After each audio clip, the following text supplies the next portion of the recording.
halo sun at the back of him, and sometimes it's touching his heart as well. So it's touching the soul sun in his heart, and the halo was a sun that was actually used before they interpret it as a physical being. I'll leave it there. Okay, let's get our SPF 30 on. Can I just quickly, before I go, one of my friends is waiting for me. Sorry, I have to go, but like, I have a question for my bestie, Lalova. Listen, it came just to my mind right now. What if we believe, because we do, but if we even do believe that we come back again, what if we again came back and then as a baby we just got out? What about that? Then we didn't got the free will yet. I don't get the answer for this. If you have a baby with what? Answer for this. I didn't hear the question. If you have a baby with who? No. My question in general was like human beings. They have free will when they came to the earth and we were born as believing that we have, as a human being, we have a free will. But why is it different between, like, let's say me and a little baby, or who has like... She has an issue with babies dying and they didn't get to experience or act out their free will the same way as an adult. Yeah. So she's saying their free will wasn't equal to ours, and why would God do that? If we come back again, but what if we come, because it's not our... we don't have I feel the pain. Then I come back again. I need answer. Miss Fine. So, baby go to hell, boo-hoo, don't like God. What? All I can say is I've learned nothing over the past 45 minutes of listening to this. Thank you very little. Probably, I take offense to that. I don't get it. His name is Aleister Crowley. I mean, I don't think we need it. Isn't it cute? So nobody can answer me. No, Miss Mona, we attempted numerous times to give you a few different answers, and this is why I ended up telling you that you're asking a God question, right? We can't answer God questions, right? I can. Oh no, So that means we don't have an answer for it. We gave you the best answer that we could give you. I think that you're looking for an answer that only God can tell you. That's what I'm trying to tell you right now. I would say pray about it. I want to ask Miss, why do you think that it needs to be fair? Because God is fair. It should be. Because if not, why do we believe it? Why God is not fair. God is just. There is a very specific difference between fairness and justness. God is just. Be fair. In this war. Listen, I'm sorry, everybody, but I got to go. I'm going to meet a friend, so let me go real quick, okay? I got a question for you. I've got to go meet my friend. I got to ask the question before I go. Gotta go, but here's another question. Please ask Aleister. I want to cover something that Sun said about halos and the sun. Moon. What's his name? Sun. Are you there? Yes, I'm there. That's good. Right. Have you ever seen the Egyptian moon god? Nothing. Khonsu. I don't know how you say it. There's a sun god called Ra, and the moon god that got this, they're called Nut, right? That's called Nut, and that was just the sky moon goddess, and that's where most of the people get grafted from moon. The women came from the moon, and they always say the men came from the Orion. Magic. Yeah, I don't need the magic history. So, have you ever seen a statue of an Egyptian god with like a half moon on its head? Or sometimes it looks like cow's horns. I don't think most Egyptians use half moon. Yeah, I've never seen it. If you have a picture of it, maybe you could put it up in PTR. I can't put a picture of it. I can't find what the thing is. I'll try and put a link in there. That's cool. But anyway, that's where the halo comes from. halos. You mean the round halos, the sun halos? Yeah, the thing on somebody's head. It has to come from the sun. That was the sun Ra, and that was actually Horus. No moon. The moon has its own kind of patterns. You could call it the zodiac or dendritic sign in it, and that was actually has to be a goddess of the moon, which is called Nut. And most of the time, it could be a half moon or full moon. That's what the Greek described. But based on the Cometians, they always draw the full moon anyway, because they always have description to the goddess of the moon. But if you have the picture, that would be great, or the links. Cool. There you go, Megatron's PTR. Whoa, okay, on the middle of the sentence. So what evidence is there that that's what the halo behind Jesus' head is? Halo behind Jesus' head is sun, and you always see like they're painted yellow, and also the time we touch his heart as well, which is the inner sun. That was our soul. That was our sun, small sun in our heart. That's our soul. And the halo is the bigger sun, and they believe that was the sun that gave life to humans and God and nature. And based on some people that we actually use sun to make a lot of life, like living, cooking, dry food, and cook food, grow food, and stuff like that. All the natural stuff that we know. Right. Have you ever seen something called Zeitgeist? Yes. LSF, look at my PTR. That's called the Isis tablet. It's one of the most famous Egyptian hieroglyphic pieces of art. It's a 5x3 copper plate that even Roman emperors used to own, and it's translatable. Have you ever heard of it? Oh, yeah.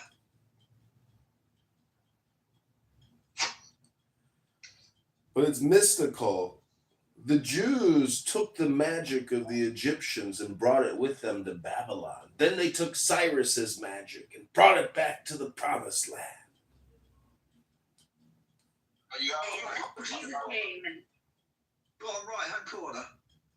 In fact, there's a Alice Pharaoh's books, right? Is it a scroll or picture? The PTR it's called the Isis, or it's called the Isiaq tablet, and it's a 5x3 copper plate with gold and silver and enamel, and it's a hieroglyphic pictogram of it's hard to describe. There's poetry involved in it because it's fully translatable. I think Mr. Sun has PTR, so if you'll pull down on your screen to refresh, Aleister Crowley's picture has changed, and that's the picture he's referring to. Yeah, I think it was actually going on that. That looked like some, I get what you're saying here. You have them in the temple of the Dandara. You will see most of all those, that's where they took some of those pictures from. And it was based on ritual, and it was based on their normal ways of doing things as well, of paying homage to their goddess and goddesses. But they do worship sun, and they do worship sun. They admire sun, right? And that was Tutankhamun was actually the one that came to one God after, because he decided to go on one God as the sun Ra, and he called himself Tutankhamun Ra as well. Came before that. They always put Ra. When they put Ra, that just say they just admire sun as one God after. But before, it was polytheistic worshipping of other deities and stuff like that. But when he died, the priest decided to go back to the old ways and worshipping many deities after that. But suppose when the Bible came along as well and changed it to one God, and that was they took it away S-U-N and they put to S-O-N, because become the sons of God, or the sons of God after. But it was son before then. And that's actually true.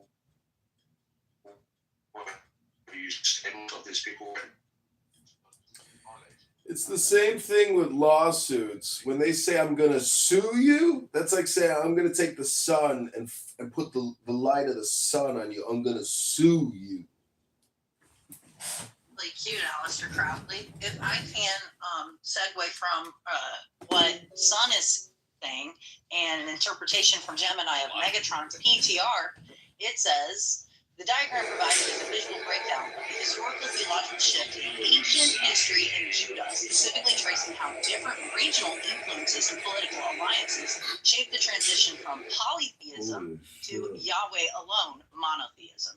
And then it explains the regional deities and cultural spheres, and that is encompassing what Sun is referring to. The diagram divides Levant into three primary cultural geographical influences. And then you have Egypt, South Egypt, associates Yahweh, the flame, and the, I can't say that, Sashu people, were nomadic tribes of the Median region. This reflects the Mediite Canaanite hypothesis, which suggests Yahweh originated in the south or the north. And then it has the North Canaan, Syria, highlights El, the father deity of the Canaanite pantheon.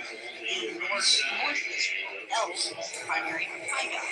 And then there's the Phoenician alliance, representing Baal, the husband, often a rival or companion deity in the regions for religious practices.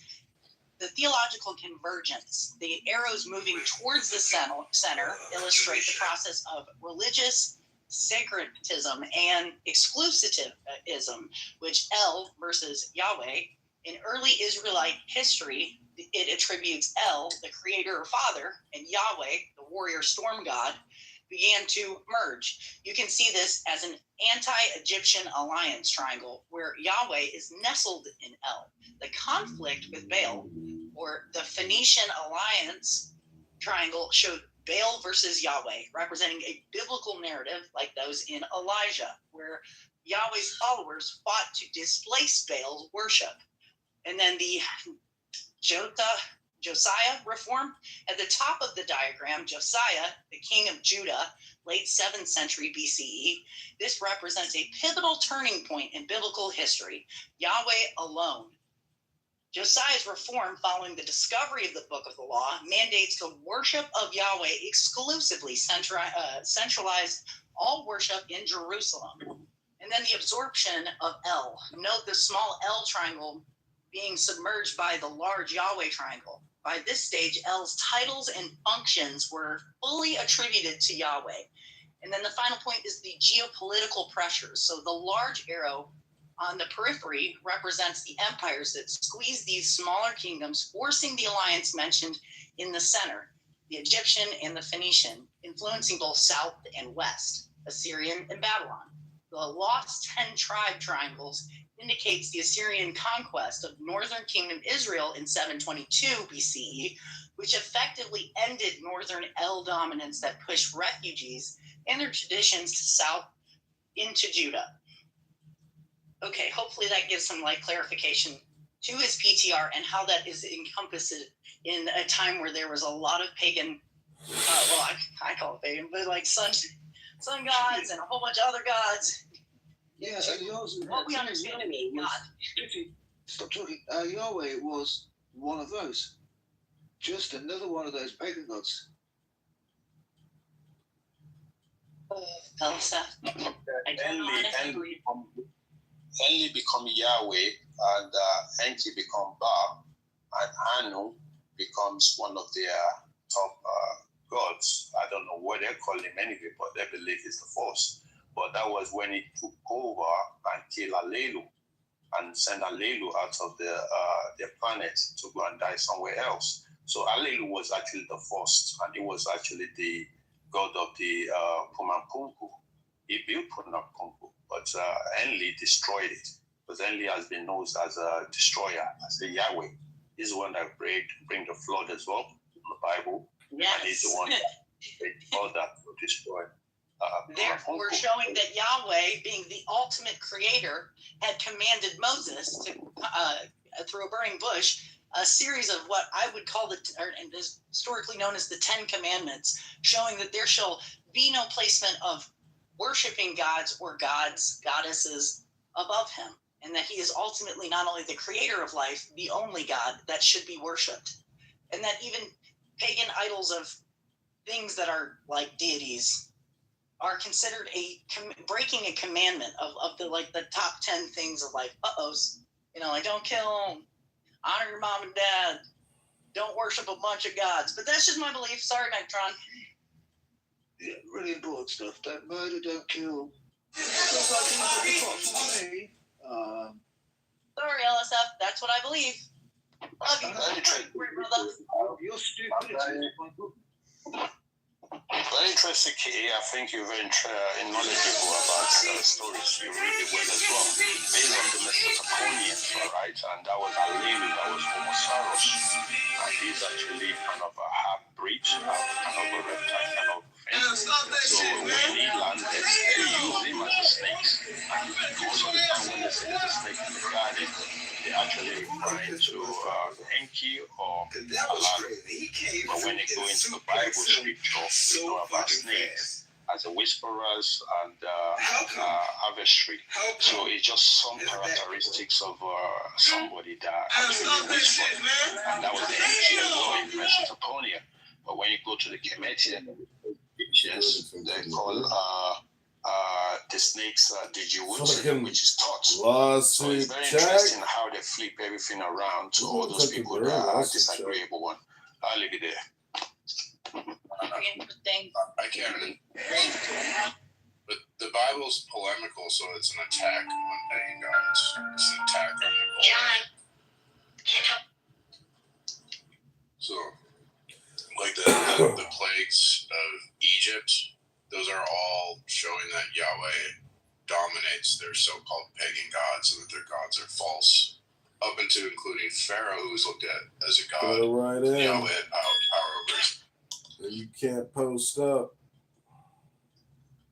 Did he? Got it right in where you can't post up. Yeah, because he fucking killed them. Did he? Yeah, it was based.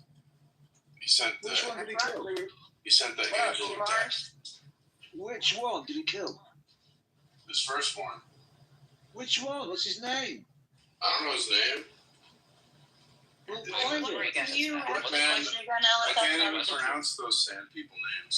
If God killed him, he must have To the You know movie, God killed him, he must have named. Wait, what's the question? You're talking about the Canaanites, the Amorites, the Jebusites, the Hittites.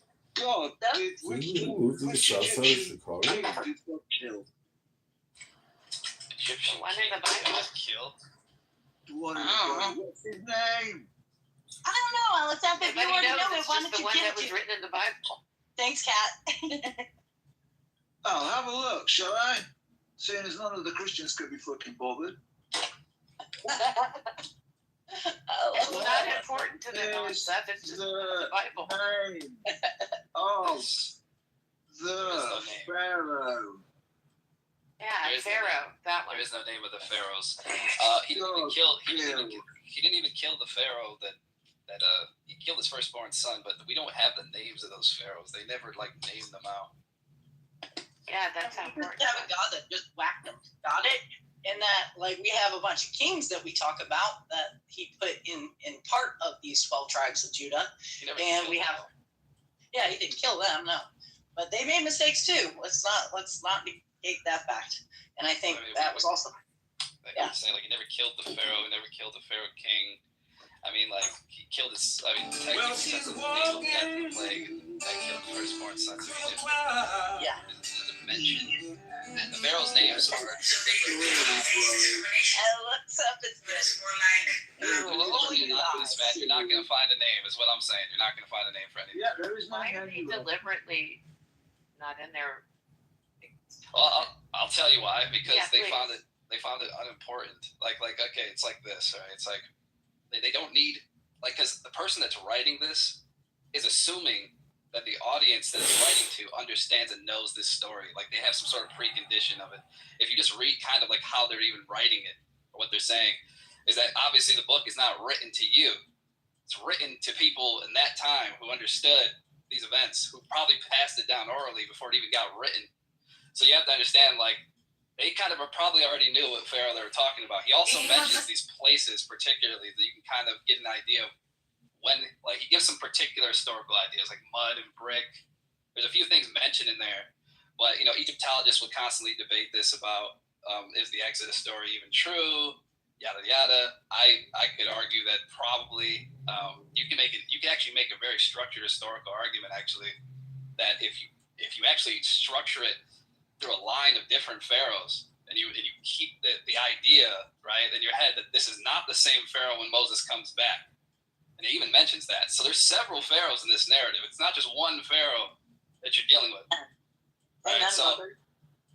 So that's the other problem that a lot of people run into is they're not paying attention to like the Egyptian history of why it happens. And I also see like a lot of people try to like, I've dug into this quite a bit, but I'm just saying like, you're not going to see them writing the names because they felt no need to do so. It's not like they're trying to glorify the name of this pharaoh. What they need to do is make the pharaoh anonymous in the sense because it doesn't give them any glory, because that's what every pharaoh did.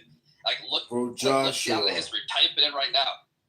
Did every pharaoh write down their accomplishments, or did they write down their defeats? Yes, they never wrote down any of their defeats, and they never wrote down any issues that they ever had.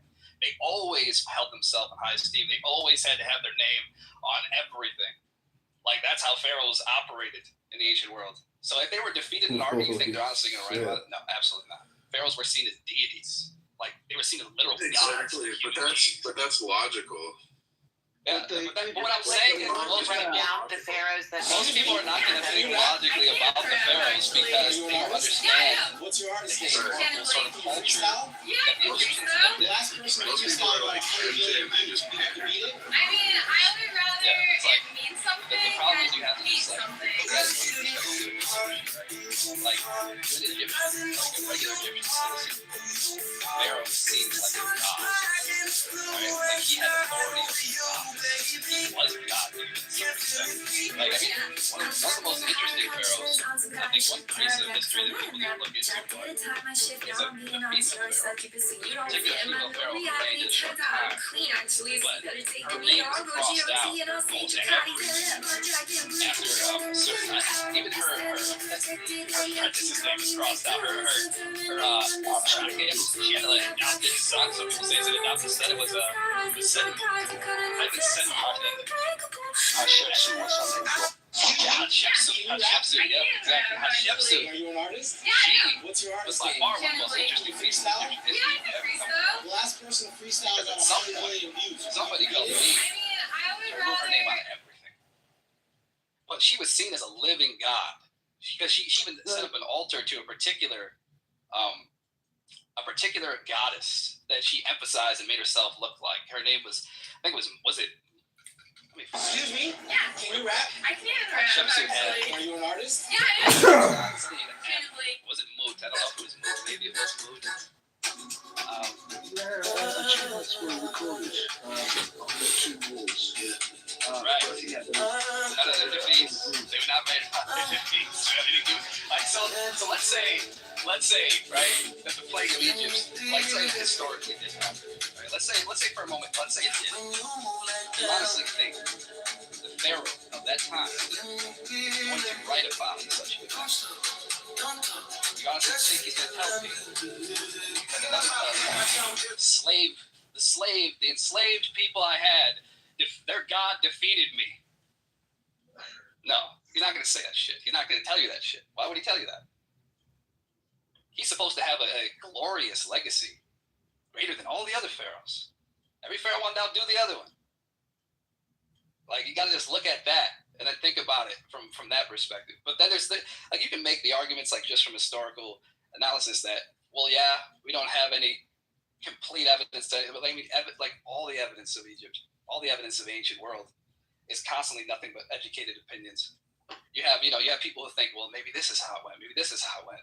Why do you think they're still debating how the pyramids are built? I mean, it's like we don't really have any absolute certainty. But it is so what's saying then is that people's biases are heavily present I think there's a lot of biases, but it's also keep in mind, right? You can just go with the facts. Like you can say what I would say is this, right? I'm not saying you can definitively prove the Exodus. What I'm saying is that if you look at it from a different perspective, I think you could at least point to an historical path that could lead you to at least the paradigm for what the Exodus may have been built off of. If you just pay attention to how the history of the pharaohs was and what particular events occurred throughout the history, then you probably, like some people even look at Exodus story as like a culmination event of like they probably look at it like symbolically, like it's a culmination of multiple different pharaohs over the eras, and then Moses being a conglomerate figure of many Israelite leaders in the early time, and then kind of becoming like this figure in the overall narrative of leading Israel against Egypt's gods. You know what I mean? Like so some people look at it that like it's a symbolic sort of story, but it's using these emphasis of characters that are just culminations of different people, one person. Does that make sense? There's some people look at it that way. There's some people who look at it literally, like they say, well, this whole story did actually happen, which, I mean, that's going to be difficult to prove with certainty. What I'm saying is to dismiss it entirely. I can prove it. To dismiss it entirely. Because it isn't really written. I'm not saying. Well, I mean, I think it would be difficult to prove with certainty because there's a lot of Egyptologists that would probably disagree and say, "Well, no, I don't think you can't say that." Tenant, isn't the history irrelevant because isn't the analogies and the symbols important to us personally for our personal development or enjoyment? I mean, who cares?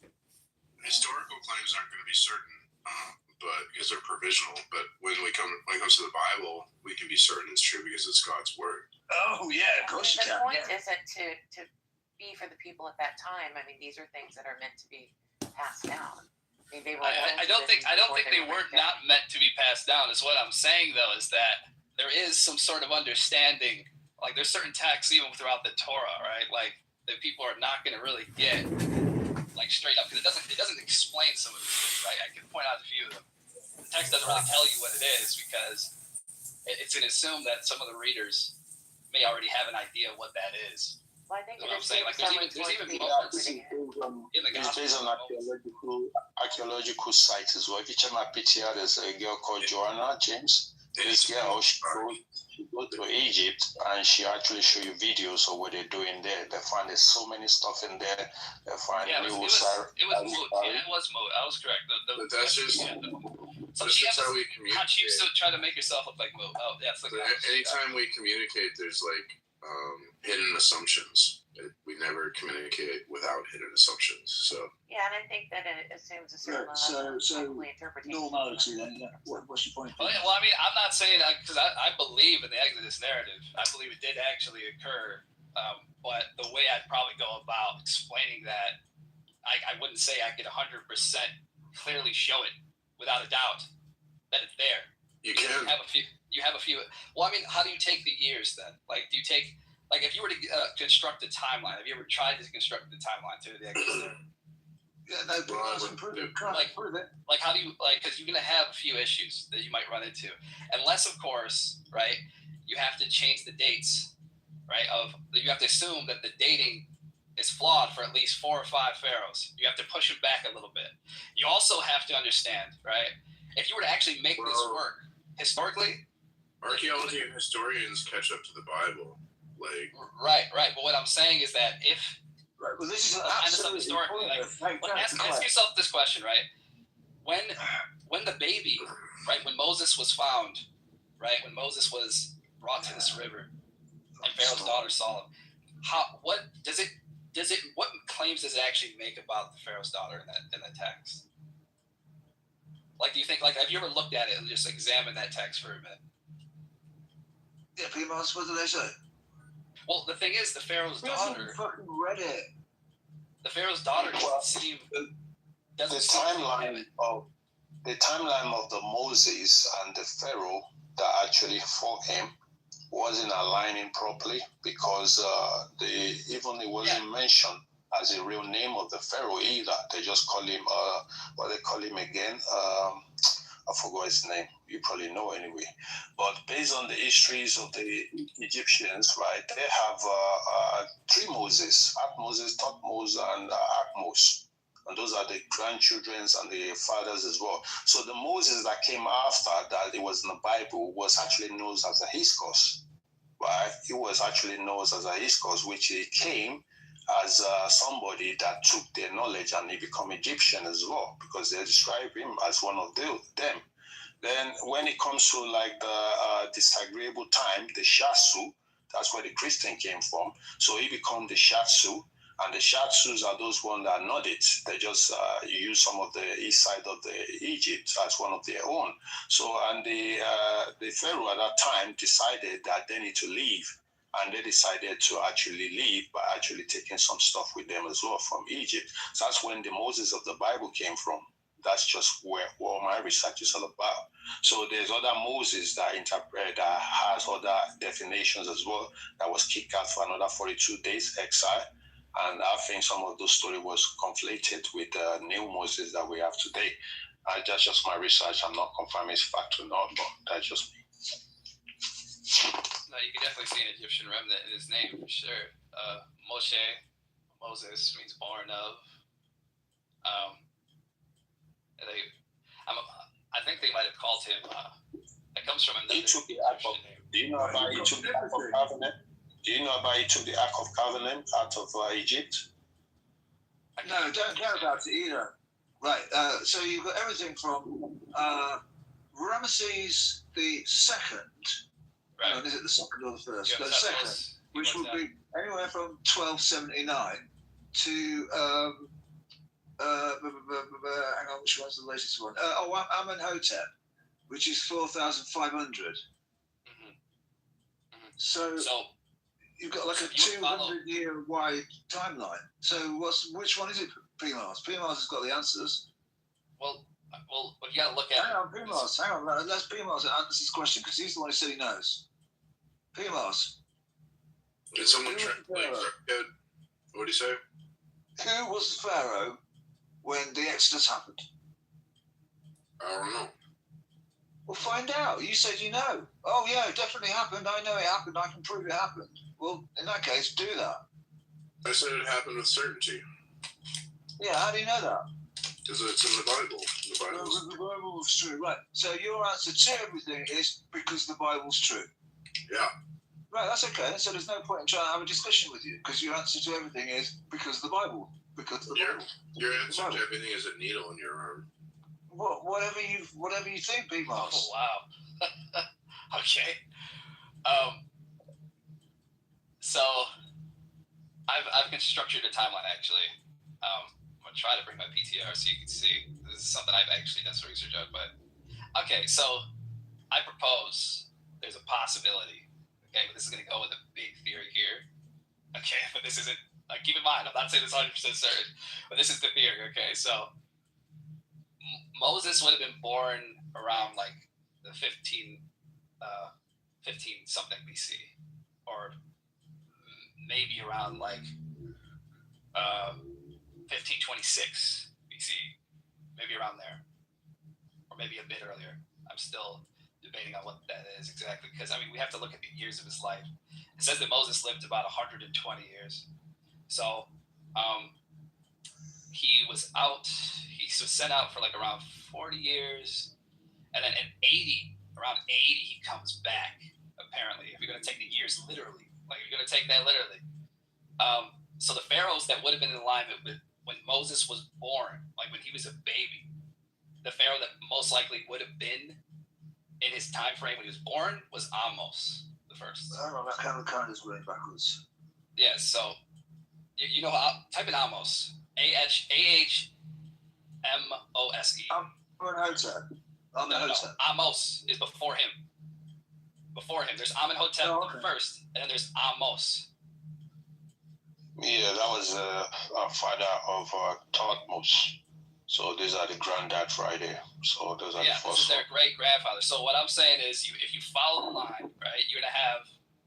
How are you putting a date? How are you putting a date on the Exodus? Well, I'm putting a. How am I putting, like, what do you mean? Like, which date? A date. How do you have a date for the Exodus? Well, when the Exodus happened? There's a lot of reasons for that, but I have to get into it. Okay, so let me go up here so I can give you some of the notes there of why I say what I'm saying here, okay? So some extra biblical source for an Exodus. Is there any? Is there any extra biblical source for an Exodus? No. Yeah? No. Oh, right. So the only thing we've got is the Bible. Yes, correct. Right. And the only thing from the Bible that exists that tells us about the Exodus is at the most 100 years before Jesus was born. Maybe 200. It's definitely, yes, probably way before that, maybe a little bit more than that. Well, what's the oldest existent book that tells us about the Exodus?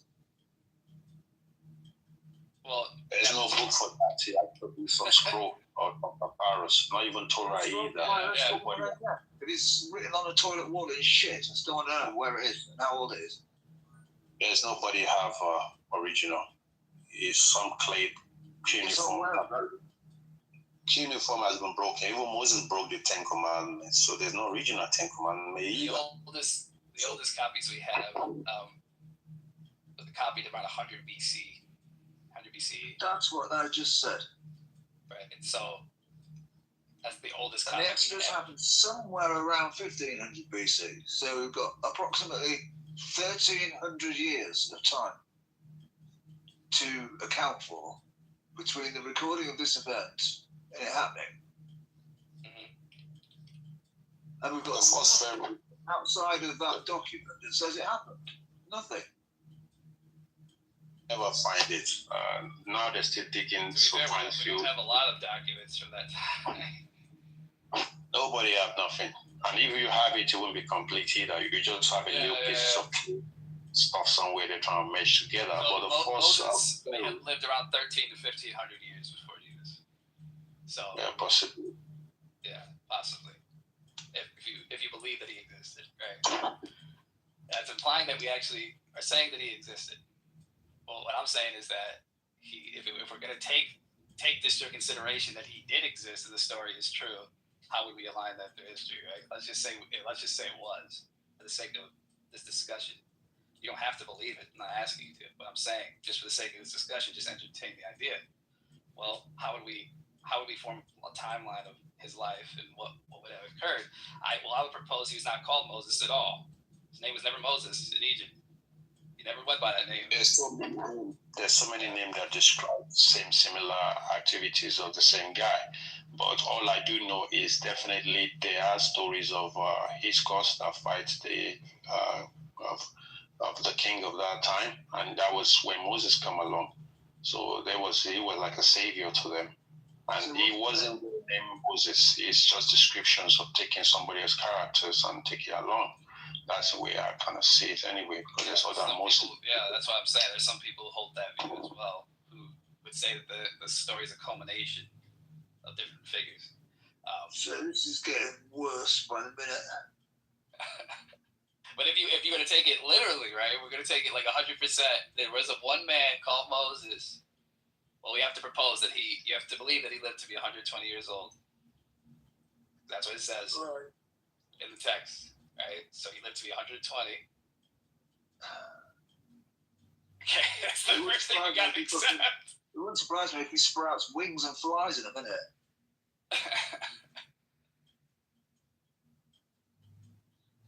Oh man! Possibly. The river they cross, I don't think is the right name. I think it's a small river. And for him to spend 42 days in the desert, that's not really making sense because where he's going, land of Canaan. That's those lands. So all the stories, some of them were made up as just a story books, and we had that when I was in school and I was younger. I think it's interesting that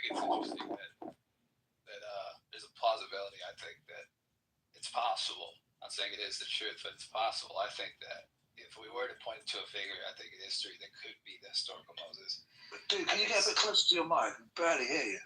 Can you hear me now? Just a bit better. Is it better? It's possibility.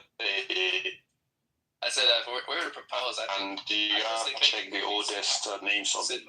Sinenmut. I think that he might be a candidate for being the historical Moses. I've heard a lot of the arguments that actually Egyptologists give for why he can't be, and I don't think they're very strong at all.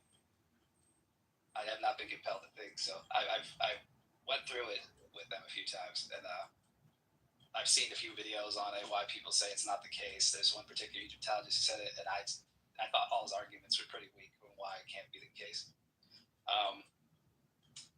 Yeah, because he use like even something as simple as like, well, it says Moses was slow of speech. How could he have been this guy being a tutor if he was slow of speech? It doesn't.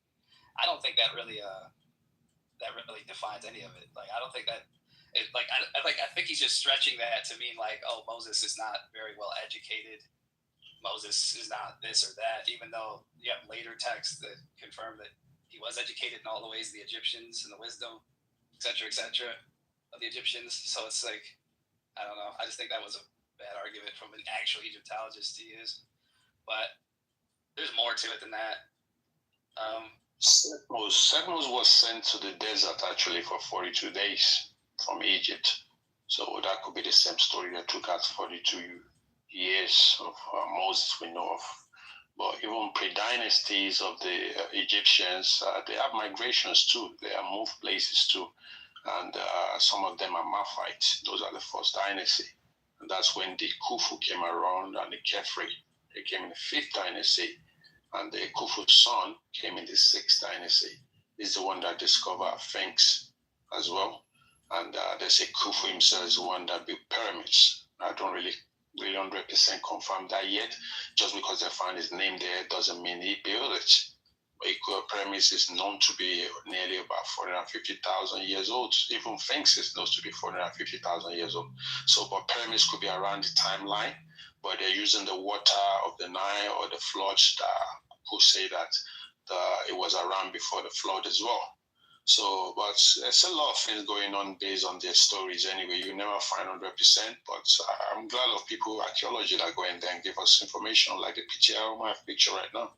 The girl actually went down there and doing some digging.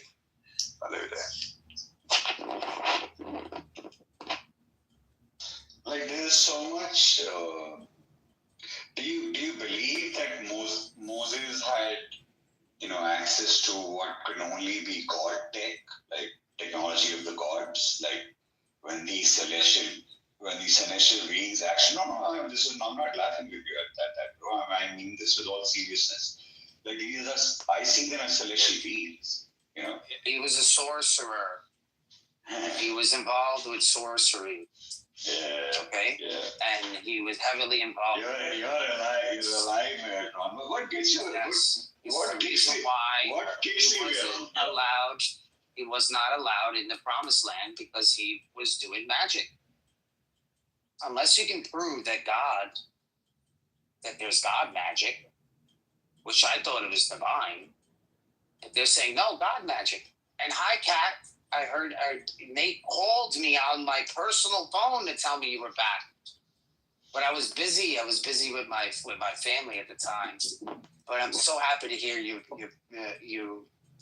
voice. Oh, thank you. I'm so happy to hear your voice too. Yes, He was using what was there. He was using what's already there, and actually the snakes and all this magic stuff that you're talking about is already stuff that was already there. It's just the pharaohs wasn't happy because it was tapping into the metaphysics of healing and stuff like that. That's when it shows the Hebrew people that when they look up to the snakes and stuff and all that. So it wasn't really, they call it magic or evil spirit. Those are just people that get of you because you and them. That's what they've been doing. African people ruin this app. Changed my mind. Also discrimination or maybe racism if you're gonna come with that bullshit. Then we always tear the roof off of people. Yeah, it's coming out dumb right now. I think you're intelligent, but you're coming out stupid.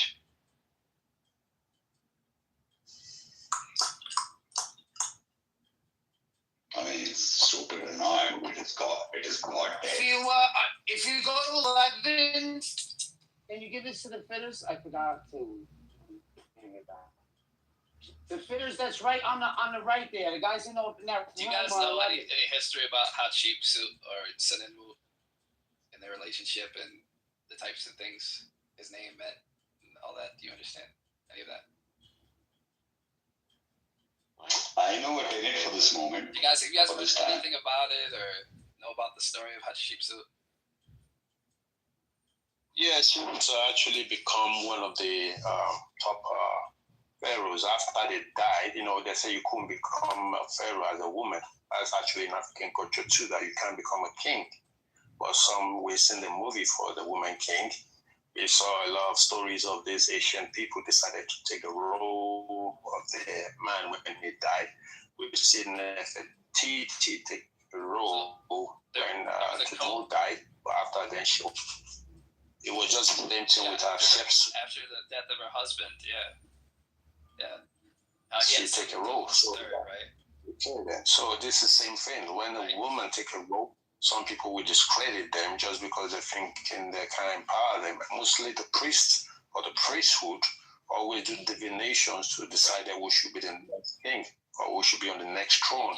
But most of the time, the woman could have the power to still say she wants to rule. So Hatshepsut was powerful women. Discredited after she died. They took all her image and scratched all her figurines out. When the next. I don't think that's why because she was a woman they did it. Like I don't think that's without power. She was taking a role. She's powerful. She's so brutal, and she's a fighter. More to it than that. That's what I'm saying. Okay, read your scroll then. Read something for us about her. I just told you what I know. I'm trying to make a point here. Okay, so after the death of her husband, right? So she takes on the co-regent role because her son Tutmos III is too young to rule, right? So she's this great royal wife, and then she's acting as this co-regent, so she's ruling on his behalf, and she did this for around like 20 years, they say. So on year 7 of her co-regency, Hatshepsut took on all these full pharaonic titles. She wore the false beard. You were looking at depictions of her. She has the Nemus headdress, and she has calls herself the Matkar, or aka that's like her throne name.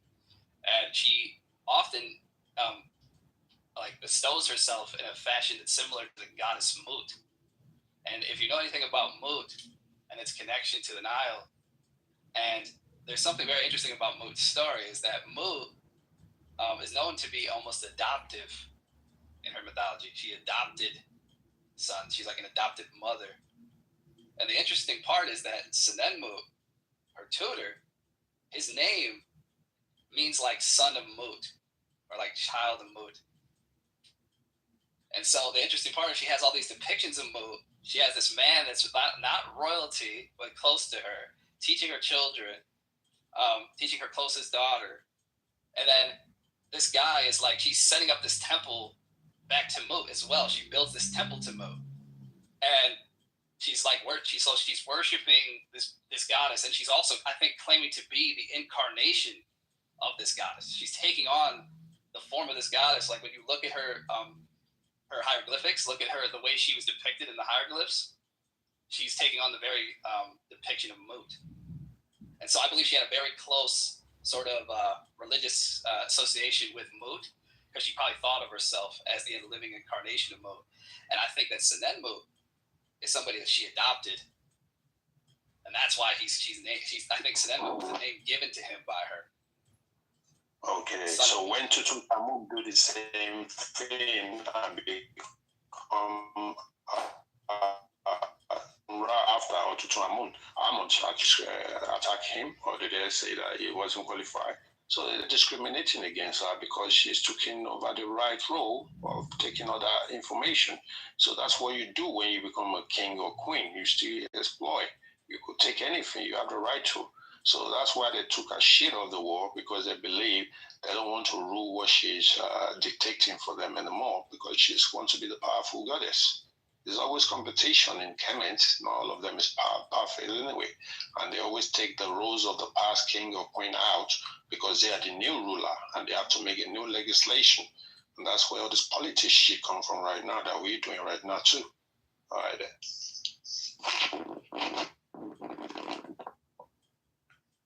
I hope you get the significance of what I said and why that's kind of important to the whole Exodus narrative type ideology that I'm trying to basically help you understand.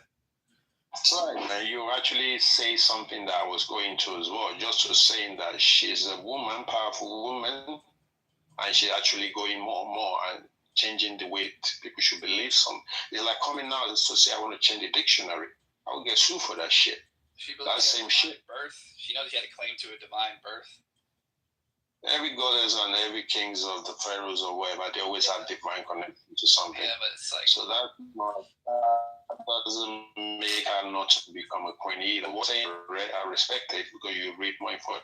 It wasn't right. She's powerful and she's taking new divinations that they know you. I think there's a huge significance to it because we have an actual person, right? That she's calling Son of Mo, and that she's depicting herself as the goddess Lilith. Like, I think that's interesting to me. Hey guys, that could be something they don't agree with just because they say it's blasphemy. Yeah, but it's in the way the Tutankhamun guy did it. He said he wants to just choose as a sun god Ra, and he changed all the gods and goddesses. He carried them and tell the priest he doesn't want to do shit with them no more. And what did they do? They listened to him until he died. But when he died, they went back again to their role. So it wasn't different from what happened to Hatshepsut as well. But they see her as a very brutal, very angry, and very detective person, you know, and that's just what we have most of the time. Into Egypt that caused it. Well, we need to confirm that one. We need to go back and read more. And his name from every single thing, including his name. Not just her name that was dashed out; it was his name too. His name was removed from everything. It was all carved out, crossed out. Why was Senenmut's name crossed out? Why did he disappear? How do you cross out granite? And you just like you can't chisel that shit out. Yeah, try it. Yeah, why do you think they used granite, my friend? They use granite because you can't chisel it out. So good luck trying to chisel it out unless it's something else. But they didn't even have the means, which is the reason why most people say that they found they inherited. They're deliberately removed from monuments the names of Senenmut and Hatshepsut. This is like known fact. You can type this in right now. Any Egyptologist tell you this. Listen, so you're saying the Egyptians built the pyramids and stuff, and the Serapeum and all that other stuff? I'm not saying they built the pyramids and all. That's nothing to do with that. I'm talking about just Hatshepsut, this person's name, and this other person's name was removed from all the monuments. It was. There's evidence that statues were smashed. They're buried, chiseled off temple walls. Yeah, 100%. That's the case. Replace the names with names of pharaohs. Yeah, I'm not denying that. I mean, you probably have reason to believe that's true.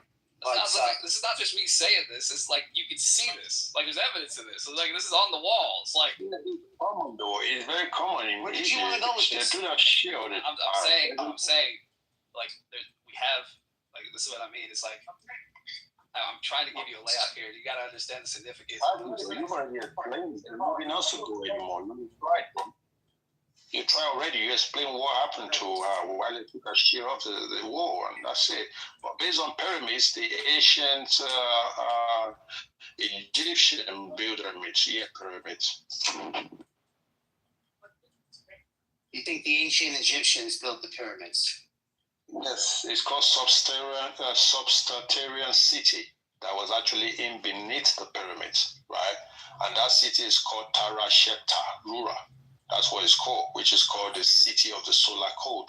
Yeah, one of their oldest ancestors or their granddad of the great Egyptians buried underneath the pyramids. They say the pyramid is not a tomb, but when you dig down, nobody can go further. That is where some of this secret knowledge is. And they have internal flame cities called as well, right? Which they can detect craft shafts, vertical shafts in there, and they got something called anchor in there. The transmonic multi-dimensions pillars in there. So all these things is secret knowledge to the chemists and those people that build it, and that's the same thing as the things as well. Let me just give you some breakdown here because I personally don't think you understand the magnitude of what we're talking about here. We're talking about the big one, the Kufa, originally stood 481 feet. Okay? Now we're talking about Just that pyramid alone. 2.3 million stone blocks, averaging the block weight 2.5 tons. Some interior blocks, granite, are 25 to 80 tons. The total mass of the pyramid is 6 million tons of stone. We're talking about 2.3 million in the Kufra. The Karfe is 2 million, and the smaller one is 200,000. So 3 main Giza pyramids together contain roughly 4.5 million blocks of stone. So they're saying it took 20 years to build the Great Pyramid alone. So we're talking about 2580 to 260 to 2500 BCE. Okay? So they're saying 20 years. So 2.3 million blocks in 20 years. That's 115,000 blocks per year. If we break that down, that's 350 blocks a day. They would have to work 10 hours. So it's 31 blocks per hour. That sounds insane at first, but try to remember, thousands of workers worked simultaneously. Blocks were pre-quarried and staged. Many blocks were placed at the same time in different sides. So basically, a huge coordination and construction site. So archaeologists discover a worker village that shows a permanent workforce of 20,000 workers, rotating seasonal workers during the Nile flood. So they weren't slaves. This is not a Hollywood myth. Worker tombs show that they were paid laborers and craftsmen. The evidence they actually built it, archaeologists uncovered strong evidence for construction progress. We have worker cities, we have quarries, we have transportation system that they're saying it was from the it's papyrus diary, so they haven't found actually archaeological sites for it, but I just want to let you know that you're saying they moved those large stones in that period of time. It's just going to be very difficult for me to think that is the case. There's been a lot of people that. Hold on. LSF, what'd you say? Yeah, I was just thinking, dude, you might be on the borderline personal incredulity policy there. I can't see how the Egyptians built the pyramids. Therefore, it must have been someone else. There's been a lot of Egyptologists that make all the same equation that you're doing, right? That's just what they see at this time. So they can make the equations fine. That's when you research it. But there's no factual evidence, right? Based on all the stuff they say that happened. Based on what I do research on, based on some hieroglyphics and some of the pictures that I found, I saw a tall giant, very tall giant that actually was in these hieroglyphics that was moving the stones. And there is a tall giant that's taller than many of those normal Egyptians as well. So there are people there at that time, they're called their own helper, which are actually their deities.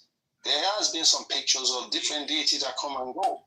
So they will have an extraterrestrial intervention, you could call it, to give them knowledge, the design, the blueprint and whatnot. Then you will have them staying with them as their ancestors to help them with this building of these pyramids. And these lifting stones as well, we could say they have technology. You're saying a lot there, but pay attention to what I'm saying to you. Right? Wouldn't you rather say, instead of going the Nephilim route, why don't you just say that there was Neanderthals? Because Neanderthals, you call it Nephilim. I say Nephilim, the giants. Right. Okay, then that wasn't the name they called them. And there was I understand, like the giants. Right. Why not Neanderthals? Why only giants? Why not Neanderthals? That's what we called them when we found their bones in the Netherlands. Okay, Neanderthals would be related to the Neanderthals, because they were saying they were still around. Is that Caucasian? Is the Neanderthal came from Caucasian? Yes or no? What, the Neanderthals are Caucasian? Yes, that is what your scholar people describe Neanderthal came from. Most Caucasian people. There's no. I'll tell you the most racist thing about this. I'll tell you the most racist thing about this.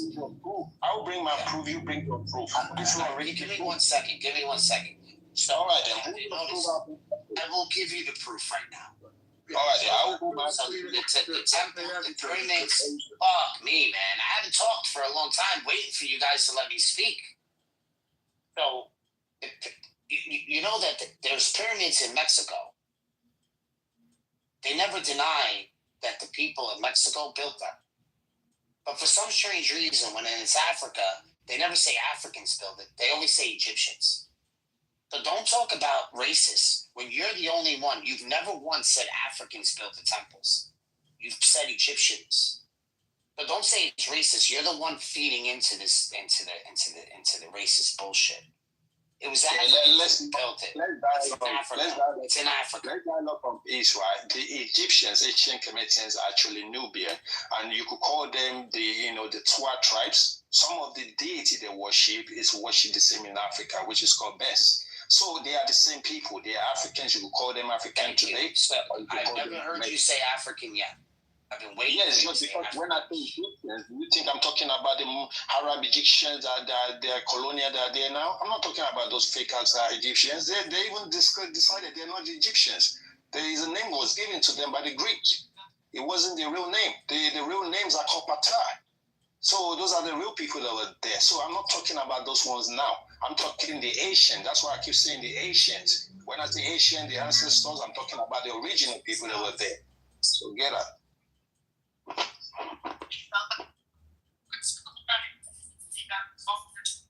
Breaking up, Megatron. Your network is breaking up. Try again. Oh no, I'm fine, my brother. You're on the phone, that's why. So what I'm trying to just get to you right now, there's no racist talk here. Even the guy that was trying to bully me, he's gone. And I do know that he's just having an emotion breakdown because somebody is talking better than him.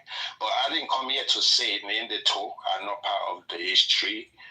And there's no evidence that I've seen that the Neanderthal actually the original ancestors of the African. Even it's been these people researchers have said that they couldn't find no DNA of Neanderthals in the Africans around the time.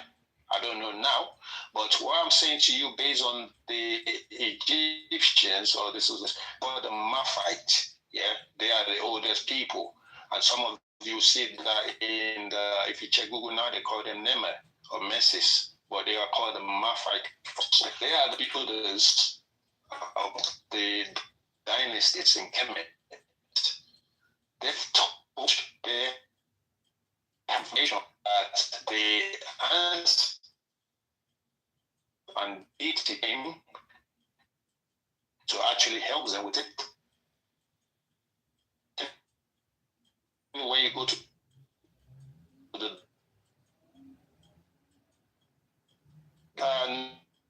they will tell planets, their own ancestors and their deity or their constellations where they arrive from. And this is not a battles of race here, because race never come from anybody but English word at the end of the day. And that's just to describe people based on their ethnicity and their genealogies and where they came from. So if you're going to bring the Neanderthal to pyramids, they wasn't there. They wasn't around that time. They were at Caucasus Mountain. They are Caucasian. It wasn't English. It was Hitler. Sorry, that break up or something. All right, so I'm not the one making shit up here. You could go back to your scholars and they will tell you where the Neanderthal came from, where Caucasian came from, where the Germans came from, when the Greek came from, when the Roman came from, and the timeline. Right? They invaded those places, and the Greeks, the scholars in Greeks went to Kemet to study. And they actually was the best study students ever. I give them that credit just because they gave us the books to write all this, the sci-fi, everything. Not everything, because the secret knowledge wasn't given to them. Like they invaded the old Kemetians, the old Egyptians. but they have a bit of knowledge to write few books of what they read based on the zodiac sign they gave you right now. What actually came out of Africa apart from AIDS? Don't even go there with that bullshit, because AIDS was actually brought to Africa by a stupid racist scientist that was injecting monkeys. Yes, that is where that shit came from. We don't bring that shit. We never have that shit. Take about the timeline, the AIDS information brought out. It was a time when it was. Now why are you going there? Where are you going? Where are you going with your talk right now? Because it's getting sensitive. Every time people telling the truth, you guys doesn't want to debate anymore. You don't want to do research anymore. You don't want to have a better convo anymore. You want to start become racist. You want to become emotional, targeting people that are more intelligent than you, that you can't debate shit with. I'm still looking for your evidence of your Neanderthal. None of you are bringing that shit out yet. Last thing you will get me out of the room, because you just said because you're acting like a fucking racist cunt. If you're from the UK right now, I know you're cunt, and I know you are low on the immune system. Why you take the opportunity to people like you that can't tell you the truth, you hang yourself. Nobody will kill you. You go hang yourself, get drunk. That's the shit at the end of the day when you start coming with that racial shit. I never come to your stage and start calling you names. I never come to your stage and say Neanderthal never existed. I never say that they are there. You know what I mean? When you guys start acting emotional, that means like I'm winning and you are losing, because you can't bring the bait. You can't bring a book out. Everything was written from old Kemethians. That's where your fucking people go there to go and hijack and bring knowledge from. Tell me if I'm lying right now. Most people that learn from Greeks, that Greeks, where did they study from? Old Egypt. Sorry, who are your people? Who are I told you, my people existed more than look. Who are your people? My people are Tua tribes, yeah. Mitochondrial DNAs dated by 354,000 years old of the woman DNA found in Kenya. So we predict. What about my people? Your people are the Neanderthal the brother talk about. So go and research your people and tell me about your people, because I know a bit about your people too. And I tell you, you came from the planet Pleiades. That was in Job 9 verse 9 in the Bible. Oh my God. That was where most of the Pleiadians came from. They told you in the Bible. So why come you can't find out about your own origin, and you coming out with that racial shit about monkey, about AIDS? Who the fuck give you AIDS? You bring that injection to Africa, injecting monkey and testing all this shit, and you create some shit to try and wipe out the black people there. And it never ever is successful. That's exactly what happened in Australia right now. The indigenous Australia are there, and you people are locking them to fuck up because you want to wipe out their shit and call their land now to be more Neanderthal land right now. So don't fuck with me when it comes to real story or geographical fact. I'm not speaking jargon. You are properly nuts. Well, I'm giving you the truth, and you can't debate on the truth. All you gotta do is tag I'm showing you. Dude, I'm showing you. But you're not showing the true colours. Stop fucking talking. Even you troll me, I still. Yeah, I'm showing you, and you're showing your true colours as to what you're really about. So you are innocent now, trolling me, and I'm saying that you follow. So you are the racist in here is you. You'll be that means anything racist that be on your stage. Have I mentioned anything? Yeah. My people came to Africa to inject you with AIDS to fucking hell. What are you talking about? Why do you say why did AIDS come from Africa when your dumbass never do research? Because I was trolling you. Because you're a dumb troller. You're a dumb troller. Right, okay, I'm a dumb troller. You're the one who... Right, then, so I won then because I'm not the one getting angry after that shit. I'm telling you the fact. But you can't debate me on what the shit I've been saying. All you have to say is I'm trolling you, I can't debate somebody who's a lunatic. Yeah, because it's the fact, it's the truth. And debate me or debunk me. Go and find out the real fact and bring it back to me and say I'm lying right now. You can't debunk the truth. That's the problem with you guys. See how your room is getting empty because you guys, this dumbass guy that first said when Africans spoil the app, he run the fuck away just because he can't debate too. Now the second guy come out with the bullshit, and now you come out with your age shit. That's just sensitive emotional feelings that you can't fight. You know, you sound like a bunch of cowards to me. You can't debate. Everything I've laid down on this fucking stage right now, you know are going zigzag bullshit, balabu, or boo, boo, boo, boo, and nothing else to say.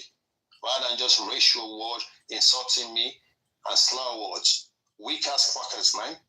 So tell me when you end up. You should kiss him on the lips. You should kiss him on the lips. Tell me where Neanderthal came from and debunk me if I'm lying then. Dumbass, want to talk to me about Neanderthal? You should have. The Netherlands. Okay, then give me your history then, so we can go through the book. Kiss him on the neck. How long is the timeline of the Neanderthal? How long is the timeline? When did they came out to start existing to actually repopulate the planet? Give me the timeline. God created them 6,000 years ago. Okay, who is God? Who is God? Define God to me. God's the guy from the Bible who created it. Bible came 6,000 years ago. How the fuck you come out with the English when English came 1400 ago? The J word existed 1400 ago. 6,000 years ago. God created. Okay, tell me when the Bible came. Tell me the original Bible I want to go and read right now. Even the Egyptian, the Ethiopian Bible is older than your shit. Tell me the Bible, the oldest ones I can go and read right now. Well, we've got the originals in the Vatican. The Vatican, they're keeping the original for you and they give you the pseudo, so you can come here and be fighting me about about your J word came 1400 when Jesus never existed, and there's another person. Only the Pope's allowed to see the real Bible. Okay then, so that means you ain't got no defense, you ain't got no proof, you ain't got no evidence of nothing to fight to argue with me about. So there's no need. Yeah, you've got the Pope. Okay, the Pope is a pseudo. You got a pseudo Bible, and you tell me the real one is in Vatican. They don't give you the real one or the information. European Bible anyway, if I were you, so you can check out a bit of original people that came before you. Come out with that bullshit. The Pope's infallible, though. The Pope can't be wrong. So son, he's just playing around. He's just trying to get to know you. He's just I'm playing with him too. All right, so son, the reason why I said Neanderthal, right, is because allegedly, I have no evidence to this. They said that they were still around during the end of the Younger Dryas, the Younger Dryas of 12,000 years ago.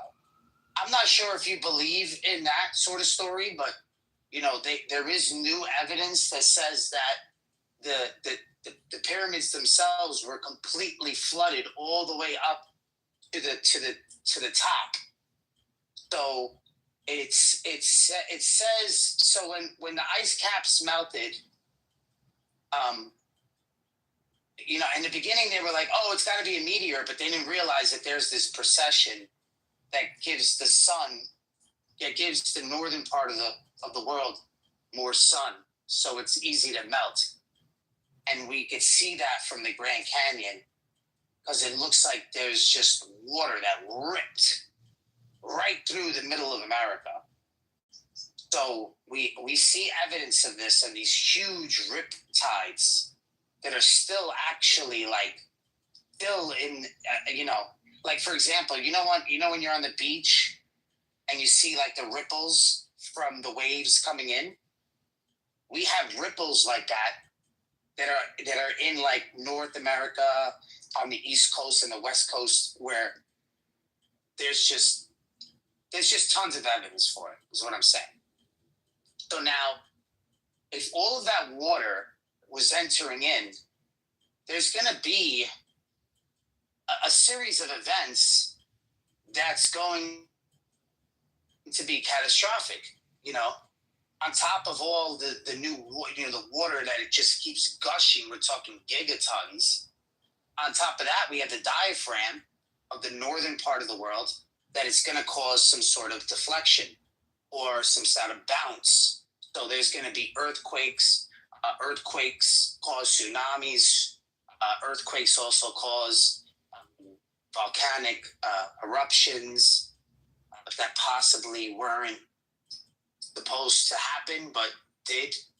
So it looks like a lot of catastrophic events happen in the result of, that water, breaking through the ice wall there. So, and I don't mean ice wall like flat earther. I'm not talking about that. I'm talking about the mile high, just like it is in Greenland right now. And in Greenland, for them to go.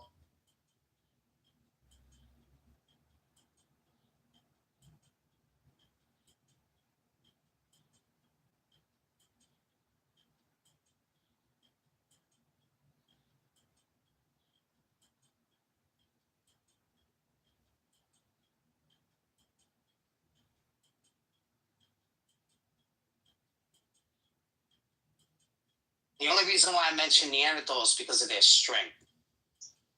So I don't think that the Egyptians built it because they just didn't leave back any technology to show us.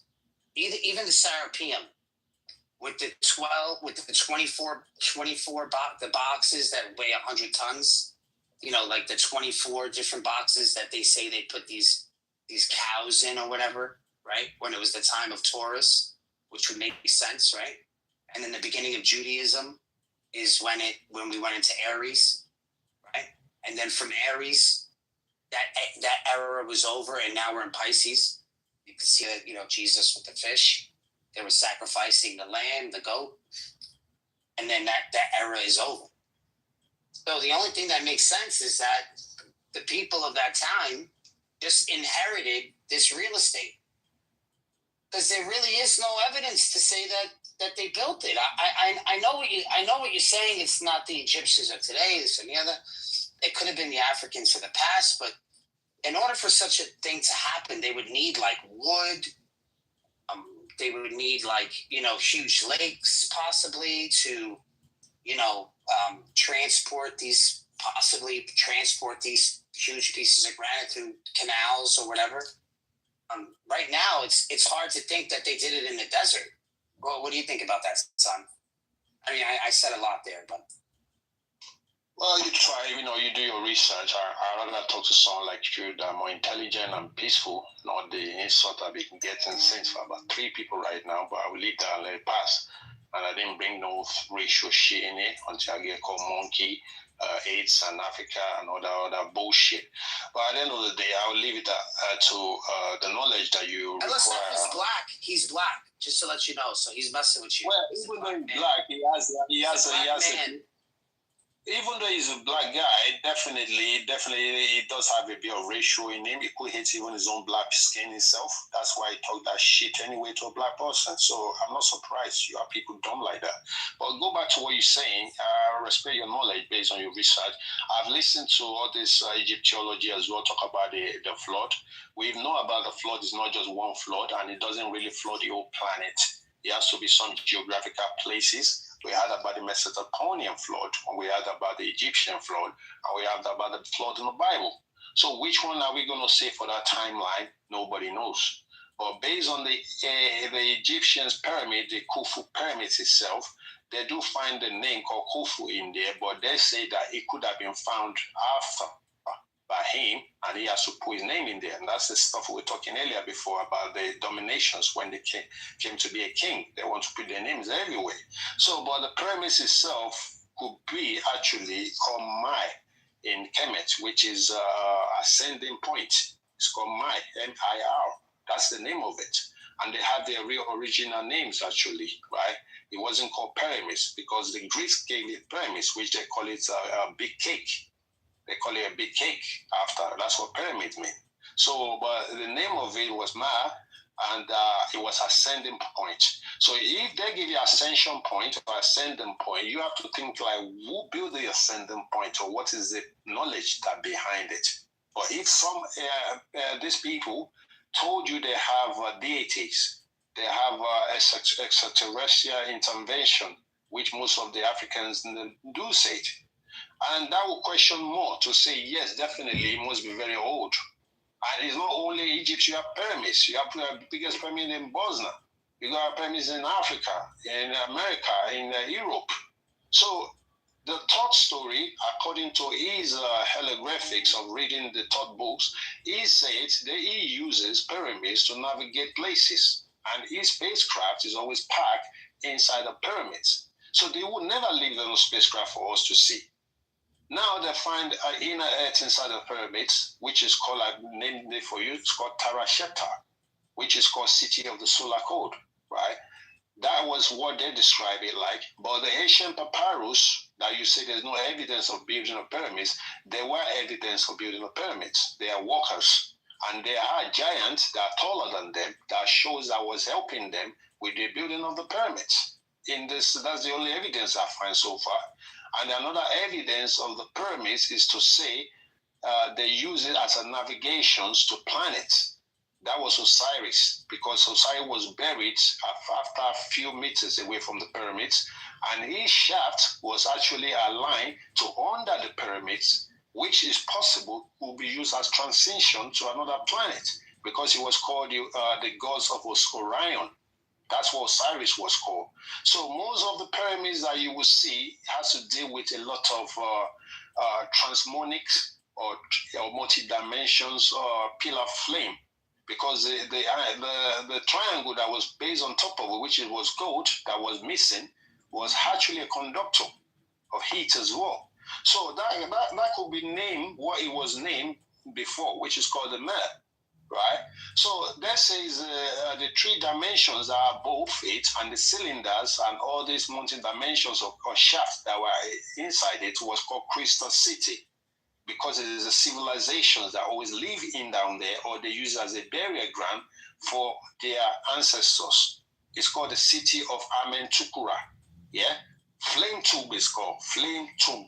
Yeah, and for anything to call flame, that is just telling you is referred to maybe a soul transition as well, because a soul could be called flame, and for them to use it as a DNA code, and that could be a dimension resurrection to or rejuvenations of DNA code, right? So there's more to a lot of things people doesn't know about, but the diggers are digging in, but they can't dig that far according to how deep they say it is.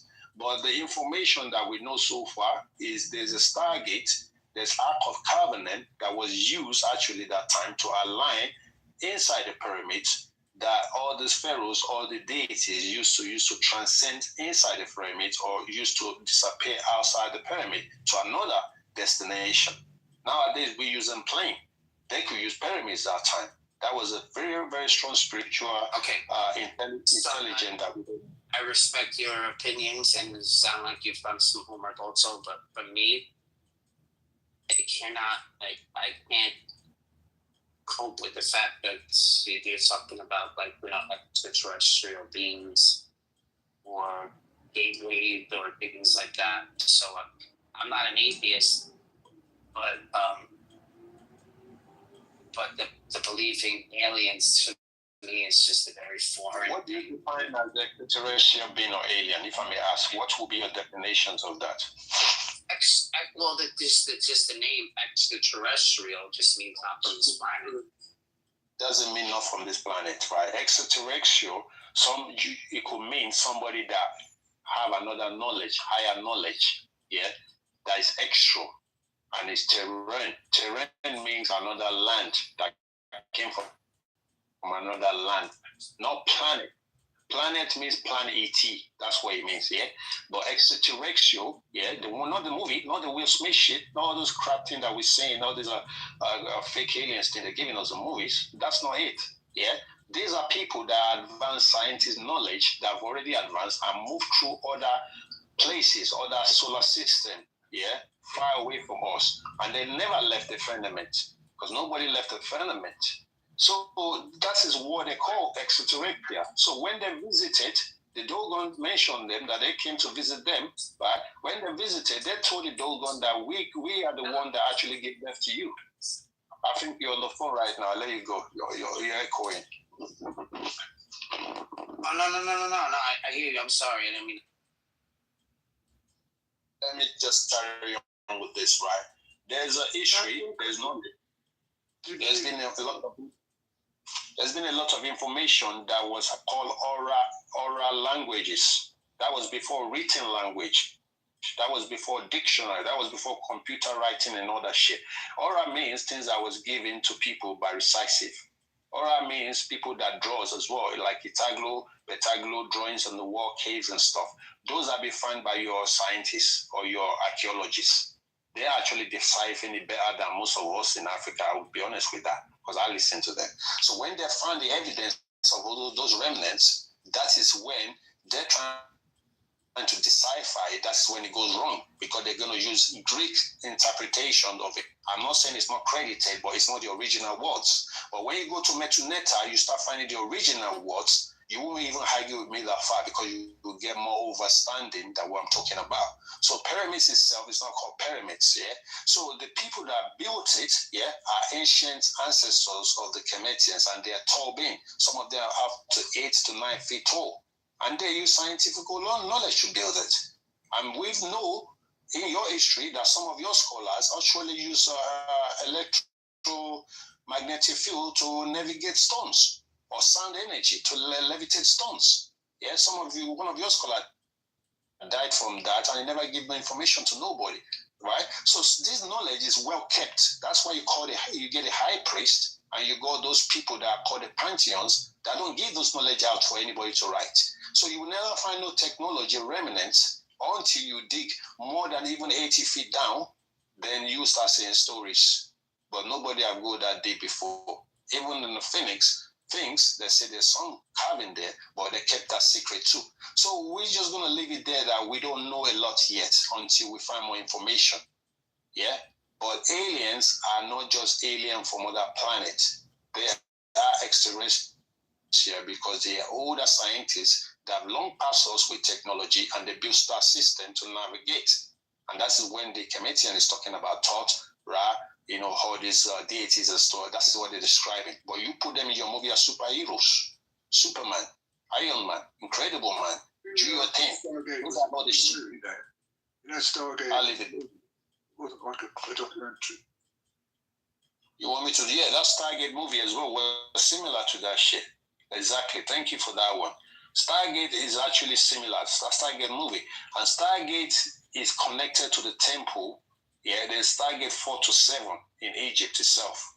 Yeah, but there's Thor inner city. It's called Crystal Container Chamber. That is where it's stored. They have technology there.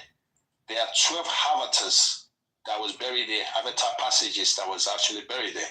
Yeah, which is called HTs. This is that shit to unlock the DNA code. And some of these things that people are digging out as mummy, sooner or later you will see what is going to happen, because those body needs to go back to those body. So I think we don't know what we're doing yet until the time comes when we're about to fuck up the planet, fuck up all the remnants, and go into the secret caving to go and dig what we're not supposed to dig. Then you will see who is the owner that built the pyramids arrived. And you will see they're viewing them in the sky right now. What is you call it UFO? They call it USO. Recently, someone said he got kidnapped by what? A dolphin. Who do you think dolphins are? They're mermaids. They know how to change their body to mermaids. So sooner or later, the owner of the planet will pop up, and you guys will bring your Star War or your information. Just trying to fight them. That's the time is coming to that right now. But I'm just here to actually blend in with you. You don't have to believe everything I'm saying. I'm a to if I show pyramids to them. And it's paid. I should obey building. Get up.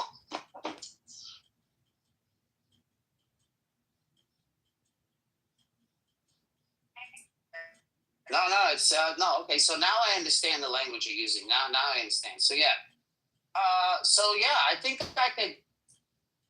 I would be able to say that there are certain things you said that I would actually be, I would actually like co-sign. The extraterrestrial thing sounds legit, because obviously they were people from another time period. So that I agree with you. I think these people were possibly be pre-flood, but just to think that all the people that died, that they only only the smart people were left. I mean, maybe they had maybe we had like some remnants of what that was, but it's just hard for me to think it was the actual Egyptians. I'm not saying they weren't Africans. I'm saying they are Africans, just not Egyptians. That's all I'm saying. Four and yeah, they're called Kemet too. They're not actually called Egyptians, and that's exactly what I'm saying to you. I know it'll be hard for you because that's a name you know how to pronounce. That's what I used to call them too before. Until when I started getting back to Metroneta to find the real names, meanings. They're called the Kemet, right? And Kemet just means those people that know about chemistry. You could put that in the English word of chemistry now, right? Oh, you mean like you're saying what they call an acclimus. Yeah, alchemists. Yeah, you could call them that. But the original names of them was Pattaya, or Pattaya, which means the gate opener. Yeah, when I say gate opener, you already know what that is. The star gate opener. Orion was a gate opener. Pattaya was a gate opener. So this is what they are really. They are people that come from different terrains, which already built already, and come and develop other existence places. We have that in Gilgamesh book as well. Yeah, they have their own. They have their own flood. They have their own story. So you know the big huge sort of they took it to a museum, right? And it stands because it was tipped over. It stands like 300 feet tall. They have it in a museum now. I forget the name of it. It's like you mean the king, one of the kings or whatever, and then they made it like a sculpture of him, like in huge stone. The one that they brought into the there's Amun Ra. There's Amun Ra, and it could be maybe 6 times. The really really tall one, right? Where it's like he's missing a leg or something like that. Do you know what I'm talking about? Tutankhamun was the one that they say is disabled, and he has a shape of a not woman. Disabled, not.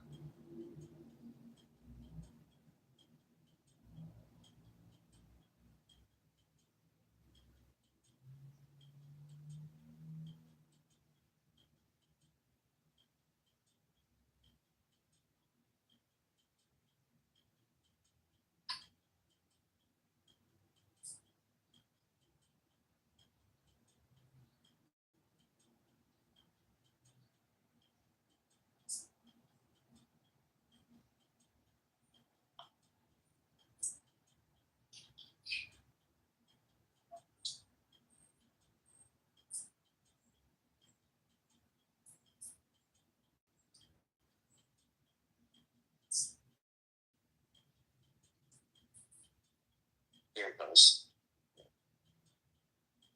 Ancient giant statue. This one.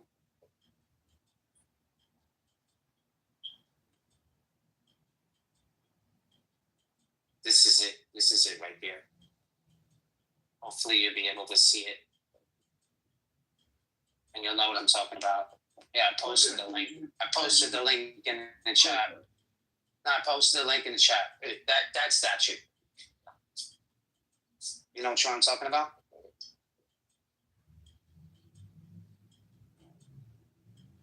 I'm gonna refresh and come back to check it out.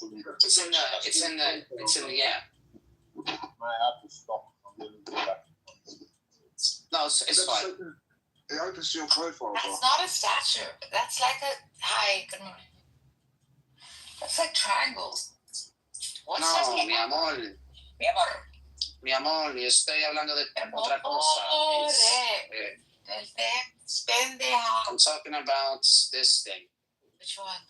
It's in the museum. It's laying down. They have it laying down. It's fucking humongous. Okay, let me see it. Ramses, the Colossus of Ramses. That link isn't opening to anything. Okay, so here I'll do it again. Yeah, this. I see. Sorry, if the link is not opening to anything, I'll show you this link. I'll It's erase not that. Rami, there's the Rams. The Rammies. Ramses. Yeah, Ramses. Like, remember this one, right? Yes.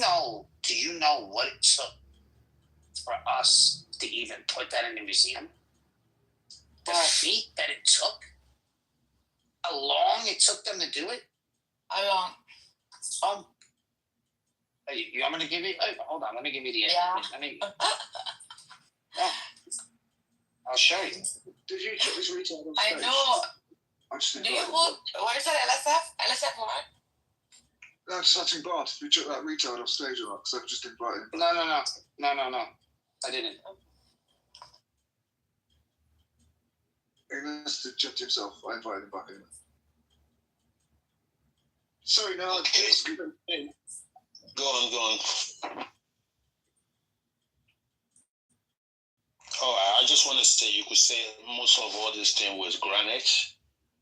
Some of the No, granite. it's limestone.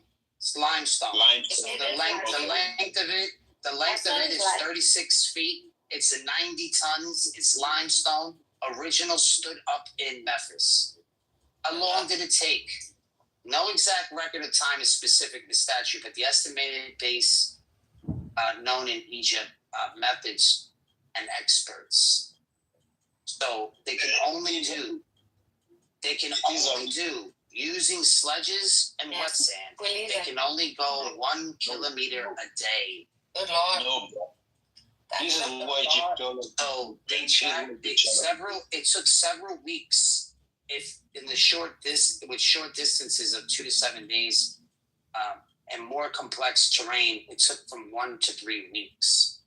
We're talking about a very, very long time, my friend. I hear what you're saying, right? But it's not a fact. Let's call it a theory, right?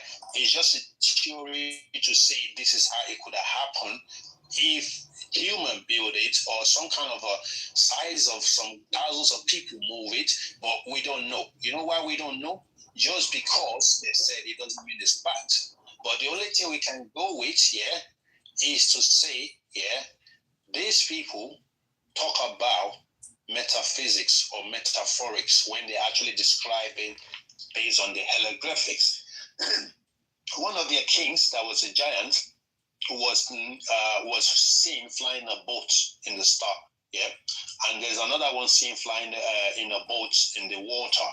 Do you know what they use as propeller to actually move the kings and thousands of people in the boat with a lot of bricks, stones, all kind of stuff? Guess what they put under the boat? They put aposes there. Aposes is a snake. It was used as a wheel to move that heavy object. So that is a metaphoric most people won't be able to decipher. Just because it's aposes doesn't mean it doesn't have helping them move the heavy lifting, right? Because they put it there. So that's just telling you already that you might be thinking it's a human that moving this shit. They could have a deity or some spiritual knowledge to move that heavy object away from human. So that is just one thing I'll give to you. If I find a picture, I'll post it for you as well, so you won't just think I'm talking.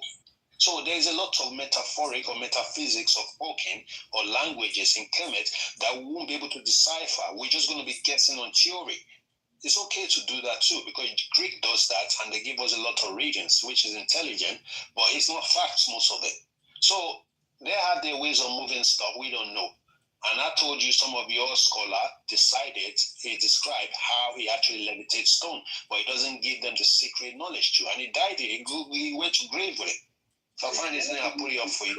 Your scholars, I don't understand. Yeah, I don't have scholars here. I don't have any scholars. I agree with He was an English, British, and European scholar. That's why I say your scholar is different from African scholar, isn't it? So don't get sensitive F again, man, and don't come with the racial shit, because I'm ready. That's the point, dude. You're the one who's being a racist. Your scholars, white man scholars. You mean scholars?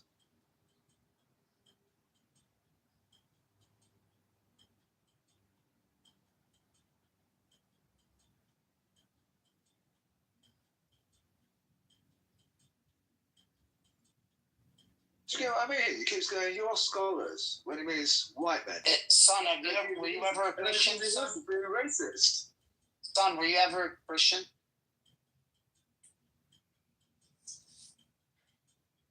I'll take that as a yes.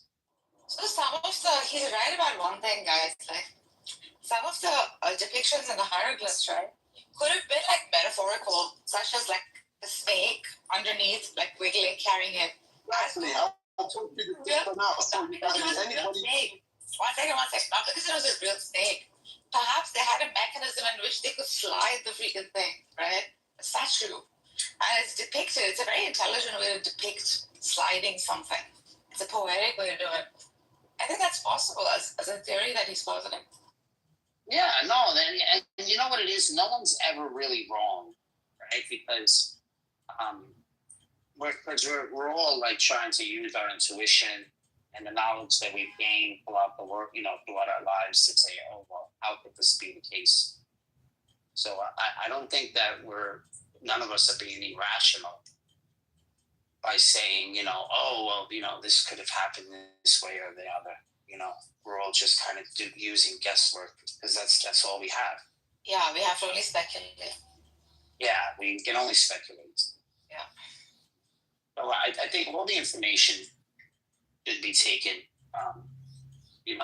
all the information but I think that's the thing, everybody likes to, and I think that's the most interesting part of conversations like this, right? Because we all have our little input on stuff. We have Marvel. These things aren't really up for debate. They're just up to share the information, But the common thing I think is that we're just so marveled by this era because of the way they did shit. Either they were like really giant people, or Eric Von Daniken has a good book called The Chariots of the Gods. It got a lot of like pushback and stuff. I read it when I was like 16 or something, maybe younger. He believes the aliens came down and actually did. That's one theory he has. They could have used pulleys and levers and stuff. I don't know. There's so many ways they could have done it.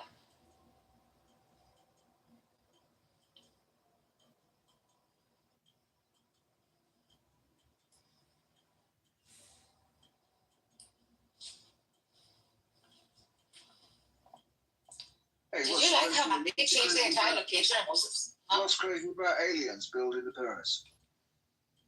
It's not. They were probably just like bigger people who look different. That's what I'm saying. Like there's nothing crazy about anything in that era because it's just so. It's a very mysterious civilization. I guess I put a picture up based on the snake that was used as repeller for the boat. There's a lot of picture of it. And the aliens you guys talking about are giant. I'm going to post that picture of two giants that was carrying a bigger bricks, that was used in pyramids. And the human was standing next to him, looked very small. That was found in one of the temples of one of their workers as well, right? They put this description for you. These people, they're not joking. They have a writing system. So it will be very difficult just to come with only theory when you neglect their real information and you can decipher it. So that's what I'm saying. It doesn't really say only thousands of people are going to be using chisels and a stone, to be chiseling granite or limestone that was harder than a liquid, even diamond, for thousands of years to come to that shape. They have their own technology, but we can't decipher it, and they're not leaving nothing behind for you. Sorry. Just because they know there are people coming to invade them or coming to take some of their stuff, so they give you few education, but they're not giving you all the information.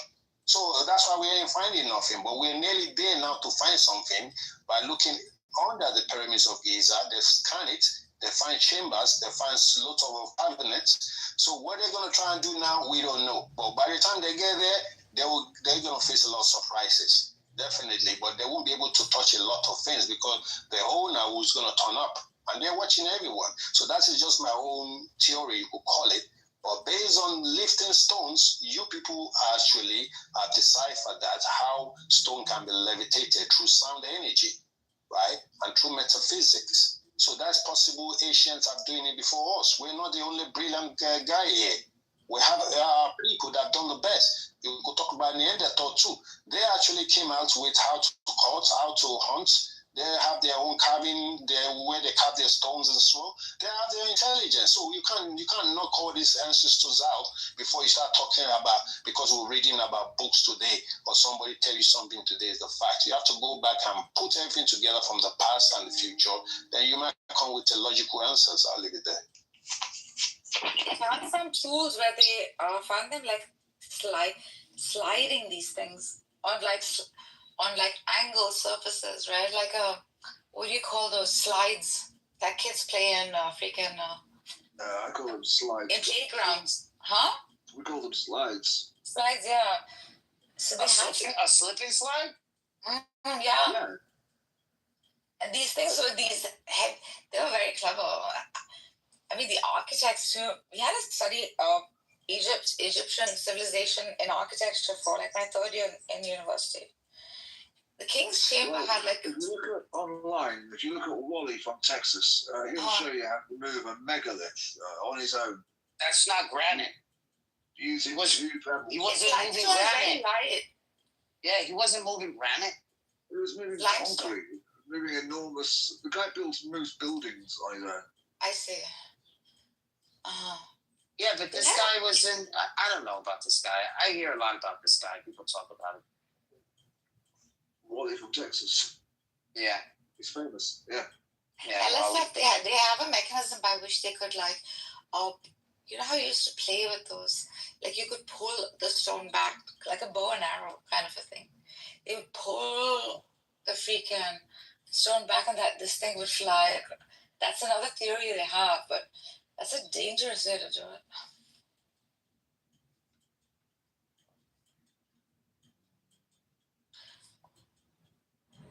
Plus, they're very connected with the sky and the stars and stuff like that.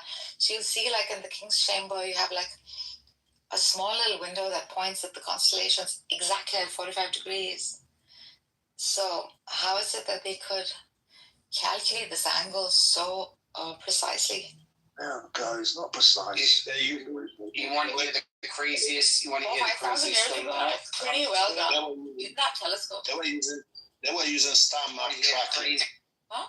It's called star map tracking celestial time. That's what they were using, right? And they invent the solar calendar, and it was used around the world today. So before then, they don't know about measurement time. They use lunar calendar. Right. Is that thing pointing today exactly at what you're saying? Yeah. How many? The Big Dipper? No, just tell me. Just tell me. Is it pointing exactly at a star? At a constellation or something?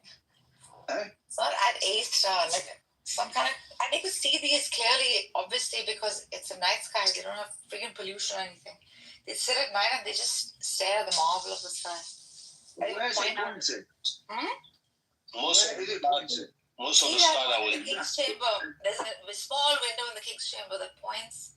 Can you just see if I'm right, or if it's the Queen's? Right. Is it pointing exactly at a point? Exactly, like at some kind of.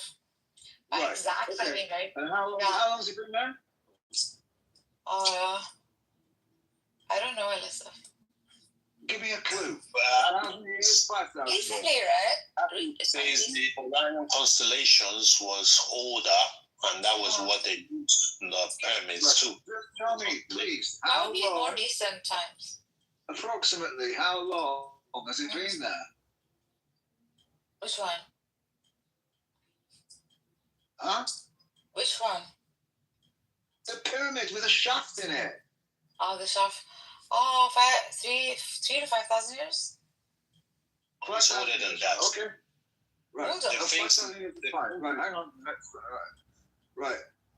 I'll give you an answer in a second. I just need to do a calculation. You don't answer either. You're gonna come out with some pseudo shit, and I know where you're reading from either. So don't come out with some pseudo. I'm doing a calculation. So what calculation am I doing? What do you It ain't gonna work. degree or something, right? I don't know, Alyssa. Can you check? Well, they use 365 days calendars, and that was the end of the year to match the rhythms of the natural season of their solar year. So if you're gonna calculate the solar here and the lunar here, you could come out with your answer. If you ain't got no calculation for that shit, you're gonna come out with your pseudo shit anyway. But it's okay. Right. Why don't you wait and see what I'm going to come out with? Amenhotep was 1390 to 1352 BC. So he met the pyramids there too. So go back to 1330 to 1352 BC and see where you're going to come out. Who is the from Right, now you've I love people who sit there and spout what they're going to tell you what they're going to do, mind readers. Right. Have you heard of something called procession? Mm-hmm. Yeah, well, I know about procession. Yeah, go on. Right, procession is how the fixed stars, or inverted commas, fixed stars, move slowly over 25,000 years to do one full rotation. Mm-hmm. Thus, in the last 5,000 years, that shaft has moved 70 degrees to where it's pointing. So it's not even pointing in the same fucking direction.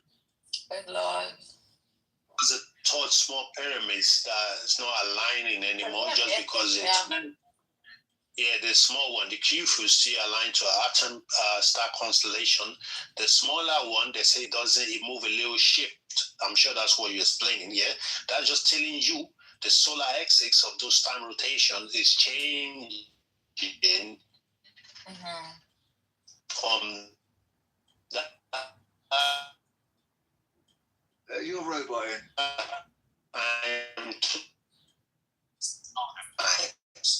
So it's that's just a way to explain. No pyramid. You're roboting. We can't hear a word you're saying. Right. Anyway, so anybody who says that shaft is pointing at X position, it clearly can't be because it keeps moving.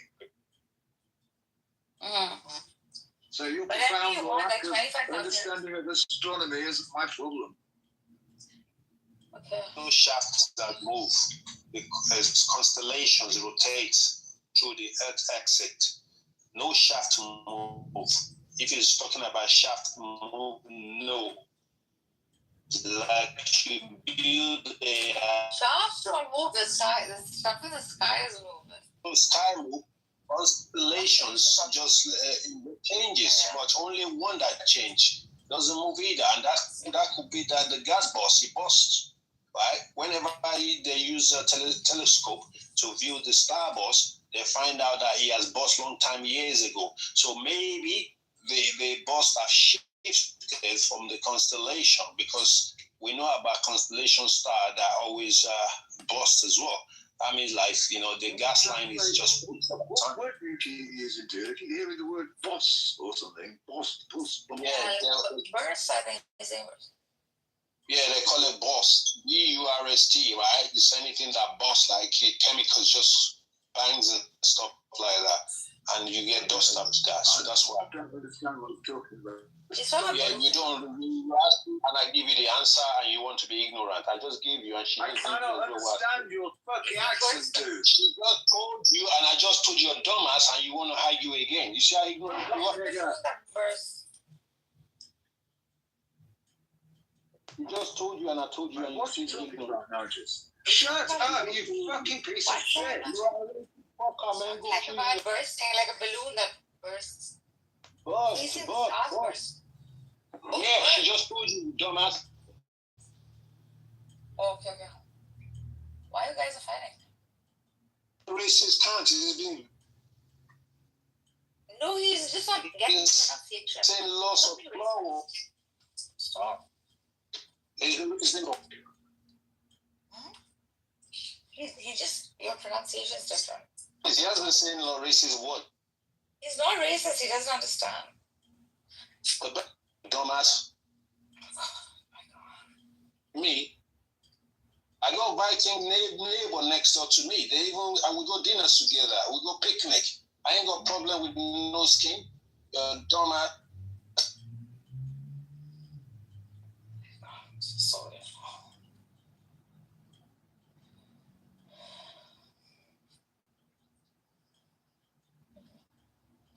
I have Viking neighbors around me, yeah? We go dinner together and picnic.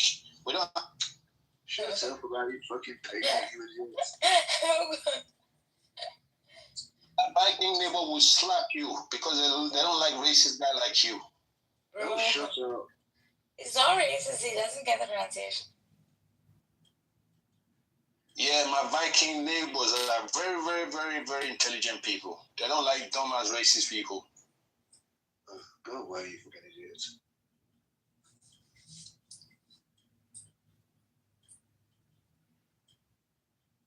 So we sat there now just for hours and keeps going, you're scholars, you're scholars,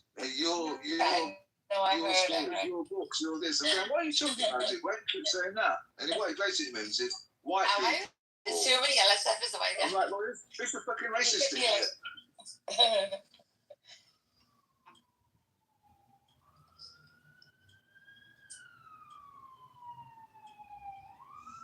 Right, so we back up, see what the next super intelligent thing he's got to tell us about.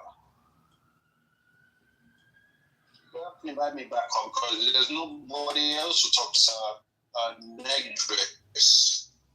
You know, you lonely motherfucker, Mike. I never know why people sit. I never say that. Yeah, that's it, black. I don't even give a fuck what type of black he is, yeah? But he's been saying a lot of racist shit to me. And I told him already, I go, Viking, they're cooler, they're gentle, and they don't discriminate. That your racism bullshit. You don't want to hear it. Oh, it's not important.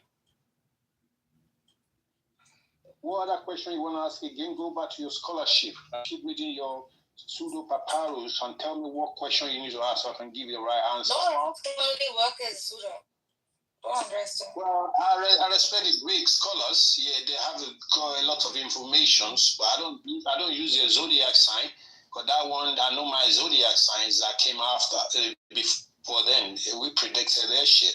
But based on that, yeah, I respect them. They went and learned and give us books and shit.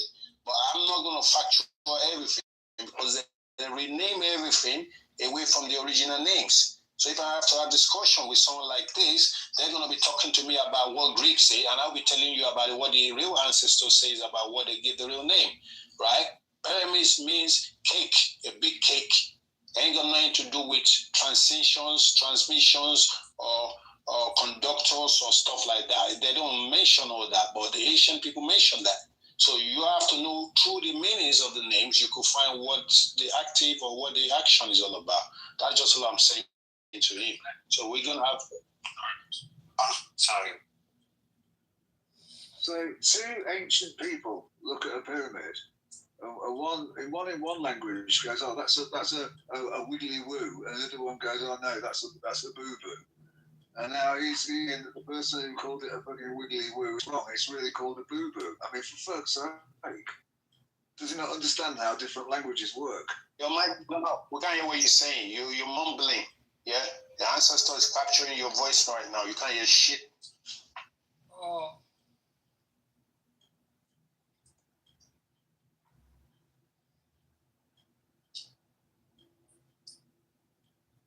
Repeat what you're saying. You went off. You're mumbling. You can't. Sometimes we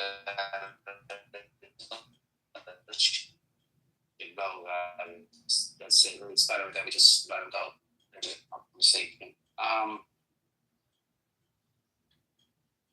Yeah, it was fucking retarded.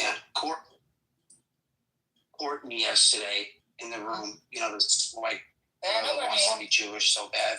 I know Courtney. Yeah. They're telling us that the throne of David is equal to the throne of God. I couldn't believe it. And then Kevin kissing her ass. Kevin in there. You gotta hang out in the apostolic room with us a few times. I know Kevin. It's I hung out with like Calvinists for a couple of times. You know who they remind me of? Brethren. A lot. Well, they're determinists. That's why. That's not. It's the attitude. But they also are like, I don't know. They make rational arguments, I guess. And they've been like, they use precept. They use precept, yeah. They use precept. I personally, I don't like the priest stuff that they use, but I understand it. But yeah, the Calvinist position is a position that the Catholic Church ways. They will say they hold to this view. Give it as like, you know, the priest joins the priest. They feel like they've been chosen. That's all they're saying. They're saying, you know what I mean? Yeah, I don't think it's that. It's pretty. They're just demonstrating that God is the best of planners, and like you'll have problems with resurrection, and that whole narrative will sort of fall apart a little bit if you take their position. No, their position's not biblical. No, it's not. Okay. Mm-hmm. No, it's not. It's weird. When did they come up with it? Like, why did it? Augustine Hippo. Uh-huh. You know the I think therefore I am. Yeah, he was the first person. No. So you know how there's a Descartes demon. Mm-hmm. Right? I do not take that. Yes. All right. So Hippo, Augustine, him, the Catholic theologian.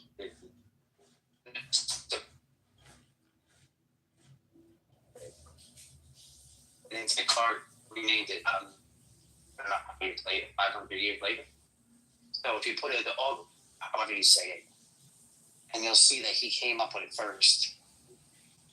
He says, if I am mistaken, then I exist. That's what he says. So for I am mistaken, then I exist. Because what he's trying to say is that, what he's trying to prove is that can the devil or any deity be forcing my own thoughts? What he's saying is we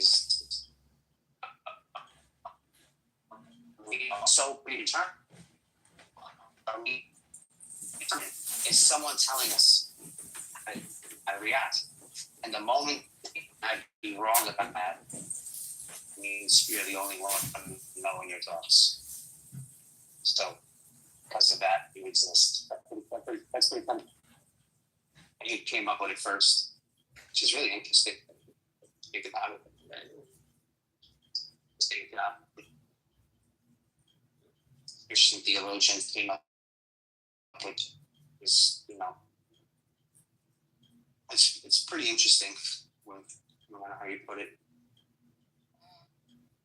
I don't like I think that Brian Carlos uses it all the time. He thinks this is a good way to know you exist, but he's posing a lot by saying I think therefore I am anything really.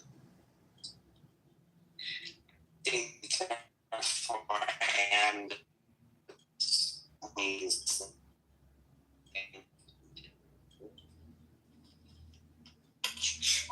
they want this because they want it.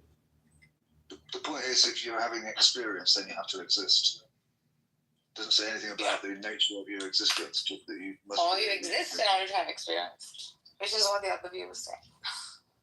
Yeah, that's a horrible way. For us, essence to exist. His name is Augustine of Hippo. If you look at that one, he'll give it to you. I think it's I figure out which it's in. It's really interesting.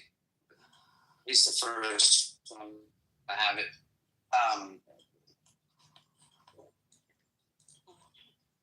But you know, we have these doors in here, and I put this like silver insulation in the way so that it doesn't. You get what I mean? Like you don't see it now. They want the fucking glass in it. I'm fucking putting plexiglass and putting the shit in here. Yeah. Plexiglass is quite easy to work with. The amount of And she's really beautiful, Anna. Yeah, I mean, this doesn't even fit. It's just, this is what we call this permit temp. Because we can't say nigger rig on that because it's kind of racist. So we say permit temp. It's permanent but temporary. Or permit temp. That's what we're using. Permit temp. Permanent, not permanent, but put it like it's permanent, but it's temporary. So it's coming out again. I had to kick that guy because that guy was just on a roll. Yeah. He was on a mission.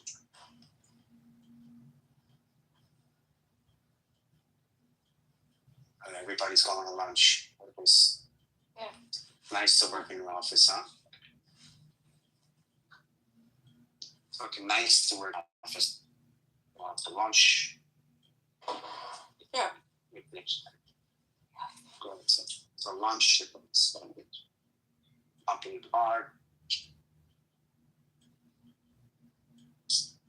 Did you know ours?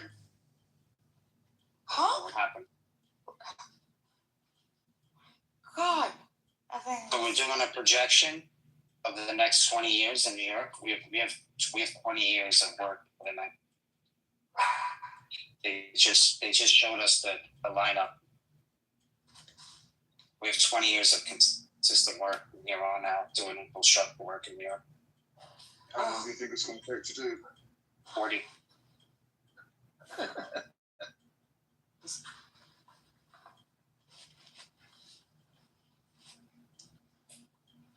That's 20 years if everything goes to like one project leads to the next.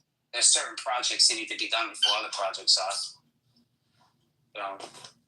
Well, I don't know how things are going in America at the minute, but over here they're talking about, because of this Iran business, there's going to be shortages of stuff. Oh yeah? Yeah. Food shortages, fuel shortages, the cost of everything's going to go up. Gas and electricity. You still have that little spider? Alfa Romeo? How the fuck do you fit in that car? Oh no. No, that's gone. How the fuck did you ever fit in that car?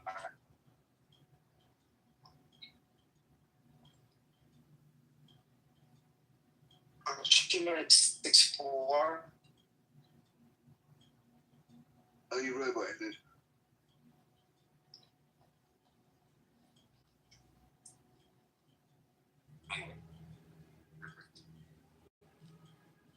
Taking away the moments I make up with all day.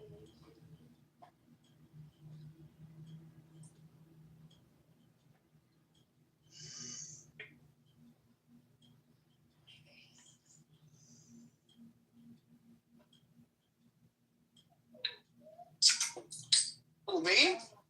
What was it? I didn't even hear what you guys talking about. Oh, man.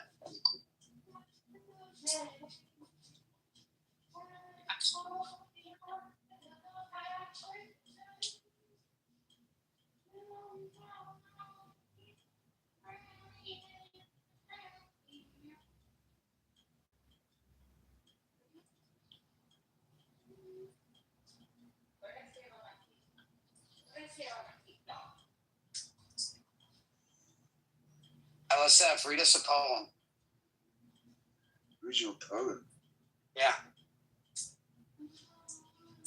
A good one. Hang on.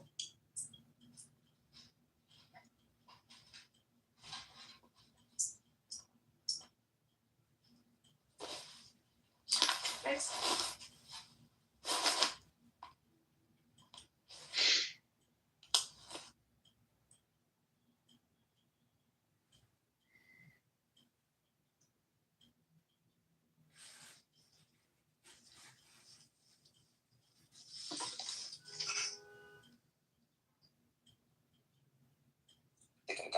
here.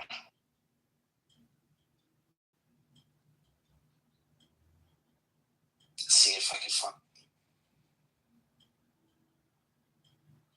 Love looks not with the eyes, but with the mind, and therefore is winged Cupid, painted blind. The course of true love never did run smooth. And yet, to say truth, reason and love keep little company together nowadays. I me, for aught that I could ever read, could ever hear by tale or history, the course of true love never did run smooth. Shakespeare.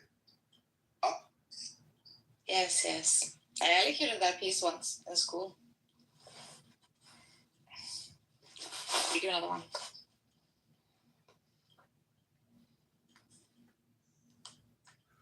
What's your favourite Shakespeare play? Julius Caesar. Merchant of Venice, second. Midsummer Night's Dream, third. Romeo and Juliet, perhaps fourth. And As You Like It, fifth. Shall I compare thee to a summer's day? Shall I compare thee to a summer's day?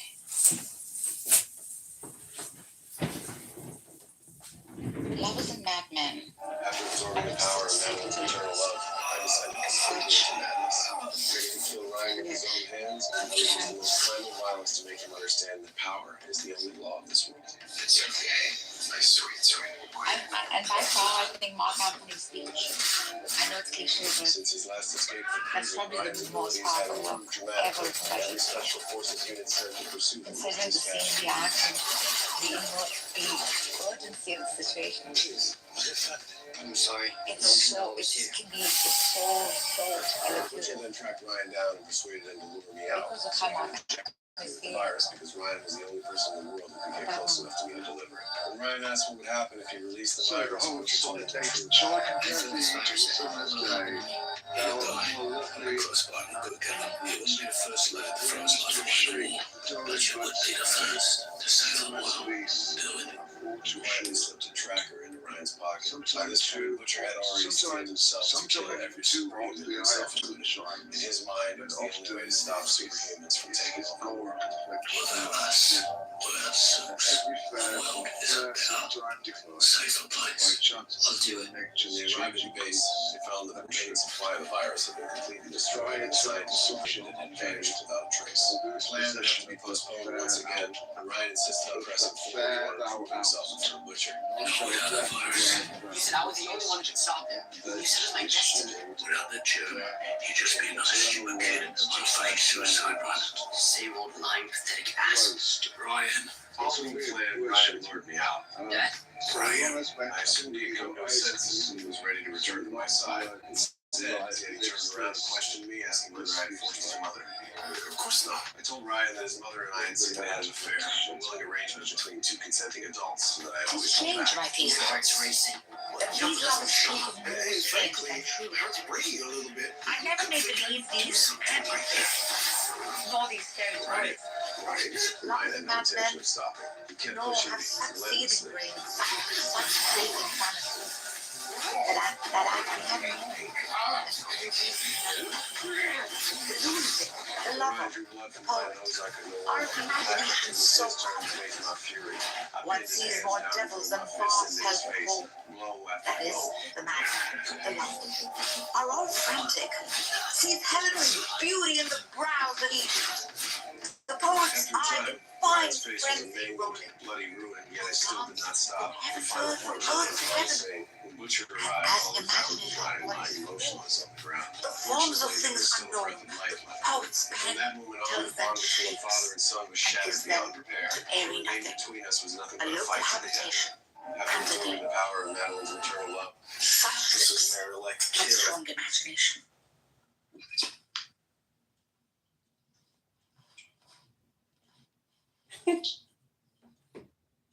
That was his call. Where should I start? I did Shylock speech too once in school. Start from the beginning. The gospel of truth is a joy for those who have received from the Father the truth, the grace of knowing. Through the power of the word came forth from the throne, the one who is from my Father. By his name is addressed as the Saviour, that being the name of the work, he is formed for the redemption of those who were ignorant of the Father. While in name of the gospel is the proclamation of hope, being discovery for those who search for him. When the totality went about searching from the one from whom they had come forth, and the totality was inside of him, the incomprehensible and inconceivable one, who was superior to every thought, ignorance of Father brought about anguish and terror, and the anguish grew solid like a fog, so that no one was able to see. For this reason, error became powerful. It worked on its own matter foolishly, not having known the truth. It set about with a creation, preparing with power and beauty the substitute for the truth.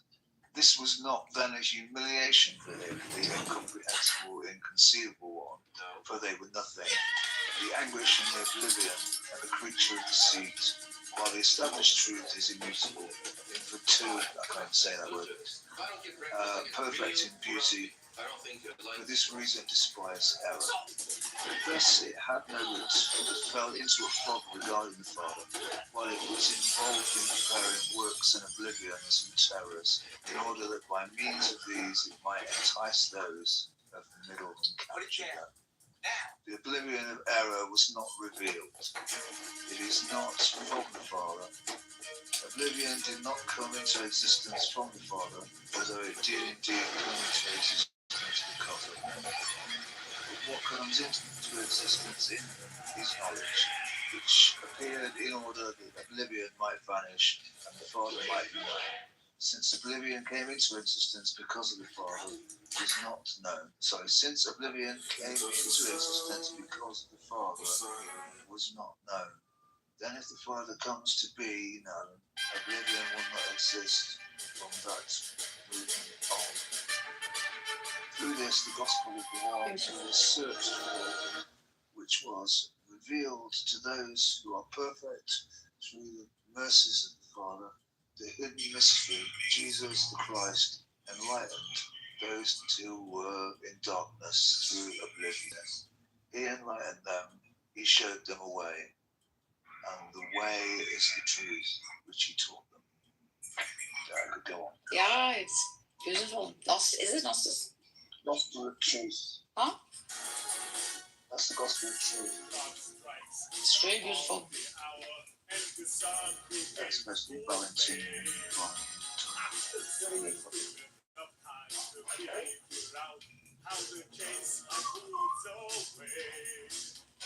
The kindest thing you could do for yourself. Okay, I got one. Okay, keep going. It's like, it's heretical. That is why it's so beautiful. I knew it was heretical. Right? This passage. So ask like the Gnostic Bible you sent me path. It's just really beautiful. What LSF read. LSF believes in the Old Testament God is the demiurge. Yeah, I know. He believes that. Are you Gnostic? Yeah. Yeah. I'm not religious. Don't tell anybody. Yes. Full heretic. He doesn't want to go full heretic yet. Why not? Take me to the altar of heretics. I'll wear that crown of thorns proudly on my head. Yeah, they don't think I'm an atheist.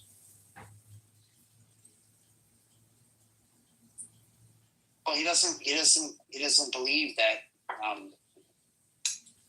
the God of the Old Testament is the one true God.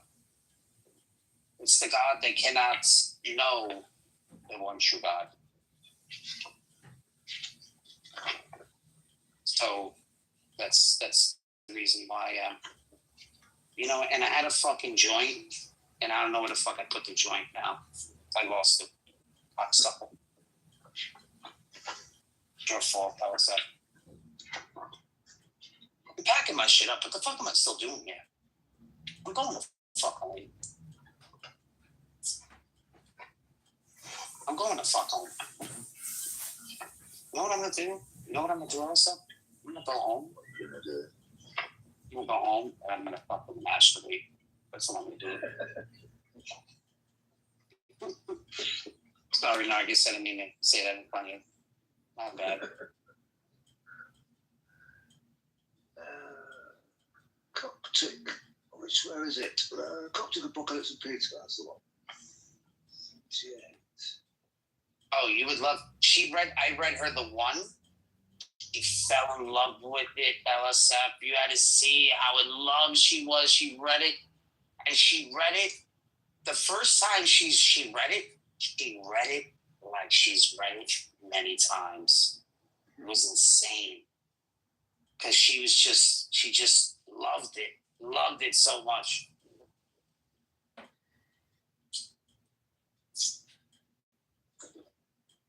The uncorruptible one. The one. The one. I think I'm going to read it and send it to his voice. I think you should read the what's it called? The trimorphic protanoia. First thought in three forms. Which and on the origin of the world is the other one. They're both very good. Well, read it. This way we can know. What page? What page is it on? I'm reading it. I've got it in a book. I've got a different book to you. I don't know if it's in the Elaine Pagels one.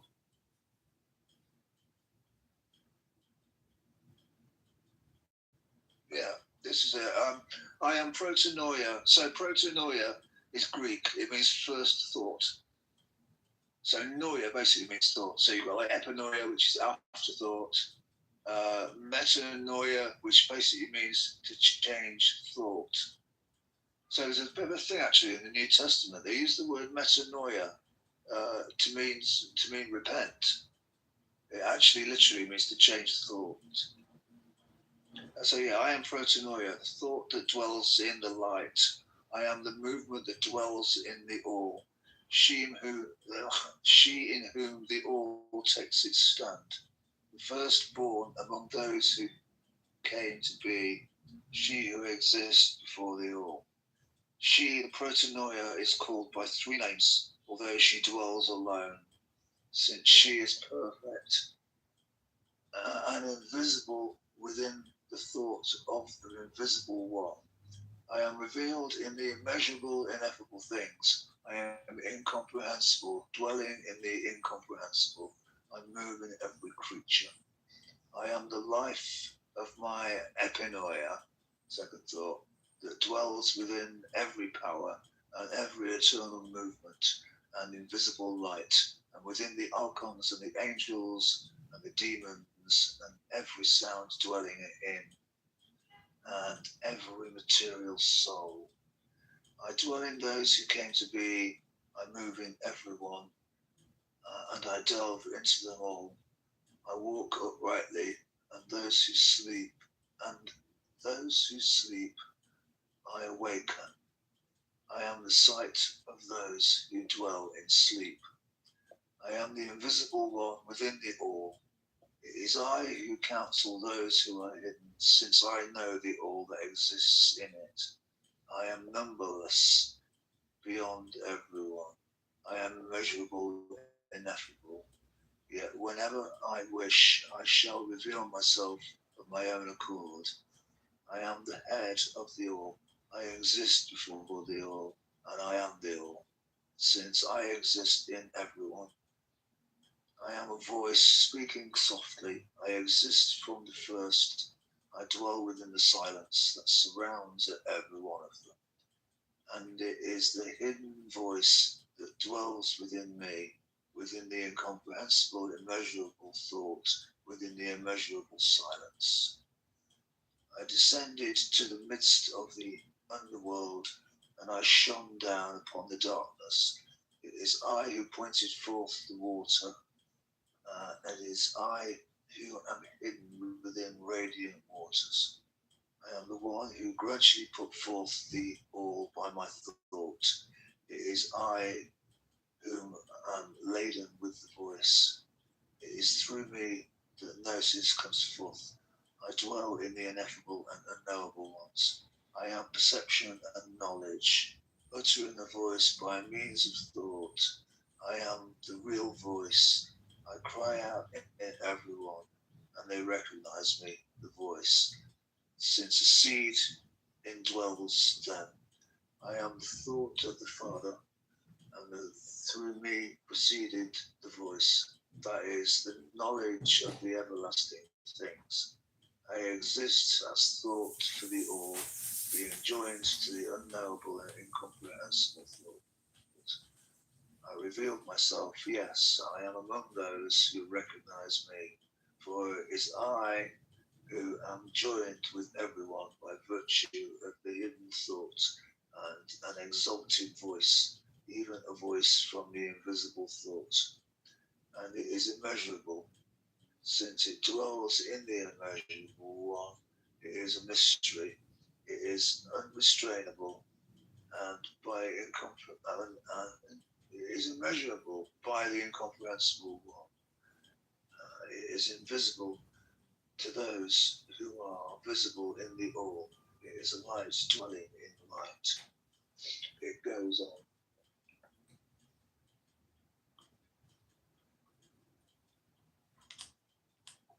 And then, yeah, the origin of the world is the other good one.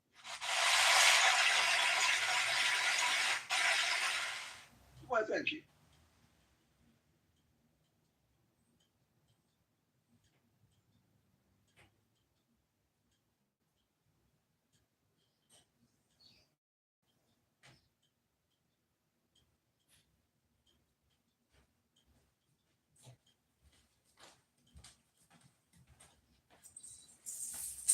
So what scriptures do you read then, Moses? Well, I like the Bible. What's your inspiration? Read everything. Everything I can get my hand on. I don't discriminate. But I don't think all of it. But what you just read sounds very much like the Krishna speech on the Bhagavad Gita when he's introducing himself. Yeah, that's how old is he? Much older.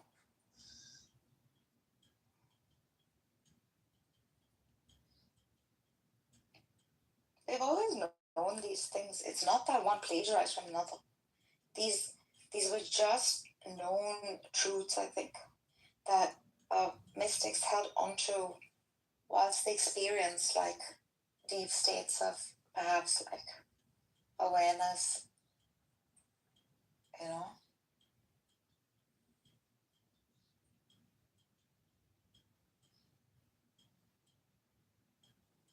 Well, it's not popular, but my personal opinion is that Christianity began as a spiritual movement via Paul. Sure, yeah. If you actually read carefully the letters of Paul, it doesn't mention a sort of embodied Jesus. Right. It's spiritual. PR. Like a Gnostic kind of. Yeah, you want to read this one? Yeah, there's the 2 pages here. I'm going to post both pages here for you so you can see them. Yeah, this is the second one. So it starts on the second my PTR, the second one, and it is page 469. If you want to go to the book, this is out of the book on page 469 also. I think it's easier for you to read it from the book. 469. I'll download it onto my phone. This is just one page. No, it's 2 pages because it folds over to the next page. Oh, yeah, okay, I got it. This is really interesting. It talks about the Aeon. Oh, you don't have it? You need the Gnostic? New phone, innit? Just send it to him. Does he? Oh, he has it. Yeah, Do you have it? I read it every now and then. Hey, come on, let's read this. That's the Elaine Pagels version that you've got. So what? Oh, the Elaine Pagels? Yeah, she's one translated. Is it a good one? Yeah, it's a good one, yeah. Yeah, I like it. When I went on vacation, I went to the library and I got the hard copy, the hard one. Man, and I didn't want to return that book, but then I felt guilty taking it, so I fucking brought it back to the thing. Because I'm thinking about like, this is really good stuff. I'm reading it. Oh yeah, yeah. Scriptures. Oh yeah. Bar Urban has a good one too. Yeah. Yeah. In fact, there's a song that goes with it called Los Christianities, and put the two together because he references them back and forth. I have watched Heaven and Hell. I think that's the first book I read about him. It's quite linear. Did you have you read it? What pages are they, boss? Oh, in the Gnostic book. In the Gnostic book, it's 469. 469. Yeah.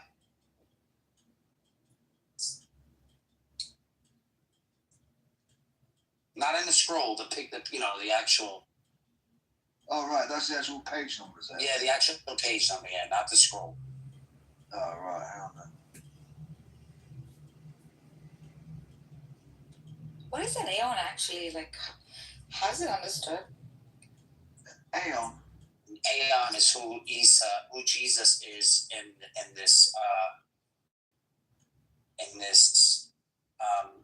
the Valentinian thing. It's quite nice.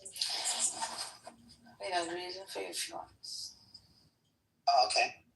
469 and it's 469 and 470. A little bit of 470 on the top. I'm just reading from your PTR. That's the one, right? Jesus descends. Yeah. Yeah. Yeah, okay. No. It starts at 469. It says the world ruler tries to kill me. Right. Not that one. Just saying, oh, you know what?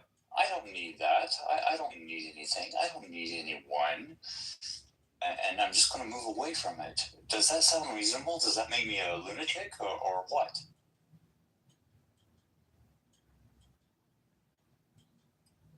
No, I think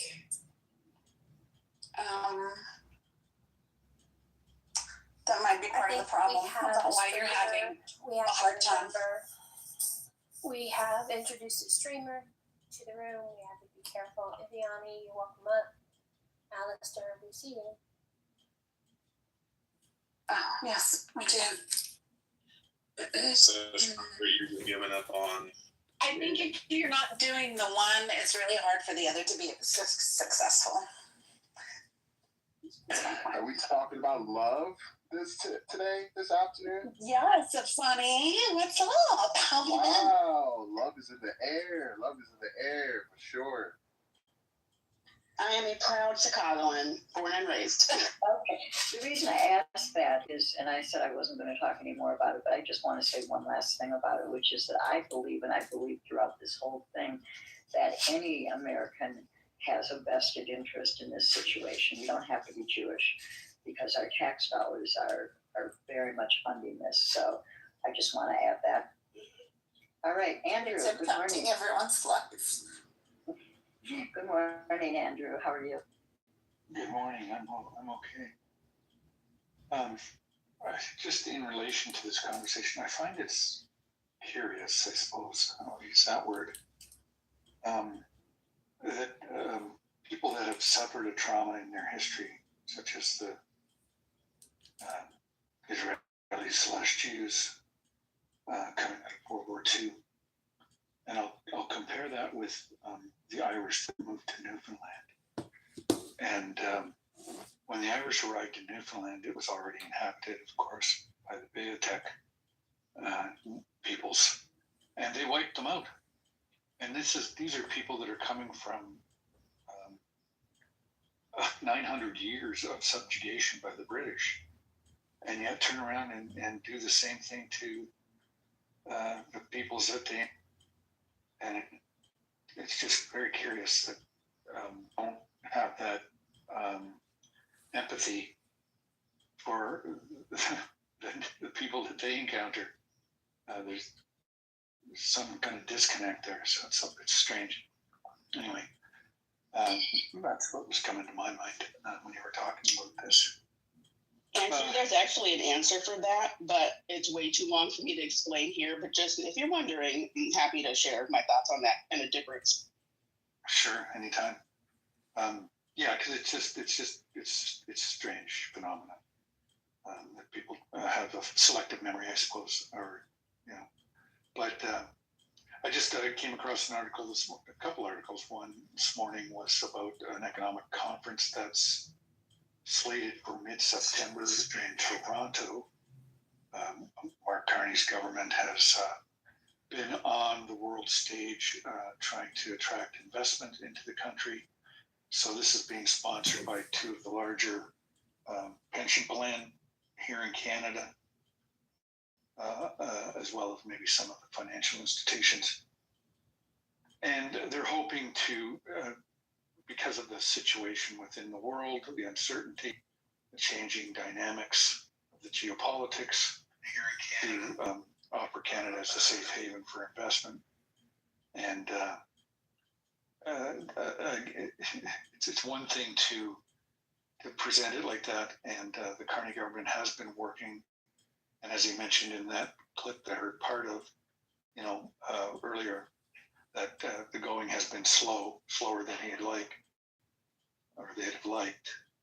And so they have a lot of MOAs in terms of some of the larger projects. But Canada has had an issue with this for a very long time, and especially under the previous Liberal government. And that has to do with just the whole regulatory process that you have to go to get these things approved. It takes forever. And of course, people aren't willing to, they want a faster return on their money.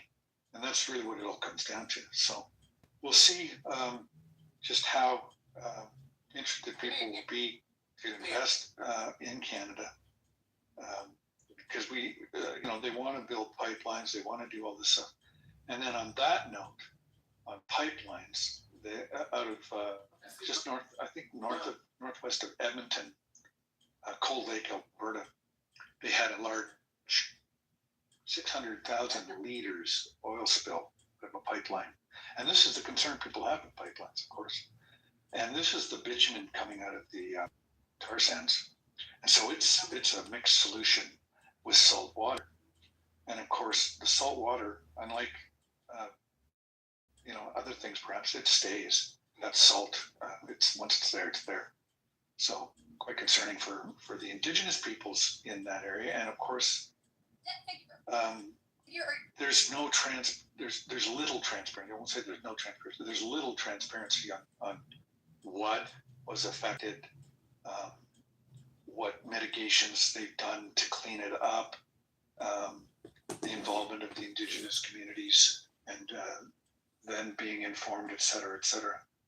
So that's quite a concern for Canadians. I mean, that's why Quebec doesn't want to see a pipeline go through their territory. And these are what you get when you have a large country with all these regional concerns that differ. Alberta has a different concern than Quebec, obviously. Alberta wants to get their oil out. Quebec doesn't want their oil spilling all over Quebec. But it's such a complicated country, Andrew. Oh God, is it ever? And then let's talk about the North. That adds another dimension to things in terms of proximity to Greenland and this whole golden dome that Trump is trying to promote and conceive of. Yeah, I don't know. Yeah, so, and I guess the other one that really hit me this morning was that Doug Ford, who's the Premier of Ontario, has just they purchased a used private jet for him at $28 million. So I don't know where he's jetting to in Ontario that he needs a private jet, but apparently he does. I need a private jet. Don't we? Why don't we move over to Susie, since we're having kind of a shortened room today? So I would love to hear from you, Susie. And thank you, Andrew. Yeah, hi, and I just exited the tram that I was driving in while listening to you, Bright Minds. I think that what I would love to share is that I went to a Aarhus University conference last night that was named Resilience, and we had from 4 different departments, from history, from technology, from social sciences, and also the head artistic director of the Royal Opera of Denmark as the speakers. And very sobering, the topic was picked because at the moment, the US is participating in a war, but in countries like Denmark, we expect that we will be in a war and not only participating in a war. So that's the vibe of Europe and the Nordic countries. That is that our mindset is settling into preparing with emergency radios, especially male children, teenagers that expect that they'll be part of an army. So it's actually a major mind shift to the sort of not only bipolar world order, but China, India, possibly Russia, Europe on its own, and the US as the new centers. And it was just very interesting. And I'm very happy to say that conversations like the one we have in this room and other places in Clubhouse made none of the points that were made new to me. But I think it's interesting that it's sort of spreading out in many corners of both research and society. So I think that's what I would love to share today. I have a question for you, Susie. I know you don't represent your whole country, but what is your take on America's Western European allies? Do you feel like this is something that with the new administration could be reversed or healed, or do you feel like things have broken down in a way that... I think the last suggestion, that is that when I talk to ordinary Danes, there's a lot of people also on social media that says things like, I hope nobody gets insulted, that Trump is stupid, he's a lunatic, let's get rid of him. But then when it comes to the speakers and the audience yesterday, it's a much more, actually the first speaker, he said, don't have the illusion that things are going to change if Trump disappears, because there's a whole power shift of power, not only in the United States, but focusing on the United States to answer your question. That is that we are experiencing a new world order where we'll have to look at where each sort of entity, like Europe, where do we get our resources from? Are we self-sufficient or are we dependent on others? And Europe is in a bad place there, and US could be in a good place because it has access to most of the things that it needs to sustain itself. So the expectation is that the US will go its own way and it will have no reason to reconnect with Europe after this administration.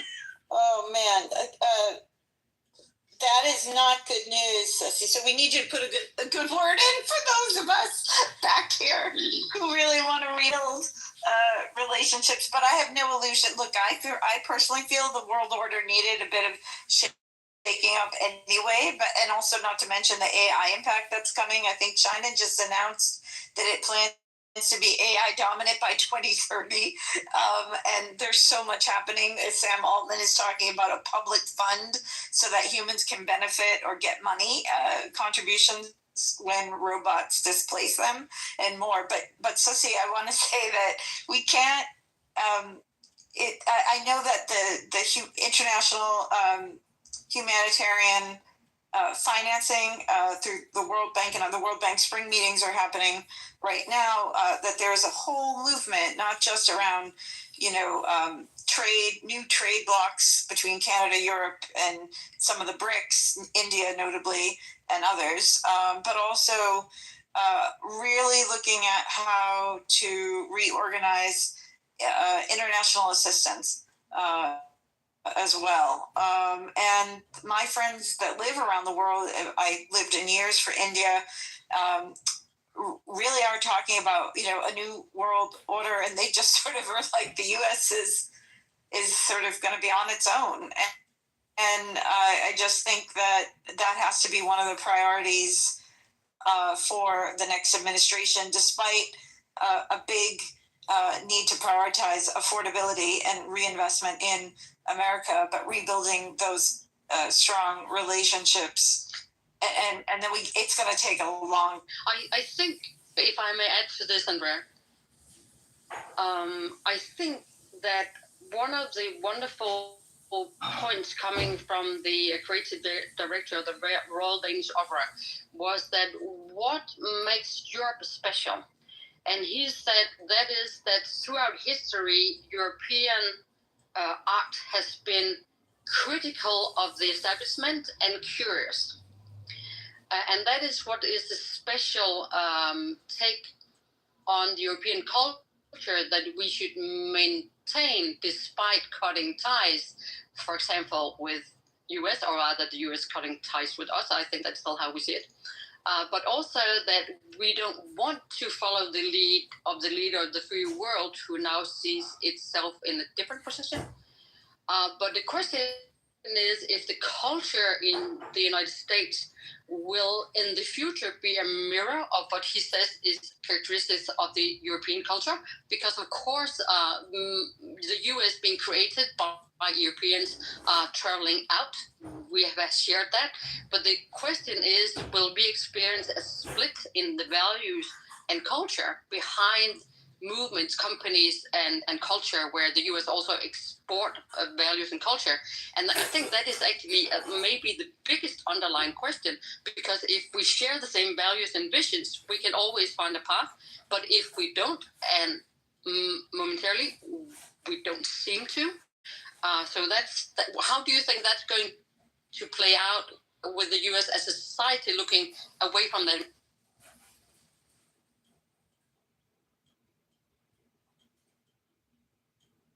Can you repeat the last question? Sorry, I just want to cut out a little bit for me. Okay. Repeat the last sentence. It was very interesting insight, but the last bit of the question was, how is it going to play out with the... Go ahead, you rephrase. So the artist said that the core of European culture is curiosity and critical creativity and a critical approach to things. So that has also been the base of the American culture. And he said, let's keep nurturing that as specific European, different from all the other emerging global hubs. But the question is, that I was trying to phrase, that is, will the United States maintain the same culture of critical curiosity towards the establishment, or have the US already moved away from that shared values that was brought from Europe, but has that changed into something different? Well, I don't know if it's changed into something different, but if I feel, I personally, well, my take on that is that there is a vibrant, creative, even more so than some of the big businesses, pushback going on right now in the United States that's exercising its free speech and critiquing this particular regime, and with it also kind of the state of affairs for average, American people. So, and you see it in the satire, which is, with comedians and particularly our late night show hosts who have been attacked by the regime. Well, not to mention the Pope just defunded a bunch of Catholic charities. Oh, this isn't political retaliation much. And also our musicians, Bruce Springsteen, I was speaking about this earlier, is doing a Land of Hopes and Dreams tour, which is, really, check out, go online and Google his opening statements in the concerts and what he's saying and how hard he is coming down. So, and of course, Trump is going after him as well. I think Trump called him a dried up prune, which is like Bruce Springsteen, even if he looked like a dried up prune, looks a million times better.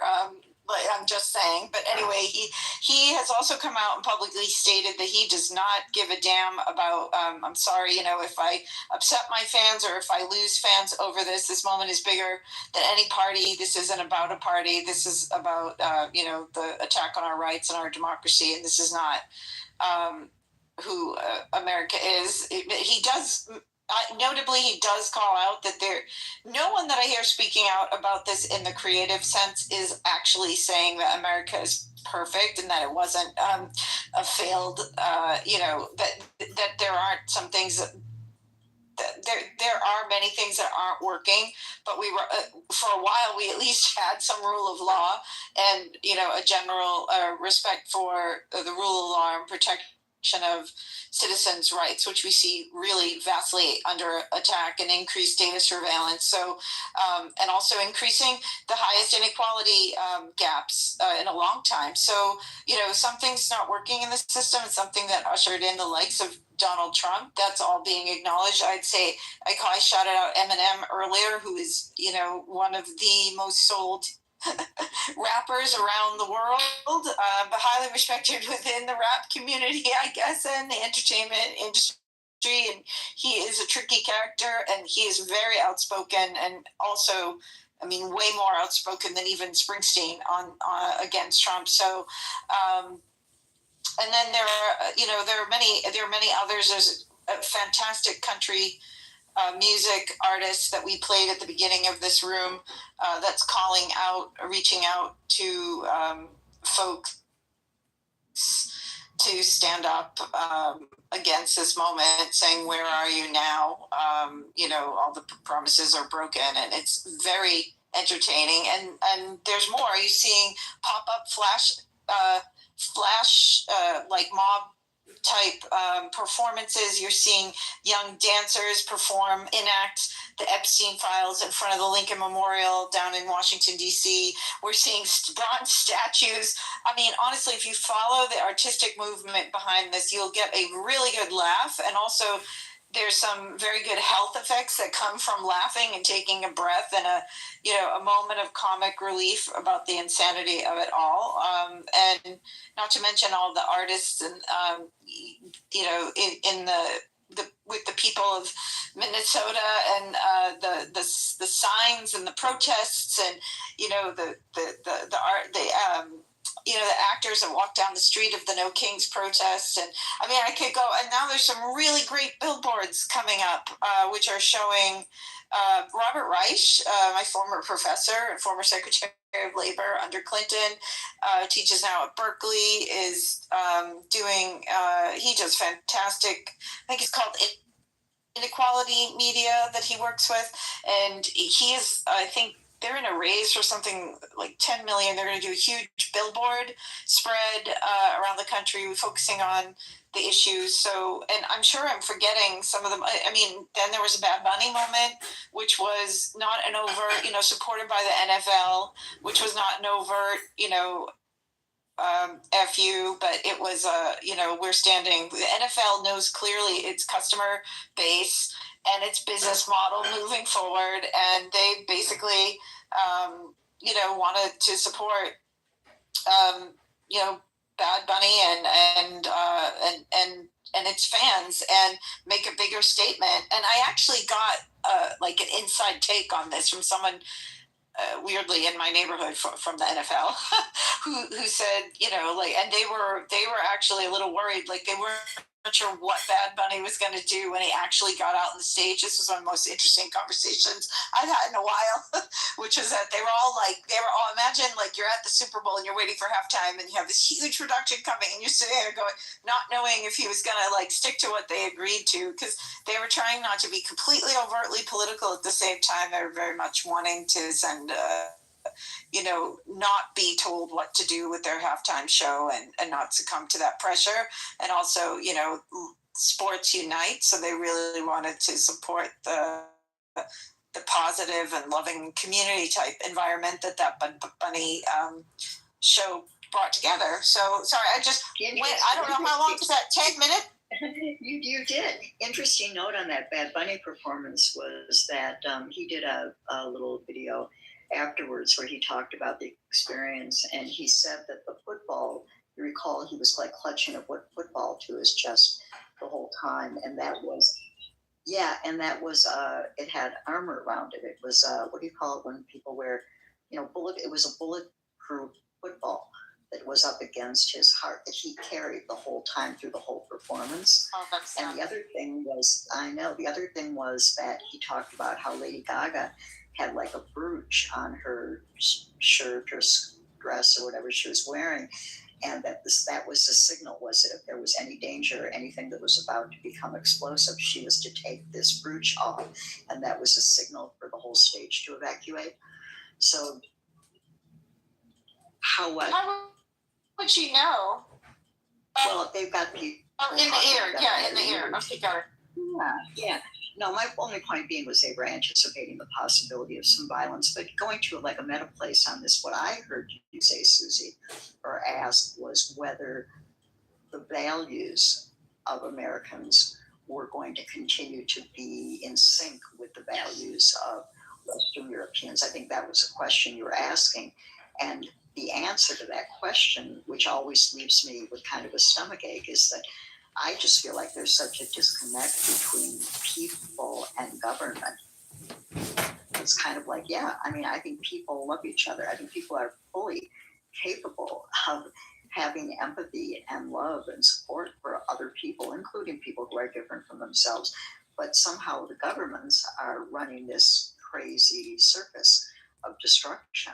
And I don't know how you reconcile that, although I would say that right now I think all eyes on Hungary, because that was a really positive moment for me anyway. Last week was when we got rid of Orban. I mean, that was a little bit of a glimpse of hope. So with that glimpse of hope, anybody else? I just want to say one thing there. Oh my God, if I did that whole total rant and then didn't even answer your question, I'm sorry. That was probably my misunderstanding. But I think right now.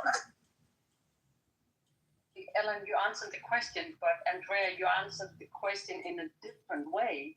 But that was also an answer to the question, because my personal belief is that art is always a reflection of the people and the tendencies going on and what's coming tomorrow. That's art's job to look for. So I don't want you to feel bad about it.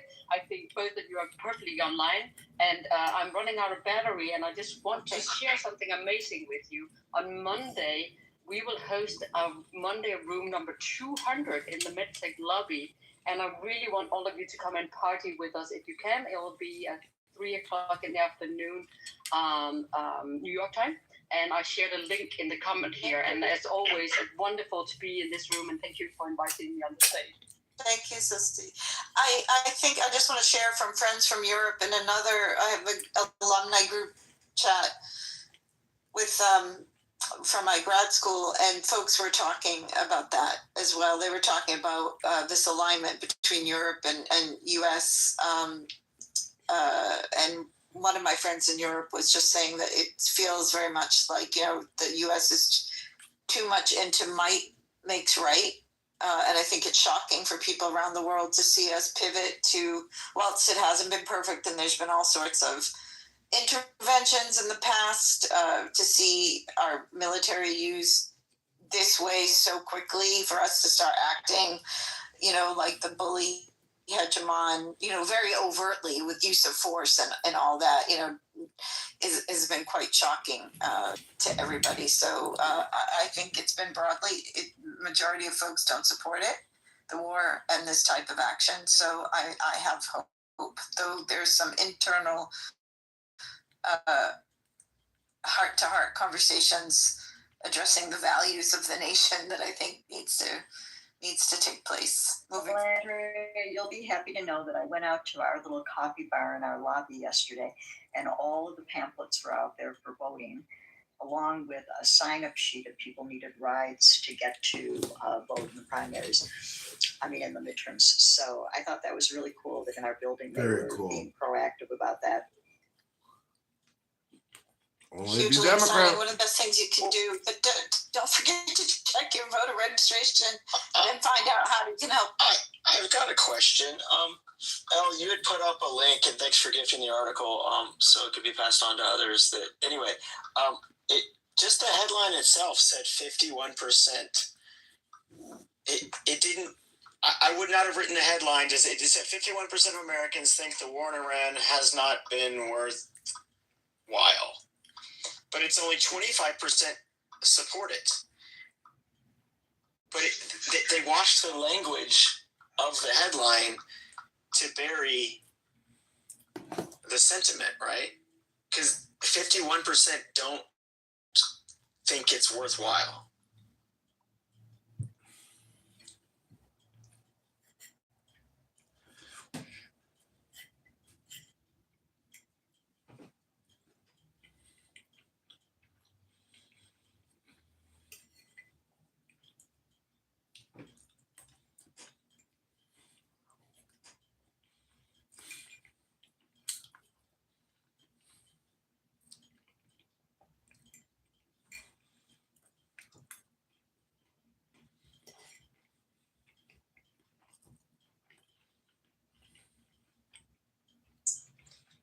It wasn't that the math didn't add up. It's just that they're burying the real thing is only a quarter of people, not even a quarter of Americans support this war. This is the most unpopular war. So to say that, anyway, don't think it's worthwhile is... I just think it's more of the fealty to and sycophancy to, they're either afraid of Trump or they're doing audience capture. And if their audience keeps paying for this, they're going to keep doing it.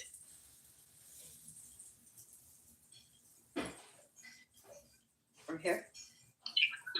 Yeah, I have our traditional Friday song. It's good to see everybody here. Thank you, Elle, and thank you, Andrea. There's lots of stuff happening. We'll back on Monday. So everybody have a good weekend. Here we go. Happy Friday.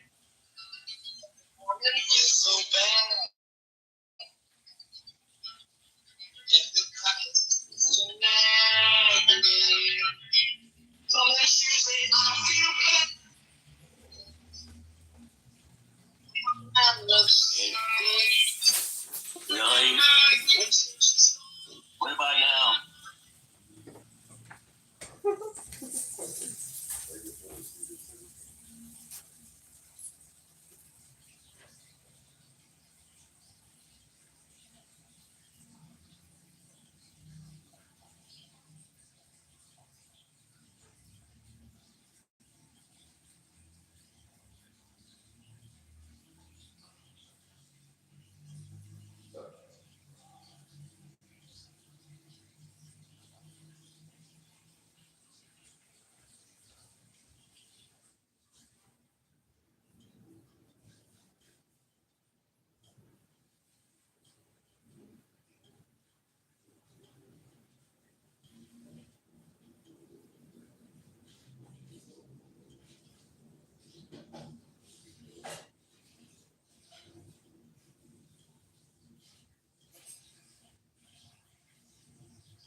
breakfast you want? Yeah, it's really good. It is way better than sugar. You know, I even tried that. Probably depends on the intentions of the llama. So we're really missing a big component of this.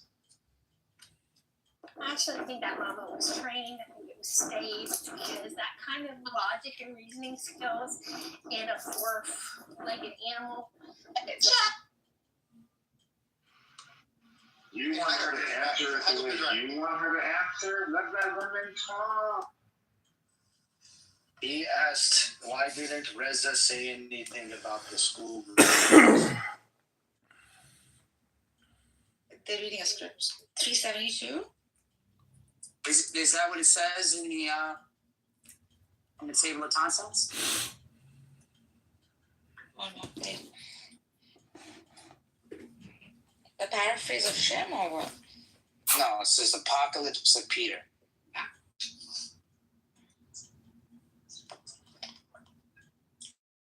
So go to the content. It's not in the scroll, in the page of the book. The link you posted, right? Yeah. Let me see. You're on 339. Keep going.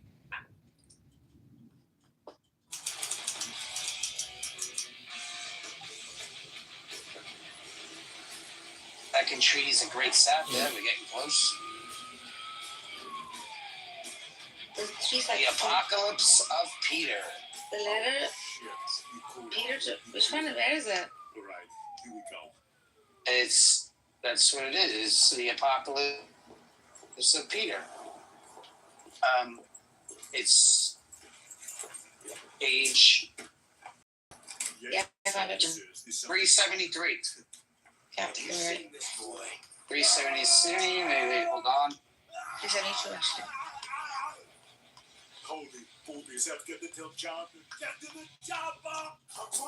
Okay, right here.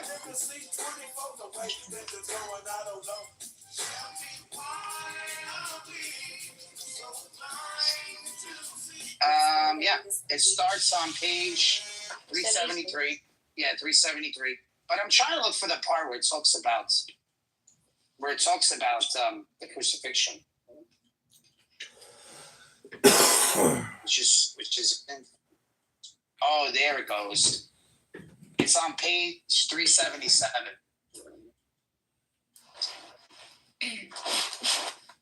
Right there. Just start at that top right there, 377. Just start from there on. That's where it is. That's where it is right there, yeah. And the laughing part is brought up again. And this is another place where they get he neither killed or crucified or whatever, or made it appear so, really. Yeah, so yeah. It was made to appear so. Which was probably the narrative popular at that time, because that's century, around the region in the Arabian Peninsula. People were talking about it like this. Hey, I skipped too slow. Wait, let me go see it.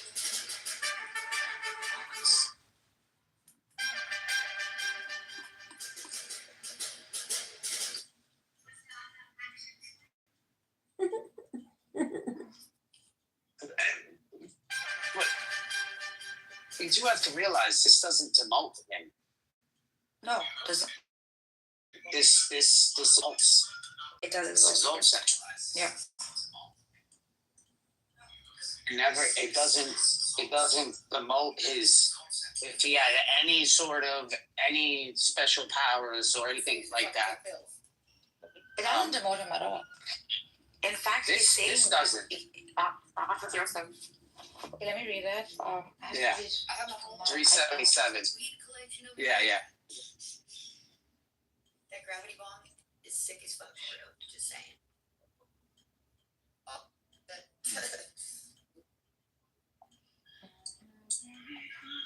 Yeah, that's all I'm saying. But hospitals what is terrible for.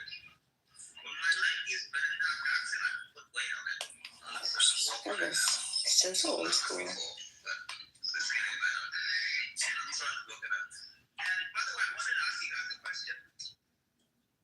Who's this guy? Al Laster? He's been hanging out on the stage the whole day. What's up, buddy? What's your... Hey, I was gonna ask you a question. Do you think Jesus was a Gnostic?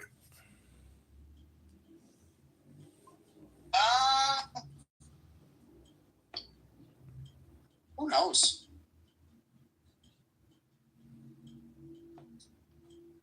Because I get the feeling, based on religious history and esoteric and exoteric philosophy, and having a large book collection, that there are many people that tap into the same source power as Jesus. But to say that Jesus is the one and only God, or the God of the all or nothing statements about Jesus, to me, just don't add up. To me, he's a powerful magician, just like Muhammad, just like Buddha, and they all have a philosophy which is essentially Gnostic, or above and below, that type of a connection. Correct, bingo. But what I'm trying to say is that if that is true for Jesus, it's also true for you. That's the good news. That's what everybody's missing out on. Yes. It's the fun of the secret. Missing out on. Yeah, idiots think that it's all distinct and separate from each other. Idiots.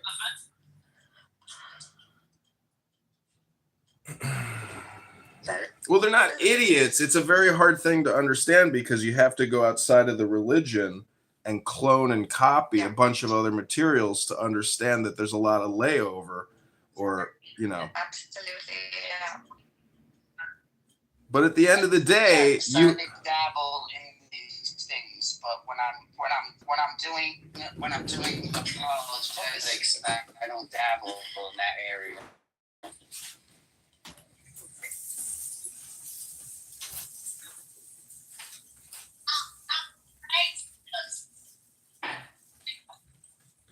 But Courtney telling me that there's two thrones and one is identical to the other. It's just bullshit. Wait, when you say Right, that's not right. when you say you do apologetics, does that just mean when you do apologetics, you're not doing Gnosticism? So what are you doing? Apologizing for not doing Gnosticism? No. When I'm in the NBA, I'm playing by NBA rules. But when I'm playing street ball, I'm playing the street ball rules. What is the problem? I'm still a basketball player. And guess what? When we're going for the gold every 4 years, we're in the Olympics.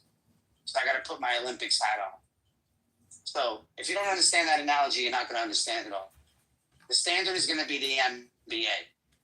Yeah. What we're doing here is just street ball. This is redundant. That's what John is saying. It is. Just to NBA is what he's saying. He's always got this always coming in here fucking complaining about what we're talking about. But I don't understand. What the fuck is that? Shallow all along. Hello? Shallow all along. Shallow all along. Or shallow all. My father couldn't marry a Jew. Picture that. Shallow.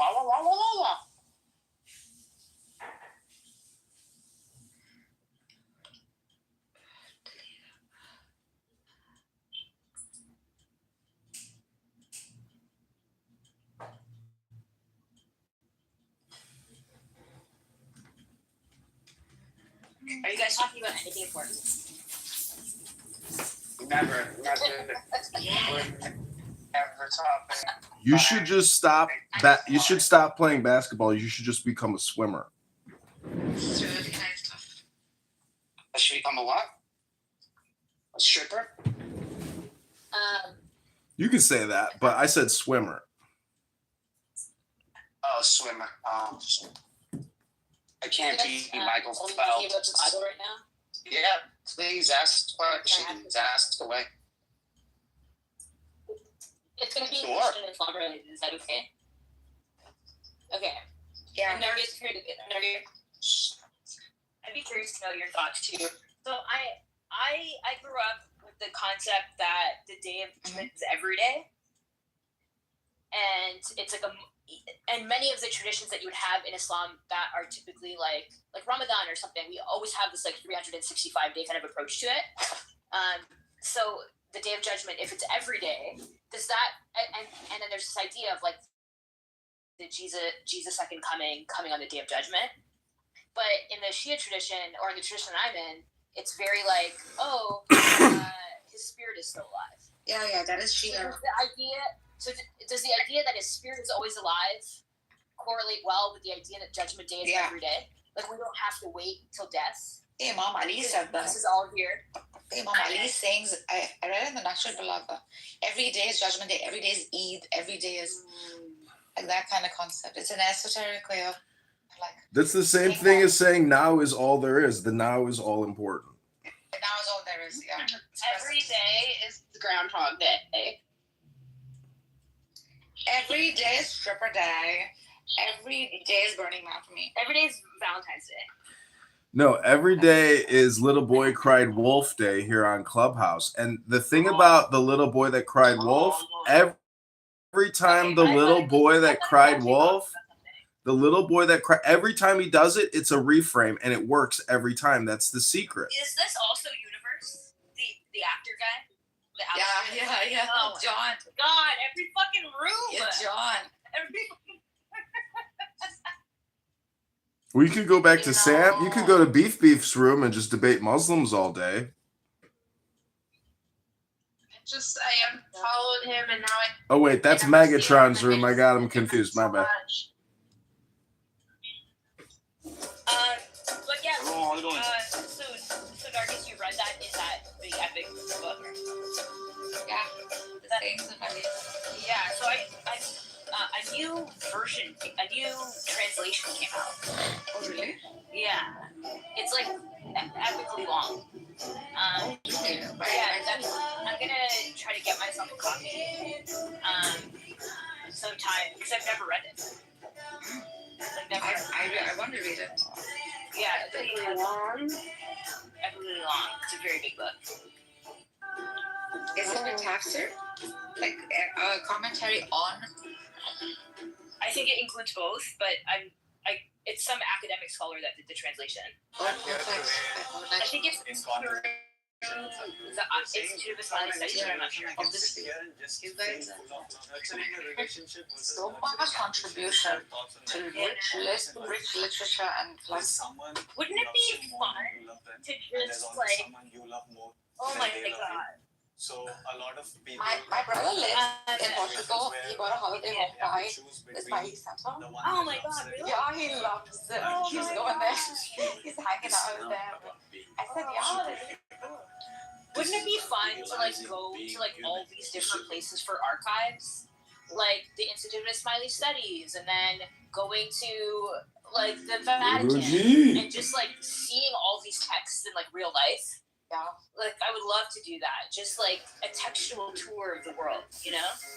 Well, I heard that Lucifer lives in the Vatican, and then okay, I get that like you're gonna bring like this into the room, but like, oh my god, I was sincerely having a real conversation. Exactly. Made it through things you thought would break you. You've stood alone in where no one noticed your So yeah, I wonder, like, I guess I just wanted to share that idea of, I just connected these two thoughts of Jesus is here every day, and therefore the Day of Judgment is every day. Yeah, that is what exactly. It is what John Kitover said. It's with us principle, basically. So why would waiting for Jesus to come back? It's the same thing as saying the Constitution is written today, right now. The Declaration of Independence is written right now. And that's the essence of the now. That it's a compression of the past and a compression of the future. No, it's written now. That is the mystical. Hello? Hello? Anyways, enjoy your day. Hello? What is that theory? John, what is it called? The time theory, the block. What is it? The B time? It's called, if I had a wife that had Clubhouse, I'd probably divorce her. That's just me.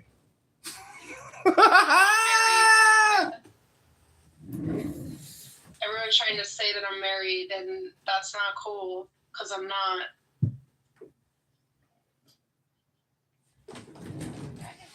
Peter, the apocalypse to Peter for a little bit before leaving.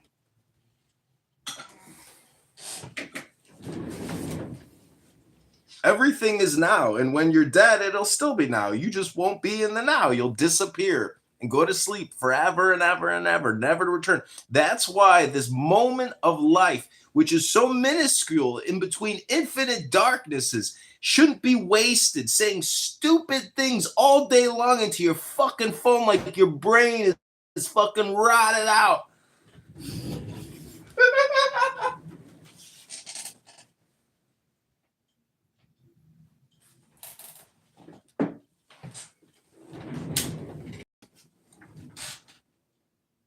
No, he's pleading for awareness and awakening. Human mind. He's right. We're in a slumber. I am that I am that I am that I am that I am. I am the is. He got something wrong because I'm not gonna die. Danny, you're Sorry. really fucking annoying. Like, I don't say that to very many people. I usually have really high tolerance, but you're really fucking annoying. Do you not like Jewish people? I love Jews. I don't like you.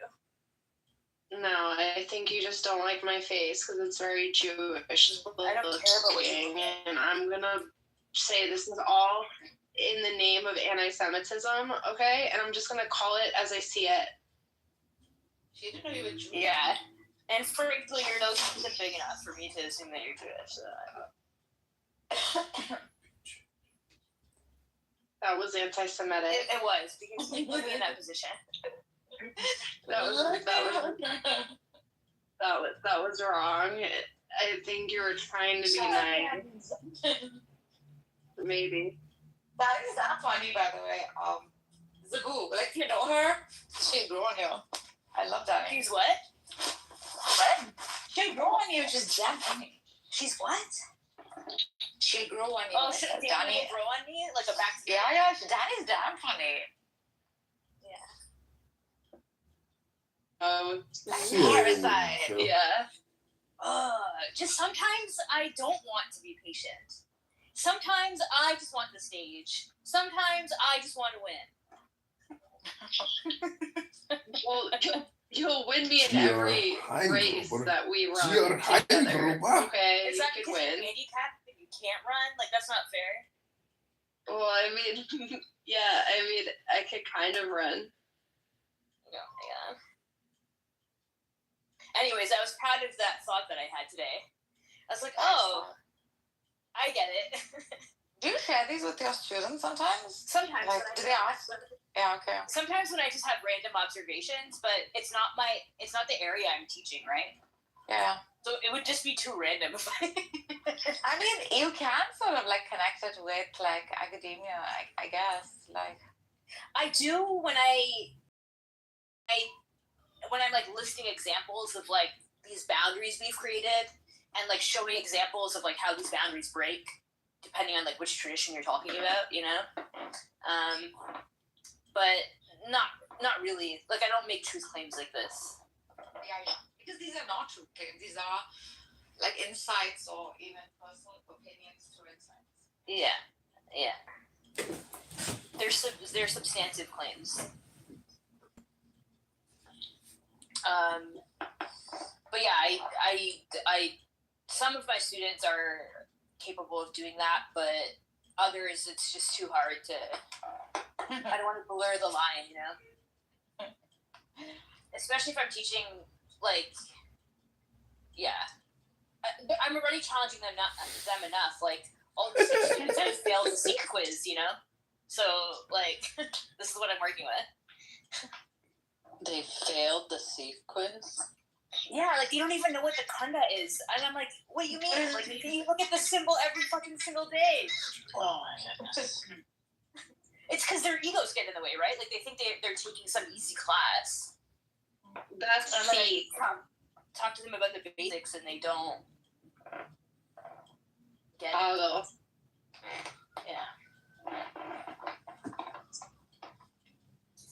Yeah, but it's really funny to film them on their list. The other implications of the eternal now is that politically speaking, like black tax reparations, that if you look at the now as a compression of the past and the future, everyone who's living now did not suffer that injustice. Now, if you claim it's an inherited suffering which needs to be reparated, okay, fine. But you still have to make the case against the eternal now, which is impossible to do. So politically, it's a very powerful concept, which is that the now is all important and all there is and all there ever will be. You can't relive somebody's experience from 1675. You can't. You could imagine it, you could hypothesize about it, but that's not your reality. The real is always the now, and thus all communication is hypnosis. And thus, the more you think, the more you speak, the further from the truth you're going to get. Everybody living right now is... Because I'm trying to tell you what philosophy is saying. If you don't like what I'm saying, that's a you problem. And you probably go through life with that type of attitude in every experience you have. That must be fucking miserable. Hello? Just saying that now is over because it's now. And by what you've already said, it's already done. The future can change the past. Have you ever heard of a retrocausality? You just said whoever speaks I get it, Zabu. I get it. But the thing is, I'm still talking, right? Right now. Well, you were all talking before. I know. But you know what you weren't doing? What was I doing? You weren't breathing. No, you weren't breathing. John, you're a fucking asshole. Oh, I'm sorry. The best. You knew exactly what you were doing, John. Just stop. Okay, let me neutralize that for you. Who's recording me? Is it John? Listen, if you want to be happier, if you want more joy in your life, I would really encourage you.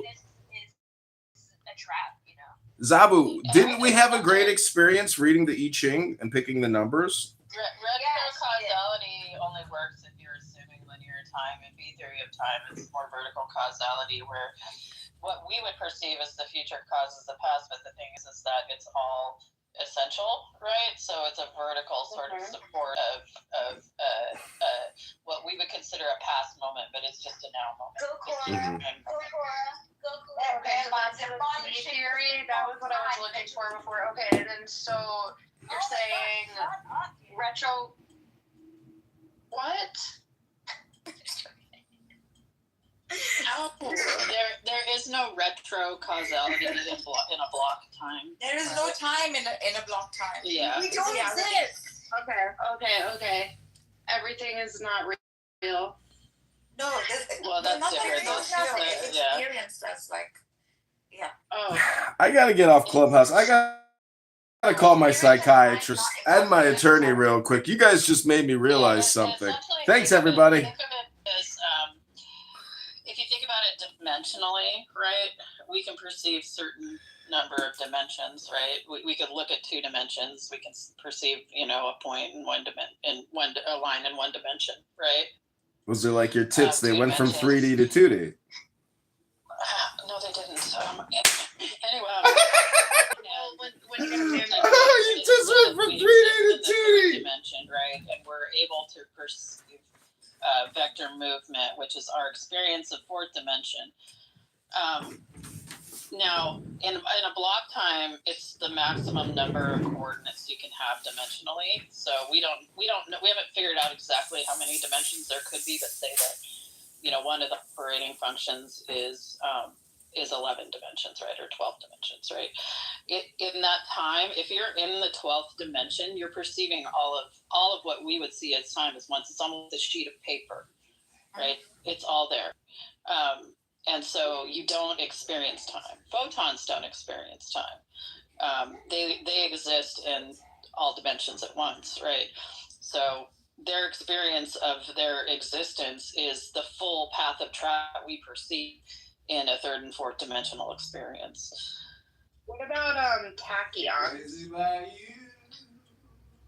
Tachyons, it's similar.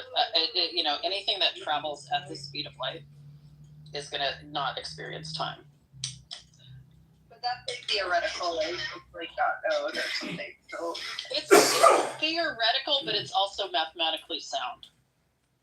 okay. So Can we pick numbers now? Dream, can you tell how many hours you have dreamt in that moment? Like, see, these become like symmetry breakers, I think.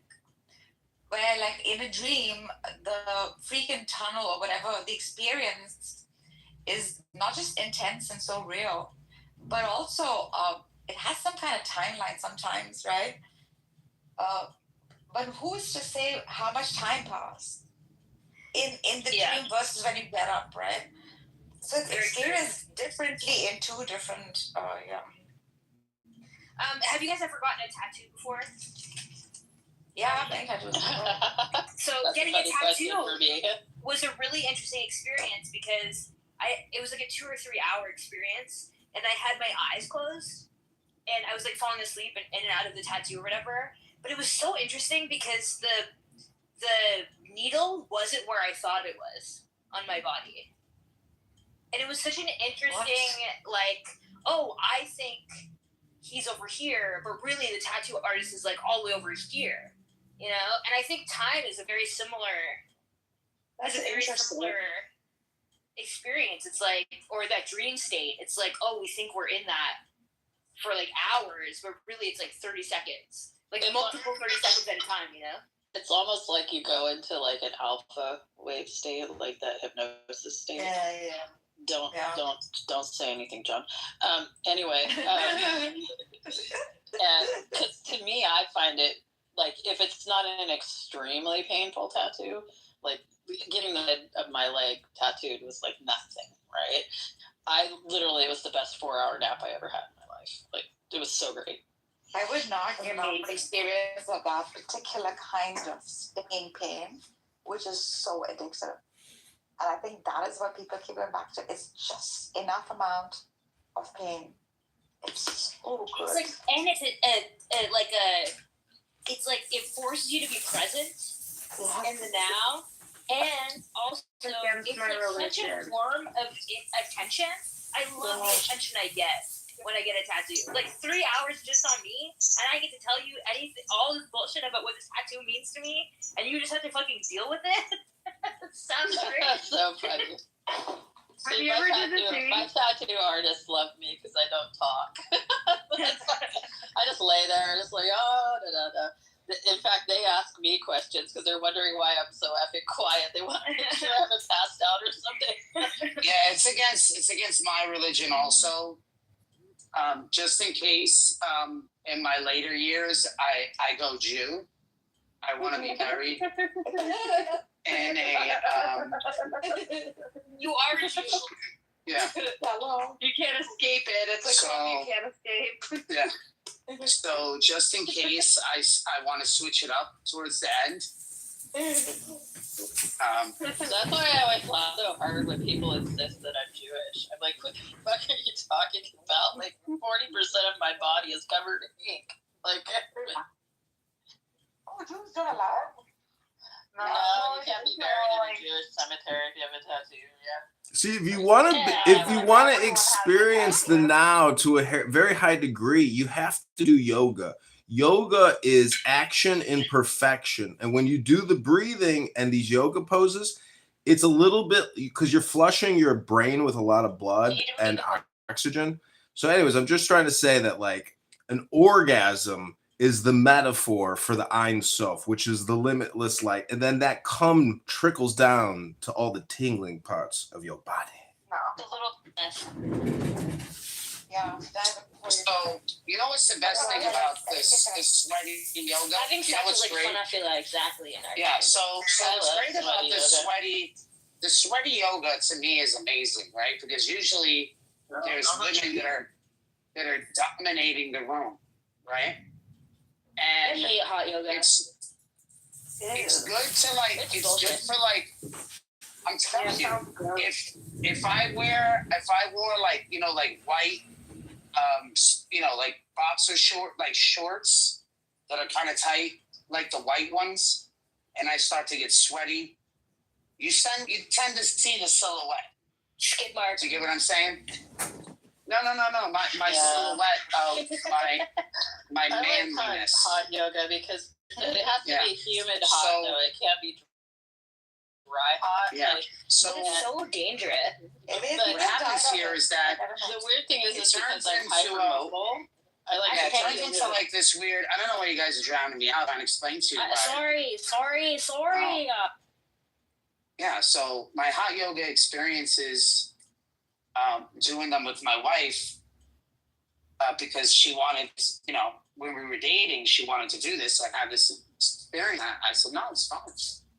So I wore like biker shorts, like your balls probably were hanging all over the place. Can you not they arrest weren't him? like pom pom, Because the but crimes. they were like up to the knee. And I wore like you gotta wear the I'm speedos not if sure you're why we're serious. discussing this in so much detail, but go ahead. Yeah. So it just turns into a staring fest. Then my wife laughing. Lower your gaze. No, women are way worse than men. Yeah, that's true. I mostly just look at the men in hot yoga to make sure that they don't like move too quickly and splash their sweat on me. It's gross. If you don't do I'm yoga, the type of person that daydreams, so like I'll just catch you're a myself staring into somnambulist. space. You're sleep talking right now. About something. Listen, and several Listen. times Listen. I This is such a mantra. Just because I say listen doesn't mean I want to listen. like daydreaming right into somebody's junk, but I didn't know I was looking at their junk. Okay, like so then they think I'm looking at their junk. Because you are looking at their junk. But it's not on purpose. I'm not thinking about You're their junk. lying. I'm thinking. I like to think of hot yoga as kind of like a nipple clamp, right? Like I really hate heat and humidity, but when I go into hot yoga, I know it's going to be over in like an hour and 15 minutes, right? Or Is it torture? Like right? enjoying torture? Yeah, and the other thing too is because I'm so hypermobile, if I get in that heat and humidity situation, like my joints just unlock. And like there was one point in hot yoga where I literally put the archer pose, put the sole of my foot on the back of my head, and I was like, the fuck. Like, oh my god! But you can overextend yourself in hot yoga, and it's so dangerous. Yeah, for sure. Do you died of it. Wasn't that freaking cult guy? do you ever power walk and just enjoy the power walk? I power walk a lot. Yeah. Is it the breathing? Is it all the breathing that you're doing? If you jog properly, you can also do a meditative breath. Mm-hmm. Yes, the 478. So when they say runner's high, isn't that technically gnosis? Yeah, exactly. Yes, correct. So one way of achieving gnosis is through the body, physically, without words, but just breathing. Yeah. Just concentrating on that. Is that samadhi or is that is it samadhi? Samadhi is the ultimate state of where you don't need any of this to be correct. Just there. Oh, you mean just come to Clubhouse? This is samadhi? Oh no! Stop screaming, bro. Chill out, man. Stop screaming. That's the joke. The breathing. I just saw a PTR that was a penis. Whose PTR is a penis? And you tried to add me, and you could see the whole penis, and it was an ugly penis. But you're looking at them anyways. What's the difference? Yeah. So the reason the breathing thing, which I think is like really hot, which is the reason why I usually like I find like Danny and Cora really attractive, is because they have like long noses. And when I'm pushing your head down into my pelvis, and it touches your nose, and your nose. What the fuck? What the fuck is going on? Where's your What's happening, Megatron? System no compute, Megatron. Too far. Well, that's what I'm saying. So that's usually what happens. Too far. So, can we relax and stop being so obnoxious? And can we have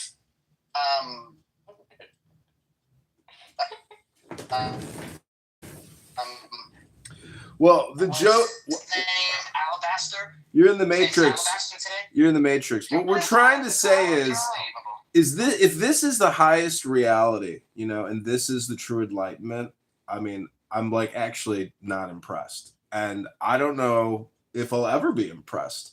Is that a me problem or is that an enlightenment problem? Hello? That's why they say there's no such thing as samadhi, really. Because it's the only word, like in Sanskrit, where you can not explain it. There's just no descriptors to it. See, the only way you can rationalize it is through laughter, because if you look at all the tragedy and all the R-word behavior in society, if that's like what the earth is produced, you've got, it's absurdity. But the thing is, the diversity makes the game that much more complicated and difficult and entertaining. But the thing is, it's about survival and winning. Like, have you ever played a video game and got to the end and you actually won and got the trophy? It's about Leela. You're just dancing in the illusion. Just let it go. You don't need the moment you start competing, Yeah. that's where we've lost the dance. Like, I know, but if like some woke trans activist murders me at like a political rally or something, I'll be pretty upset in heaven. I'll be like, God, that wasn't fair. You know?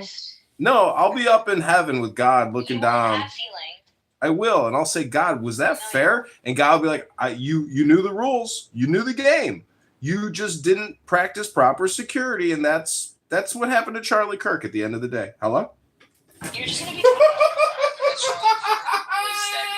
He didn't convert to Catholicism, and That's exactly the problem.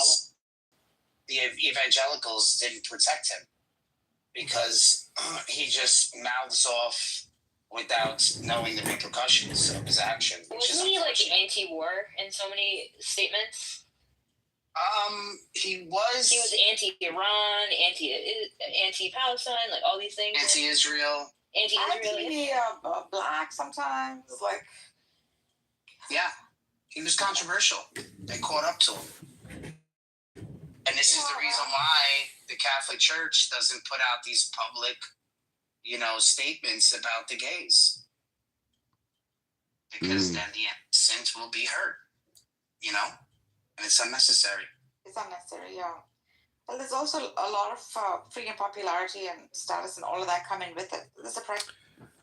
People don't criticize people that are aligned with their values. And if you cover up for pederasty and you are a pederast yourself, you align with other pederasts. And that's why the Catholic Church doesn't criticize homosexuality. Hello? Well, many of them I will tell you this. I mean, when I was in Catholic school, I felt like, some of the brothers and the priests were a little flamboyant. A little bit. Yeah, I went to Catholic school in Chicago. I know all about it. I know all about gay priests in Chicago. I know you know all about it. They know about you.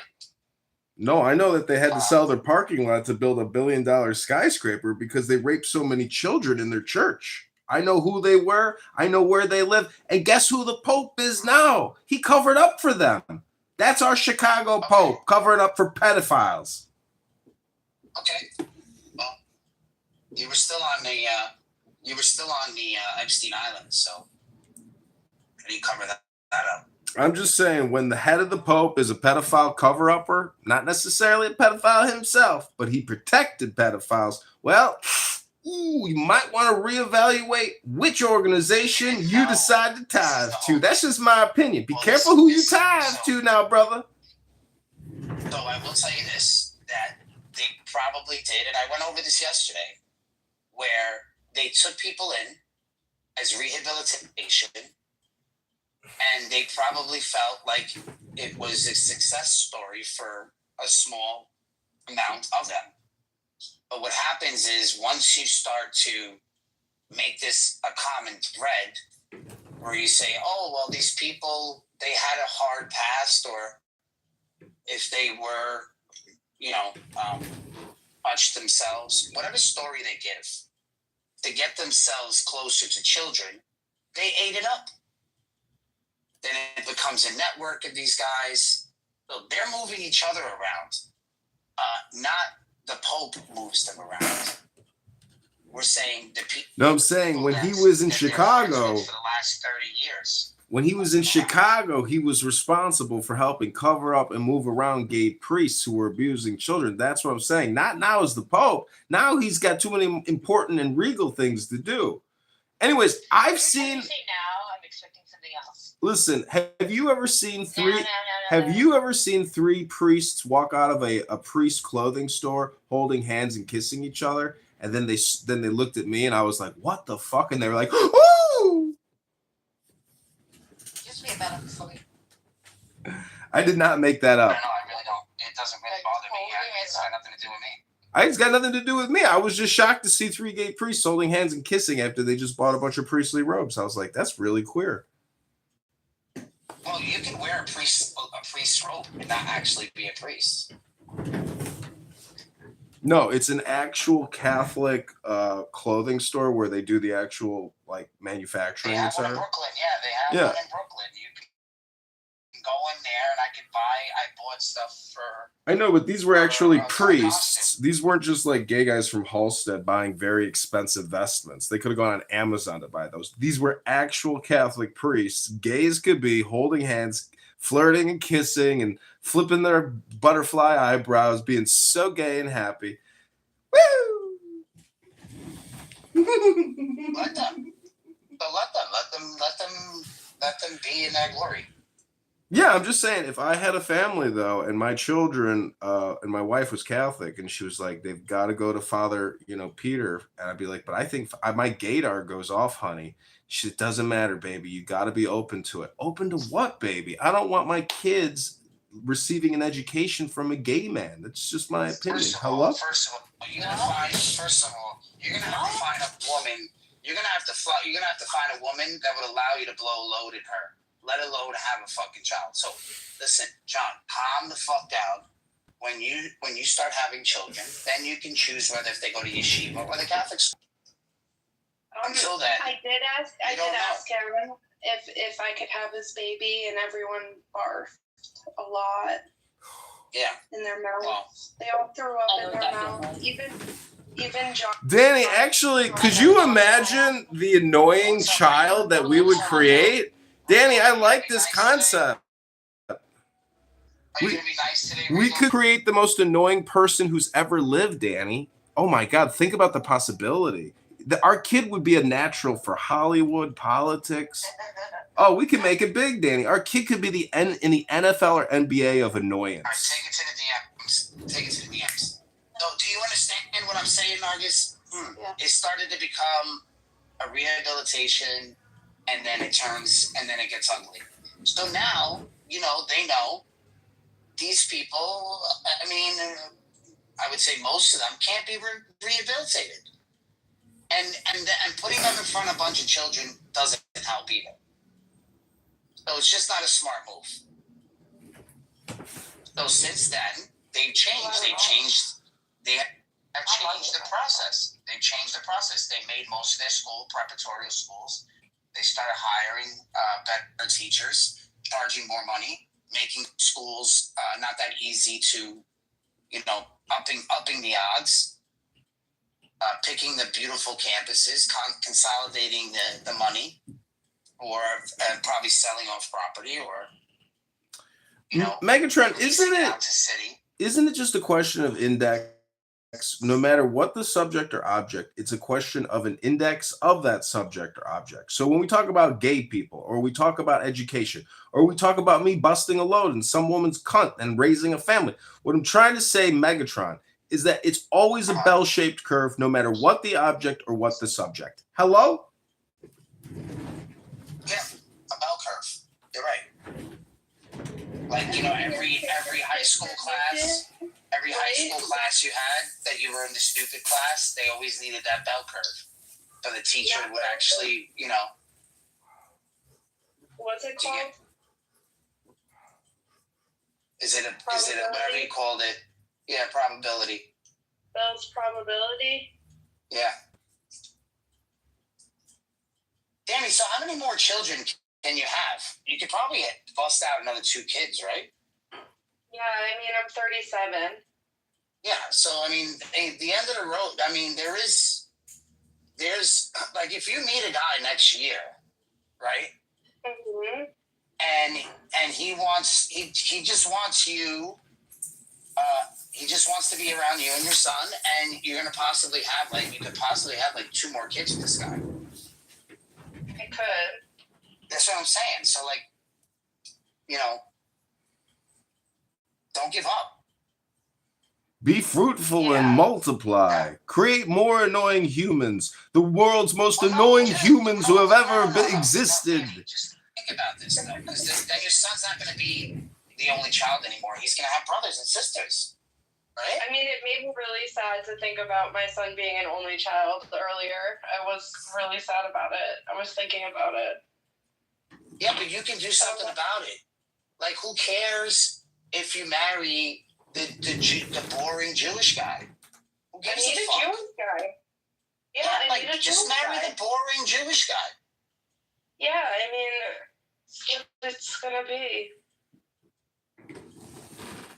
You never know. You might. Danny, the problem is if your son has a brother, if your son or brother has a sister, the problem is they will hate each other because they will think that the other person is the most annoying person that has ever existed. Oh my God. All right. Yeah, I want to have a conversation. Can we? Okay, so like my sister's husband like really didn't want to have. I really can't with the both of yous. And we like talked them into it, and it was like the best thing they ever did because they're like best friends, you know. And I think it's up to the parents how the siblings react with each other. Like, I'm gonna do a room reset. I'm just gonna do a room reset here. I'm gonna put the both of you in the audience, and I need because you guys are giving me a headache. I swear to God. I'm sorry, Dan. But it's when one shuts up, the other one goes, and the other. I can't just chill for like 5 minutes. Thank you. God. So, Nargis, out of the books I gave you today, did you like the Syriac one? Did you like that? I thought that one was a good one, right? That was a good one. Put this one back up. I'll put this one back up for. I didn't share this book with you. This one here. Patricia Crone. Patricia Crone. Yes. I have read Patricia Crone before, but I'm gonna. Have you read this book though? Have you read this one? Give me a minute. Let me check.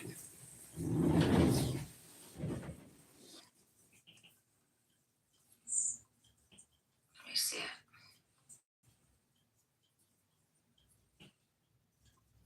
Yeah, I read excerpts from it. Eliasa shared. I'm going to read this. Only decided to stop trading in U.S. dollars. I just want to make sure that's what you asked. So, I asked Thad and I said, "This is real and ongoing trend, though it's more of a gradual shift than a single recent decision." Here's the bigger picture: China and Russia bilateral trade specifically. China and Russia have more than 90% de-dollarized their bilateral trade. This milestone was announced by Russia's prime minister back in late 2023. Russia is currently settling a quarter of its international trade using China renminbi, and bilateral trade with China is almost entirely settled in the two countries' respective currencies. Why it happened? This was the big trigger was Western sanctions on Russia's invasion of Ukraine, freezing a sovereign country's dollar holdings. Russia is a seismic event that risks accelerating a move away from the dollar by countries that have different geopolitical interests in the U.S. The broader BRICS SEO context. In 2024, 90% of Russia's trade within BRICS was in local currencies, and by 2025, 97% of trade among Shanghai Cooperation Organizations, including India, Russia, China, Iran, Pakistan, and others, was conducted in local currencies rather than USDO. But it says, but the dollar isn't going away globally. The transactional dominance of the dollar is still evident in FX volumes, trading, invoicing, cross-border liabilities, and foreign currency debt issuance, with the greenback dominating still 88% of traded FX volumes. So the short answer is yes, China and Russia have effectively stopped using the dollar in their bilateral trade with each other, but this is part of a years-long process rather than a single recent decision. And the dollar remains overwhelmingly dominant in trade overall, regardless. So bilateral between, okay, so this is mainly just between Russia and China, any of their whatever their deal is, their trade. Okay, so China is so reliant on America to buy their cheap fucking shit that I think we're just. I mean, we've had a lot of people hand them the keys and get them to this place, but when it becomes basically undeniable, that's like AI. We're not just going to let AI take 90% of people's jobs. We're not going to do it. And the same thing with China. Are you sure about that? No, we're not going to. We're not. I can debate about that separately, but with with China and stuff, we're not going to let fucking China just have the fucking keys, man. We're not going to, you know what I mean? Like, we're not going to let them just take off. You just said there's a lot of people that have already handed them the keys. They have. A lot of the globalists in our country have. Like, think about it, man. There you go. There you go. There we go. We just, we you know, so there's like self-sabotaging people, right? Of course. There's lots of people who value, you know, them making money over fucking, I mean, them sent all of our jobs overseas. But really the point is, and let me finish here, is that once it becomes undeniable, most people agree that China is trying to eat our lunch and trying to dominate us, overtake us. Once it becomes undeniable that China is trying to replace us militarily, economically, the primary currency, everything, we're not just going to continue to facilitate this. We're going to stop this shit. You know, I mean, we're already trying to make moves to do it right now with the Strait of Hormuz, you know, with this whole thing, or, with what Trump is doing. But I don't believe that our leadership will just hand China the keys when China declares, we're going to fucking beat you guys. We're going to introduce our own currency. We're just, we're not going to continue to trade with them. We're not going to continue to allow them to rise. Like, they are so reliant on America's economy, America buying their fucking shit, that if we stopped that, they would be in serious dire straits. I don't disagree. But are we not reliant on them? Isn't it like a mutual reliance? No, like if we go to China, if we Can I answer that? Wait, man. If we go to Wait. Yes, of course we are relying on them. It's the Dow. It's mutual. Hello? Wait. Yes, of course it's mutual. Yes. Wait. Yes. Wait. Fucking hell, it's too early, bro. All I'm saying, if you go to the central... Shouldn't you be doing therapy on your leg instead of talking all the time about, what's obvious? Hello? Wait, bro, enough. You can go afterwards. I don't care. The central parts of China are extremely poor. And the only reason Taiwan is independent because President Harry S. Truman told Mao Zedong that if he invades Taiwan to take over the British Empire at the time, that the U.S. would actually nuke China. That's the reason Taiwan is independent today. If we nuke China, they'll nuke us. No. But back in the day, China didn't have nuclear weapons. Okay. The U.S. had nuclear weapons, and that's why Taiwan is independent because Truman told Mao at the time, you invade Taiwan, I'll just nuke you and just destroy you. But in terms of modern day economy, China's economy is reliant on US people buying cheap crap. And Taiwan's economy is responsible for America. It's all interconnected, Achek. It's all one huge system. You just can't accept the fact. Wait. Okay, Achek, go ahead. You don't need to interrupt people. You can go afterwards. All I'm saying is, wait, isn't that what you just did to Mountain? On the United States, and when you look at U.S. debt and U.S. treasuries, the U.S. debt, the 38 trillion or 39 trillion it is right now, correct me if I'm wrong, is owned back to the U.S. It's owned back. America owns their own entire debt. I have a question then, Check. China decided to stop selling America cheap labor. What would happen to it? The economy will crash. The U.S. is going to be fine. the U.S. economy be fine, what would America have to do then? The U.S. can just. Oh yeah, America's gonna be fine in a war with China when all trade stops and we manufacture nothing. Achik, go back to therapy and heal up that leg, Achik. Enough. He didn't ask you. Because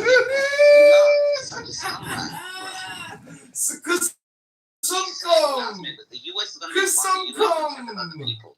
What did the U.S. do before the 1992 World Trade Agreement with China?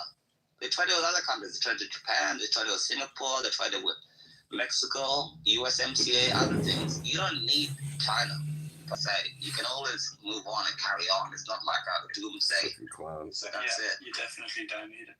How you doing, Lach? Did you have something you want to say? No. What's up, Lach? I was coming up because I'm just okay. I wanted. Welcome to the room, by the way. Also, Thank you. You know, I don't know what your politics are, but make sure to cash in your ticket regardless if you like the discussion. You know. I'll cash it in. Hold on 1 second. Appreciate it. How do you cash it in again? I'm trying to get it to 1,000 today. Right, that's 200. Right, okay.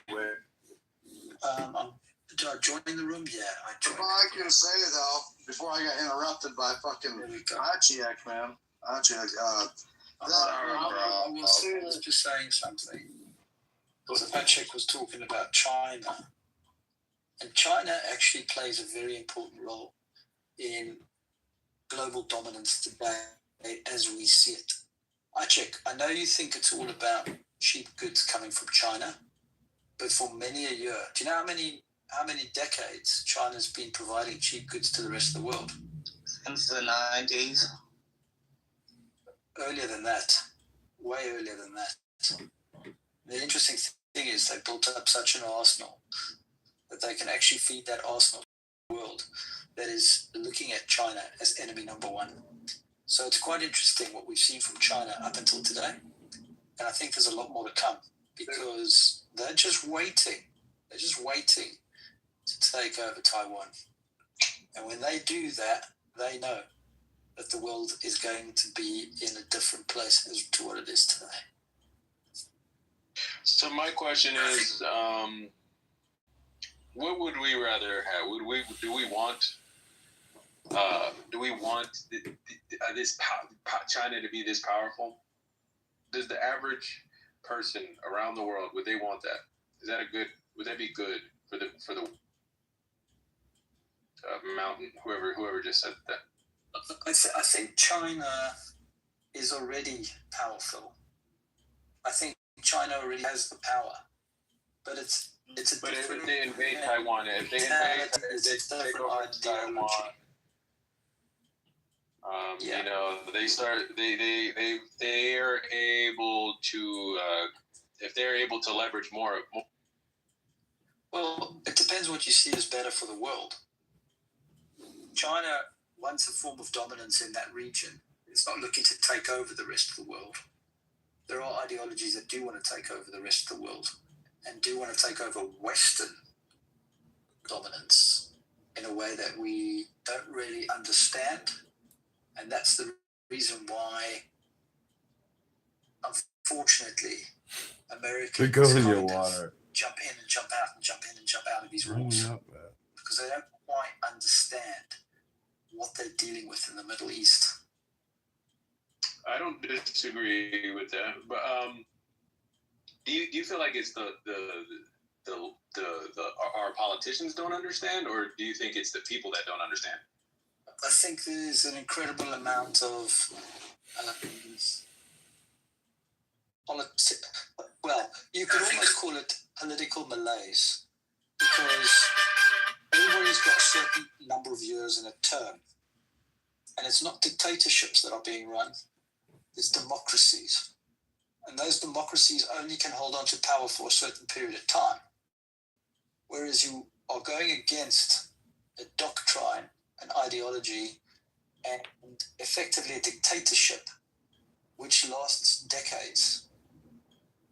That's what you're fighting against. You're fighting fire with fire. And the problem is that because you've only got a small amount of time to deal with, to put out the fires, you put them out for a certain period of time and then another one erupts and then another one erupts because you're not dealing with them. You're all on different pages.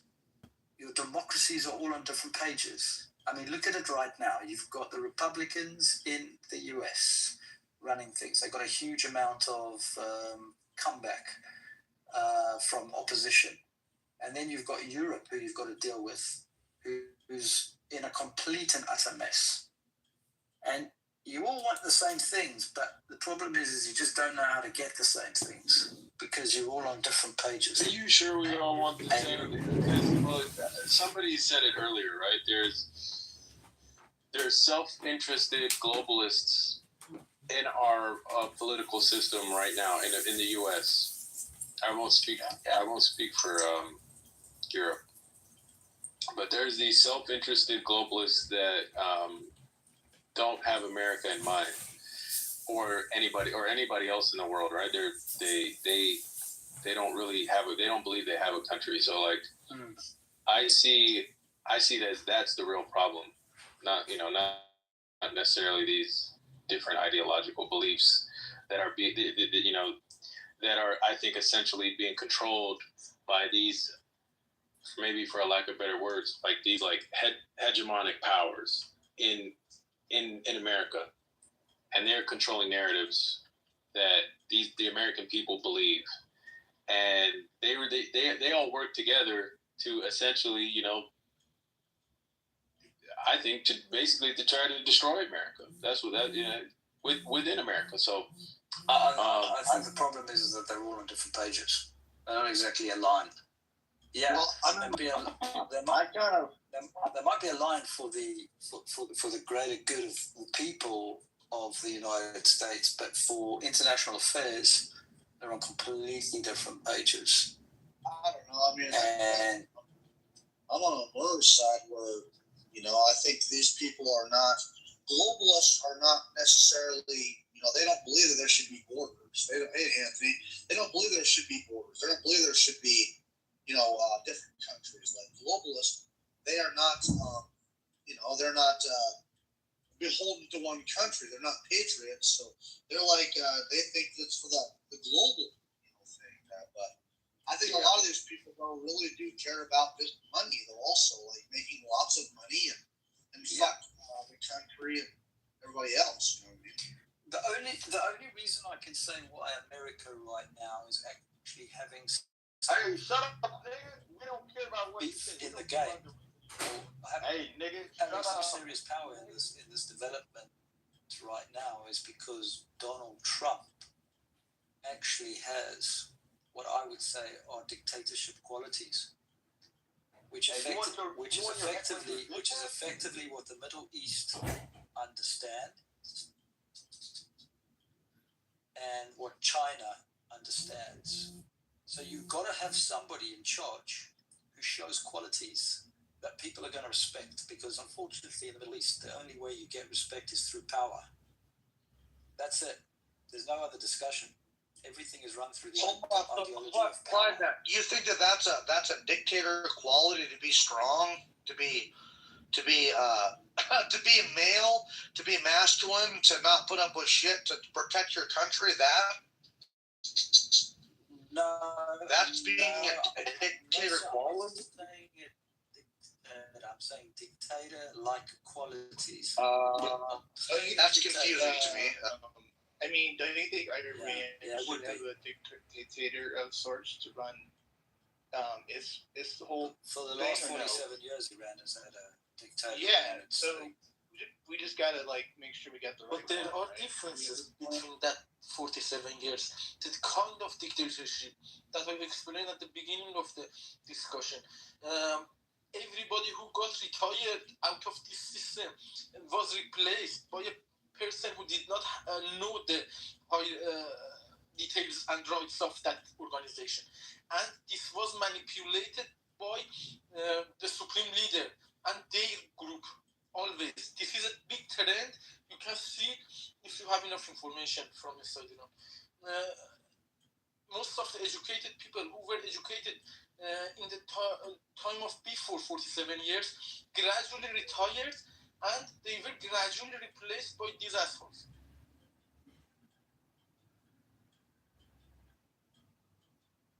Yeah, but the last 47 years, let's not kid with each other. Iran has been run by the same type of dictatorship ideology that has forced much of the Middle East into that mess. Increased gradually. At the first, they were not this dominant. Through dictatorships. Bro, this is probably what you're gonna ask. I'm trying to figure out where your point is, Locke. Like, what is your main point? I'm kind of about like Trump being dictator qualities. Do you mind like elaborating? Because I'm confused about. Yeah, they're not. You don't see presidents, American presidents. Locke, check this out. So there's no equivalence between,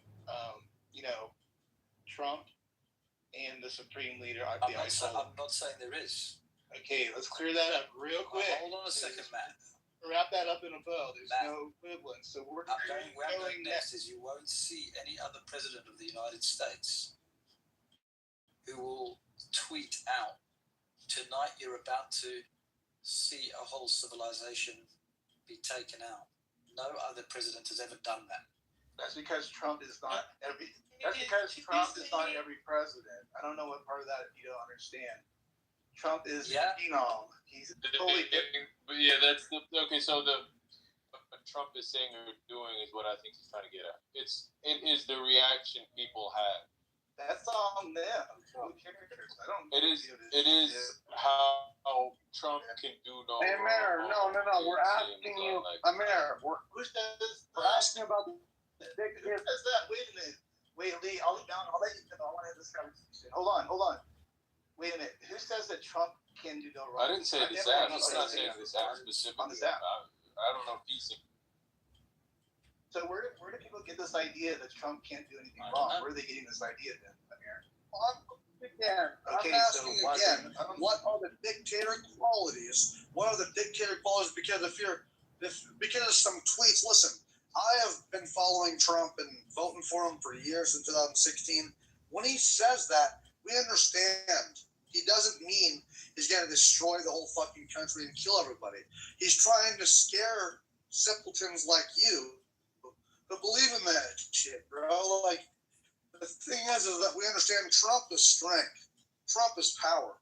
But none of us believe that he was going to kill everybody in Iran. Well, hold on, man. Hold on, Peter, please. I want to ask fucking Peter, please, brother.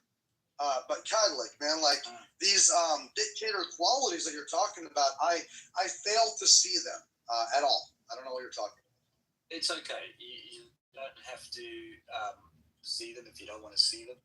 But when you send out messages showing that you're taking over and you're showing that strength in a way that no other president has shown before, then you're talking their language, a language that they understand. And that's important. And in order to talk their language, you have to talk in a way that they're going to take that on board, understand, compute, and fall in line. You gotta be tough with these people. Like, I knew people for years that disrespected me personally. They only finally started respecting me when I beat their ass, literally. And their Iran's like that. They only understand strength. They only understand power. And that's Trump. Hold on. Dude, the idea of dictatorship is an idea that you can take control of a situation without the assistance, help, and guidance of anybody else. That's what a dictator is. So when Trump says, I'm going to do this, and I'm going to do that, and you're going to listen to me whether you like it or not, shows dictator-like qualities. Wait a minute. Iran has no choice. They're not U.S. citizens. This isn't. I'm not saying they have a choice. Well, they do have a choice actually. They could have fired. They could have, if they had the capacity, they could have fired missiles back. They chose not to. That's not my point, though. You're equating somehow that they're U.S. citizens. That somehow that Trump is dictating stuff like a dictator to them. No, that's not what's going on. That's not how that works. Like he's telling them what he's gonna do, of course, yeah. But they're not U.S. citizens, you know that. I mean, come on, what's going on here? No, he's saying to them what he wants to do, and they're falling in line and listening, which is good, which is what you want. Yeah, that's fine. We want someone that's strong.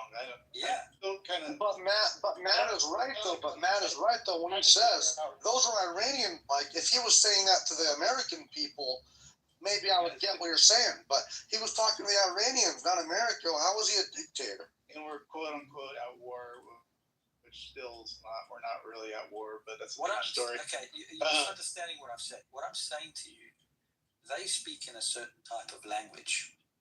He's speaking to them in the language that they speak and making them understand and making them fall in line. Okay.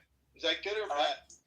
I'm trying to figure you out. You're an interesting cat because you're kind of like jabbing him, but then you're not. I don't know what's going on around here. But I'm fully maybe it's just me. I don't know. No, you're taking maybe you're taking it the wrong way. I'm Matt, fully supportive.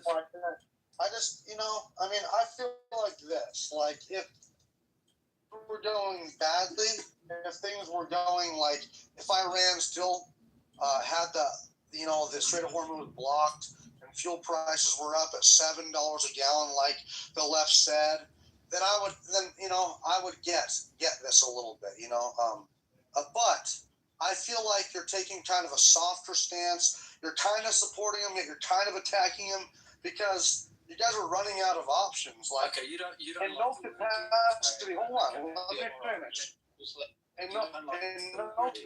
Hold on, let me finish here. In no capacity. Remember now. When this war started, supposed war, when this thing started, we had the leftist media. Then it went to, Iran has the Strait of Hormuz. Now, what do they have? What cards do they have? Even the mental gymnastics you guys play can't even gather enough to try to paint this as a bad thing for America. In no capacity, Iran winning in this thing. Now you guys can't even play your mental gymnastics. All you can do is Trump, but you really punch too hard. I think Locke. I'm just trying to gather. You're saying it's a good. Oh, it's okay. All good, buddy. Bro. I'm just trying to figure out. Like, are you saying that what Trump is doing is a good thing? Let's just try to clear this up a little bit. It's getting really messy. I don't know what's going on, but because you're saying that he's a strong person, he has, I guess, quote unquote dictatorship qualities that makes him a good person. I'm not saying that he's a dictator for Americans. On the contrary, I think. Okay, no, I'm not saying that at all. I'm saying that let's take out the word dictator. All right, maybe I used the wrong word there. Let's just say that he's speaking to they are dictators. People in these regions are effectively dictators. That's how they see themselves, and that's how they control their power. All right. He is talking to them in a language that they understand. He's basically saying to them, if you don't do what I want you to do, there ain't going to be any compromise. You got to do what I'm going to do. That's it. If you don't like it, you can fuck right off. We got you. It's great. We got you. It's excellent. All I'm asking is that good or bad? I mean, it's just okay. I don't know why we're okay. Now we're getting. Thank you. If you want, Anthony, I don't know if you want to go. I'll wait for Anthony. He might be away. By the way, just to clear it up too, also dictators don't do negotiations. If anybody in the audience is wondering how that works, a dictator wouldn't do negotiations. But carry on. Well, it's like that, and I'll be fast so other people can talk. But I think, and the reason why I'm sensitive to that dictator word is because of the No Kings protests that were literally just happened, and no king would allow, if Trump was a king, no king would allow them to go out and protest if he was a dictator or a king. So, I mean, we got to stop regurgitating this bullshit from the leftist media that is hell-bent on destroying not only Trump, but the country. I mean, their hate for Trump is so strong, they would rather see the whole fucking thing fail. Right. You know, it's crazy. I think, Ingo, welcome to the stage. Looks like you are back in the Yeah, house. thank you. Thank you, man. Yeah, what's on your mind? You got anything? Nah, I'm just listening. What he was saying, that is like so many thoughts going through my. All right, that's good to have a lot of thoughts. I mean, I guess we could have a dictator, quote unquote dictator, if you want to use a different term, that is using his dictatorship in a good way, I guess. Trump is doing what he needs to do to get shit done, in my opinion. But yeah, I'm gonna also look at some more news. So again, oil is dropping. It's a one-day drop, biggest drop in one-day drop in a very long time. Let's say it's like around $81 to $83 a barrel. Just kind of get everybody a run up on the news. Iran has agreed to no enriched uranium. Of course, this all has to be like confirmed on the other side. I talked to Amir about that earlier. And ceasefire or truce is still in the works. So we're not out of the clear on like a complete truce on things. Anything could pop off at any moment. But yeah, I'm just going to be introducing the news as we go today. Listen, man. I think I'm glad you guys cleared it up. I was on the phone, so I don't know what the resolution was, but I just think there was a misunderstanding going on stage. Much ado about nothing. With that said, man, I just want to take a moment to, I want to make an argument that this might be one of the greatest military campaigns in the history of the world. Like this, and it's sad because Trump will never get his flowers. He'll never get the recognition he deserves. Against all odds. Everyone, so many people, the narrative they painted, this is hopeless. Oh, he's going to lose. Iran is winning. Iran has us against the ropes. It's going to be another forever war. Against all odds, man. The man came in with a difficult hand. There's people, they're going to quote polls. They're going to say, Trump shouldn't do what he's doing because of polls. How's that leadership? How is that leadership? I want any thinking person to explain to me that by quoting polls, you are saying that this is good leadership. So, why don't we do away with the presidency and everybody vote on every major decision of this country? Let's make that the way we move forward. It don't make no sense, bro. It doesn't make any sense. I don't understand.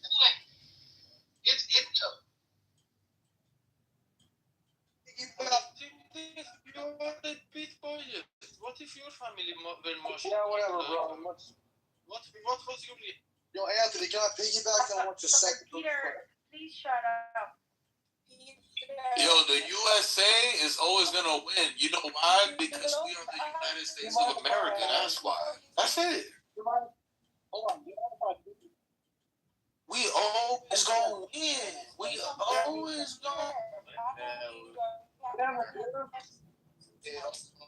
Yo, the United States. This is not about Trump. This is about the United States of America. Trump's not gonna be. Listen. Trump's not gonna be president for long. Yeah, why are you coming after Peter? Peter is also an Iranian and he doesn't understand English well, and he was interrupting Anthony because he thought he was saying something bad. Let me finish. Yo, and they wanted to the United States. So Peter keeps this interrupting. Yo, Sam, I'm not Iranian, but they don't want to Learn English. Learn English, Peter. I studied Technical University of Berlin. Where do you study? Then why are you? Why are where do you study? No more discussion until you verify where you study. To question my knowledge. First, you need to clarify your position, where you come from. We're not going Peter, From outside university in Bangladesh, right? Javicha or not? Peter, hold up. We have to meet everybody up again. Hold on. What is that in about? You guys got to stop. We would not start in about. Peter, it's all good. I'm trying to go. It's going to be a long night. I appreciate you, man. Thank you so much. So listen, man, like, you know, what Trump faced, you know, the criticism, and I'm not just talking about from the other side. I'm talking about people that supposedly used to support him. I'm talking about that kind of criticism. You know, like, I have been going back and forth in multiple text threads with multiple people, just, trying to explain to them how wrong they were. And you know what? Yeah, I'm the dummy. The reason I'm the dummy is because I didn't realize this until recently. They wanted the United States to lose. That's what they wanted. My bad, y'all. They did not want to see us win this situation, this conflict. They wanted to see dead American soldiers. They wanted That's what it is. That's, yeah. Race. Listen, that's what they wanted. Anthony, you could be on. Well, I mean, I was trying to get in there to piggyback on what you said because it was just so true, man. Like, I lost what I was trying to piggyback on what you said, but I pretty much lost it. But fuck. No, anyway, just the fact that they want U.S. Troops dead, like that would make Trump look bad. I mean, it's pathetic because Anthony is 100% right on that. Well, but also this, guys. But also, man, like, it's been trying to convince the world that Ukraine is somehow winning in Ukraine. It's winning against Russia. As sad as it is, Russia is still winning. Okay, regardless of what they fucking say, the leftist media. So that same leftist media is now trying to convince the world that America is losing against Iran. And I'm sitting here thinking, in what capacity is Iran possibly winning? Like, you can't be this fucking stupid. Okay, they're blockading the Strait of Hormuz. That shit's about over with here, though. But, man, it's really sad that we got people on our side, too. People on the right. People who their hate for Israel is so strong that they would rather see us fucking lose. Their hate for Trump is so strong that they'd rather see us lose. Or, what I hate about it, is the right, because we claim to have values, we have to hold on to certain values and die on dumb fucking hills and destroy the whole movement. And that's what we're seeing in my PTR. All those fucking assholes and they're traitors of America, all those people were towing the line pretty much on the right, but because of little things they had, little problems that they had, a couple of things went against their values. They had to throw the whole fucking thing out. Now they've lost a lot of their subscribers, their brand, their political future. All for what? Because you hate Trump? Because you hate Israel? What the fuck is going on here? And now everything's working out pretty well in the Middle East with this Iran thing, the Strait of Hormuz. People are understanding it's not just about Iran, it's about China. And China's blinking. China has blinked. So, I don't know, man. We're in a greater position. But, I even got a couple of people at work that I talked to about it. They hated Trump so fucking bad. No, you can't go into Iran. No, there is no fucking nuclear bomb threat. No, it's not about China. It's just, I hate Trump. So this is all a bad idea. I've tried to talk to those assholes since then, and they don't want to even talk about this shit. They hate that America is winning. They hate that America is doing good. The people on the left, it's just crazy. They're rooting against their own country, man. Fuck those people. For real. But anyway, I lost what I said originally.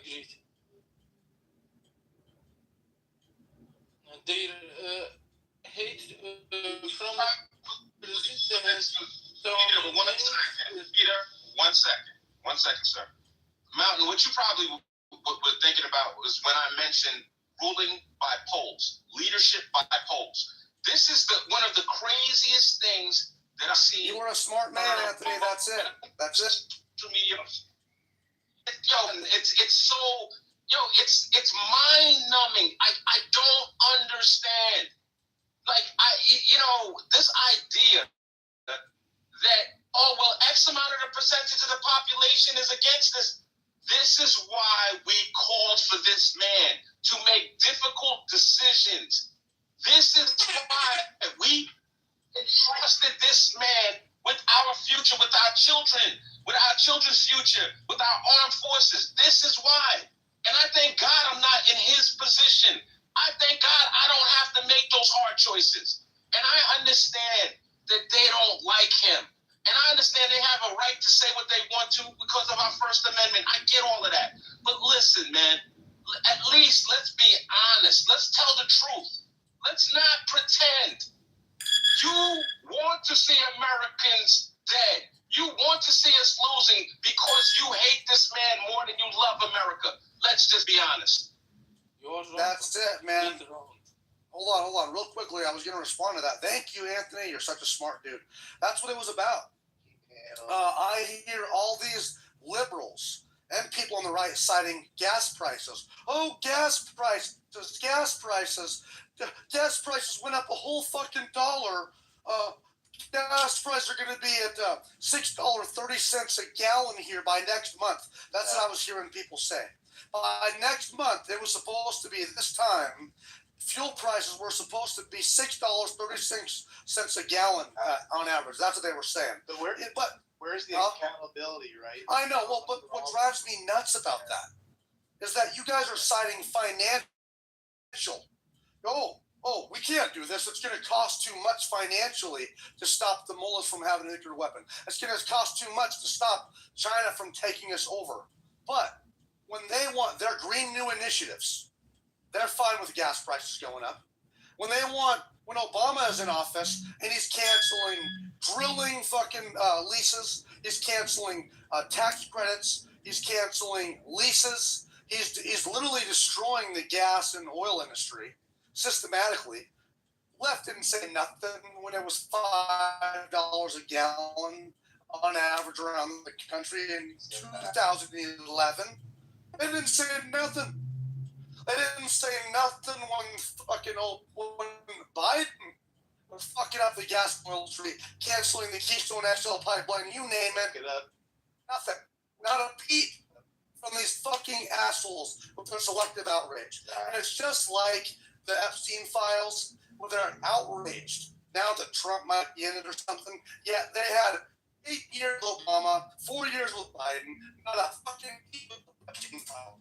Now they're fucking outraged. So literally, we have to have. Unfortunately, fuel prices went up $1 or so we could literally save the world from a dominant China and mullahs holding the world hostage.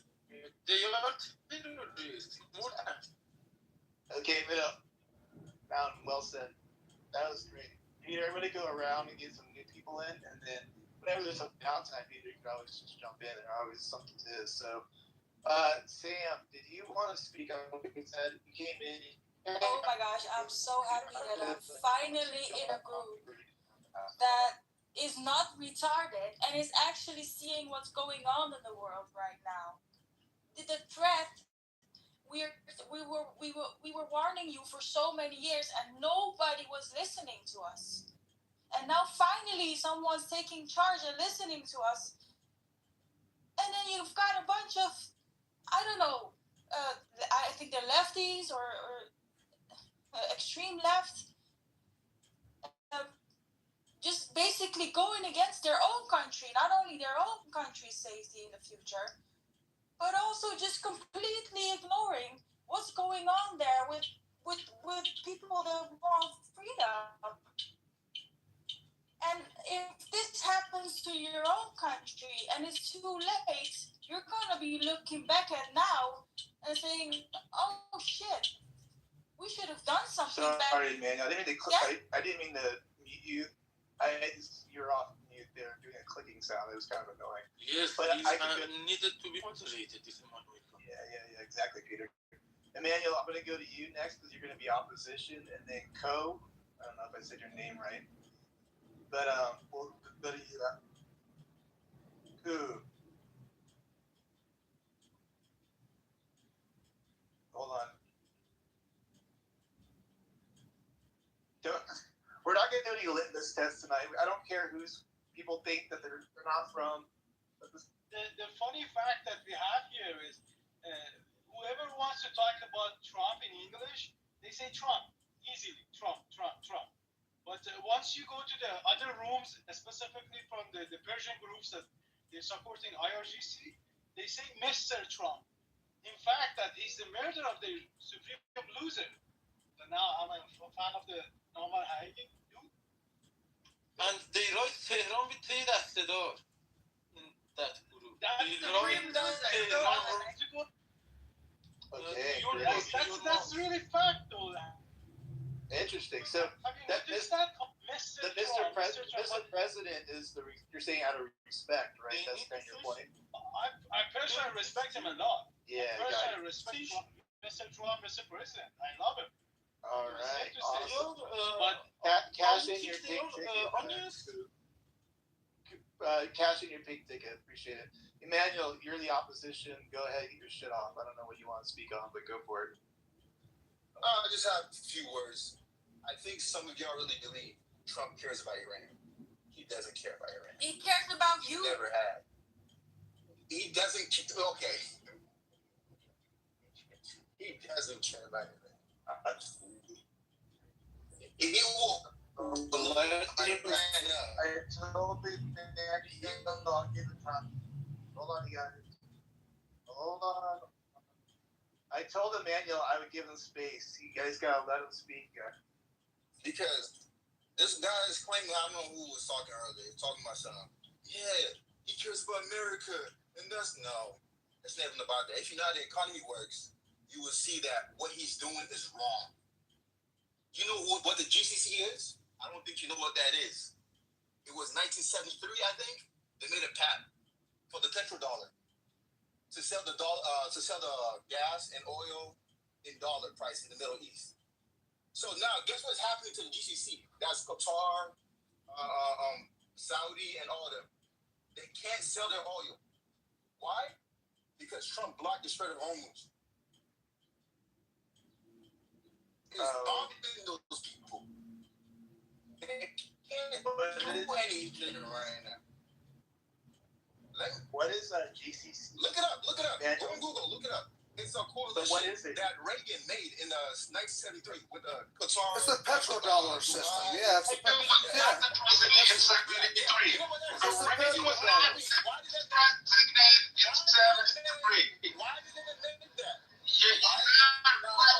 It was Richard Nixon. I think.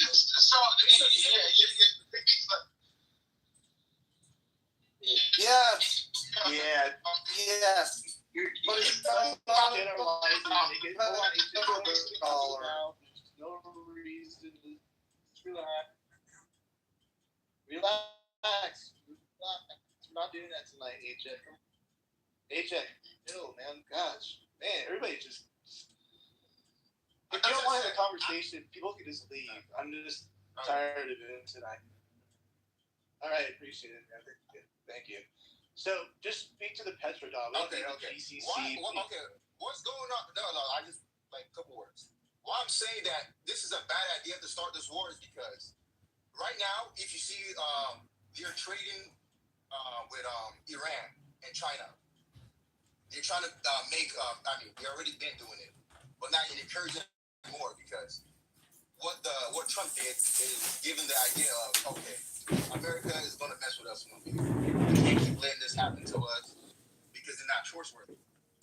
So now, if you really believe what Trump is doing right now is winning, no. In the long game, America is going to lose because of this dumb stuff. dude. You can't make claims. You can't make fucking claims.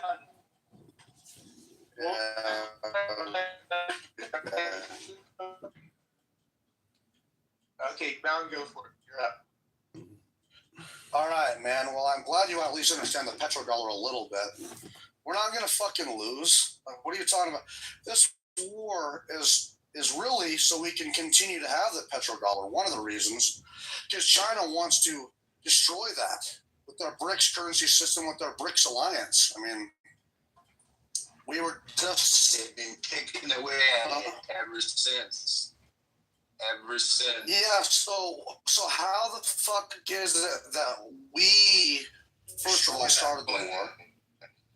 47 years these people have been trying to kill us, but thinking how is that fucking us up by trying to maintain the petrodollar? What you don't understand, dude.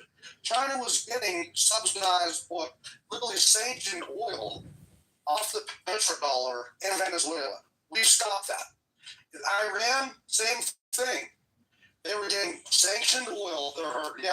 Sanctioned oil that was cheap, not on the petrodollar. We have stopped that. Genius. We are making sure. So hold on. So we are making sure, Emmanuel, that they're buying. They're still going to be able to buy the oil from Iran and Venezuela. It's going to be from American dollars. And in a hypothetical war with China, which we're likely going to have, we can blockade the Panama Canal, the Strait of Hormuz, the Arctic shipping lane up in Greenland. Literally every shipping lane we can control. We have the capacity to. So I'm asking you, say that there's not. So all you said is that America shouldn't have started this war for what? What? Because it's going to ruin the economy in the long run, right? Now you're chilling. Yeah. God, we got caught up. Let him respond, bro. Come on. There will be no war with China. Put me in the queue, Matt. Mountain, okay, done. I'm not saying American. You're American. I'm talking about concrete. But yeah, go ahead. Hold on. Okay, Mountain, you're done. As I said, back when Trump was trying to become president, I wanted him to win. I never liked Biden administration. I thought what they were doing was stupid. I thought they didn't care about America because all they were doing was giving out aid to every country that asked. And I was like, that's wrong. But what Trump is doing and what I've seen so far and what he's doing in the future run of the economy is bad. I think it's wrong because what he did to this Iran thing, this whole global oil is gone. All these big companies, these billionaire companies, they're going to make more money. The common man and woman are going to suffer more. America, they're going to suffer more because they're going to increase the price of the oil. You think these companies care? You think they care? That, our gas is going to be $7. They don't care. It's my money in your pocket. And Trump, during this war, and he's trying to start this war with Iran, just encourage them more. All they see is green, green, green. And you and the common man and woman is going to suffer more for this. That's what I'm trying to get to. Okay. Yeah. Okay. Thank you. Listening to Mountain's petrodollar submission makes me want to kick a puppy off of a tall building, right? And I mean a real puppy, not a fake like plush dog, like a living. It's because you're a psychopath and a sociopath. Because Mountain, well, I'm just telling you how I feel. Not thinking I would do it. I said that's how I feel. So Mountain doesn't understand the difference between cyclical changes and structural changes. Now, a cyclical change, we could just call that temporary due to the ebbs and flows of the economy or a relationship, right? Like your girl doesn't want to answer the phone because she's mad or she's busy. That's a cyclical change. She gonna answer the phone again. But then there's a structural change, right? Where your girl moves outside of the country or she starts to talk to me. That's a structural change. She's never coming back, right? So there's a difference. So what Montaigne thinks is that this war in Iran is Is the structural change after you kick the puppy off the skyscraper Coon Creek? thinks I'll let Peter and Alistair go in a second. he thinks Concrete, can you make a question out of your statement real quick here? Thank you. Or are you just going to do a statement? What are you doing? Let me think about it. I was just going to make a statement, but I think I wanted to. I'm trying to remember. No, okay. My apologies. Sometimes people forget. Montaigne is just like doesn't understand. Hold on. So you have to actually give it. You actually have to have something substantive. You can't say I don't know and then not actually respond. One second. Montaigne. How this guy is so retarded. It's sad. One second. Montaigne doesn't understand the petrodollar. He doesn't understand that it's just oil sales denominated in dollars. I fucking said that. Just let him finish.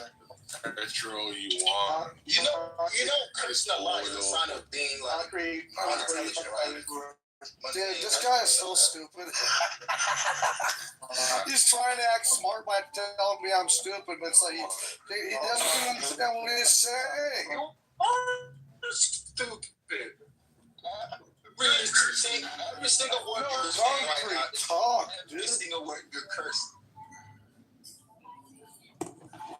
Look, Montaigne's the only one that's. But when I talk my facts, he gets all emotional. But Matt, I understand he's your homie, but he is an embarrassment to everything that is sacred and decent about America. All right. Well, let's not get personal here. Let's keep it clean. Okay, Peter, you're next, and then. Thanks for responding to nothing I said, you retard. Okay. Wait, no, shut up. Every single time. Respect yourself. Emmanuel, you cannot even know the term. Then you want to let me address your about your claim about the economy. You were, isn't it cheaper this year than last year? It's a temporary for you or not? I'm telling you. Like vibes and He's going to holiday for you. He's going to holiday for you cheaper this year than last year. What or not? Okay, can I say one more thing? What did Mountain say? Yes or no? No, he said Trump. You don't have any idea about economy. No, that's what Mountain Don't said. advise Trump and his Treasury Department about economy. You are advising the Treasury Department of Trump about economy. Trump should learn in the end. Because he's the same man that He's said. right, Peter. No. He says the war is. He said the war is over. He comes in every week and says, "Oh, the war is over. Oh, the war already." He says every. Why do you think he does that? Who said that? I've never said that. Hold on, I got it. There is a queue. There is a queue. Okay, I don't know why people are taking over other people's slots. Peter gets a chance to go. Otherwise, he's just going to talk like when we don't want him to talk. So let Peter go. Let him finish up, and then we're going to go to Alistair, and then Alan supposed to go after. Yeah, and then Manuel go after Alan. Go ahead, Peter. Make it quick. I was thinking that this hate from President Trump could cause them to forget the real and logical issues. These people are wiser than this, but they intentionally try to forget the facts because he knows better than me that he can go to travel cheaper than last year. But I think that the collective power make the decisions for them, and when you single them out and ask about morality, humanity that they are claiming about in the core of the Democratic Party, they cannot answer you. But the collective power are affected, I think, that they would act somehow differently when it comes to, for example, Iran, in comparison to their core ideas. The core idea is respectable in the Democratic Party. But when it comes to Iran, they forget everything. Weirdly. Is that possible? This feels like a battlefield. It's not like a place of civilization. Thank you, Peter. Good submission. Hey, Trump TDS. I got it. Okay. Does anybody think Iran? Yeah. I for one actually really. Oh, are you gonna go, Alan? Okay, go ahead, Alan. Yeah. So my name's Concrete. The first thing I'm gonna do is say that the previous speaker made me feel like insert an insult, made me feel like I wanted to put a blender up my nose. He was a complete idiot, and now I'm gonna insult him, and then I'm gonna make a point. And then I'm going to make that speaker get upset. And then I'm going to leave the room. Thank you. Matt, if you want disruption in your room, then do it.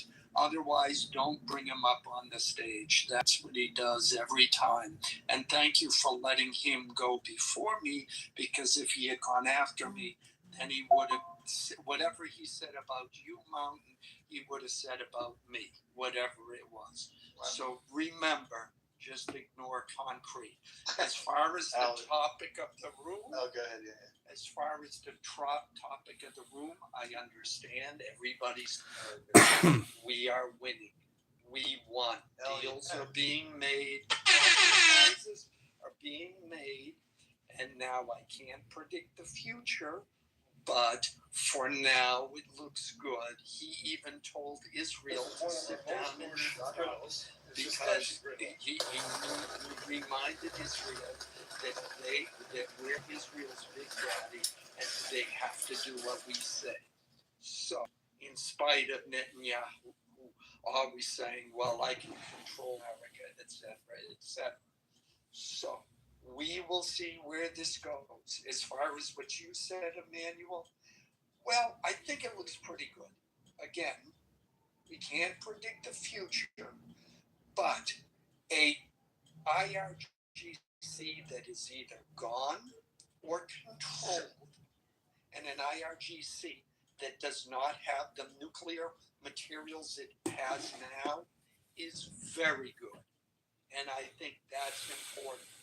So let's just see what happens. I try to refrain from predicting the future, but this morning Iran said the strait is open. They're not going to screw with anybody going through. That's another good step. Step by step, I think we're good. Thanks. But each and every morning, early mornings, a lot of sunshines are executed. I mean, young people like sunshines. So this is not a stop. Right. Just some house cleaning notes, Alan. Every day is a new day. So I know who Concrete is. I know exactly who he is. And you're right. He's basically a moron at the end of the day. But I give everybody a chance to come up, voice that they are a moron, and then they get, moved along. So no, I understand. Yeah. Okay, so He's in chillism, so yeah. Alistair's next, and Albert, I think he came up. Mike, Yeah. to speak, but I appreciate what Mountain brings to the conversation, and when people interrupt him, we lose out on some good analysis and insight. And Mountain, I think you're doing excellent work there. And in fact, my friend here in Chicago wants me to go to a comedy show with, what's his name, Dave Smith or whatever, the guy in the upper right in your PTR. And then I sent him that photo because, I question my friends' opinions and their values. And, and Matt is so cool that he even opens these effing rooms, because the truth is we live in a sea and in a society of Democrats. And if you go into other rooms, I was in a room today, one of those deep state patriot rooms, they're sitting there organizing for May Day. And here in Chicago, the mayor, the head of the schools, they want children to skip classes and go join the protests with all the other well-organized Democrats. So, I know you want to stay topical, but the truth is, if I was to offer any real value to the listeners of your room, it would be proprietary information. 3 chess moves, 5 chess moves ahead. There are people here in Mountain, I got to disagree with you. The United States will not go to direct, open conflict with China. We will not go to open, direct conflict with Russia. We use proxy states to do that, Mountain, and that's the way we fight modern battles in a proving grounds to direct our military resources and our $1.2 trillion annual budget every year. It's not open conflict. And I read a news article the other day that the head of Taiwan is receiving a lot of criticism because she sold out Taiwan. She's a Chinese bought and sold agent. So the point is, you don't need to go kill 100,000 people and invade an island when you can just bribe and manipulate and control subversively. So you are not thinking in terms of the shadows, the darkness of politics. Just like in love, there's dark love and there's dark politics. And the truth is, the dark politics is what Trump is doing, and that's why we're winning. All right, appreciate it, Alistair. Alistair's a smart dude, man. Yeah, Dude. right. I think we will because of the. I'm just saying because of that Taiwan issue. If they invade Taiwan, America, and then America's Navy will be fighting the Chinese. Interesting. Okay, that's an interesting take. Emmanuel, your pink ticket. Pink tickets. Go ahead, cash it if you don't mind. I'm trying to get 1,000 people tonight because I'm like 200 plus away or whatever it is. So, Andre. Oh, Andre also did a pink ticket too. Cash that in. Andre, if you want to speak, you've been on the stage a little longer than Albert. Can I go after the next person, please? Yeah, no problem. And Ryder Ralph, I don't know if you want to speak. I see you're a house member. You're welcome to speak too. But Albert, do you want to go? Because he came off mic a second ago. Yeah, I only had one quick comment about Iran, and it's been over talks. Them as a potential threat, so it doesn't make sense. I'll throw in a pass as well. You know, talk to your members. I love that you're creating a good vibe here, Matt. Appreciate you. I appreciate you. Sam, did you want to jump back in at all? I know you've kind of been listening now. I didn't know you made a good contribution earlier. Did you want to say anything about what you've heard so far or no? Yeah, sure. So I think it is quite important to understand that this war did not start out of nothing. So I don't know if people really believe that America just suddenly woke up one day and was like, yeah, we're just gonna attack Iran or the Islamic Republic, just because we feel like it. Like, is that seriously like the thing people think? Have they ever looked into why they even started this war?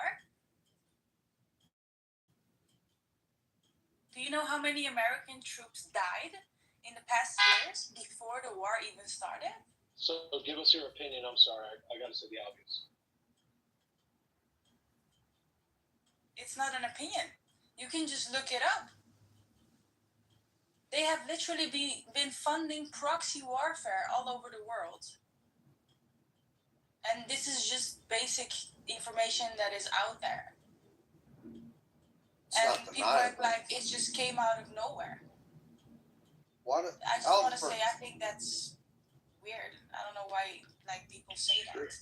Albert, do you deny that the Iran funds, Hezbollah and Hamas and different proxies? Do you deny that or what? Can I add something? I thought she was saying U.S. was a proxy. No. She was referring to Iran, and it's Iran funding its proxies. That's well known. Albert was disagreeing. Not Iranian proxies. Matt, can I make a comment? Yeah, hold up one second. Distinguish. Okay, Sam, are you done? Sam? I want a reaction on that, please. Okay, Abby, can we just have a rebuttal from the opposition? Emmanuel, do you want to answer that? Why do you think that the U.S. started this? I think that's essentially what she's asking. So, I'm not 100% sure because you might think you know why he started it. You don't know why. Because if he started it, why did he say the American and Israel war? You don't know the real reason why. You're just guessing. So, can I add something? Yeah. Can I also ask you something? On the wars. Okay. After Emmanuel, then Abby, and then Dr. Absolutely. Hold on. Yes. Okay. Go ahead, Emmanuel. Finish up. So, there's people that come off as hate. I never said I hated Trump. I dislike him. I don't like what he does. As I said, I was going for him the first time he wanted to be a president. I wanted him to win because I thought he was for America. But what he's doing right now is hurting America more, in my opinion. And why I said he's not doing this because he doesn't care about Iran. I'm just going to put it bluntly. He doesn't. Because why did Obama, Biden play nice with Iran? Do you think that they wanted to do the same Trump did, bully them, throw bombs at them? Don't get me wrong. I know what Iran did. Iran killed, what was it, 20,000 people in the protest because the Iran people needed liberation. Don't get me wrong. Iran is a bad place. They all need to, the whole regime needs to go down. But what Trump is doing right now is hurting American people. I don't care about any other country if you want to keep it that way. We don't care. I personally, I will always look for myself, myself first. I'm sorry to you, man. Okay. I will always go America Sorry first. for your Okay. And what he's doing. Successful. Hold up, Peter. Hold up. From the Iranian position, I became like this. What did you have? I have a vote record. What do you have? Do you have a vote record? Speak sorry for yourself. I'm an American citizen. What are you talking about? I have something more than being an American citizen. I have a vote record. The first in the vote. The first in the vote. What is happening right now? I don't know what that means. Okay. Peter, shut up. Peter, are you okay? Peter, you alright? I don't even understand what he's saying. I gotta come back in here. Okay, Emmanuel. Can you stop me? Can you tell me when I can speak? I gotta mute the stage. I don't like muting stages, but you guys just want to talk over me, and that's not gonna work. Okay, so Emmanuel, you obviously set the room off a little bit there, as I expected. I don't know if you really answered the question, but we'll move on from that, and we will go to we got Abby, and then Doctor. Oh no, Ku. Yeah. Ko. I can't say your name. Thank you. Go ahead. Well, I'm just referring to Sam's point that this war didn't start in one night. First of all, when you guys are referring to Iran, just emphasize this all these things at war is not between Iran and USA. It's between USA and IRG. All these missiles during the 47 years that they are on the government, they have the power. They spend all the money from their own citizens to build the missiles inside the mountain, and all the labs for the nuclear things is inside the mountain. Just think about that. If it's in for peaceful things, so why you have to go in hiding places? Why you have to build things inside the mountains without everybody's knowing that where are those things? And then just go to the Google Earth. Just check S1 cities. Just check wherever they bombed. Look at it. Just 2 months ago, how was it? Everywhere is hole. What are these holes? For the missiles.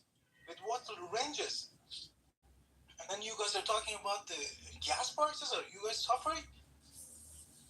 Okay, let's suffer for the gas prices just now in terms of avoiding a bigger conflict in the future. Because leaders, one of the duties for the leaders have just predicting and seeing the future, not like us. We are living by paycheck by paycheck. That's all I wanted to say. IRGC versus Iran.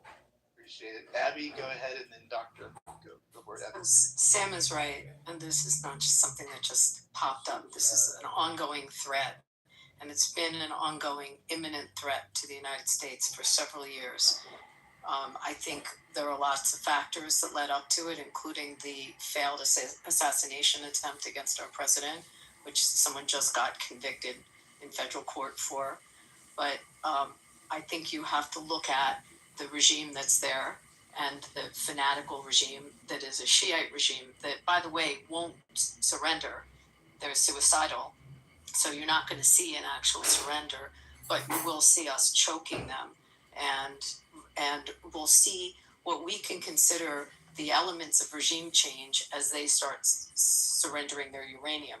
I mean, I think you have to sort of look at it that way, but this is not something, to get to 60% of capacity and threshold capacity is extremely significant for that same country to then threaten with long-range ballistic missiles, which would then reach our shores, is obviously a direct threat. For them to have already attacked our assets in the region, our military vessels, our military facilities, our shipping vessels. I mean, they were direct threats. However, you're correct. This is us with the IRGC, not with the people there.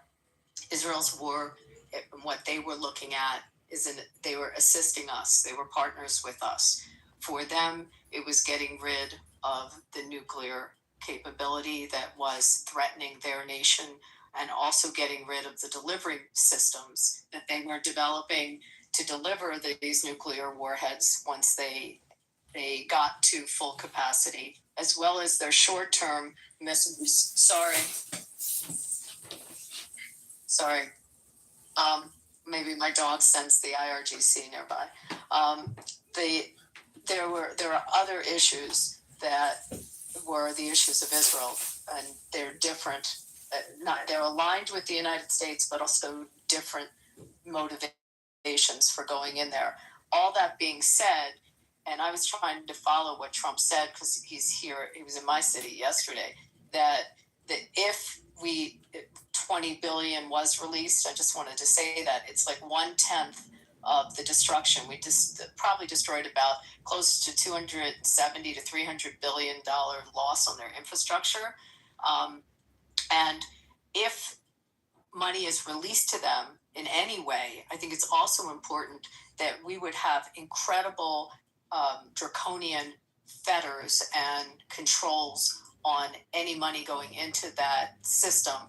And in some ways, they probably won't want it because it might expose all their money laundering, and we might actually be able to see how their funds get distributed, because we would have so many windows and controls to have an eyeball on the flow of funds in their country. I mean, I have a lot to say about this, but I just think we'll be here that we'll be here all night. Don't worry about it. Yeah, it's definitely not in a vacuum. There's so many factors that lead up to it. The fact that you have, the threats that were coming to U.S. assets and our president, members of the cabinet, it's more than handwriting on the wall. It was right there. And to answer one last thing, I'll say, to answer why was Obama doing what Obama did, he didn't have the balls, nor did other presidents, other than Reagan, to really go after them. And Obama folded. He totally folded. And this is a completely different way to approach them. Obama enabled them. He gave them funds. He lifted sanctions. He enabled the proxies to be funded. He did the exact opposite of what was good for the world with that deal. And the best thing that happened was Trump ripping up, or at least ripping up our involvement. The deal didn't go away. It just took our involvement out of it because they were cheating, and they continued to cheat. Real quick, that deal never went away, Abby, but who was left over again? Was it the UK and who else? Who was in the JCP? It was seven nations. I have to double check. It would be the UK, France. Let's look that up. Obama. I love Obama. I know, we love Obama, right? I guess not. Okay, I'll double check that. Yeah, because that's always brought up at me, so I'd be curious. I haven't looked that up, but that was a 24 day notice. That was it. Short notice to come in. It had the worst provisions in it with respect to checking on what they were doing to proliferate. It was just a stupid, bad deal, and they clearly told that it was because they cheated. It was just an excuse not to do anything. Bottom line, right to the point. That's just the way it is. Like, the Democrats never want to own anything. Like, what the hell's going on here? We got a problem with them. Don't want to do anything about it, What the motivations were behind Obama which is a whole other conversation. Like rabbit hole for sure. Okay, Backhard, Dr. Backhard, back here. I don't have your name, but you're on too. No, I'm here. I really don't remember the dogs and my friend, so I really don't remember what we were talking about. So I'm sorry. Well, do you see anything in the title you want to talk about, or no? Latest companies I ran for Trump keeps on winning. Oh my God. There's a lot there, right? Oh, well, oh my God. Yeah, I have a lot to say about that, but I don't think I should because I think so.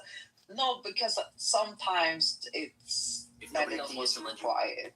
But if I ran, do you think Trump is a horrible person? No. Well, yeah, because I met him a couple of times when I was younger. No, when I was a child with my mother and father. You met him? He was, yeah, and he wasn't a nice person. I wouldn't say he's a terrible person. I don't know what he done for the rest of his life. Like I can't tell if this guy is a good guy or a bad guy or like. Based on what? That doesn't know, but because like we had bad guys in charge many times, so. Yeah. That doesn't really matter. But oh wait, I have to ask my mother if I can about the family.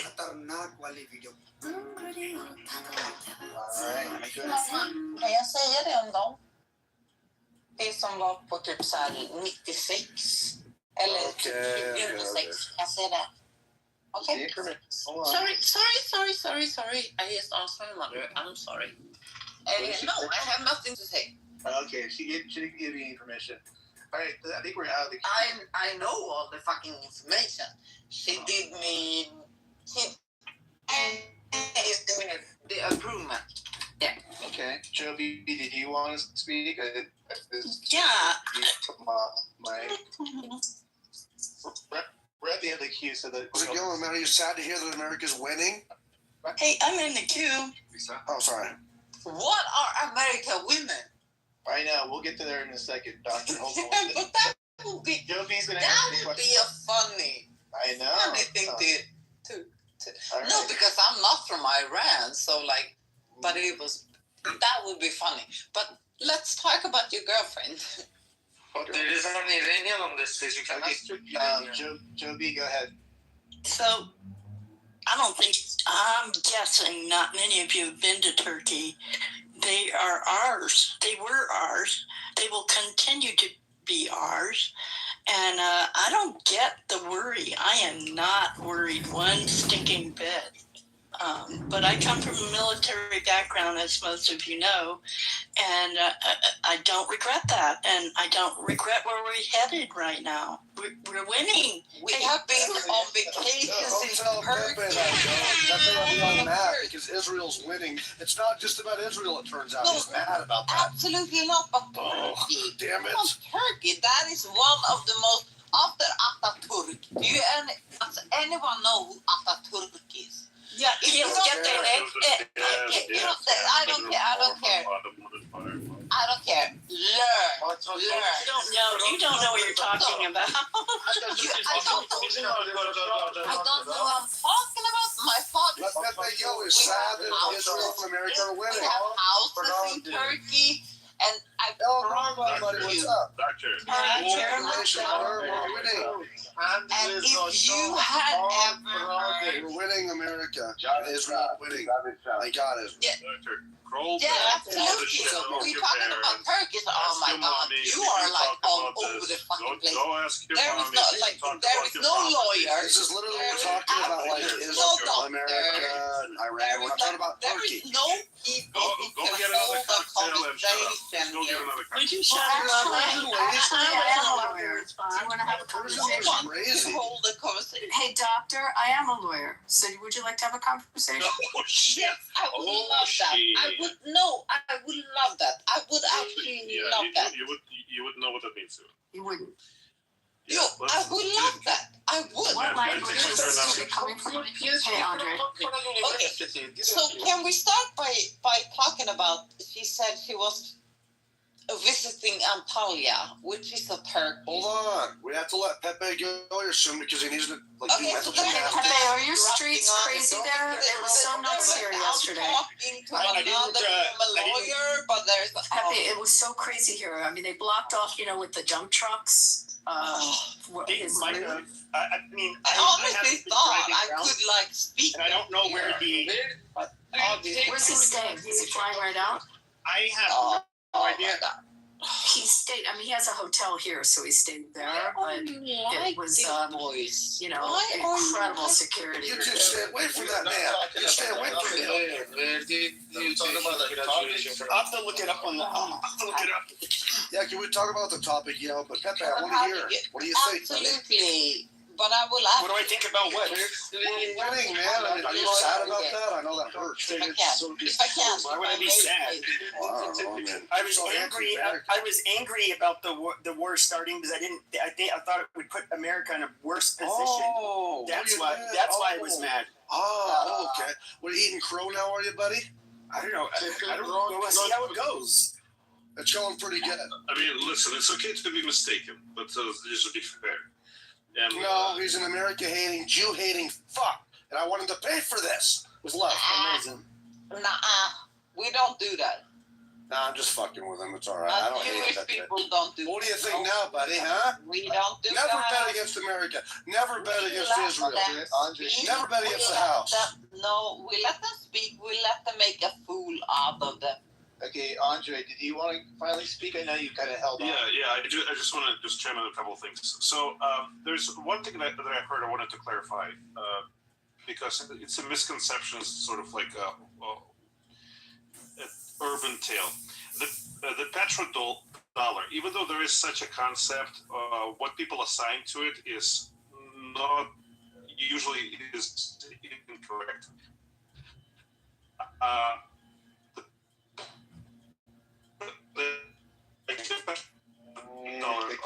There's a just. Oh, let's see. We can't hear him. You're in the blend. Andre, you're cutting out, buddy. Oh, it's okay. We'll come back. Bad. We'll come back around. I wanted to hear what you wanted to say about the petroleum. The petrodollar. Yeah. No, you're still bad, dude. Just keep working on that.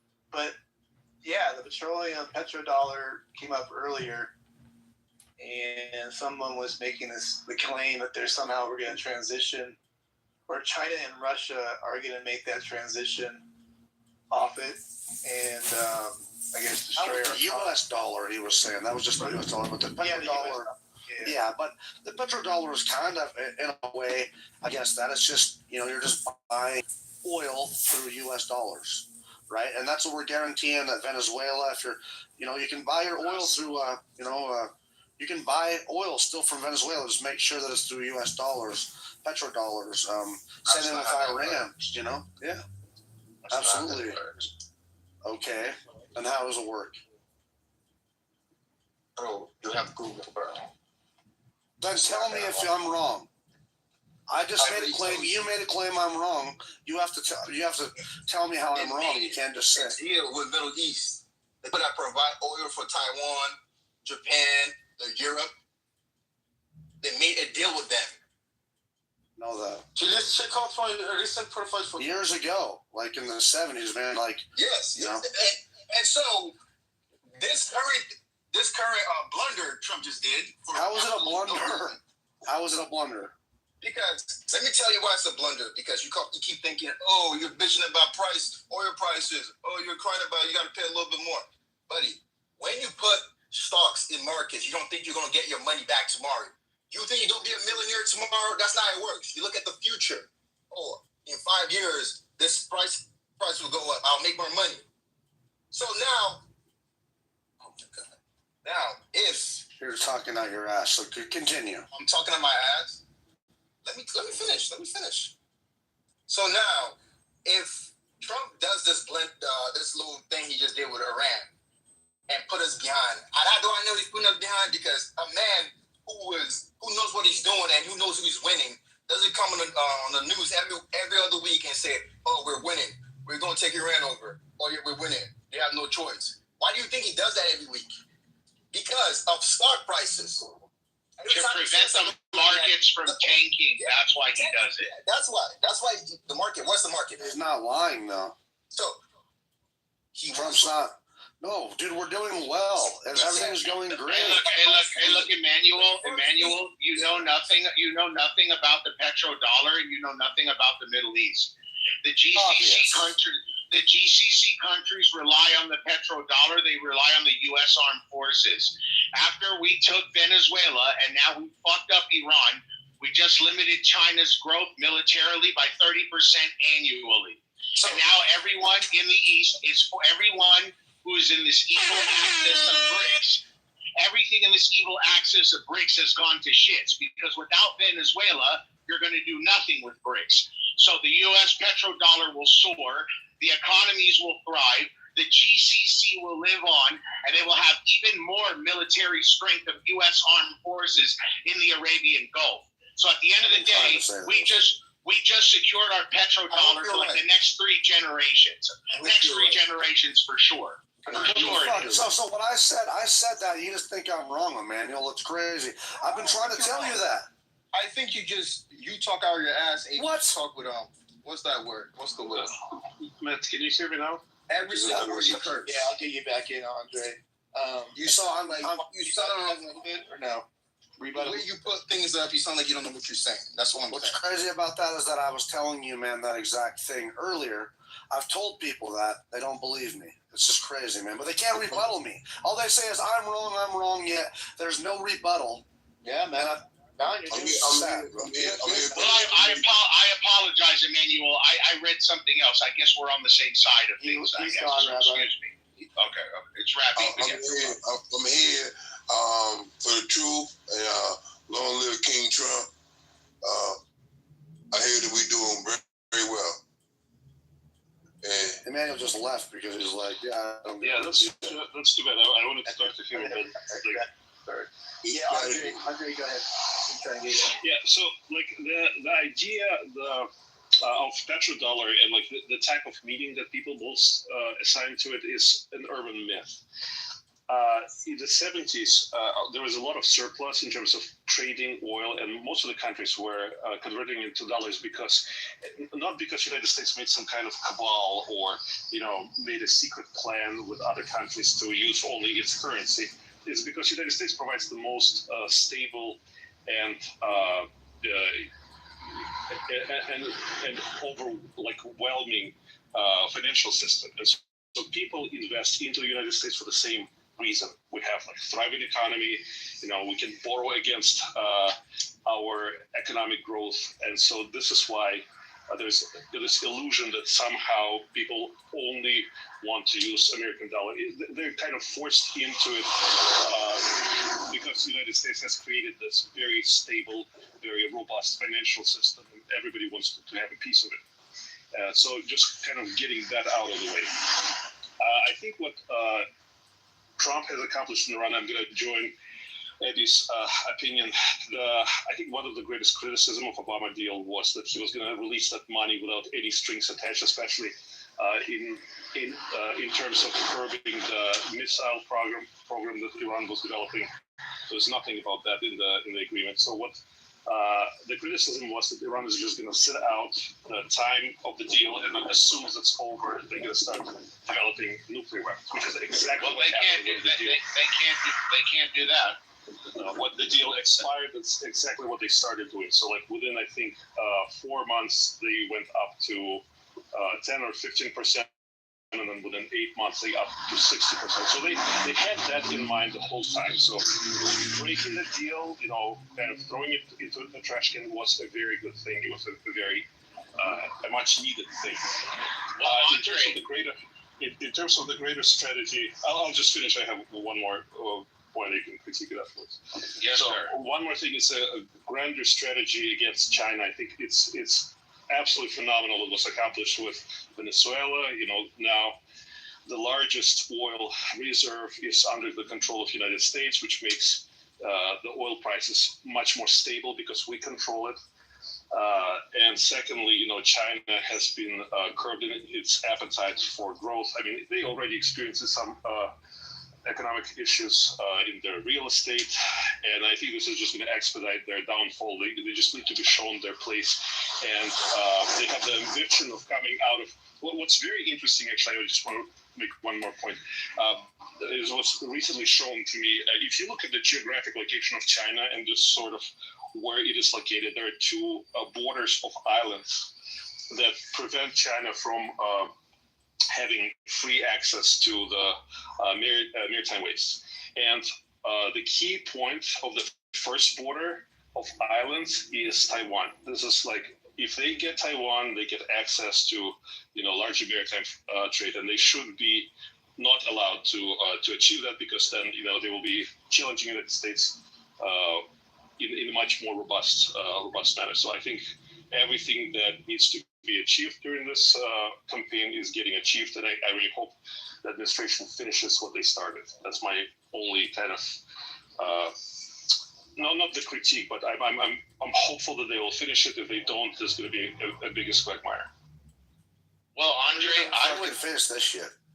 Yeah, I would like to say very eloquently put. And also, I think a lot of people are not paying attention to the amount of the spending that all of China's customers loses the minute this blockade started by Iran. With the Strait of Hormuz being blocked and all of the nations that need the natural gas and oil from the GCC, now their spending limit, is decreased because of inflation and everything else. So it didn't matter that China was going to get the oil; their customers weren't getting their oil and natural gas. So then that leaves all of that assembly line manufacturing that the East, the West, and the world goes to China with. Now they don't have the money temporarily to buy it. So China was losing hundreds of millions of dollars a day just off of trade by Iran blocking the strait. So I believe China played an even bigger role with them and is going to let them know, we're your banker. So if China pulls out and says, you know what, we're pulling our money away from you people, then Iran's regime will collapse in 2 seconds without one bomb being dropped. So I think we should pay attention to that as well. I've been saying this for a while, man, from the outset. A lot of this has to do with China. Obviously, yes, there's the nuclear threat. I mean, there's the Iranian threat. But really, I mean, this huge thing is about China. From Venezuela to Greenland can I just tell you something? to Because Iran. I've been listening to you guys for a while now. And for me, it's like, have you even went to fucking school? Have you even like? No, we can tell. Like, I'm not trying to be rude, but I am going to. Wallah, you don't know. Wallah, you don't know anything. Wallah, you don't. Did you go to school? Did you go to school? No, Wallah, that's absolutely nothing you have said. That is right. That is right international. That is right. How much wine? How much wine did you drink? In your country, there's please fill her absolutely glass. nothing you have said. She must be an Ayatollah. She must be an Ayatollah worshiper. There you go.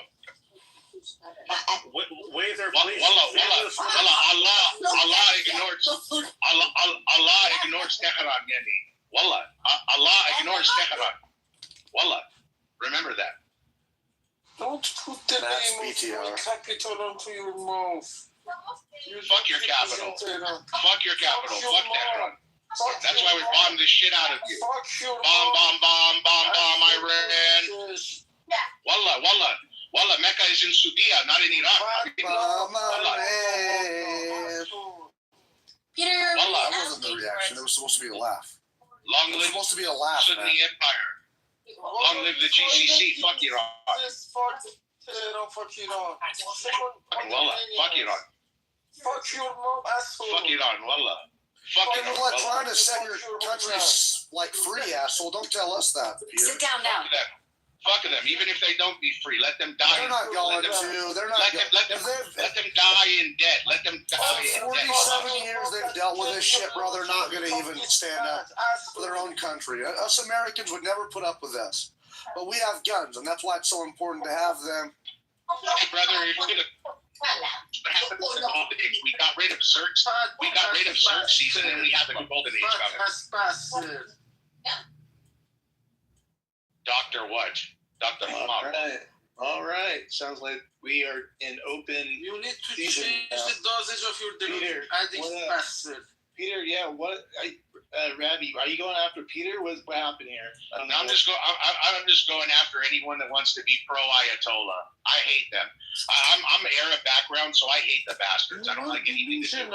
The worst offenders, though, are Americans who are literally rooting for their enemies to win, like Iran. Like, dude, it's pervasive. It's very pervasive in this country. They're the low IQ lefties, man. No, not even lefties. How about the people? Right? People on the right. Mountain. How about the people? Mountain. How about the people that stood in front of City Hall in Philly and cheered about having American soldiers come back in body bags? That's crazy. Yeah. Those are pieces of shit. That's what I'm talking about. We even have people on the right that hate Israel so much, that they would rather see America and Israel lose in this alliance, in this fight, because they hate America so much and Israel so much. It's fucked. Well, man. I'm telling you. They're not going to stop. They're not going to stop the idea. It's not just people on the left. It's people on the right, too. It's sick. They're not going to stop it. Since God forbid they get like a kidney problem and need dialysis, which is all coming out of Israel. I mean, go through the list of all the medications and all of the technology. They kind of forget that part.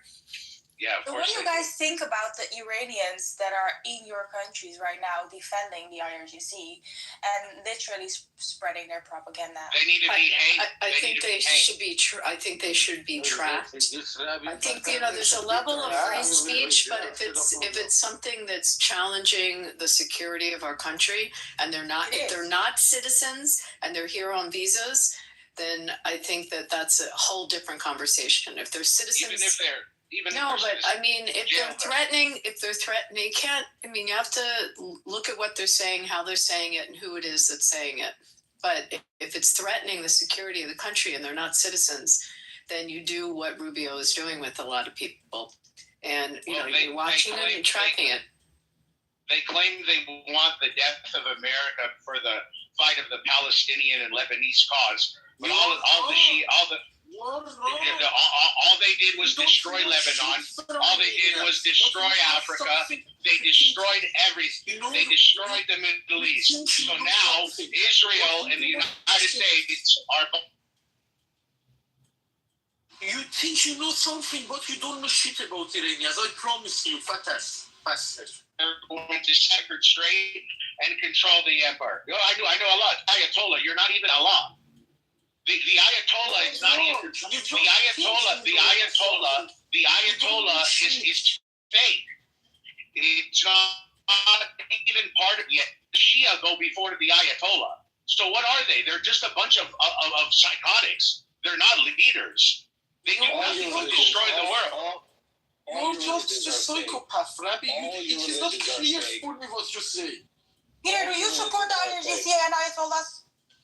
He's delusional. He's with them, I promise you, sir. Do you support them, yes or no? Listen to me. No, I'm not. Let me clarify what he wants to try. I know that democratic. He does not let me clarify his bullshit. Just give me a minute. I would explain. All your religions are fake. Amen. Are you here?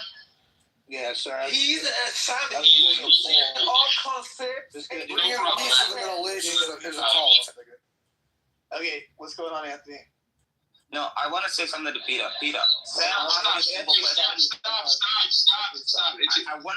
Peter a simple question. Peter won't answer a simple question, man.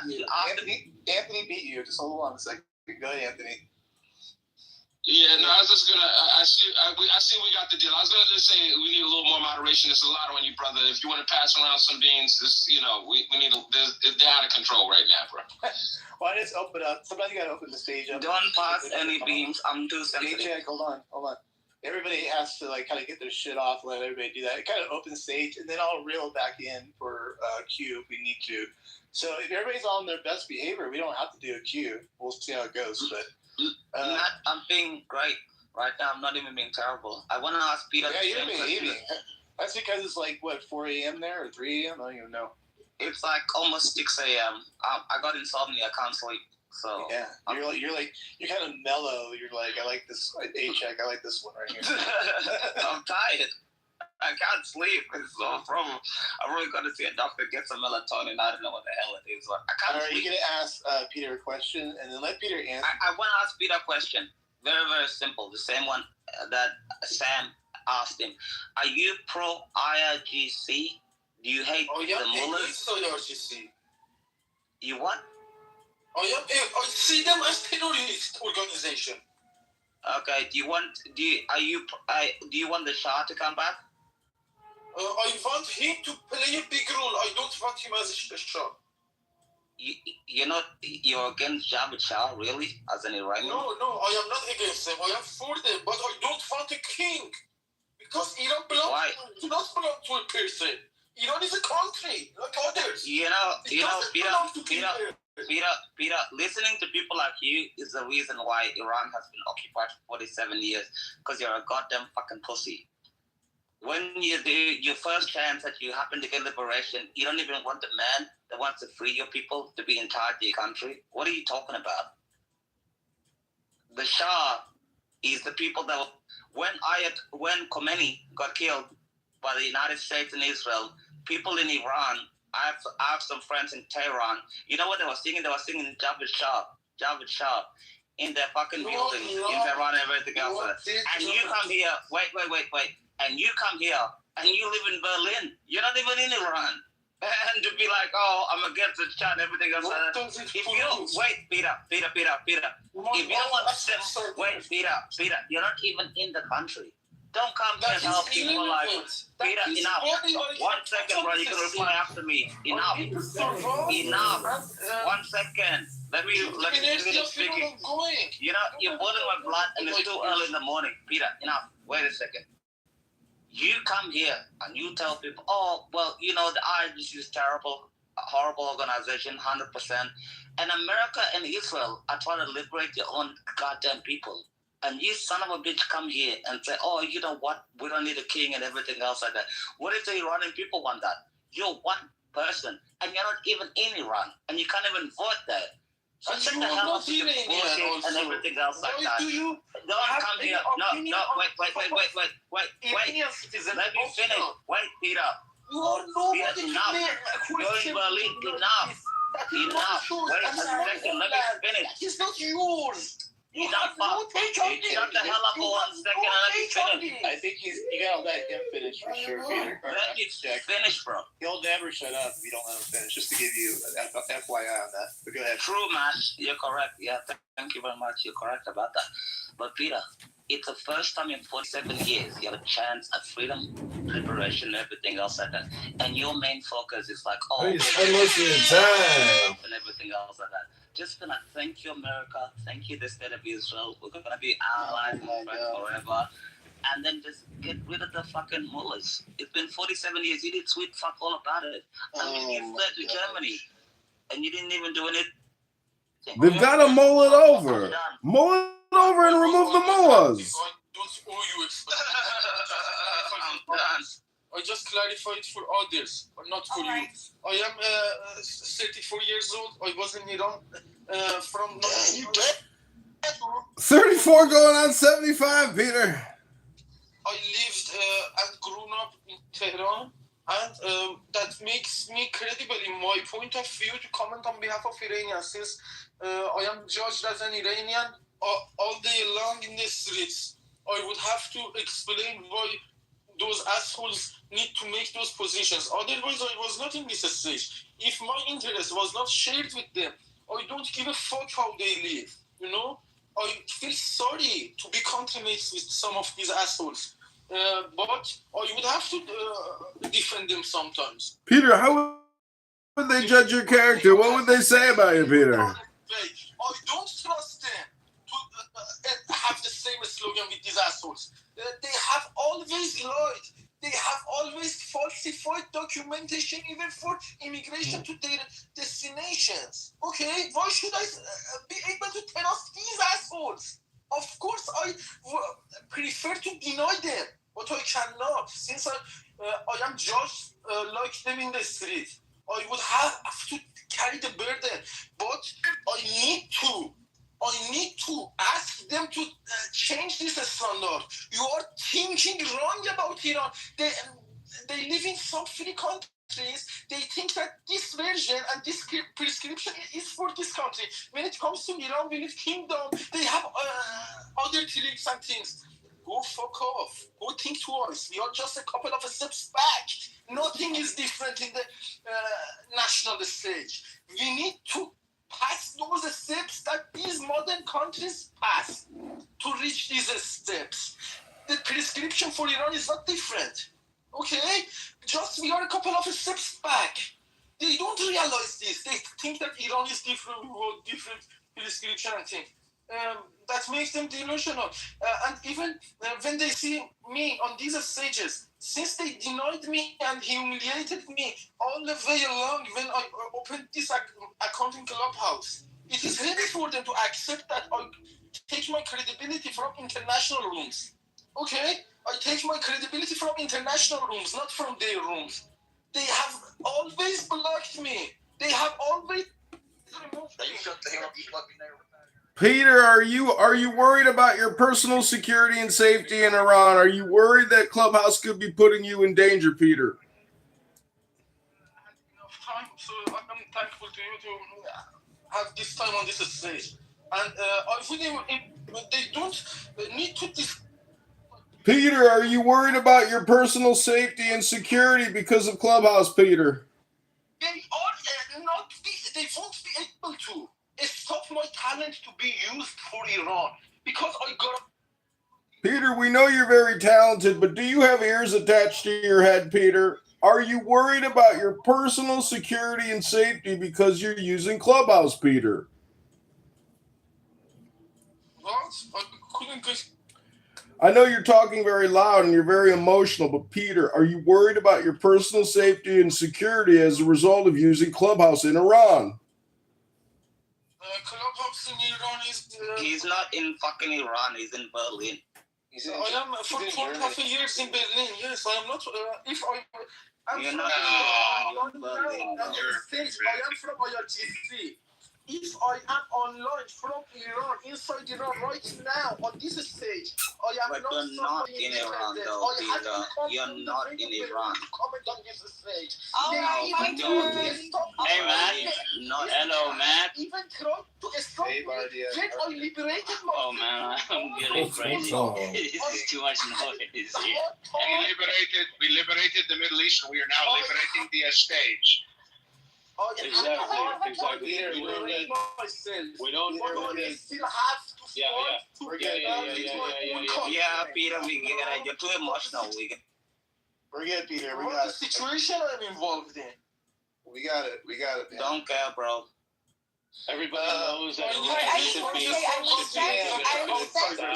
opinion. everyone knows that Iran should be given like This given Iranian, Iranian He position. has said that he is only a transitional leader. I don't think you've ever seen what it takes to liberate a country. You guys have never seen what it really takes to liberate a So what country. Peter is saying is that he only wants him as a transitional leader, which I respect.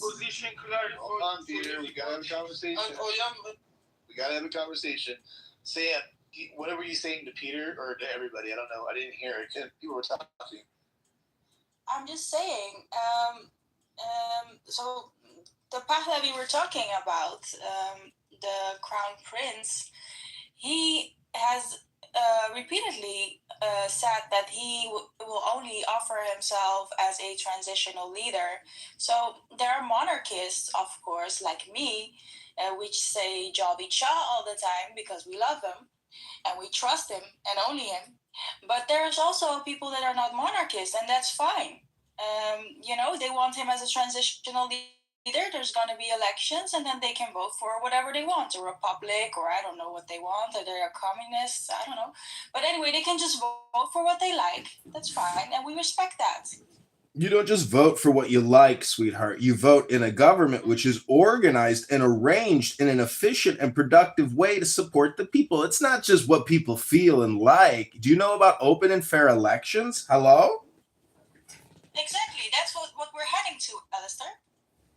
You're not ready to vote that. Yeah, but in open and fair elections, sweetheart, you don't vote for communism. You don't vote for socialism. You vote for efficiency and growth and productivity and the things that are good for your society, not these evil, backward, liberal, socialist ways that you seem to want to sneak in there. We're going to first be voting for what kind of system the people want. Is it a republic, a constitutional monarchy, or a full monarchy? That's a great. No, not until Zarina. What is allied with Prince? I don't go with Zarina, but on the same front. I would not risk my life with Zarina. But that's a great question, Sam. Like, what is? Hey, Matt. Excuse me, Matt. Sam. Hey, dude, excuse me, I'm calling you. Sorry, someone will come and call me. I'm going to ask you a question. Okay. So please, I respect you, buddy. Just give me a moment. So, and okay, you gotta hold up. And then You gotta hold up, Barty. I was talking. Just hold up 1 second. Sam, what were you talking? What other systems do you envision that Iran will have? What are your thoughts? Like, go through that a little bit. I mean, what do you think? Is it going to be a theocracy still? What do you got? Well, let me go after that. Definitely. Well, if we look at the pollings, yeah. If we look at the polls in recently, I think it was 2024 and the end of 2024, done by Gaman, we can see that 80% does not want the regime, and 200 a pound 80% wholesale at does not want a Costco. theocracy. So they want a secular. Most Iranians, majority, 80%, wants a secular. What do you call it? English is my fourth language. Secular. Let me go. Yeah. Barty's going to next after this. Go ahead, Sam. Finish up. Oh wait, that was the answer to your question. Perfect. So, okay, Barty, what do you make of that? What she said, or did you want to speak on something else? But sorry, I'm at work, so I have to go. I have to go anytime they call me. I just wanna, if I just stop talking, just please forgive me. So, you know what? I cannot talk as all Iranian. Yeah. Iran is, a lot of people, different. It's like a big, different nations are mixing together, different opinion. But you guys maybe are interested to know something about Iran. You're asking me or asking someone else, but we are just saying our own opinion. Yeah, go back if you want to know, you have to go to honest media and honest news and figure out, filter it yourself. So by your education, by whatever your knowledge, you figure out what's going on over there. So I'm just asking you some questions. Please think about that. If you want to answer now. I try to listen if I be in a room. If not, people can think about this. So who made Taliban in Afghanistan? And why was that? Obama did. No. Taliban was there. Taliban was the legitimate government. Hold on. We'll have Barty has this. Here, hold up. We have a little ice out here. Barty and Kaz, go ahead. Who made Taliban in Afghanistan? They fucking existed for decades. Let me tell you. They were fighting the fucking Russia, the Soviets. Bingo. So USSR was getting over Afghanistan. So US CIA made Taliban. Taliban was already there as a small group. They weren't armed, but we armed them to keep. Hold on. I said you can. Hold on. Go back to work. Hold on. So you can talk about this later. Let me finish what I'm saying. So, CIA armed them to kick USSR out of Afghanistan. Yes.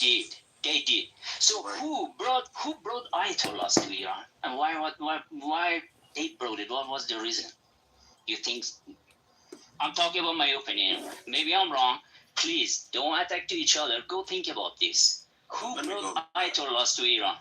We'll think about it. We'll think about it. But listen, man, I just want to, go ahead. You know, I've been on Clubhouse for a week and stuff, but, you know, I'm watching the good Trump news. And, you know, of course, yes, he's going to bring peace to the Middle East. I already knew that. QAnon Ben said that. I don't know why people just don't go read QAnon. You'll know what the fuck going on. And I've been told y'all, Trump is saving Israel fast. Everybody been crying about Iran war. I've been told them it's good. Trump has it handled. They thought I was crazy. Now they know they're wrong. And then Trump also told Israel they can't bomb Lebanon no more. So everything I've been saying is coming true. Now, pay attention to you idiots in the room. You know, I come here and say the same thing and never changes. Trump is going to take down Israel for last. I don't know how he's going to do it, but the stage is set. That's dumb as shit, bro. Yeah, well, from what I've been saying, it looks like I'm the smartest one on Clubhouse because I'm the only person that's been right. You say you've been on here for a week? I've been on Clubhouse since it came out, bro. All right, This is my fifth account, bro. But it looks like I'm the only person that stays consistent, and I'm the only one that knows what's going on. I'm the only one that tells the future. You a prophet? Well, tell us the truth then, prophet. The last time I got clipped was years ago. You know, Man, nobody cares about your clippings on Clubhouse. Tell us something informative. Hello?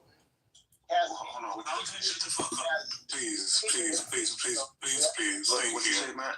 God, Gay McHale, dude. You're in MySpace page. Yeah. It's an investment. It's an investment. McHale, shut up and you'll suck some more cock, weirdo. You were saying you got your news from somewhere. What was that? First of all, QAnon. I get my news from a lot of different sources, but QAnon, right? I follow QAnon. I read it. They told exactly what is going on years ahead. I've read it, and I'm watching everything they say happen. That's why I can vouch for it, and I could come tell you I was going to happen. Get called crazy. Months go by. Guess what? It looks like what I'm saying is the most credible thing because everybody was wrong but me. Who's Q? Kaz, who's Q? So what were we wrong? No, guys. Who's Q? Who's Q? You said you follow it. Who is Q? Well, you probably saying that because you think Q is Epstein. It's not. No, I have no idea. I absolutely don't know. That's why I'm asking. Who's Q? That right-wing group. Hold on, Mountain. Let him answer. Who's Q? It's basically a military operation. Somebody making drops and making claims.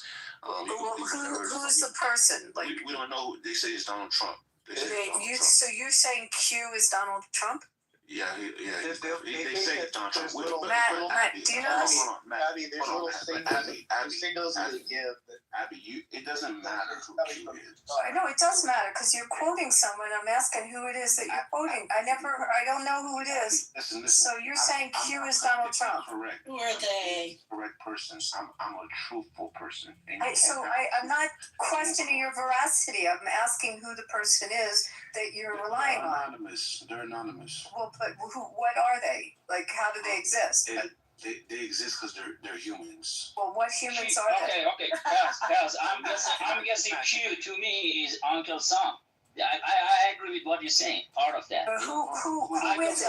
Uncle Sam. But who is it? Uncle Sam's a poster that we all saw as kids. You don't know who is Uncle Sam? Yeah, he's this really cool poster that has a beard and a top hat. So could someone tell me he's doing what? Kaz, I'm not asking what you believe in. I'm asking who it is because I don't know. It's like what the let him answer. Just let him answer. He's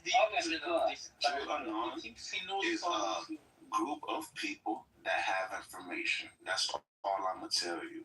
Now, how do I know they're credible? Because I pay attention. So when they say this is gonna happen, and I watch it happen, I can tell I already read this because of them. Multiple things. I don't believe in too many coincidences. So that's what it is to me. You don't have to believe me. You can stay on your surface level shit. That's Kaz. That's what I was trying to ask people.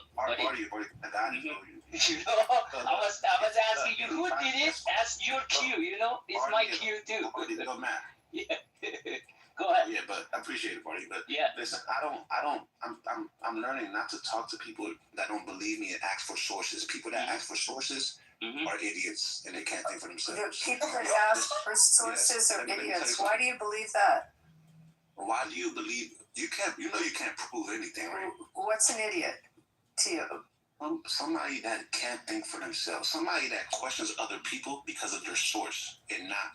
So you think questioning and trying to understand the foundation of what someone's saying makes someone an idiot? The whole construct of thinking is I can't believe this unless I have a source because you have no discernment and like. I didn't question your veracity and believing in it. I just asked who it was. Where are you going with this? Because I'm trying to understand who it is you're quoting. I just told you who it was. So you said so. You're quoting Donald Trump. Basically, is what you said. I'm just trying to understand who you're quoting. I didn't question your belief or your truth. It's your truth. I just want to know who it is you're quoting. Because you're saying this is what's happening, and this person says this is happening. So I'm asking who the person is. That's a fair question. Look, Abby, and I'm giving you a fair answer. To me, it doesn't. It could have been your grandmother. If your grandmother was posting stuff on the internet, and then I saw it to come true, and I know she posted it first, and it happened a couple times, it doesn't matter if it's your grandmother. This is fucking retarded. Dude. My grandmother makes chicken soup. What is this, man? Why do you run our conversation on this trash, bro? Mountain, so what were you asking me, Mountain? Because you asked me something earlier. What were you saying? I'd like some chicken soup. Well, I mean, like, okay, so when you... Why are you guys entertaining this? This is I don't even know why we are. Pepe, can you explain to me who Q is? Alex Jones International I don't think everybody knows exactly who it is. There was this young guy that was thought to be the shut your fucking mouth for a minute. No, I'm talking. No, you can shut your fucking mouth. You've been talking for a long time, man. Hold on. I was answering people's questions and I never got to land my plane. So y'all should just get off my dick and wait y'all turn. You feel me? Y'all dick suckers. Shout out to Matt though. You feel me? Even though he disagreed with me, you know he's a good moderator. He would have participated but, in the school. like I said, he voted the war. Look at his last position. The people who are claiming that Jesus Christ, Peter. They are supporting him. Look what they answers to the poll. You see what's going on. The problem I have with people like Pepe and people like Mountain, when people tell y'all stuff, stop attacking people that give you information just because you don't fucking know. You guys are idiots, bro, and you guys are the problem to why other people can't see the truth in things. Because who are you guys to say he's stupid? Just say you're stupid because you don't fucking know. You guys are idiots, bro. I read QAnon, right, and they said certain things, right. They said what was going to happen in Iran. They said what was going to happen with Epstein files years ago. They said Trump is bringing peace to the East, and guess what? I just voted. Is Donald Trump bringing peace to the Middle East? Why is that a question? Well, I already knew that would be a question way before. So that's what he's doing. Saudi Arabia is on board. Everybody's on board. And I told you he's saving Israel for last. He has to clean up the mess on the outside. Then he's going to come clean up the mess on the inside. Then you will see people like Obama on trial and shit like that. I'm telling y'all this shit. And Mountain, you had a question for me, Mountain, and I was trying to... I mean, you already told us the truth in things, so I mean, I appreciate it. Because I think, certain people on Earth are NPCs, and, Pepe is one of them. Hold on. Kaz, just 1 second. The problem is Pepe and all these guys, if he doesn't land, he's just going to keep going. So we gotta like, okay, Kaz, you're kind of wrapped up. If you don't I'm kind of, I was just trying to get Mountain's question, bro. I'm wrapped up. I was just trying to get Mountain's question.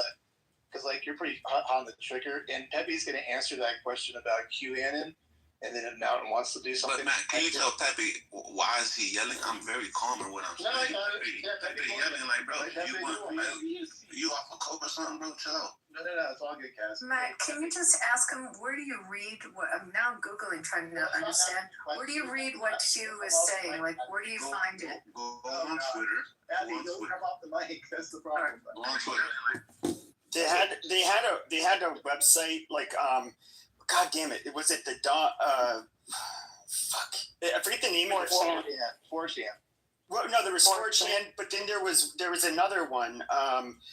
That it was a like a pro-Trump. Oh, you're talking about for Trump. I know you're talking about. Yeah. Trump, whatever. Yeah. And there were reporters or journalists that think they might have guessed who it was or found who it was, and it was like this kind of a guy in his 20s.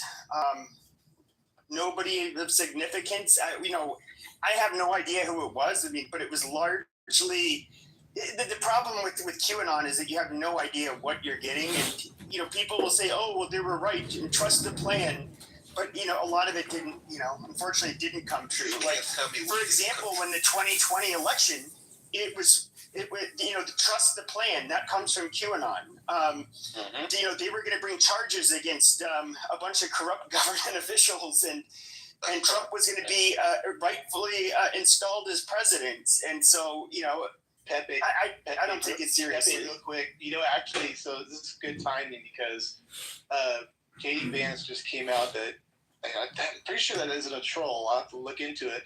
He's looking into Pizzagate. Did you hear about that, Kaz? Of course, because everything, Matt. Yes, criminal charges coming. Yes, everything is. Who has criminal charges coming? Looking into. I can't hear because Kaz keeps on fucking running his mouth. Hold on, I'm the one that brought it. I'm trying to listen to what Signat was saying. Matt is saying what I'm saying. No, because you talk over him and I can't hear. I want to hear what he has to say. You sound like you're Italian and you're greasy, bro. It's all good, Kaz. It's all good. No, I would say Pizzagate's being investigated by J.D. Vance. I'm just going to go look at it, double check it. Who is? I tweet about it. J.D. Vance. He doesn't know who that is. No, I know who J.D. Vance is. He said who's being investigated? He don't even know what that is. You're talking to the wrong person, Matt. God damn, shut your fucking... Jesus Christ. Matt, there's dudes really uncontrolled. Just put this fucking chimp in the audience. He doesn't know how to behave. Man, we can't hear, bro. Like, you keep interrupting, man. Like, I'm trying to get simple information, but you literally stop. You literally make it so that I can't hear his voice. And so I have to keep on asking over and over again. You learn by the... Put his black ass in the goo. Like, he just does not know when to shut the fuck up. Bro, for what? Yes, I am being racist. Go eat a fucking dick. Because you're a greasy Italian? Amazing. I'm not Italian. Amazing. But listen, bro, the students shouldn't be talking. If y'all don't know, then shut the fuck up and listen to what me and Matt Okay, okay, can I please hear Matt first, and then you can go? Yeah, because you said please, thank you. I'll be respectful too.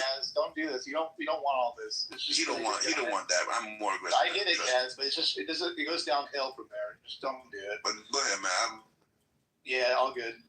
Pepe, I would say J.D. Vance is looking into Pizzagate, folks. Whatever that means, like whoever's all involved in that shit. So, the actual crime itself, not the people that were out there on 4chan putting that out there. I don't think, but I don't know if that answers your question. Yeah, no. Let's see. Okay. So I could go. Yeah, okay, so, like, from what I remember from QAnon, it was a big hoax. Like, at first, like, I do remember a bunch of mega people were trying to probe whether or not it was real, and then there was some weird shit going on in there, and most of us deemed it as to be a hoax, man. QAnon was just a giant hoax. Okay. So, I don't know. I'd like to hear the information where it was. But please be respectful. Let me finish. You gotta let me finish here, man. So I would just like to hear exactly a few things, not some vague shit, but some actual stuff, like where you got it, like what it's talking about Israel, what is it that everyone was wrong about, I guess. So QAnon, right? So one thing you have to understand, the media is not on your side. So if you heard it was a hoax, it's because people are manipulating you into thinking it was a hoax. If you don't understand that, you will forever be lost. That's the problem with you guys, But QAnon has been, if you follow it, right? If you actually follow it yourself, I'm not talking about, CNN says a hoax. They said it was a hoax. Go look at it yourself and with integrity, right? So they made a lot of claims. One, about the whole island before these files even came out. I already knew about the Epstein files because I believe in, y'all call them conspiracies. I just call them smart people know how to connect the dots to know what actually is going on, and dumb people call it conspiracies because there's smart people that don't want the dumb. That was the dumbest way to explain it. Just, I mean, you're stupid, so I mean, you're not talking to me because trust me, you don't want to. You need to calm your ass down. Well, if I'm not talking to you, then shut the fuck up. You better know better. Scary game, man, McHugh. Stop. And listen, Mountain, please don't get off your mic because now you just want to dick suck off a calf. So don't do it. Mountain's not even on my side. If you were paying attention, we're not even cool. I don't even follow the boy. But basically, Mountain. So what's going on is basically it's intel. QAnon is intel. Some say it's the military intel, but they've made a lot of claims. The Pizzagate. If people know Pizzagate, it's real. You know, it's three people on this earth. People that know what's going on, people that don't know what's going on, and people that just, I forgot what the third one, people that just watching it or whatever. But the pizza, I stay in DC, so the Pizzagate, that's a restaurant. The owner is some dude, it's like the cannibal restaurant or some shit. But basically, it's a lot of claims. Pizza means little boys, little girls. That's what they call them. They do murder these people, torture kids, and all types of stuff, right? It's crimes against humanity. Trump is here to save the kids. If you see, there's a great number of kids being saved from sex trafficking. And then the Epstein files come out, which corroborates with the story. You hear a lot of mentions about pizza. It's like when do the stupid people, like this whole thing is really about waking up the stupid people. Because once the stupid people are woken up, then we can move forward. Because if we move forward after stupid people getting woken up first, there's going to be a lot of commotion. So what's going on right now? It's so funny listening to stupid people who think they're smart. It's amazing. Cool. I don't listen. I know I'm smart, but I'm not claiming I'm smart. I'm just claiming I know how to connect these dots and I see the truth. So basically, Pizzagate. You have Pizzagate. Obama ordered like $66,000 worth of pizza to the White House, right? There's an email in the Epstein files that basically says, "Oh, we should have been more careful about doing this shit in the White House." From Hillary Clinton. So if you know how to connect dots, you start seeing it. Then the Epstein files says pizza, jerky. When they're talking about kids, you know. You remember Obama in the email about hot dogs with? Yes. So yeah, and people really think. Yes, man. I remember it. So people really think they're ordering real hot dogs and ordering $1,000. No. What they're doing is trafficking kids into the White House because Obama's a homosexual, and that's what they're doing, man. And it's so crazy. I understand why it sounds crazy to people, but I'm not saying this is like it's just crazy shit. But this is what's really, you know. There's a woman. Okay. No, just finish up because I want to open up the stage a little bit. Yeah, there's a lot of bro. I like talking about this because this is the biggest thing that nobody really talks about. Only some people do. Obama, homosexual, a bad person. This lady came to see Obama because she was complaining about her husband died in 9/11, and she wanted to open an investigation 9/11. She went to see Obama. She died 2 weeks later in a fucking plane crash. That's how they kill people, bro. And you know, Obama's chef was basically writing a book exposing everything. He died in a fucking 3 feet pool because he was basically letting everybody know he was having homosexual relationships with Obama, bro. It's not about Obama. It's bigger than that, but he's one of them. You know, Hillary's one of them. And if I've been paying attention, that's what Trump is fighting. It's not Iran. You know, Trump didn't want to go into Iran and do anything for real. He just had to go there because they're... All right, let's see if you can connect these dots. Don't say nothing ignorant, though, but go ahead. All right, my turn. Here we go. Okay, so how long have the Epstein files been here all along? They've been here for quite a while, even during Biden, right? So now you have this guy Epstein, which is a fucking pedophile, a disgusting fucking human being. Okay, which by the way is dead now, thankfully. But you have this guy, and people keep like using this as a diversion from the fact that Trump is literally has killed a guy, that his regime legalized child marriage from 9 years old. And he's literally trying, if you guys let him, to take down a regime where they rape women in the jail. And where I just don't get it. You guys don't see it's a diversion. Everything they do, they accuse other. They try to divert with some fucking guy named Epstein.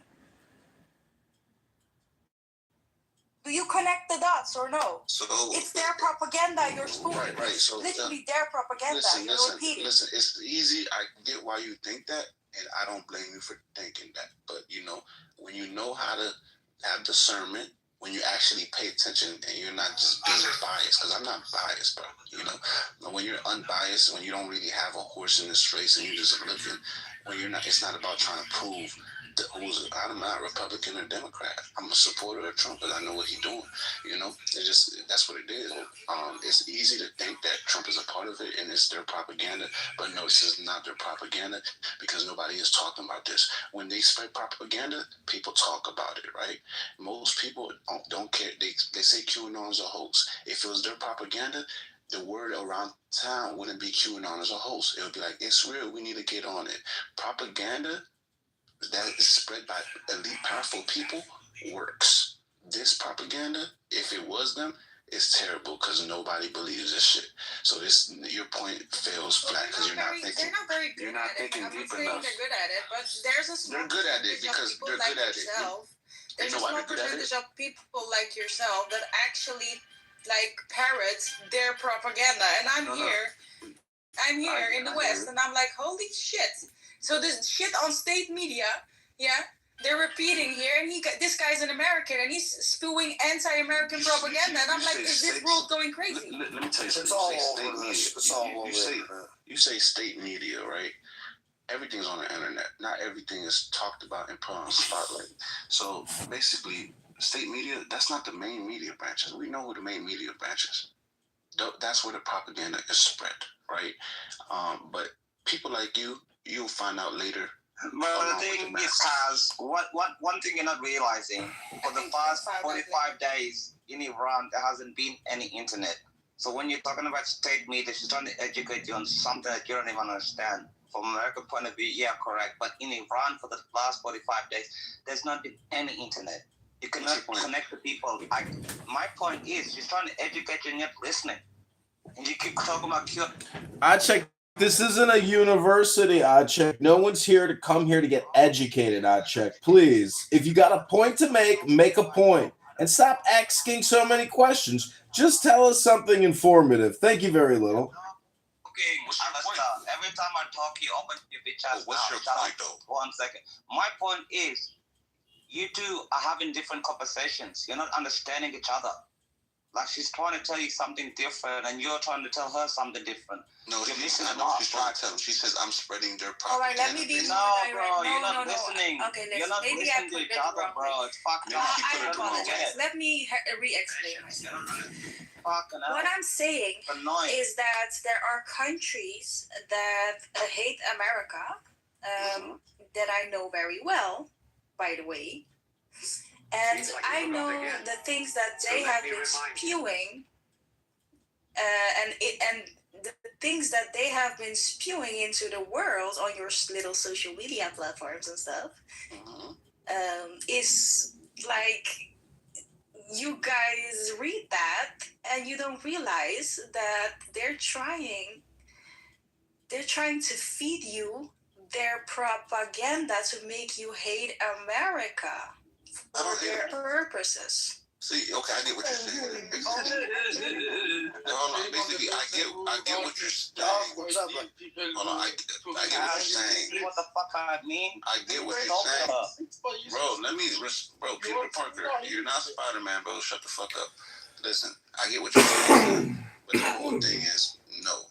I know when is their propaganda versus my own understanding of things. I don't fall for propaganda. Most people, here's the thing, you guys say it's propaganda, and I ask you, what do you believe? Who do you believe? And whatever answer you give me, I could tell you not your enemy, honey, not your enemy. Don't believe I don't hate you. Who said I hate him? I don't hate America. I'm just telling you what's going on in our own household. Simple as that. And I'm telling you, somebody, man, and I'm telling you, Donald Trump is here cleaning that shit up. I love America, you know, and you know, Trump love America. Other people love America, and they're doing right by America. You know, I know who doesn't like America, and I know who does. You know, that's what it is. No, this is not coming. This is not coming. I think Peter wants to get something out. Kaz, just Go ahead, Peter. Peter, what do you got? I've got something important. I am pursuing the news in Isra, and Prince Reza Pahlavi recently announced that we did not sacrifice this number of lives for another JCPOA. And I am wondering why the people who are asking me to say Javed Shah chose the peace option in this pool. Nobody's asking you that. I just told you. Your opinion Nobody's asking you to say fucking Javed Shah, bro. This is a Nobody gives a fuck if you billionaires. support the It's the king or not. corporations We don't fund give a the fuck. billion-a-year in We're not tax asking to cuts. say That's what Javed they're Shah. all You stand in the fucking way with your bullshit for some fucking hell. You know everybody. I literally said your opinion is respected, Peter. Fucking annoying, bro. Nobody's asking you to say Javed Shah. If you want to say Javed Shah, say Javed Shah. Fuck off. All they do is fight. Fucking annoying. We're not asking you to say that. I am on the track of Prince Reza Pahlavi. I don't give a fuck if you like the Prince of Pahlavi or not. I'm on the With track, bullshit. but I am not this radicalist like These people is crazy. I don't care, bro. If you like the Prince of Pahlavi or not with your bullshit, bro. In the same front with Bro, just fuck up out of your way and go get a burrito and fucking Berlin with your bullshit, bro. Shut the fuck up with your nose. Peter, shut up. Fuck, man. Nobody's asking you to say that. You're wrong. Mary Jane is falling off a Yes, building you're right now. right, Peter. We're all wrong. Okay, shut up. Peter, shut the fuck up and go eat a fucking Louis and Berlin with your bullshit, bro. Nobody's asking you to say Javed Shah, bro. We don't You give can a never fuck. listen to people like You might not like the Prince or not, nobody cares, bro. No, Like, fuck off. it's because of your treasoning. What reason? I'm not fucking Iranian, you dumb cunt. What the fuck do I have to do with Iran? I'm not Iranian. What the fuck are you calling me president for? You. He's not talking to you. Shut the fuck up. Stop fucking Kusumkum. Hold on, Peter. Why do you sound like you about to have a heart Who are you attack? calling it You know, it needs to be like a fucking he needs to be like a cartoon character voice or something. Moral of the story. Everybody here is a cartoon character. Don't want peace. You are disobeying the prince while you are radically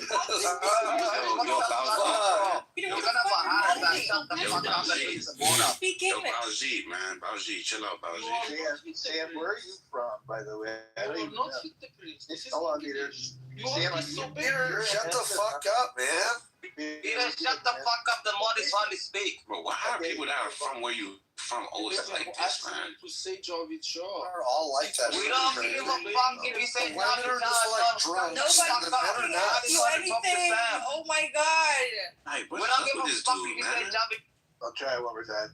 Peter, it's all good, bro. Everybody's coming for you. I get you. You're going for your neck. I got you. Sam, where are you from the U.S. or I don't even know where you're from? What do you believe in, Sam? You don't have to say, but I'm just I don't want to wondering. share where I'm from. Okay, you're good. Yeah, no worries. What do you believe, Sam? Who do you believe? I believe. That's a big general question. No. In terms of basically, Matt. What I'm asking here is, I'm trying to. Excuse me, you were just asking Kaz who is Q give you the name, and you don't want to say anyone where you're from, and no sharing in basic. You know? No, Kaz. I'm just saying that she was asking you the name. Give me the name. To me, it sounds like she wants to send. That's the name. I know, buddy. She was just pushing you. Give me the name. Who's that? Come on, man. Be honest. No one will go. No, I'm not talking about you. I'm talking about Sam was asking you, pushing you to killing our time. You say that, and some of us got it. Some of us were thinking about that. That's why the room was quiet. And now Matt is asking. Exactly. Matt is asking, where are you from? Nobody is gonna go after you. You're from Iran. I'm Iranian American. Guys, you're shooting at Iran. I just listen. But you Sam, know? I mean, Barty, I was gonna ask. Nobody can go after me. Well, because it's like people like this, right? When I tell people where I tell them, yo, that sounds stupid, then I want to know, okay, who do you listen to then? Where do you get your information from, and how do you know it's true? So a lot of people always got something to say, but I can tell you why I don't believe it, who I believe it, and why I believe it, what I believe in. But when I ask people, okay, what do you believe in? They either want to tell me their beliefs, or they say the stupidest thing. Like, who do you believe in? Y'all believe in? Better question. These guys are getting comfortable. Okay, that's basically what I'm asking, man. Yeah. Where do you get your information from? How do you cooperate and confirm your information? Can be solved by credibility assessment. If the person shared the info with you, shut up, man, please. Somebody should unplug you. Spider-Man. Somebody should unplug you, Down for Peter. a while or settle down. Take some break. Tell Spider-Man to chill out, bro. Take some break. Here's the idea.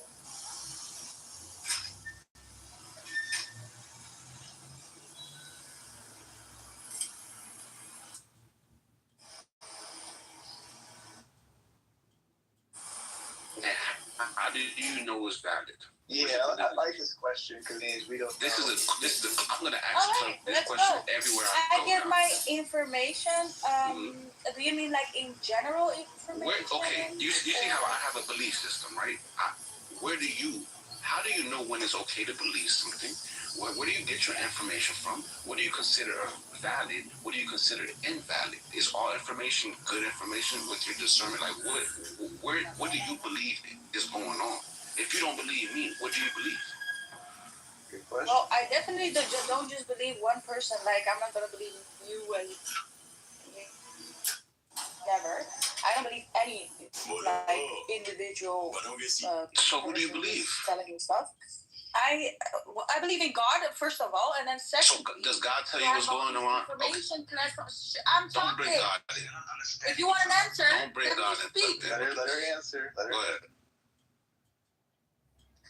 Secondly, you have all these information outlets. You have leftist information outlets, which recently I discovered are very one-sided, and unfortunately, you just recently found this out. Okay. Not completely like giving all the context. You just found this out you now? have the right. Let me speak. Go ahead. And then you have the right-wing media outlets, and you have the centrist media outlets. And I get my information from all of these different outlets, and also from polls, from universities, and so basically that's where I get my information from. I don't go on social media for my information. That's one thing, that's for sure. Okay, I see what the problem is. So university have current political information, right? Please, Peter. We'll ask you too, What is she talking about? Yeah, so Matt, if you could see her answer. One, I took a couple things. She says she just recently discovered that the left is, bro, I've been knew this. Some people, we all know this. So you were listening to the left and you recently found out they're lying because you don't have any discernment, because you would have been new for years. Now, I'm not telling you to listen to the left. I'm not telling you to listen to the right. And you listen to universities. But the thing is, you're giving your own power away based on the information you receive, because every information you have to receive it from people that have to state the information before it gets to you. Me, and then you're going to discredit social media. Well, you just said you take information from everywhere. I take information from everywhere too. And I know social media is one of the biggest places to get the information from, because social media has all the truths on there. So if you go to Twitter, you will see everybody posting information in real time. Now, you're not going to just take the information. You're going to go down the rabbit hole. And usually people have a lot of explanations and evidence to the stuff that they say. Sure, you can get some information. Right, but the thing is, I get you, Sam, but the point I'm trying to make is your level of discernment, to me, you have a weak level of discernment because you just X'd out social media, right? So basically what I know way more. I did not. I just told you. I do get some stuff from social media, but not exclusively.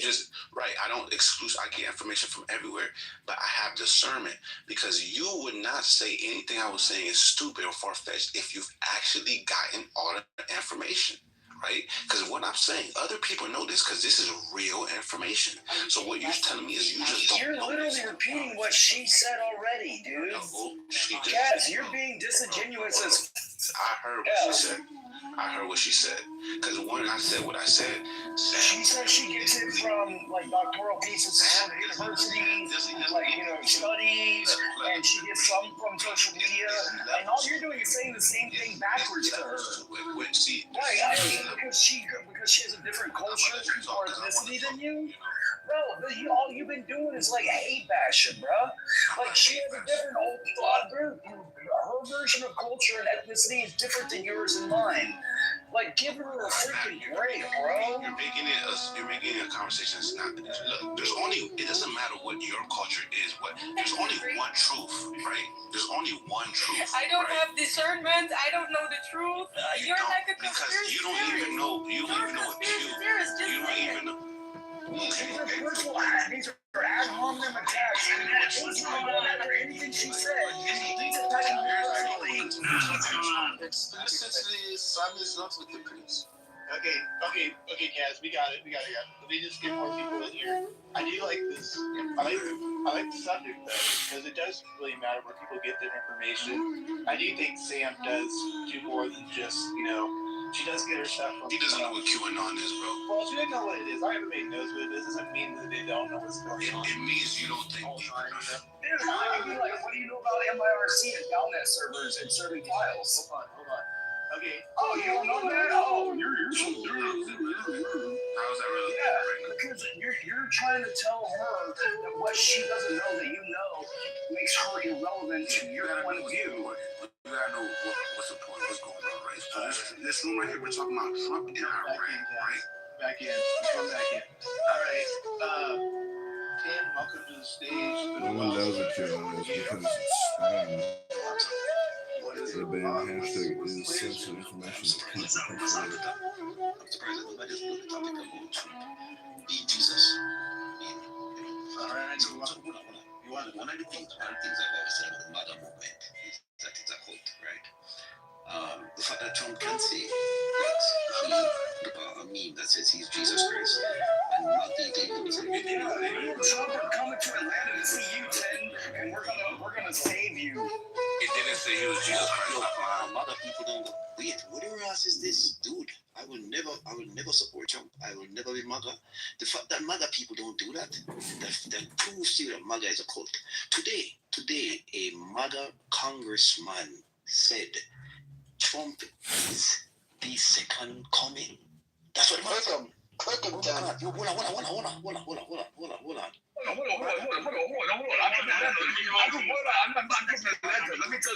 Let me tell you. I'm the man. MAGA people, you are a cult. If you continue to support, why are you whispering? Are you in the basement? Number one, are you in the basement? You are a flipping.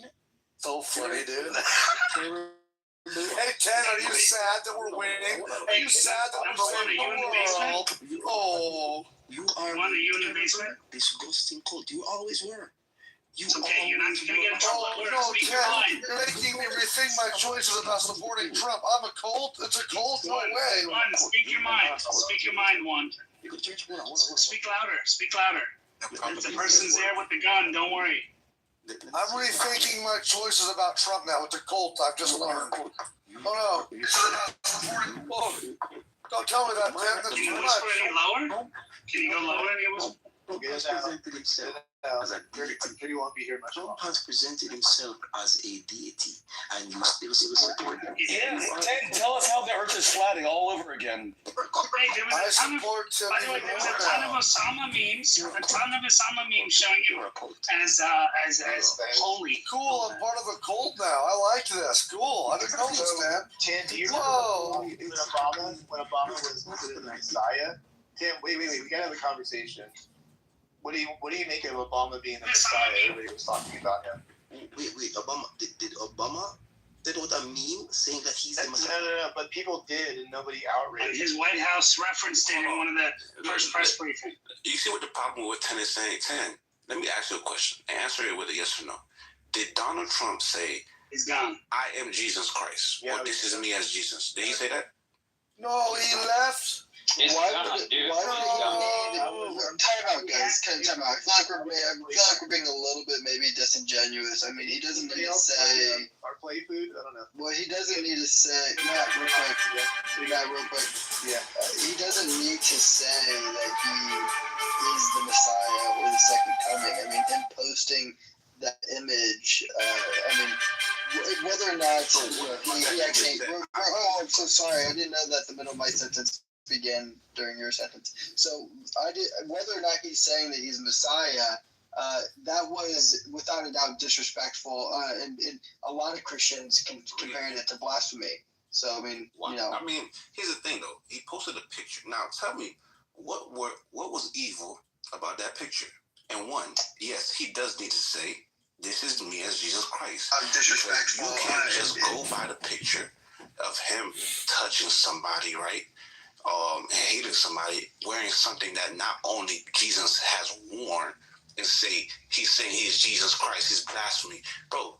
You guys are reaching, because if you really just look at the picture and listen to what I'm saying, you will see. Well, this isn't blasphemy. He isn't doing anything. Are you saying he's a doctor? Or are you saying that you're making the claim that he looks like a doctor? I'm saying what he did say was he's a doctor. I'm saying you guys say he's Jesus Christ. He's Jesus Christ.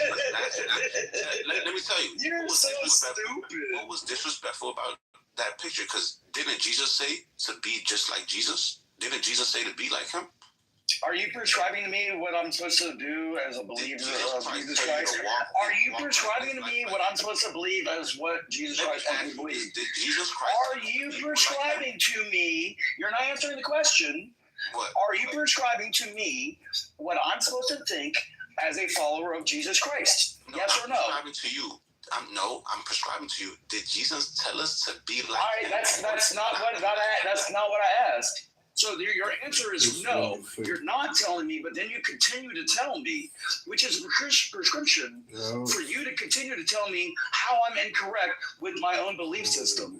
So please continue to tell me how I'm wrong, Kaz. Yes, this is why you're wrong. All you have is ad hominem attacks. You can't actually attack the points of the view. You attack the people within the view. 3 reasons why you're wrong. You could attack these points. I want to hear you attack these 3 points with logic, right? Beat my point. I'm making a point for you to beat my point and prove me wrong and make me look stupid. What are you? Dude, I don't have to. It's better be thoughtful. You've been speaking out and moving all down. I don't have to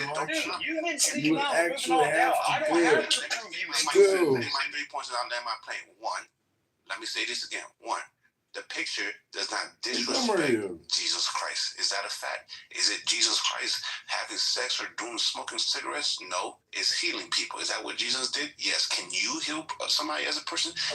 Yes, you can. We all can, right? You just said it wasn't Jesus. I'm so sorry. What claim are you making now? It wasn't Jesus, but if it was, it's still not blasphemy. That's the claim I'm making. I'm giving you both sides, whichever way you want to look at it. Right? Bro, make up your ever-loving mind. Bro, shut up and listen, you old-ass man. I'm old. You might want to learn from the wisdom of your elders instead of being a little fucktard.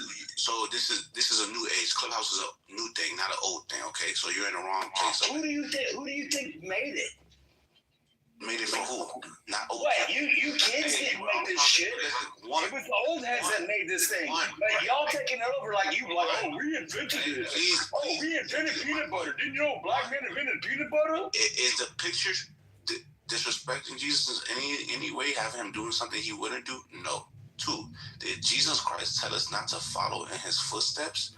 And 3, did Trump say that was him, Jesus? And is Jesus the only Number 2 would be wrong. Because he told us to follow. He told us to follow in his footsteps. Real quick, Bree, maybe I can help here. If you're gonna rebuttal one of those 3 points or all of them. Yeah. Don't tell me nothing.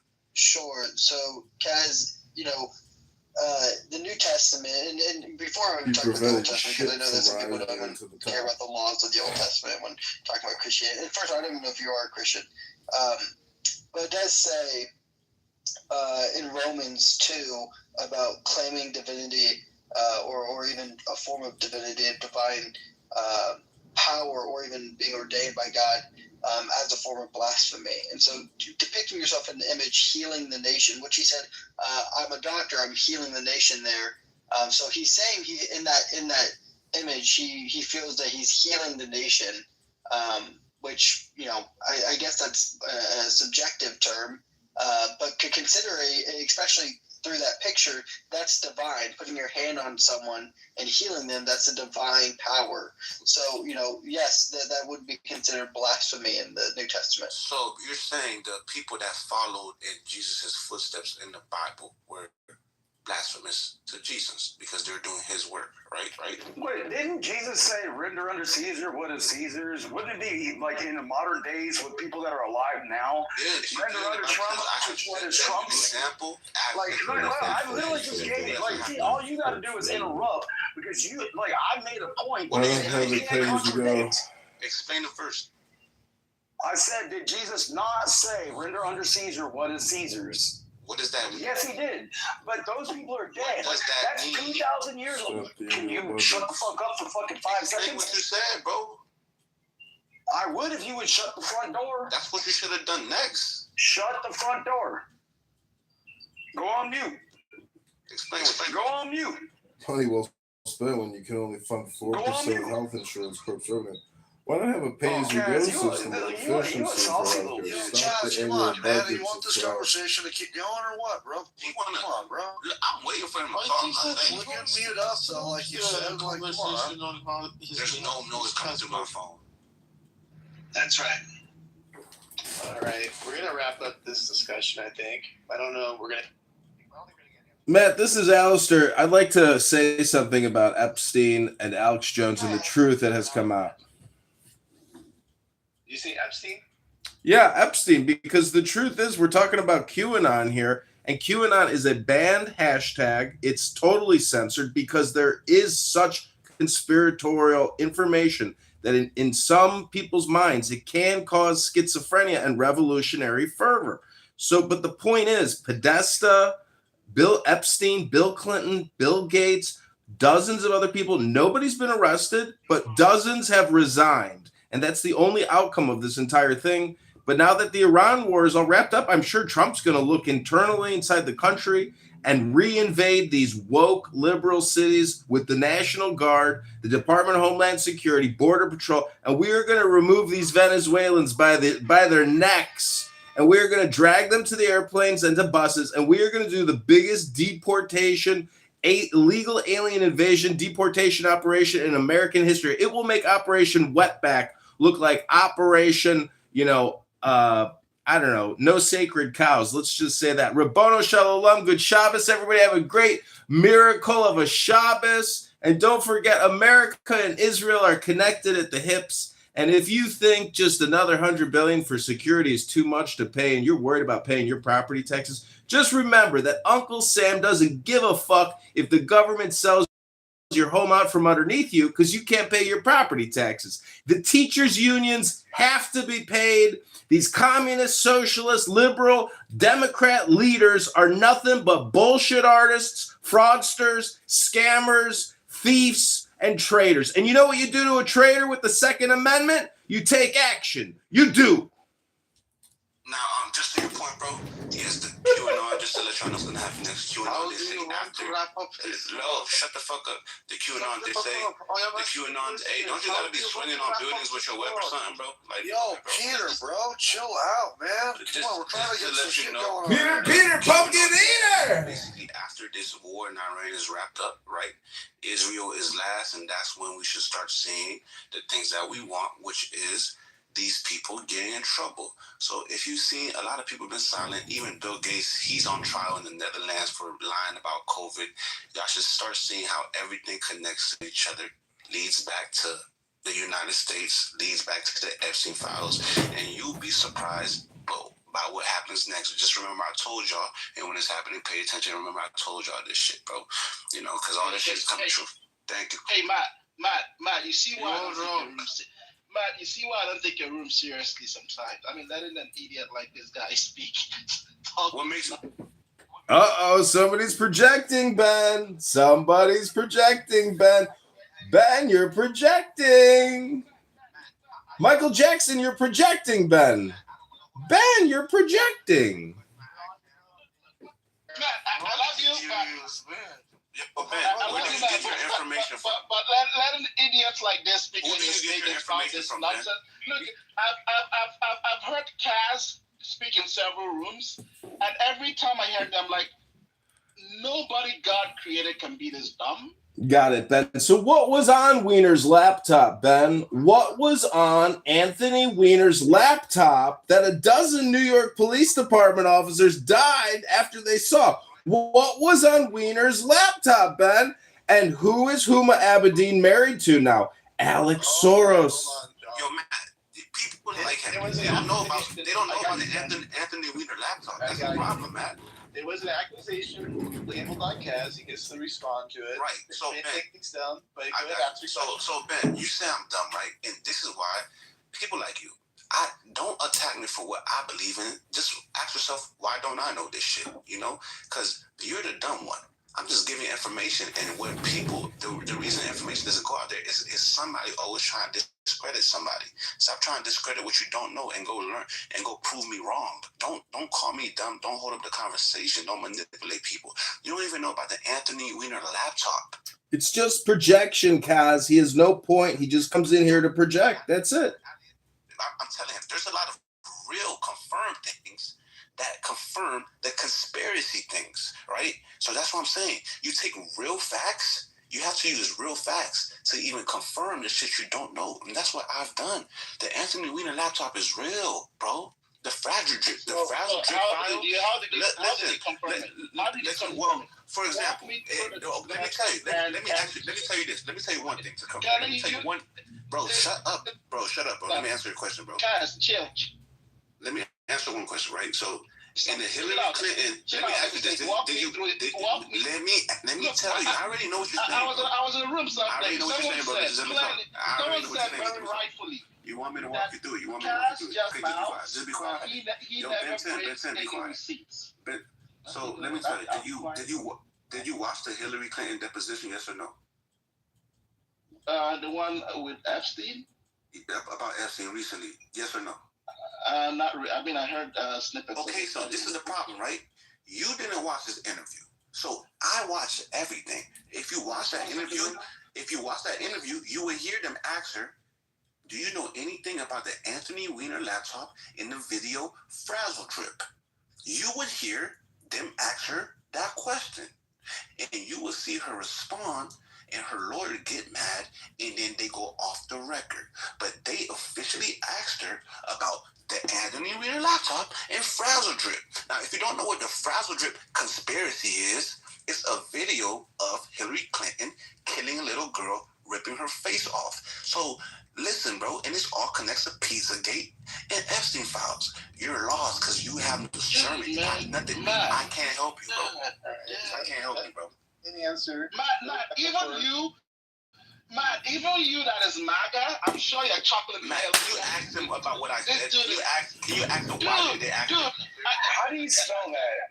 Axe. Can you ask him that, Matt? Dude, can you put a link in the chat? It's so funny. I've been in several rooms and I've actually told you. Can I finish? I've been in several rooms and not just myself. People have always said, Kaz comes on stage and just says the dumbest and most BS thing without any proof. You know, if you're in a room with stupid people, you're going to be the stupid one.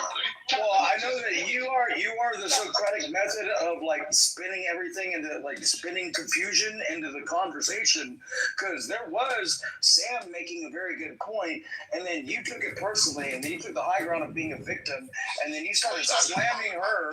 Dude, no, all you started doing was ad hominem attacks. You never attacked any one of the points. You guys are doing ad hominem. Bro, all you are is a distraction of a complete digression. That is literally your whole shtick. Why did they ask Hillary? This is literally your whole thing, bro. Anthony Weiner laptop. Why did they ask her an official deposition? Why did they ask her? Because they were stupid. Yeah, fizzle drizzle, motherfucker. Come on, nizzle. Let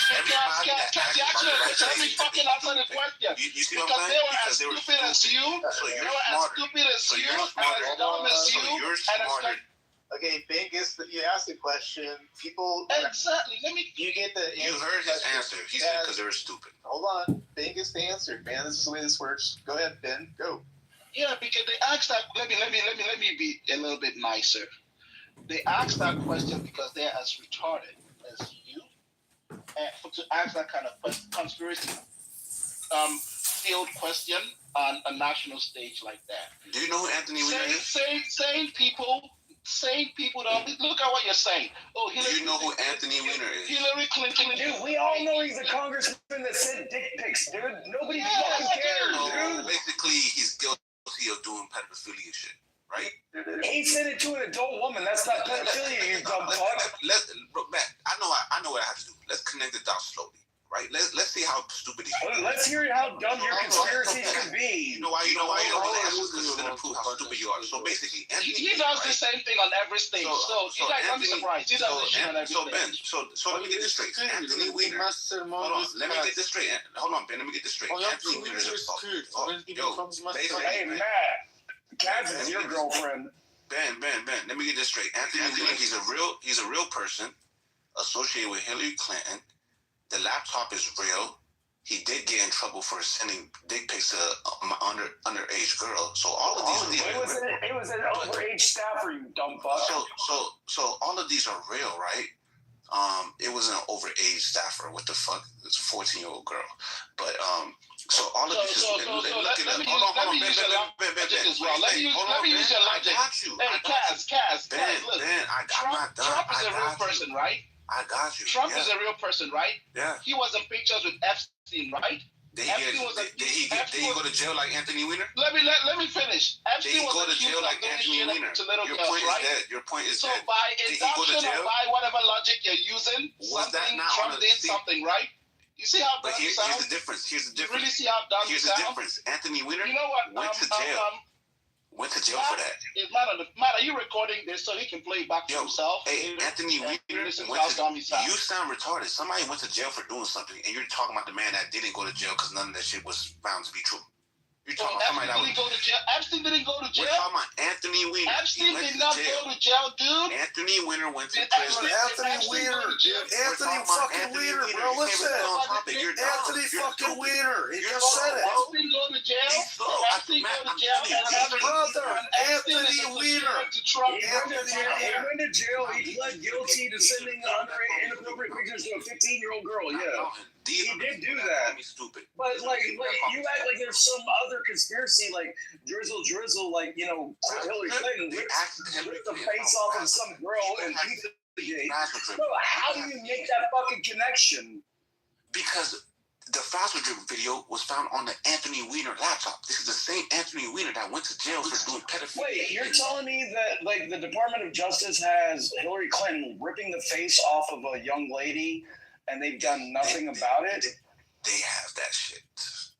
I call bullshit. Hey, bro, that's why they asked her about that shit. The stage is being set, and this is what QAnon has said the whole time. And I'm watching this real time. I'm just giving y'all the information, the obvious shit, right? And these are the people that call me stupid. Ben, he's talking about Epstein when we're talking about Anthony Weiner. I'm connecting the dots in a way that even a stupid person could. Dude, that's true. You're connecting dots like you got a fucking Shelby marker and you're talking with your Hold on, stop for a second. Dog, man, you guys gotta stop because he is right. Look it up yourself. Anthony Weiner. I literally just fucking said it. I literally just fucking said it, man. Doc, chill. I literally just said it. You saying it again doesn't make it more right. Wait a minute. I literally just said he was sending inappropriate pictures. He pled guilty for sending it to a 15-year-old girl. I already said that. Hold on. Why are you repeating it? Why did you say overage staffers? Well, you said overage staffers, Dog. It started with overage staffer. Yes, but he went to prison. Oh my God! 15-year-old girl. You are so much more right than I am. I am so glad you're more right than I am. Bro, I mean, you see the people I deal with, bro? Be real. I mean, be a little hard. All I'm saying is, and I'm not even. All I'm saying is the same thing that you already said, but I'm just saying, like I've said it more important. Except, Doc, you said overage staffer. You don't know. He made the claim. The whole thing started because, oh my God, you're so dumb. Why did he go to jail? Is it a crime to text an overage staffer, Doc? He went to jail, bro. He went to jail for texting a 15-year-old girl, sexting her. Ben just 21 fucking months in federal prison. Ben just tried to compare Donald Trump to, he got exonerated, bro. They looked into him too. They ain't find nothing. But guess who? Bro, you guys are so blind. It's so scary how people are so blind and stupid, bro. I get called stupid by the most retarded people on earth. People you get called stupid by a lot of people, though, right? You get called stupid by a lot of people. Never by smart and well, with the way that you dictate, I can imagine that you get called stupid quite a bit. I don't. He does. In every room I've been to, 95% of the room. Dude, your personality is completely egregious. My personality? You need to record to say it back. Well, dude, I've been on here for 5 years, bro. I ain't yelling at all. Come on, bro. I ain't even got dude, you have yet to hear me yell. These are the dots, right? So I'm ex-military. When I yell, you know I'm yelling. So 9 officers looked at the Anthony Weiner laptop, right? This is all true. Nobody cares, bro. Nobody cares about your wiener. Nobody cares about your wiener, bro. Nobody cares about your wiener. We were talking about Trump. We were talking about Trump, and you got to make it digress into what you want as the centrist to you being the centrist to the room. Wow, Kaz, you already slammed Sam because you didn't attack her points. You attacked her. You made her go on mute.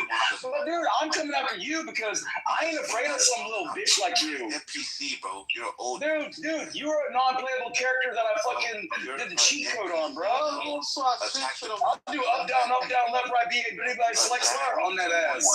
Your time on Earth is almost expired, bro. I ain't gonna lie, bro. I'm gonna be alive when you die.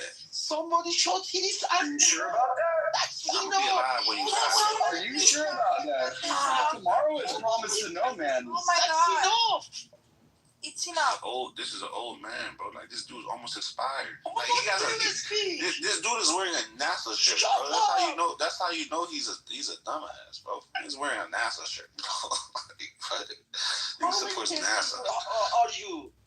You talk as much as everybody. But as you can see, right, these people just took a convicted pedophile, Anthony Weiner, who's like you? With Were you a convicted pedophile? Because you sound like you were a convicted pedophile, guys. I can't believe you sound like you're a convicted pedophile. That you just keep talking about pedophilia like, like you're trying to justify and project for your own position, Kaz. Bro, wait, you sound like you did a little kid, bro. You sound like you're a candidate for my wood chipper. You probably like little girls. He's just repeating. Like, he's nobody. Guys, why are we doing this shit, y'all? Come on, let's not do that, huh? Let's chill out. Too much, bro. Like, come on. He does not let us to this shit. He talks. You guys keep attacking me, but not attacking us. I made. He thinks he's an element. If you guys are not acting the right way. You were the one that started the whole process. So, I wasn't. I'm just better at it than you. Somebody tell me. I'm just better at it than you. You're just mad about that. Trust me. Wood chipper first. It takes more time to get down. These people, man. It's on the phone right now, guys. That's why we gotta hold the room together, not let it all get killed. This is the problem. When I speak on stuff that people don't know, they think there's a proof. You just don't know. Nobody cares about you talking for the last 45 fucking minutes, bro. Hey, Kaz, can I ask you a question? You can, but can you at least just put in one receipt or one link to anything that you speak about? Just one. I'm asking. You want me to show you that position quotes about the Anthony Weiner and Frazzle Drip? No, the Frazzle thing you were talking about. The Frazzle thing. You want me to show you the question that they I want you to show me the video of Hillary Clinton pulling the face off of the girl. Yes. How do you know that there was a? Did you ever see the video? Or are you just talking about something that you heard about? It's in their possession, bro. Well, I mean, but you're just talking about a video you've never seen. But so now you're being a propagandist. You're literally being a propagandist because you're talking about a video you've never seen. Speak about the video, and I don't think the video came out of nowhere. I don't think anybody just made it up. Nobody just made it up. The people that saw it, right? These guys want to stop. These guys want to stop. You guys. We need to send him down, or we need to talk over here. Yo, the last person I want to hear talking here is Peter, bro. Alright, I'm back. It's horrible to hear. Exactly, you are. Go look at this kayak, bro. Go learn. What's up, back? What's going on around here? Matt, Ben is basically asking me to show him the Frazzle drip video because he doesn't believe it. I want to see the video where I want to see the video of the lake where Hillary Clinton killed a baby and ripped the baby's face off. It's a kid, a little girl. This guy's on tape. You said what, Matt? There's a video of that? Yeah, it's a video. I don't think it probably got scrubbed off the internet now. Just people that see it. They all talk about it. Even there's this one lady, right? There's this one lady that speaks about the Frazzle drip video. Official lady. 9 cops saw the video and they're all dead. They all died by suicide. Dude, the lady is probably as retarded as you as well. Speaking about that, Matt, I was gonna say, Matt, can we get a chance? Can we talk about those 11 now scientists that have? Yeah, I heard that are all of a sudden going missing and getting murdered. Don't talk about that because they won't believe you. They won't believe you either, man. No, they'll believe me. Yeah. Mountain, if you want to bring that up, let's just get back on a different topic or whatever's going on around here. Yeah, for sure. So I guess now it's another one that just got murdered. But a lot of these scientists have got. It's almost like the nuclear scientists in Iran that were getting killed for years before this intervention. We've now had, over, I think, a dozen scientists that have ended up dead or missing. And, it could be a coincidence, right? There's a fuckload of scientists, thousands of scientists in the country. But, I don't know. The media is saying, Fox News, of course, is saying that a lot of these guys have got ties to alien military and technology, or they suspect that they just have a lot of military ties, right? And to our top secret private military corporation technology and potentially alien technology. I don't know. Again, it could be a coincidence. Mountain, may I point out an observation about your observation? Sure. Like, the NDAA, the National Defense Authorizations Act, it gives the ability for the government to come in and pull you if they deem you a high value asset for whatever they want for as a matter of national defense. And they don't have to tell your family, they don't have to tell anybody. They can just take you off the side of the road, come home from work one day, and nobody even freaking knows. They just find your car on the side of the road. There's a lot of stuff like that. I'm not going to really talk about the stuff that DARPA does, but there's a lot of stuff that's really deep and dark that they'll yank people straight off the street if they deem you high enough of an asset. Can you prove it? Yeah, it's called the NDAA. It happened. Post a link to that? The NDAA gets reauthorized every freaking year. Because there's no way I can believe what you're saying without a link. NDAA. Can you post a link, Brody? Old man, can you post a link for us? Kaz, will you be able to read the link when you post it? Well, you want me to read something off to y'all real quick here, just so I'm not talking out of my ass. This is on Claude. So the real and actively developing story, and it said it's being taken seriously at the highest level of government right now. The basic facts are accurate. The White House is investigating a wave of scientists and government employees with high-level classified clearances who have gone missing or died. The number being cited is around 11, though the exact body count or exact count depends on how broadly you define the group. Those who they say are missing. The cases span NASA, national labs, defense contractors, and academia. Some examples are Anthony Chavez, former Los Alamos National Laboratories employee, missing since May 8, 2025.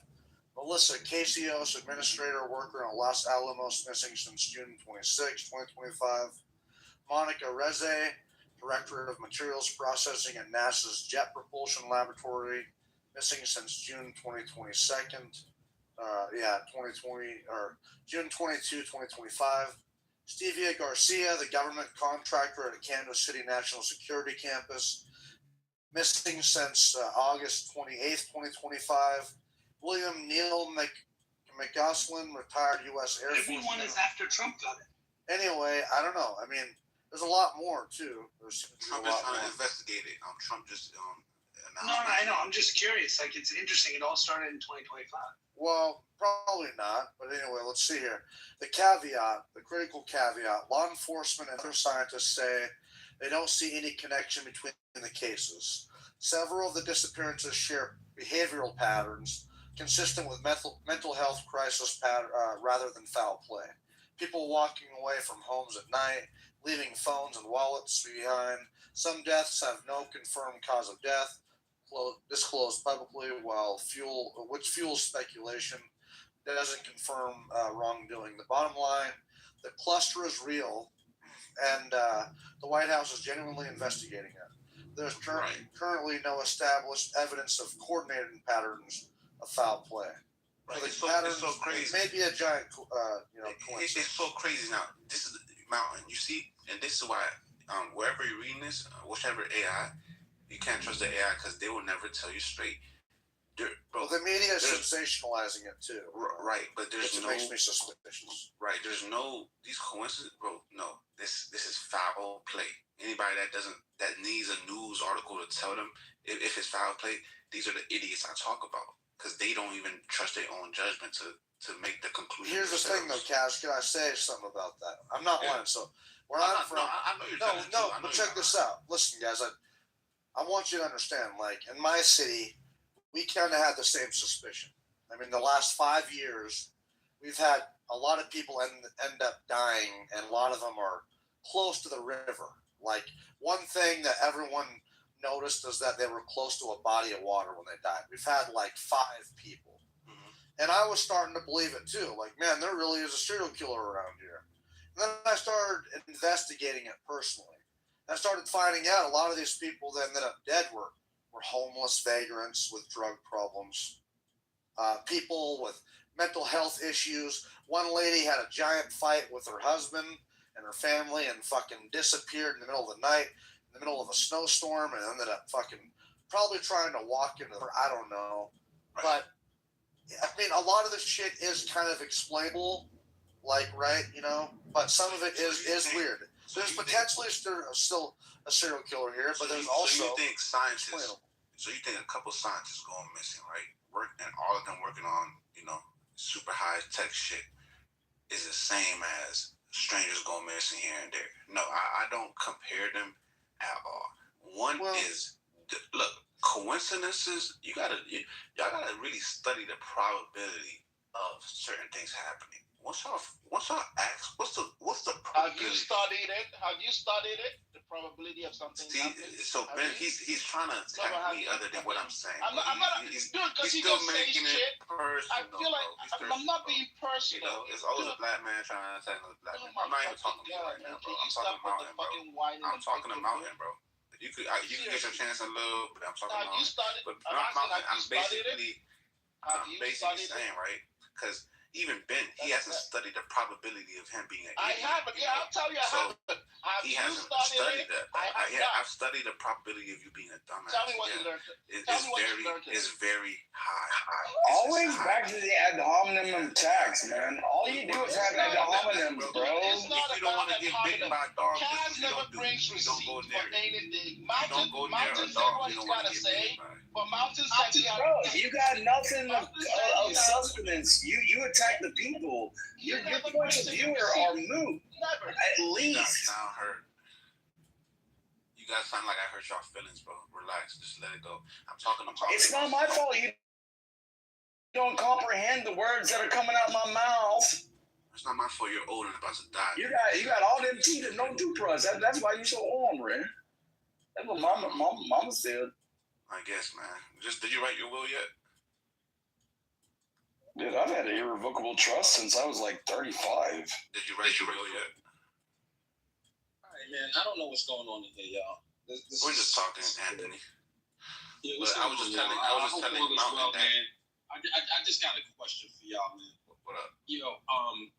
Where are the terrorist cells that were going to destroy America because we went to, we attacked Iran and we knocked off the head of the snake? I thought that we were supposed to have all of these terrorist cells that was going to destroy our infrastructure and that we were supposed to be terrified. I don't know what happened to those terrorists. Anthony, those are the idiots that don't follow QAnon. Anthony, you know what? I'm confused, y'all. I need somebody to explain to me. Maybe the terrorist cells are taking out the scientists. Maybe that's what's going on. I got it, y'all. So crazy. The terrorist cells are taking out the scientists that are investigating the extraterrestrials. Right. That's what we got going on. The whole thing is when they talk about the terrorist cells, I watched Donald Trump say, "Yeah, there's sleeper cells around, and we know where all of them were." As soon as he said that, I knew, okay, bet that's not gonna be a problem. But these idiots was like, "Oh, Trump is going to war for no reason." No, they were all over the app. They were all over the app. They were saying that America was going to, America was going to be under attack. Because they were all hanging out in the same room, Anthony. They were all in the same room hanging out. Anthony, there's two different types of people. There's the people that are wrong and the people that are right. And guess what? I ain't the person that's wrong. These people, I have been wrong. And you're right, Anthony, because like I said, why would we be worried about? People don't understand. Trump has this under control. I told people that. I ain't worried about that. You go to certain spaces, around the web. I'm not calling out any names. And, the first thing they're going to tell you, right? They're going to read to you the poll numbers. That's what they're going to say. Oh, my goodness, look at the poll numbers. The American people don't support this. That's the people like that's a fucking lie. That's a fucking lie. Dude, the American people wholeheartedly back this. They wholeheartedly back this. Bro, you saying that they don't do it, that means it's true. Bro, you saying it ain't true, ain't true. One second. Bro, it's not my fault that you ain't American, bro. You like, oh, we ain't fucking involved in this shit. Bitch, we all took those deep in this motherfucker. I don't even know what you're saying at this point. Just give me a second. Hold up for a second. Doc, man, you're on the wrong side of that, man. Like, Anthony's on the right side. Listen, y'all. These people, these people. Go ahead, bro. Yeah, Kaz. So, listen, man. Before the election, right, you had people that were reading the poll numbers. They were telling you all kind of arcane shit about the poll and the tabs and they were telling you all kind of shit about. I said I took a $500 bet on this app. They begged me not to take the bet. I said Donald Trump will win the popular vote. They said, do you know how many people live in New York and California? That's impossible. There's no way in the world that can happen. That's impossible is what I was told. Right now, they're talking about the blue tsunami. You want to take that bet again? I'll take it $500. Anthony, you see the stupid people talking against you? I'm telling you. Anthony, you're here saying smart stuff. I was waiting to see what idiot comes. Ben,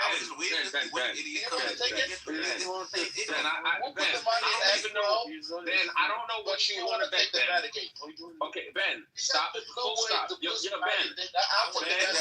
Ben. Let me, I'm going to land. And then we can start talking about bets. All right?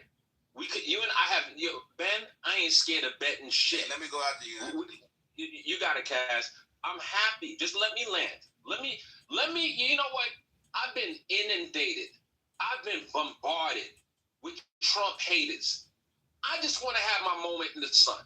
Can I have my moment in the sun, Ben? You guys can get back to hating Trump. You can do all of that shit. Right now, all I want, Ben, is my moment in the sun. Let me enjoy my moment, Ben. Ben, listen. Ben, there's spaces that we can go to, and we can have all the Trump hate in the world. Yo, Ben, right now, right? You have people on and off the app, all over the internet. They are unhappy. They are unhappy right now. They are upset.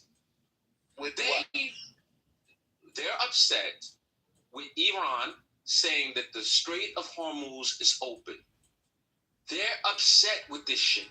No, this is wrong because they cannot close it again. Yo, they want Peter, Peter, I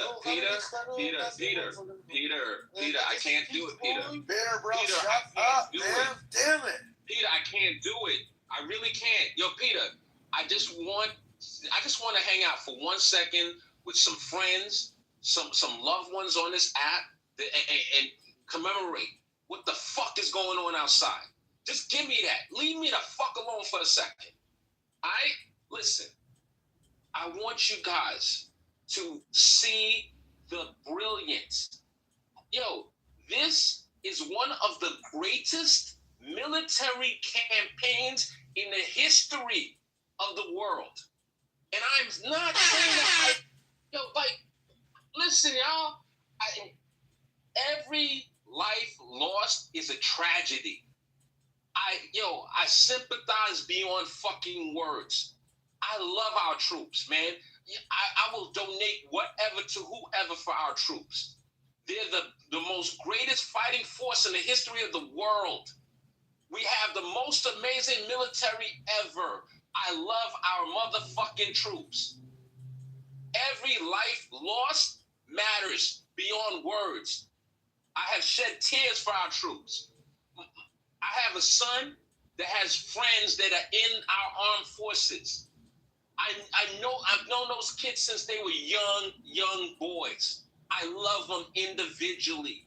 I pray for them individually on a nightly basis. I am not cavalier about the loss of life in our armed forces. It matters to me. The wounded matter to me.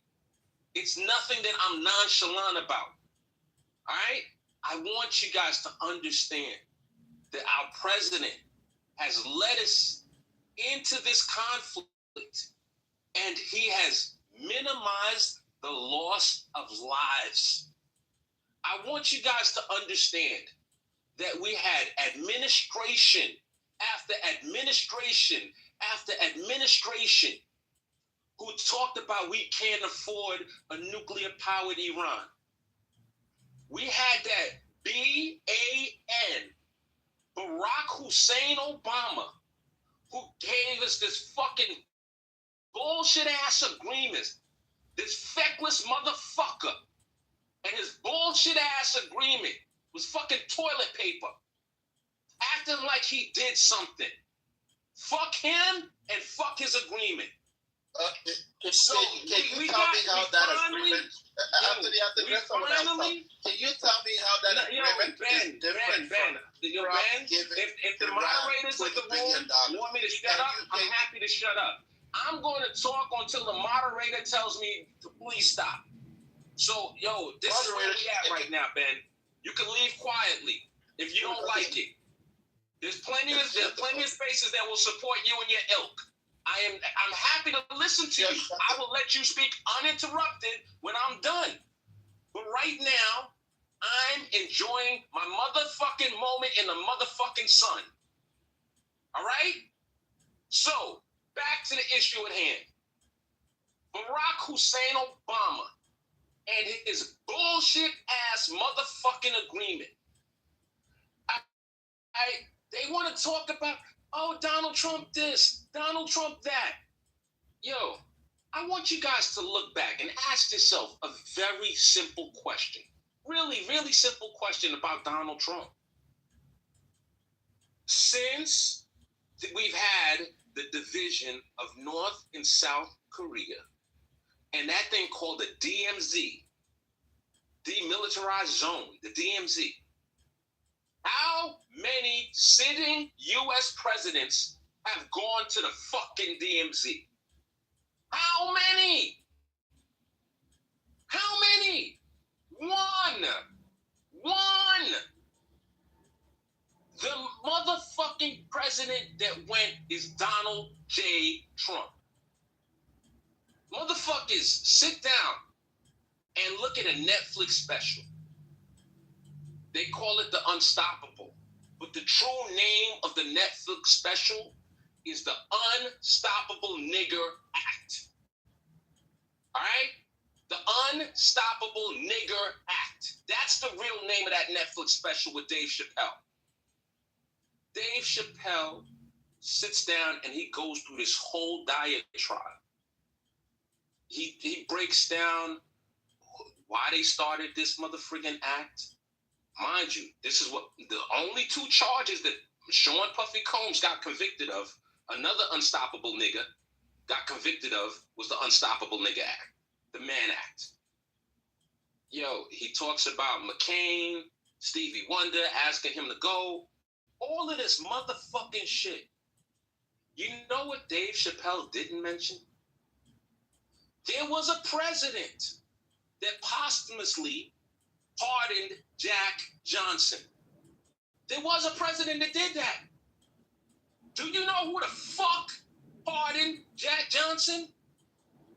None other than Donald J. Trump. I'm so fucking tired of the hate that this man receives. I'm so tired of the bullshit rhetoric that we are exposed to on a day-to-day basis. Motherfuckers don't know their fucking ass from their elbow, and they talk the most shit about this dude. I know the words coming out of my mouth hurt you guys. I understand. This is what real leadership looks like. This is what it looks like. Take a picture. Yo, tell your kids and your grandkids, regale them with the stories of this man.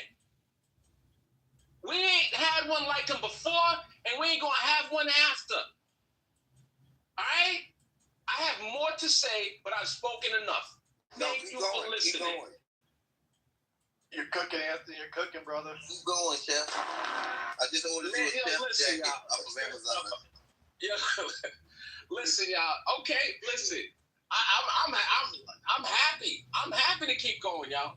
So listen, you know, Donald Trump, right? They were like, yo, listen, we are the puppets of Israel. That's the other talking point. It's, you know, Epstein was an agent of Mossad. There's dirt on Trump. We got bribed into this fucking war. Yo, really? Oh, this war was a distraction from Epstein. The war is a distraction from Epstein, but our first lady goes on national TV and says she was not a victim of Epstein. How the fuck is that going to make everybody forget about Epstein if this was supposed to be a distraction from Epstein? Make it make sense. That's a reach. It doesn't make any sense if that was the goal. As far as, yes, we've had moments during this conflict where the United States and Israel have had divergent agendas. If you read between the lines, at certain points, Trump wanted to negotiate with Iranian leadership. And he was frustrated with the fact that Israel kept on knocking off their heads, just kept knocking them down. So, yes, we had some divergent interests. But, of course, we can't acknowledge that because that doesn't suit the narrative that he's a puppet of Israel. That would contradict that narrative. But we can't be honest. We can't tell the truth. We have to pretend. Do you guys remember in his first term, who was he supposed to be a puppet of back then? Vladimir Putin, anybody? Anybody? Do you guys remember when he was supposed to be Putin's? What happened to all of that talk? Manchurian candidate Putin has so much on Trump, and he's just a puppet. What happened to that bullshit? He was on the street. Yo, he was on the street. I'm happy. Listen, I believe everybody should have a right to talk.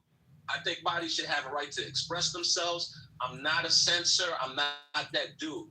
So you're welcome to talk, but I can't hear you. I can't hear you when I'm talking. I can't. All right, respect. Fair enough. Respect. I can't hear you when I'm talking.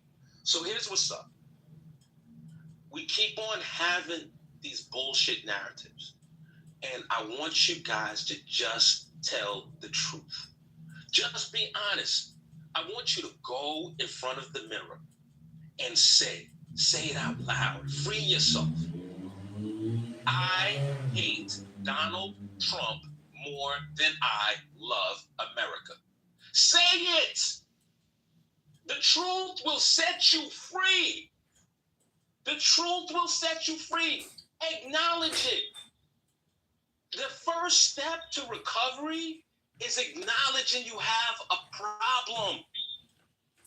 That's how you fix it. Sounds like you're talking about That's how you get. All right, I'm sorry, y'all. You guys have had enough. I'm done. To the people, hey, listen, if it doesn't apply to you, don't let it offend you, man. If it doesn't apply to you. Yeah, I think you have the problem, and we have to support the leadership of this nation. So I will never say what you are trying to get me to say, because you're not the Pied Piper, okay? So I'm gonna denounce it.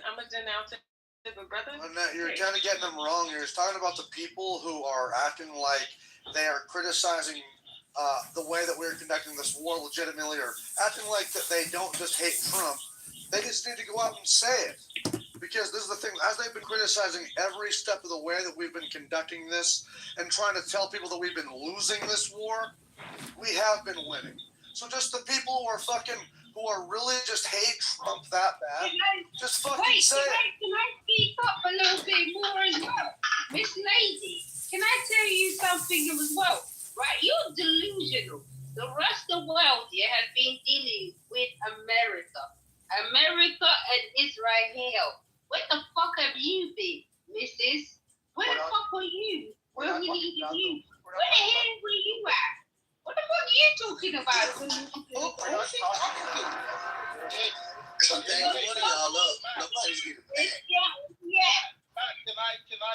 talk about my fight? Somebody's getting packed. Yeah, someone's getting packed. No, we're not saying to the lady down there that's in the goo now, we're not saying about the rest of the world. This is an American conversation, so you can get the fuck down there. And I'm just pointing out that we are talking about America and our president. So shove that up your pipe. So Matt, can I talk about my $500 bill? Is this possible? He just told you it's an American conversation. With your heavy ass accent. Can you talk about 500? PT, do not disrespect an American when he's talking on stage, please. Go ahead. Don't disrespect. So Anthony, you still want to do the $500 bet because I gotta buy my kids Christmas presents by December. You want to do it? I'm game. We can give it to Matt. Ben, to hold. Ben, I'm not trying to argue. I'm not looking for an argument. I don't even know what you want to bet. What are the terms of the bet? Okay, so Ben, I want to be clear. All right, right now, historically, we can look at your boy Barack Hussein Obama. He lost more freaking congressional seats than arguably any president in the history. The midterms normally the pendulum swings opposite the person sitting in office. His party tends to lose seats. So I don't know how you qualify or quantify a blue wave. In order for us to have a bet, we need to settle on terms. I know you got a heart on. I know you really want to get something going. And go, Doug, I'm never running. I'm here for it. I got a heart on. How you know that, Anthony? It's a figure of speech. It's a figure of speech. I don't mean it literally. I don't mean it literally, bro. But then you have been following the rest of the room. You have been in every other room today. That you cannot say you have not had tingle.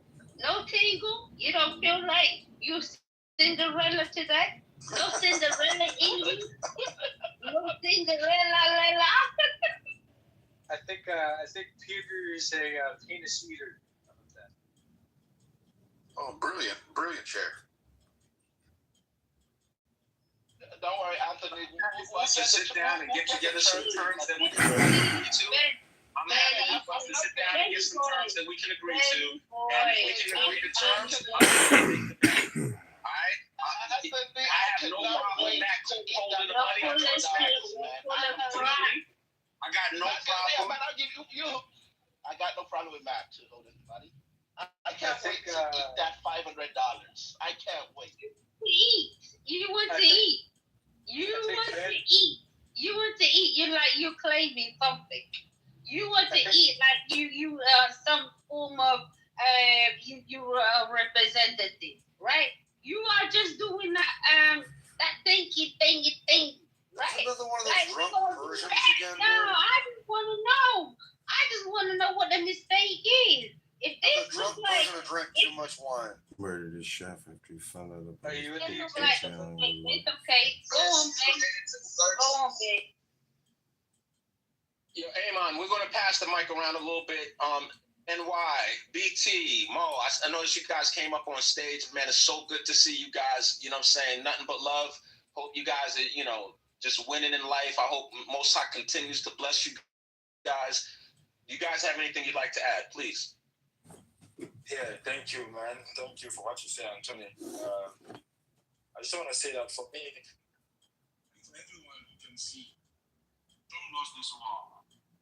I mean, so far he lost it very bad. All the objectives that he had before the war. Wait, I need to leave this room. Amen. Let me finish. Let him finish, young lady. This is not Persia, okay? So he had these objectives, and he accomplished none of those things. Right now, Iran is stronger than before. And they actually released a statement saying that even though the Strait of Hormuz is open, they still have control who's going to go there, they're still going to get paid, and they don't allow any military to go there. And also that now they know they can use that as a leverage. Before that, that was not even, like you started a war for regime change, now the Strait of Hormuz were completely open. Now is that you're negotiating to have it reopen, to get back where you started after you spent billions of dollars, and also you lost some of your men and you killed innocent people. It's completely lost. And he didn't even need to do all of that. This guy's mentally challenged.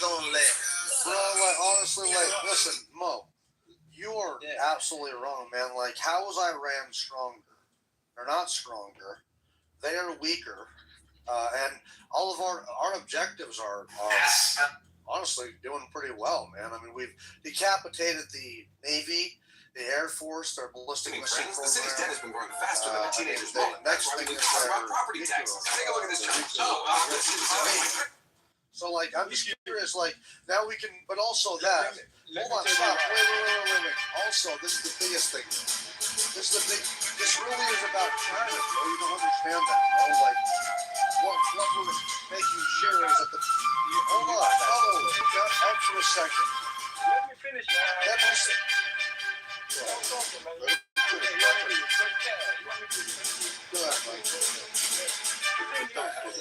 I think there's still some interpretation around what unreleased, and that's how I'm going to be declared gun violence. I know sometimes that might come up. If it's done, then why do you need to negotiate to open Look, first of all, I am deep.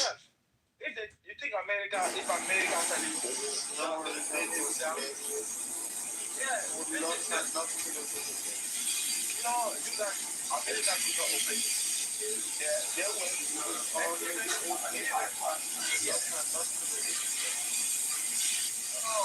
It's open because of our military. It's open because we forced the Iranians to come to the table. What are you talking about? We're in a better position. Mom, stop for 1 second. Just 1 second, Mom. Well, I have a very simple question. All right. we've failed. We've lost. Yeah, look, first of all, I am deeply heartbroken. What would it take for you to feel like the United States got it? The state level, and that honest conversation. So you foresee, I quoted the video on the tip wage was, at the voice of war, I quoted the video on the tip wage was, excuse me for a second, I don't know if these folks have been staying for a very long time, I have them sit down. That's a tough job. Their job is hard enough. These trying to take work. That was the objective before the war. Now, one second. I want to respond to what you just said. I just want to I just want to be clear about something, right? Because we've seen, I live in the United States, okay? And the current administration is the Trump administration. Now, if some foreign power attacked and they assassinated Donald Trump, and J.D. Vance became the president, would that be regime change? Yes or no, and explain. No, it won't be a regime change because J.D. Vance is still part of the American government, the current one that Trump, before he got assassinated. There is no change. All you did is just replaced. It's a system. It's not one person. Okay, so beautiful. Thank you for saying that, Mo. So Mo, what you're saying, right? I just want to be clear. You're saying that J.D. Vance is going to handle every situation the same exact way that Donald Trump would handle it because it's just a system. They're not two distinct individuals that are going to make individual choices. They are going to do the same exact thing. Is that what you're saying? I don't want to put words in your mouth. On my part. I'll pay my dues. If I go back home, I'm still doing what I'm doing. The only difference I'll be, I'll have to manage my parents' proper fees. Now, in America, all I gotta do, go to journalism and talk to you. So either way it plays out, well, I guarantee you, we can send every part that you went home across America. I'll be the last to send home. I'll be the last to send home. But anyway, let's get going. I work harder than you. I own three businesses. And I'm the left. Congrats. You guys work. Congrats. They will change. They'll put someone like the one they free. I'm sorry. One second, Sheila. I'm sorry. Just 1 second. So Mo, here's what's up, brother. I understand what you're saying, right? And I don't know where you're at. I don't know like what your religious background is. I don't know anything about you. I'm actually a U.S. citizen. I mean, okay, cool. Mo, you're a citizen of the greatest nation in the history of the world. Congratulations. You know that in of itself is an accomplishment. All right. So God bless you for that. Now here's what's up, Mo. I want you to understand something. Is that an accomplishment? The Iranian regime.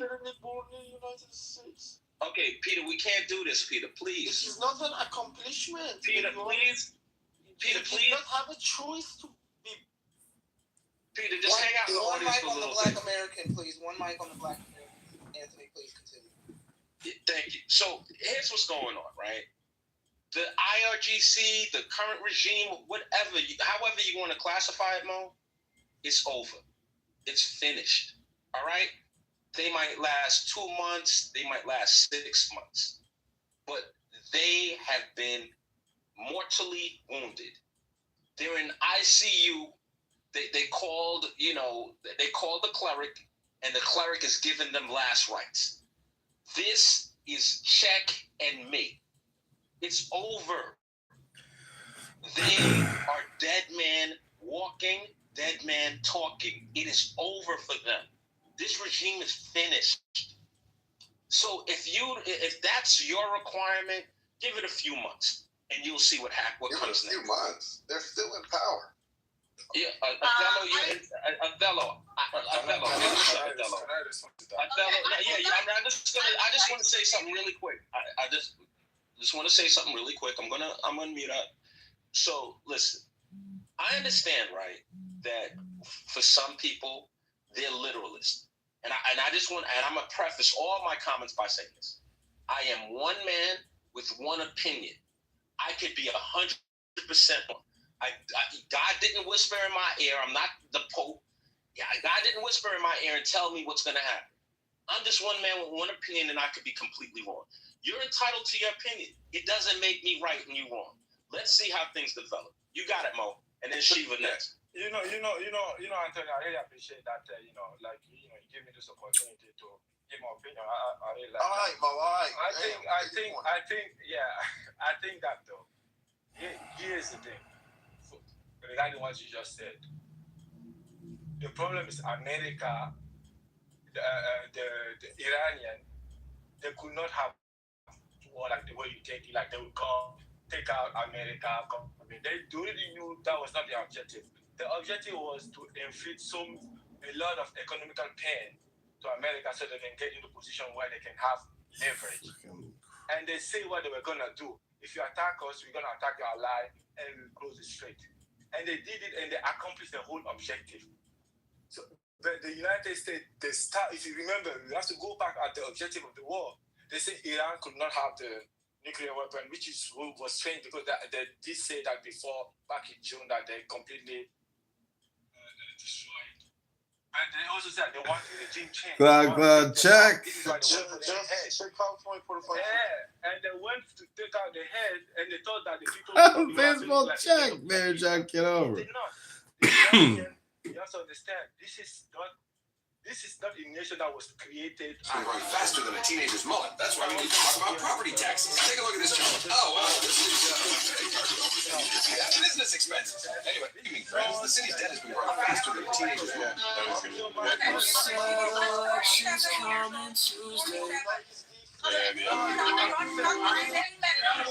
Today's special free vaccine. The voters deserve a choice.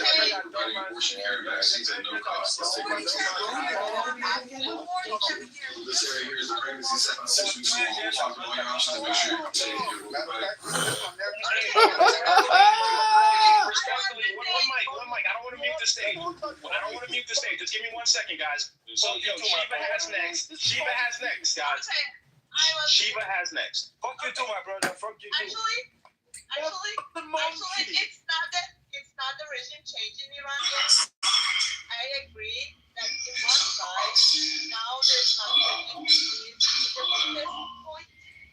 Why do you want to talk about negotiation done between Islamic regime and USA, again, Islamic regime can get enough power.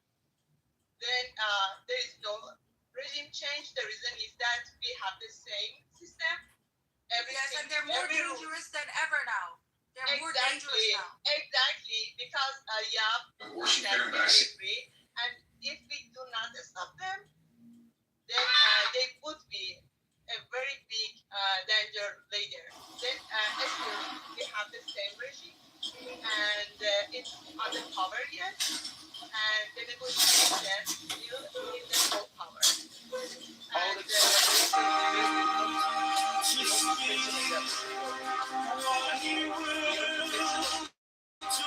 know the machine gunning of the no one. If family was instead of war, they would have made a big example out of Mullah. What if your family were machine gun? Those children that you saw from young childhood were machine gun in the neighborhood that they were rising in. For no war. Are you going? They're gonna come after all of us.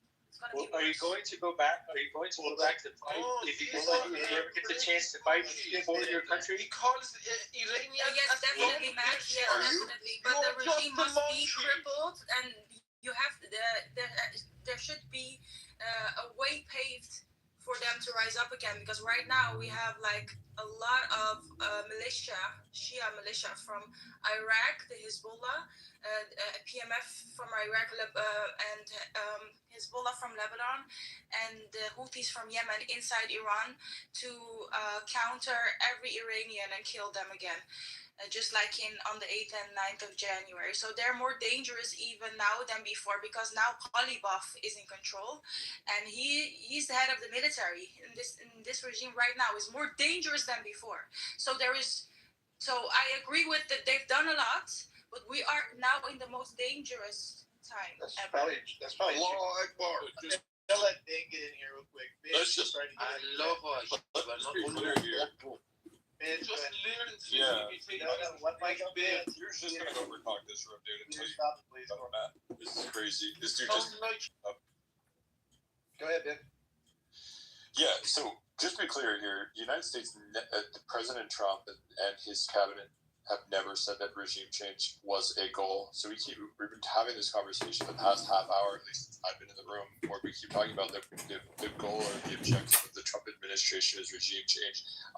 WhiteHouse.gov has pulled up Donald Trump's initial statements on the war and corroborating statements after the fact from Pete Hegseth, as well as Marco Rubio, as well as J.D. Vance. Regime change has never been the goal here. So we're looking at regime change. Because that needs to be done by the people. Regime change. Peter, I don't know why you keep going off the mic, dude. Like, I'm not done talking. When I'm done talking, you'll know when I'm done talking because I'll stop talking. So, anyways, regime change has never been the goal of this administration, and it has stated it from the beginning. There has always been 4 objectives, and the United States has, in many ways, shapes, and forms, upheld those 4 objectives, right? So, number 1 is obliterate Iran's ballistic missile arsenal and production capability, annihilate its navy. That's number 2. Sever its support for terrorist proxies, and ensure that the world's leading state sponsor of terrorism never acquires a nuclear weapon. Let's be clear here. Donald Trump, not only has he been clear the past couple of months about this, you can trace his comments all the way back to 1989. This guy has been talking about this stuff much, much longer than he's been in political life. Certainly dating back to when he was in private life. That he says that Iran should never have a nuclear weapon. So this idea that we're going to somehow go, well, if the war is not a success, look, my heart goes out to the Iranian people. Obviously, any good-hearted American person wants a regime change in Iran. But these terrorists that fucking vote out a minimum of 30 to 50,000 of their own civilians, obviously a regime change, a top-down regime change would be ideal. But I don't care. That may not be the United States' military objectives in this conflict are not that. That's a lie. Keegan, you've been rooting against us because of your hate for Israel, so you should shut up. Okay, yeah, go ahead. That's not true. I just say I don't care about them mowing down their people.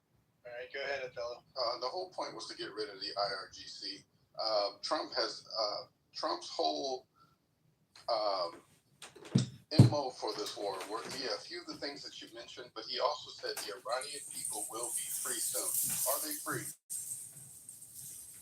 Again, I'm looking at his statement from March 2nd. Our objectives, and I'm quoting, our objectives are clear. Are the Iranian people free? No, they're not currently free. Okay. Are we negotiating? Do we have to pull up to the table to negotiate with the same IRGC? I don't know who we're negotiating. I don't know that we're negotiating with the IRGC or the other factions in play. We're negotiating with the IRGC. Pakistan is the mediator. Yeah, the mediator. Sure, I didn't know that was. I know that there's a differentiation. I'm not an expert on Iranian, on the like what their system of government or how all that runs is. I know that there's a difference between the Iranian,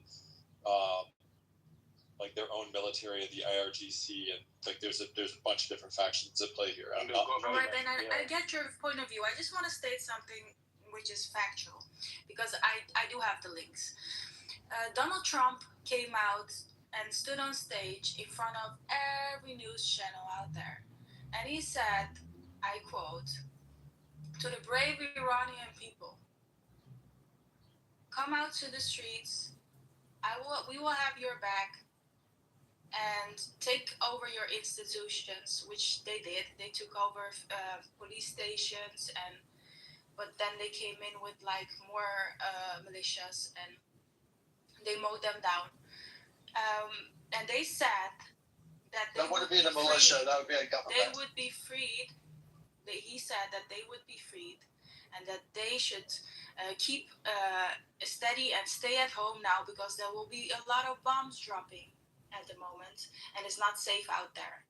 And wait for the final call. That is what Trump has said. So the objective is not there. What he said did not happen yet. And honestly, but the war is over, so it won't happen. Israel's taking a lot of bombs. That's why they had to pull up to the table and be like, oh, wait a minute, this Iron Dome not holding up. You have to give it to the Iranian though. They played very smart. That was a these people. How do you have to give it? They've had this plan for years. They did it during the Iran-Iraq war. It's no secret that they will close down the Strait of Hormuz. That's the only fucking playbook they have. What are you talking about? People thought bluffing. No, we didn't. I just want to be clear, you guys. You know, this idea that it's the responsibility of the American military to change the regime in Iran, it's not only nonsensical, it's dangerous. This is not our responsibility. Break that up. That's what we said. That's Time out. Listen. I can't hear you when I'm talking. I want to hear what you're saying. I'm happy for you to respond. May I please land, man? Hold on, Sam. Thank you. Here's what's up. Okay. We tried. We knocked off the head of the snake. The snake grew another head. Listen, this is on you guys to fix. We just want to make sure Iran does not have nuclear weapons. This is it. Point blank, period. Well, we don't want their proxies. We don't want their proxies fucking up. Okay, yo, Peter, I'm not going to go for it, bro. Please stop. We're not here to ensure that your regime gets changed. Yo, like, listen, I don't like the Zelensky. I don't like Zelensky. I don't even think Zelensky's a good leader. But you know what I do? I do respect Zelensky. And you know who I respect way more than Zelensky? I respect the Ukrainian motherfucking people. Those are some stand-up people. That whole idea of fight like Ukrainian means something now. They're putting blood and treasure on the line. I don't want to hear nothing from nobody that's not putting blood and treasure on the line. They don't have guns. Yeah, I don't want to hear from people of our military. I don't want to hear that. You guys. You shit. People don't have guns. Yeah, but that's not how you beg people to come help you, though. Honestly, that's the not how you beg president them. of United States. Okay, do you think? This is how you beg them to come help you. Do you think? Can I add something here? There was a You're in the Matrix, baby girl. revolution. Yeah, she's in Matrix. Back in the history. We got mute her, Muds. Hey, all right, calm down, buddy. We got it. All right, we got to mute her, but real quick, because before we lose Ben's point, Ben said the American people, and I'm going to make this point very clear. I don't believe Americans actually truly care about civilians dying in Iran. We don't care about the Nigerians. We don't care about the Congo. We don't care about China. The civilians are dying by the thousands in so many other countries.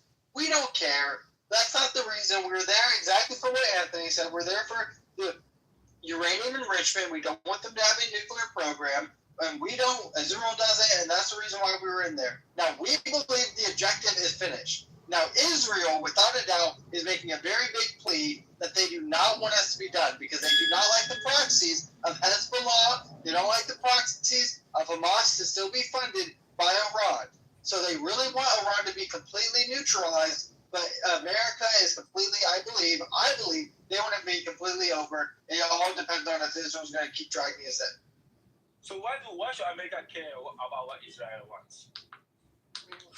Well, so again, if we go back to the military objectives, one of them is to cut the heads off the proxies as well, right? So I mean, we can go back to Donald Trump's. Okay, can I add one thing? We can go back.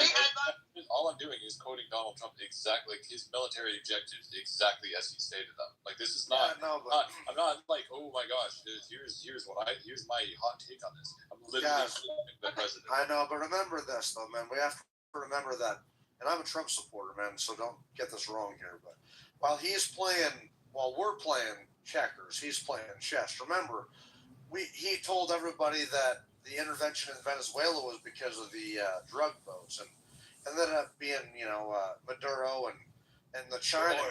So hold on. No, well, yes, not just that though, but rare earth minerals, oil, and our intelligence agencies assessed that they were Maduro. He had already bought weapons from Russia and China, and they were going to set up military bases in the southern part of the country. And it makes sense because the Chinese were already trying to take over the Panama Canal. So hold on, let me finish, ma'am, please. So, God damn it, dude, shut up for a second. So, hold on, man, Peter, please stop. So, Shiva. So the point is here that we need to remember that this is not just about Iran. Of course, it is about, a lot of it is the nuclear threat and the ballistic missile and the proxies, but also China, man, and our petrodollar. We want to make sure that people are buying their oil through the petrodollar. And now we are guaranteeing that China can still buy their oil from Iran and Venezuela, but it's going to be through the petrodollar, and it's going to be overseen by us.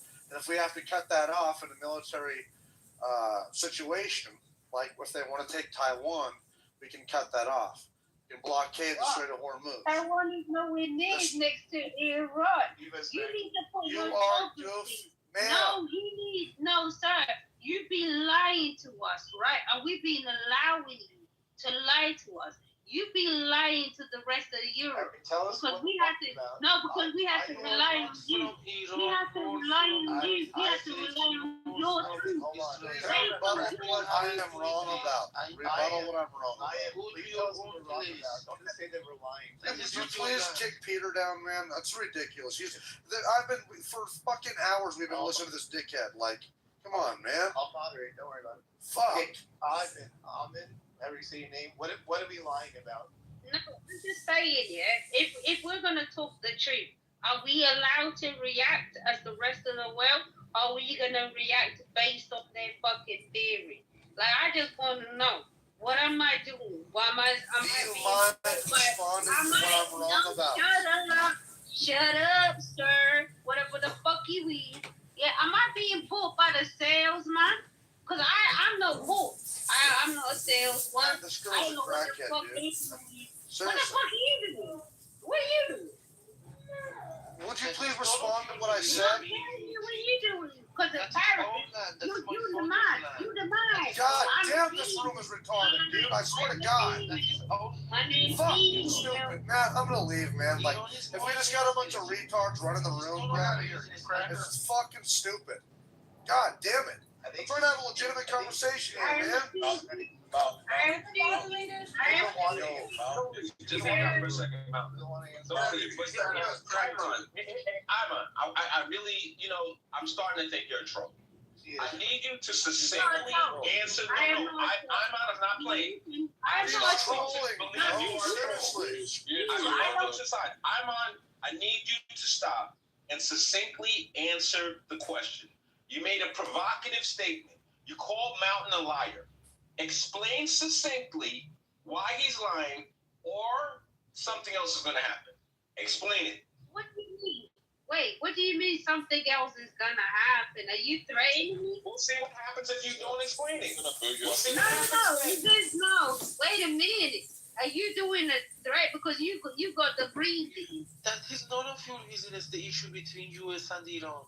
So, on to the next, man. All right, let's get back to regular scheduled program. That was a troll. That was definitely a troll. Shiva, are you on the phone or not? I can't tell if she's on the phone. Anybody? Yes. To respond to the person that was talking about, we do not care about regime change in Iran, and we only wanted to make sure the Islamic regime doesn't have a nuclear energy. To respond to this point, I want to add, whenever you don't have any regime change in Iran, then it means that still we are dealing with the same regime. The same regime has more than maybe 47 years chanting and saying this to America. And then they continue to, for sure, this regime is not the trusted one, and they will continue to nuclear energy. And then if the regime change doesn't happen, I did nothing to harm you. Indeed, my lady, you did nothing. You did nothing when my mother was murdered so that you could take her place. You did nothing when my father banished me. No queen questions her king. And I thought my opinion of you couldn't get any lower. I bring a message from Merlin. He asks you to attend Uther's son at the ancient castle of Camelot. He has a son. I have the true claim to the throne. Isn't his son? I have proof. My father had no legitimate son. We can work together to honor our father. You didn't know my father. You should ask your mother, Queen Igraine. You childless. I never spoke of this. This is the mother man's bastard, not my father's. I would have known, and yet you didn't. It's not our job. Is this the boy I took from you when he was born? Yes, I believe it. This is Uther's son, my son. You know, in the hood, you try to put a battery in somebody's back. You're trying to put a battery in our back. To do okay, but you mean Shiva, I didn't interrupt you. I promise you I wanted to interrupt you, but I didn't interrupt you. I listened. So what I'm saying to you is that you are trying to put a battery in our back. You're trying to make us responsible for some shit. You're trying to, another hood term, you're trying to gas us up. All right? You're trying to make us, oh, yo, they've been screaming death to America. Yo, they're still going to do the same thing. Listen, y'all sort all that shit out. To you. Y'all sort all that shit out. You But guys listen, sort it out. you know that you guys sort it out. You guys take care of it. We just don't want. I'm sorry. I know it hurts you, Sam. I know the words coming out of my mouth hurt. But listen, it's like sunlight to a vampire. I understand. I get it. I get it. The sun is shining down on a vampire right now. Okay, but I'm worried about myself. So here's what's up. Here's what's going on. The United States is not responsible for regime change. We're not responsible for the safety of the Iranian people. I empathize with you guys. I pray for you guys, but it's not our responsibility. It's some shit that you guys are going to have to figure out. Yo, look at the Ukrainian model. Look at what they're doing. There's 90-something million of you guys. Handle your fucking business. Okay. Handle your business. Okay, Anthony, I understand you. Okay, Anthony, I understand you. First of all, I understand you. You don't like fight. It makes sense. This is your country, your people, and you don't like fight. I understand it. But the thing is that here Islamic regime is the enemy of the America, the USA, the people of America. Then it's not a trusted regime that United States wants to negotiate with them. Okay, this is the first thing. And the second thing, suppose that this regime, I don't want to say that, okay, this is the pressure on you. I want you to understand what's going on in the future. In the future, this regime now has enough power to suppress its people, to kill its people. But later, after the negotiation, after getting more power, it will go through around Iran. Not only one country, the enemy. Then it would be the big enemy and the dangerous enemy for the USA. You told me that it's not, you don't care about the Iran and it's our responsibility for regime change and everything. Okay, I agree. But the thing is that we did it for all people around the world because the Islamic regime, it's not ours. It's not our fault. Yes, it is. It's not Yes, fault. yes, it is. Okay, could you please? Is it the Mexican fault or is it the Iran? It is because Just let her land, Jack. Just let her land. One mic on Sheila. Okay, no. Could you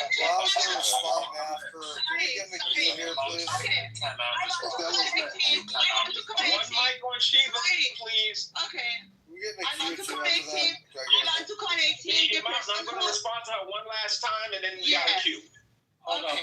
I just want to say something. He should be. Okay, no. It's my turn, please. No. It's my turn, please. Wait. Okay. I want to clarify Tarek, the person who told me that it is our responsibility, it is our fault that we are living in Iran with the mullahs. To be honest, no. Mullah is not from Iran. They are coming from other countries and they are supported from You're just other lying. No.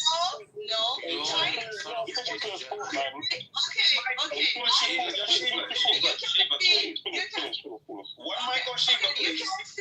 You can see China and Russian now supporting Islamic regime. If there is no support from other country, our people in Iran can do the regime change. But unfortunately, due to all supporting that they gotten from other country, now the people couldn't do that. Yeah, you guys have no accountability. People were killed in less than 2 days. More than 42,000 people. 500,000 people are not online anymore. 500,000 people are not online anymore. My point is that it happened. Peter, stop. Guys, my point is that the Islamic regime got power because of the other countries. This is not our fault. We do not like this regime. And from the beginning, we wanted regime change. We tried several ways. We tried ourselves. And you can only look at the old documents. Hey Shiva, we had mullah since 1,000 years ago. And the Carter administration put them there. So it's time to So Shiva, I'm sorry, Sam. I'm going to respond. Sam, I'm going to respond to Shiva, and then you guys sort it out. I believe Jack had next, and then Mal. Hold on. But here's what I'm going to say to Shiva really quick. Peter, please stop. Shiva, here's what I got to say to what you said. All right, Shiva. Prior to the escalation of conflict, prior to the 12-day war, prior to all of this stuff, that same Iranian regime that had been in power for however many years, we were murdering Iranian nuclear scientists. We sent the Stuxnet virus over to Iran. We went on Iranian soil and we murdered your top generals. Just took them out. We bombed your embassy. We did. You know what Iran did? Abso-fucking-lutely nothing.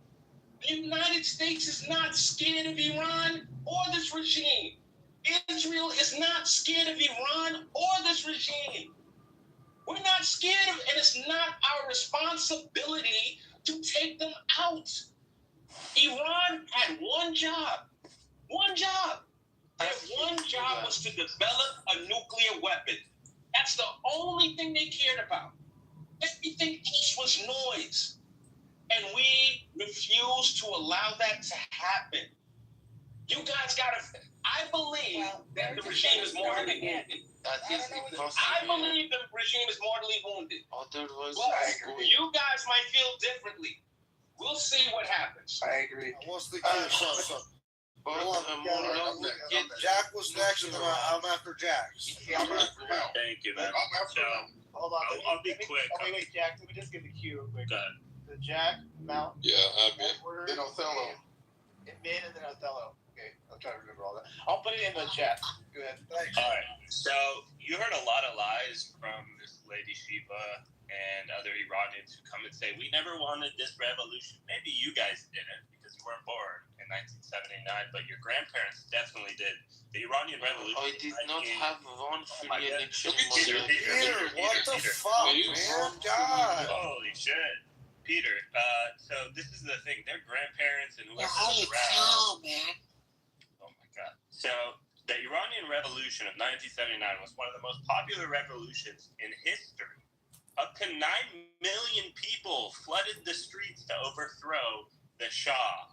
They had a wide range of a broad coalition of leftists, secularists, Islamists, and laborers. All these people fucking hated the Shah. It's revisionist history to say, oh, we always hated the fucking mullahs. We never wanted the revolution. That's bullshit. And whoever believes that, just go do some research. And the facts, and every historian agrees on this. I know they're very mad about what happened because obviously their grandparents regret this revolution and show some accountability. The Mexicans didn't do this revolution. The Japanese, the Chinese didn't do this to you. Iranians did this. Iranians are responsible and should be held accountable and start taking some ownership of what happens in their fucking country. Stop lying, because the Carter administration and French threw them in there. I'm not done, man. So take some fucking accountability. Stop blaming Trump. Stop blaming Jimmy Carter from 50 fucking years ago. Oh, it's all everyone else's fault. But the innocent Iranians never did a damn thing. None of this is their fault. If you ever listen, they have nothing to do with anything. Oh my God, it just happened to them. And they sat back and watched. We just fucking destroyed your regime. We had our regime change of our own. If you don't like it, you still can do a regime change of your own. It's your fucking country. 94 million of you. If you're telling me 90 million of you hate this regime, then 90 million of you need to go take it down and stop fucking crying on Clubhouse. Go do some shit and stop waiting for Trump. I don't know what the fuck you thought Trump was going to do for you. He's American. Trump's going to do what's best for America. And he's America first. And that's what the fuck he did. So I'm sorry. You know, you can try to threaten us with, oh, they're going to be a nuclear weapon. They're going to be the strongest country and destroy us. You know who the fuck we are. This is America, okay? We're not scared of anybody.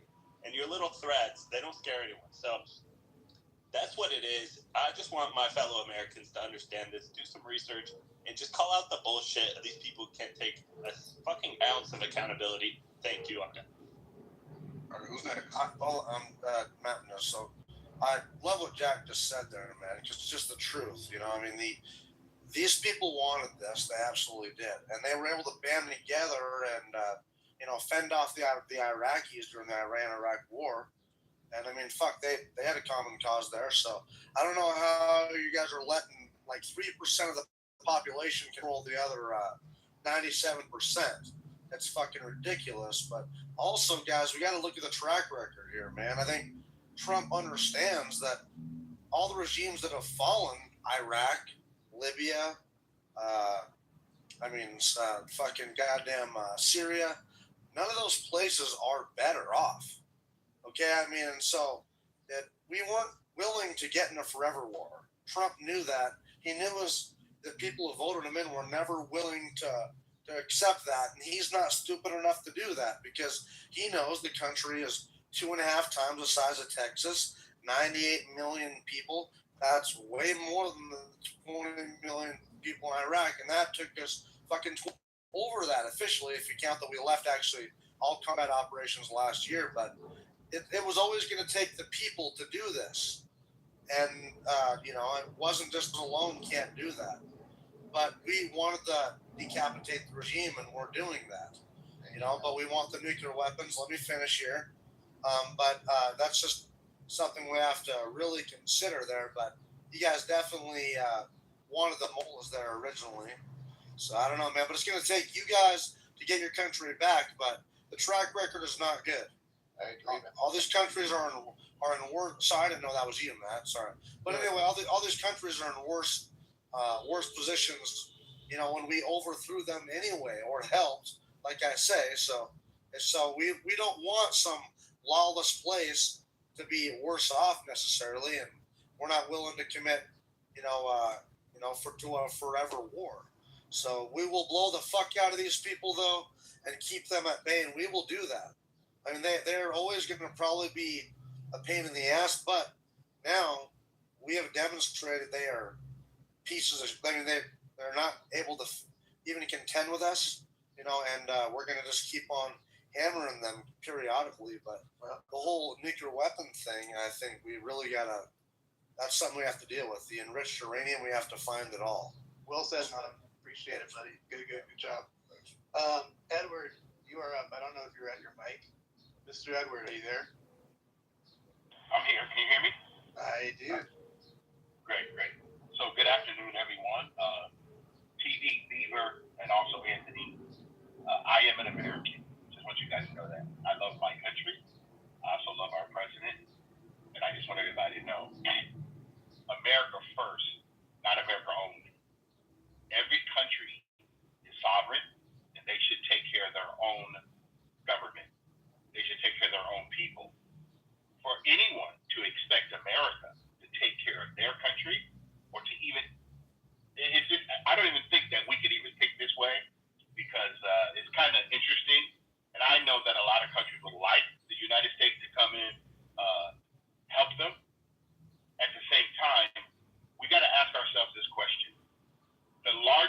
population of Iranians outside of Iran is in the United States.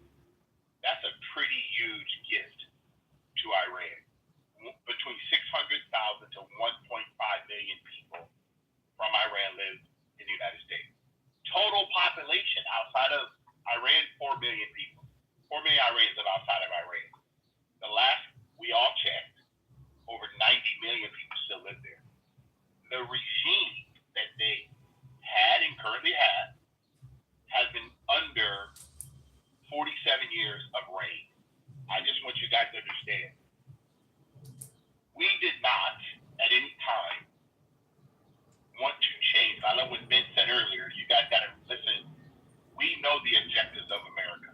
We do not want, I'll land on this, guys. We do not want the regime or the Iranian people get a nuclear weapon. Okay? That's the only thing. And I wish that we would all just realize that was the objective. Why? Because they have been a tyrant for the Middle East and all those countries around them, and one of our biggest allies, which is Israel, whether you guys don't know that. Being an ally means that you have an agreement with another country. So I just want everybody to realize this from an American viewpoint. Our president is supposed to protect the American people. To me, that's what he's doing, number one. Number two, I think that we should want to protect our allies. That's why Israel have an Iron Dome. And I land on that. Thank you, Edward. Good submission. Ben, you're up. Ben Parks. Yeah, again, I've said it from the beginning of this room, or since I've been in this room, I'll continue to say it. The United States had 4 objectives going into this conflict, and it's not to say that the United States didn't have other things that it wanted to achieve as well, but there were 4 main objectives laid out here. As Mr. Edwards so eloquently said a lot of what I was going to say anyways, the United States has overlapping objectives with her allies, and that's fine. Sometimes the United States and Israel agree on things, sometimes they don't. But the United States laid out 4 military objectives, and again, that does not mean that other things, the United States doesn't have other things that it would like to see happen. Obviously, the United States would love to see a brand new regime led by a government that's friendly to the Americans. Obviously, who wouldn't want that? But that was not one of the military objectives laid out by the Trump administration. Why I keep laying this out, I think this is important, why I keep laying out the military objectives of Donald Trump as stated on March 2nd, why I keep stating that is because this is what the American people are signing on to. This is what the people who supported Donald Trump sign on to, in the sense that this is what Donald Trump is saying. Look, I'm not going above and beyond this. Once these are accomplished, this is when we get to say that this war is done. And obviously, nobody outside of a few quote-unquote neocons wants a massive overhaul and 100,000 troops on the ground and a giant military incursion like we did in Iraq and Afghanistan. Nobody really, save for a very, very few minority people, certainly not this administration, and certainly not the vast majority of voters for this administration, want a giant, huge Afghanistan, Iraq-style troops on the ground thing. That's why I keep going back to these objectives. Destroying their capabilities, their missile-making capabilities, that's number 1. Annihilating their navy, number 2. Ensuring that they can't be the world sponsor of terror is number 3, and making sure that they can never achieve a nuclear weapon. So to all of the Iranians that join these rooms and speak passionately, my heart goes out to you. It genuinely does. It really, really, really does. But those are the 4 objectives of this administration. Anything else is a bonus. Yes, of course the United States has an interest in that. And Shiva made another point earlier about them getting a civilian nuclear program. The United States has been offering Iran a civilian nuclear program for many, many years at this point. It basically said, you guys don't need to enrich any uranium. We'll give you the uranium so that you guys can have your own civilian nuclear program. But that's not what they want. They don't want civilian. Countries that want civilian nuclear programs don't bury their nuclear material hundreds and hundreds of feet underground. Countries that want civilian nuclear programs don't continue to escalate their enrichment of uranium far past civilian levels. And this is what this regime has continued to do over and over and over again. Iran has shouted death to America since the inception of this current regime in the 1970s. Like, anybody who thinks that if they had a nuclear bomb, that they wouldn't either use it or threaten to use it is out of their minds. Of course they would. So, again, the United States has had 4 very, very basic, we hear on these rooms all the time, oh, well, if the regime doesn't fall, is this really a mission accomplished? Again, the Trump administration, not only Donald Trump, but also J.D. Vance on March 2nd, Marco Rubio on March 2nd, United States Command Commander Admiral Brad Cooper said this on March 3rd. Marco Rubio on March 3rd. Pete Hegseth, March 4th. Dan Kane, March 4th. Like, again, I could keep going down the list of this keeps getting restated and restated and restated. Okay, you said it.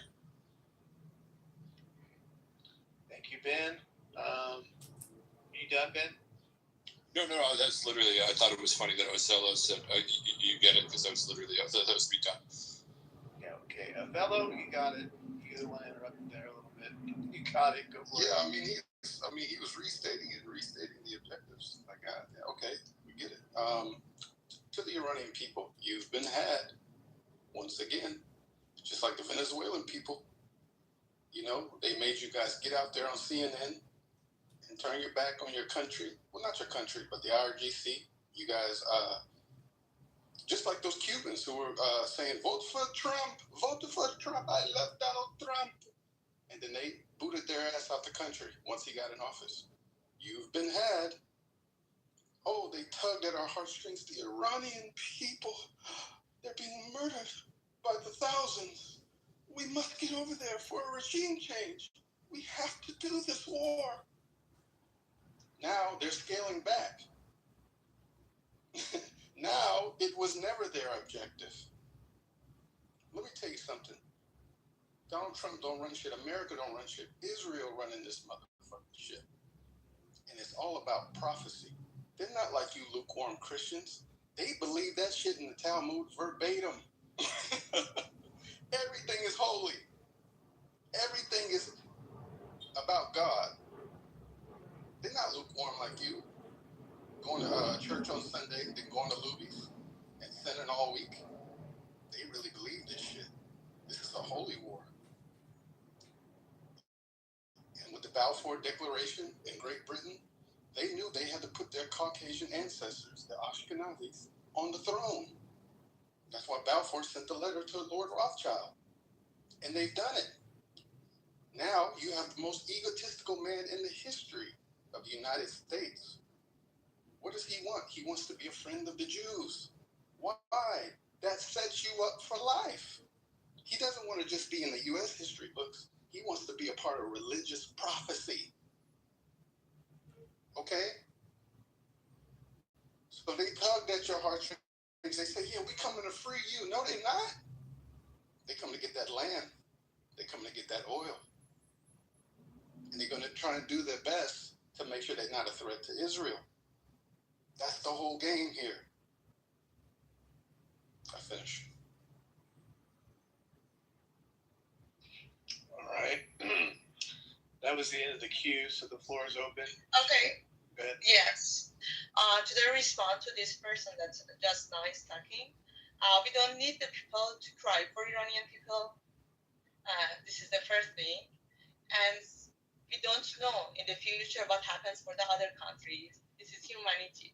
Then please don't separate yourself from Iranian people. You can only understand, first of all. The second thing is that we are in this situation not because of the people. This is because of the other countries. And first of all, because of the Democrats in the United States because of the supporting that they gotten from Biden and other Obama, and all are responsible for this situation for Iranian people in this country. Then if you said that you are not responsible for the Iranian people, then the other country shouldn't be responsible for their Islamic regime to support them. Whenever they start supporting them, they gain enough power. And for 47 years, they gain enough power because of the supporting outside Iran. And then now it's the responsibility of all people around the world to finish and end this terrorism. And this is not there are some terrorists that are living in one part of the world, and this is their other country responsibility to end them. And as an example for you guys, that's only talking about your country. That's respectful. For 47 years, none of those countries accept to introduce the IRGC is terrorists. And after Trump's attempting and trying and showing is forced to say that the IRGC is terrorist. And then I want to add this. We don't have any other country support. Until now, they are supporting Islamic regime. They are negotiating with Islamic regime because the Islamic regime don't care about the people. And they have, the other country have a lot of benefits to regime. By the chance, in the one part of the history, finally, the benefit of one country is to removing the Islamic regime. And this is Donald Trump start this work, and we appreciate it, and we want to end it. And this is, guys, if there is a revolution, there was a revolution 47 years ago in Iran, again, it was not due to Iranian people. It's due to Carter, first of all, and the other country. Island, you can laughing, please. Only read the history. It's very easy. There are a lot of documents. You can only read. And now the Islamic regime is supported by Russia and by China. And that's all said. Please don't separate yourself. You are people. And then you cannot say, it's very easy to say that, okay, this is what is it. Lay there. If the Islamic regime got enough power, you cannot say this is what is it. This is not only our responsibility to be against all countries or other governments that supporting Islamic regime. She said she supported Trump's war. I don't think you understand what you were supporting. I am supporting. Excuse me. Shiva, hold on. I was speaking, guys.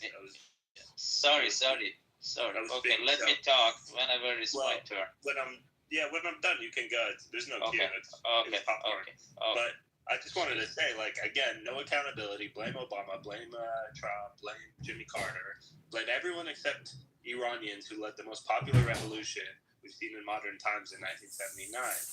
I mean, I don't know who's telling you history about what happened. I get you guys don't like the revolution now, but at the time, in 79, it was very popular. And today, you're saying, yeah, they're friends with Iran, they're Russia, they're friends with China. Okay, and go fix your country. Go overthrow your regime. Trump weakened the fuck out of the regime. He bombed the shit out of them. He fucked them up left, right, and center. Now you guys can go. Now you guys can go and finish the job if that's what you want. But instead, I want to choke you to death, dude. Shut up. But instead of actually capitalizing on the weakened regime that Trump bombed the fuck out of, you guys are blaming Trump, and now you're blaming America and saying it's all like that. No, I never blamed. Oh, okay, I never blamed Trump because he is now favorite person in our history. I encourage him, and Iranian people also support him. I never. When he says he's gonna bomb you to the store, I love Iran. Yes, yes. Period. But we don't want the negotiation with Iran, Islamic regime. We don't want the negotiation. They bomb the heck out of your country. Are you fine with that? I don't understand. Now we should answer our nationality to more. No, Peter, how about you guys take charge? I mean, answer my question. How the hell do I talk like Peter? How do I be like Peter? Peter, how about answer my question? Guys, I don't know if you guys know this shit is close again. We got close again.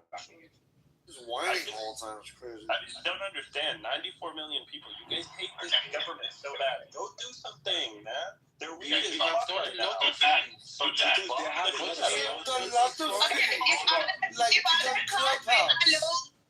if other country didn't support Islamic regime, we could do that. Oh my God! Here we go. Okay, whenever you don't know, you couldn't say like what are you talking? You're crazy. Okay, hold on. Take your country back. Okay, hold on. Shiva, you guys are not my I can't. When we're all talking, I'm missing a lot of things here. So I just want to make sure that I'm understanding. Shiva, are you aware? Okay, hold on. Wow. So Shiva, are you aware of the objective of the conflict that the U.S. and Israel have against Iran? Do you know if they've achieved those objectives? Not yet. No. Your name's not Shiva. I know. They started this war because of finishing the nuclear energy in Iran. I know. That's one. Okay, but my point is that it's not happening this is my regime. I know. I was living in Iran 30 years. Then I know Islamic regime better than anyone else that's in this room. Because Shiva, hold on, Shiva. I understand. Excuse me, please. You're interrupting yourself. No, I'm not interrupting her. Excuse me. Could you do me a favor, please? Just mute, please. Okay. Edward, I moved them down. All right, thanks, Anthony. Come on. So Shiva, I understand that you know all of Iranian better than all of us. I'm telling you, since March 2nd, we have an objective. Number one, to make sure that Iran never get a nuclear weapon. The second thing that we wanted to do was destroy their navy, which we did. Also, to hit. We did not do that? No, not yet. It's not completed.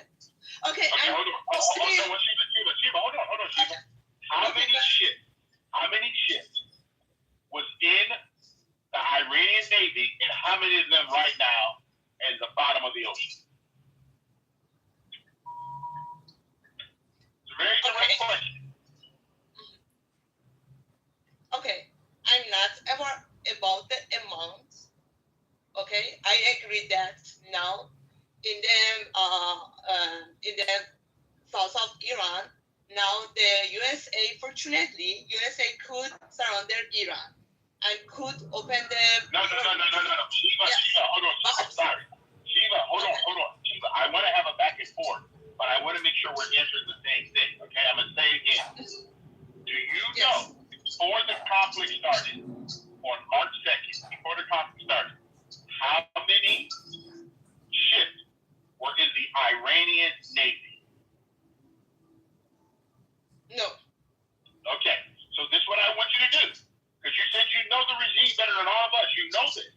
I need to be aware that you're speaking from a place of understanding, not just a place of emotion. I got it. Because you listen, if it was America, I'd be just like you, but I'm going to come with some information. Also, you need to know which site did the United States hit in Iran? Which site? Okay? What military post? All this stuff is documented. Okay, how many planes is no longer in their Air Force? These were things. What were the three countries? Hold on. What were the three countries, which is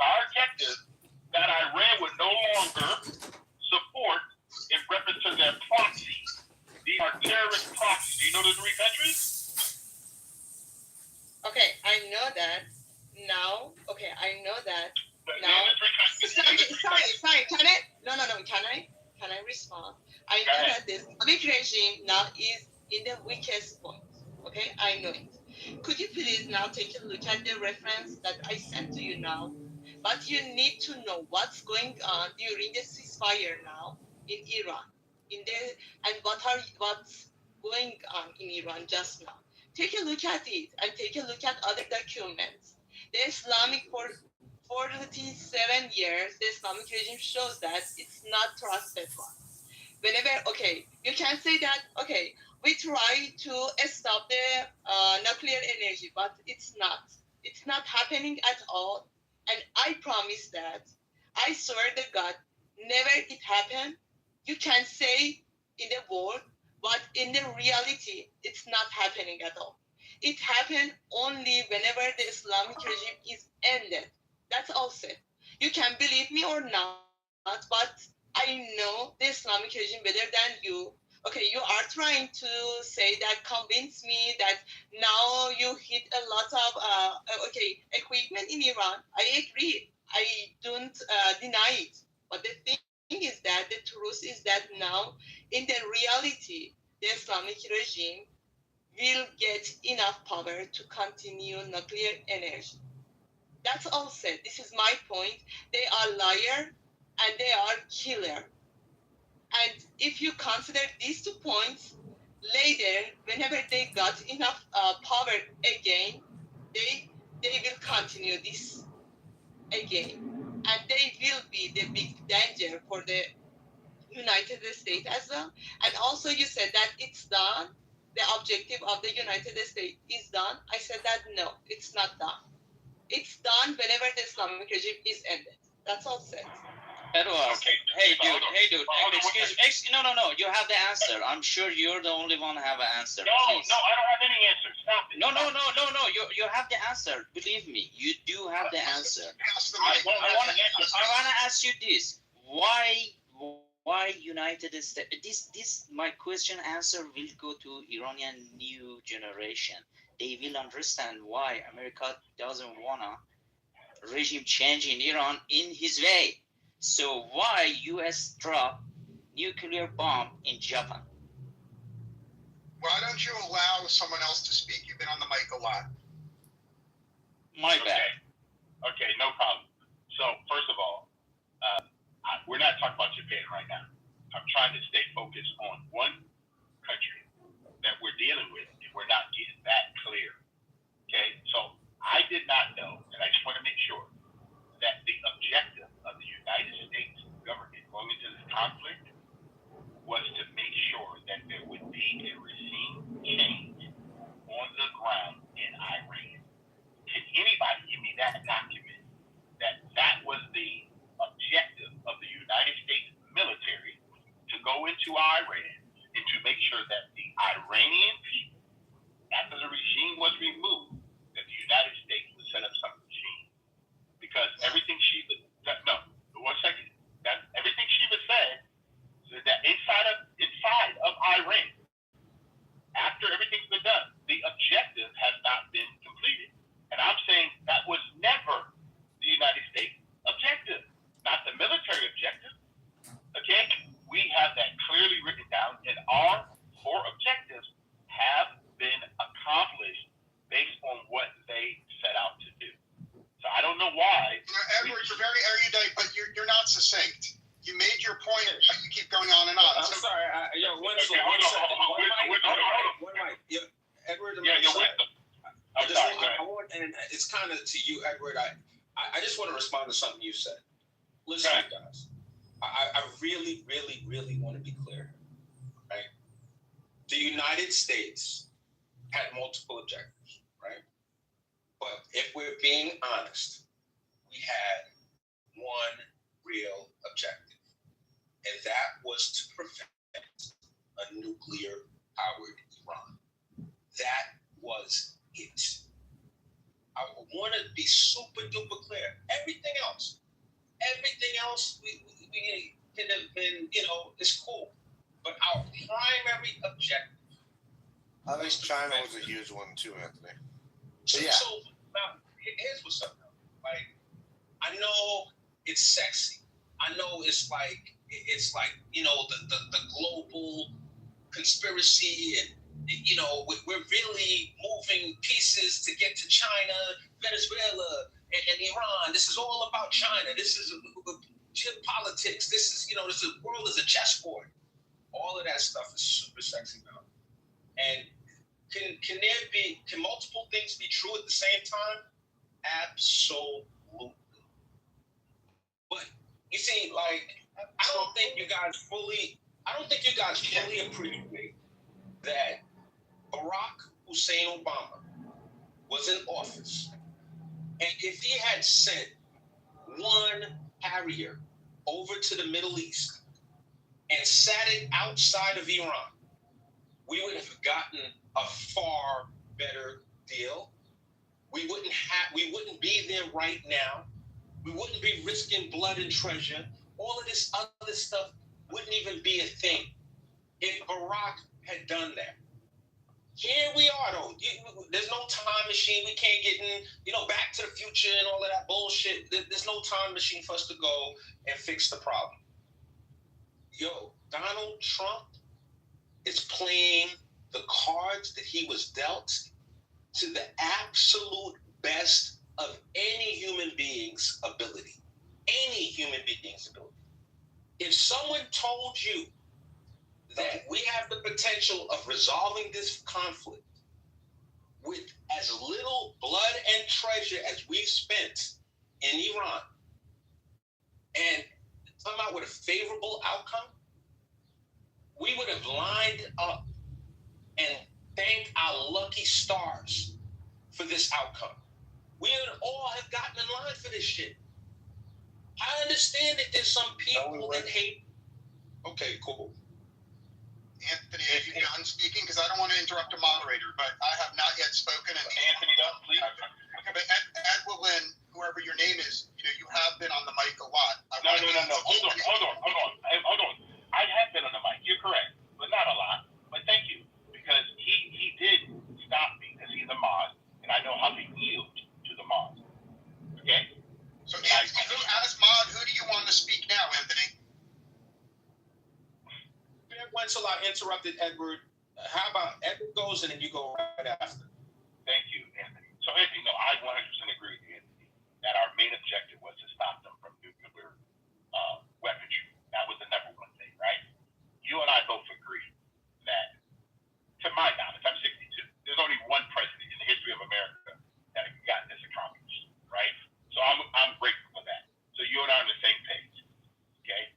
The biggest thing I say, Anthony, and you, like you said, there's a lot of things that can be done at the same time. One of the things I would say, the objectives that we had outside of just stopping them from the nuclear opportunity is the terrorist proxies and also destroying their Navy and their Air Force. And I land there. Thank you for letting me respond. So, Anthony, you're correct that ending the nuclear Iran was the most important objective, but let's all be honest. In an ideal world, it would be in the best interest of America if the IRGC was all dead and there was a new government. That would be the ideal.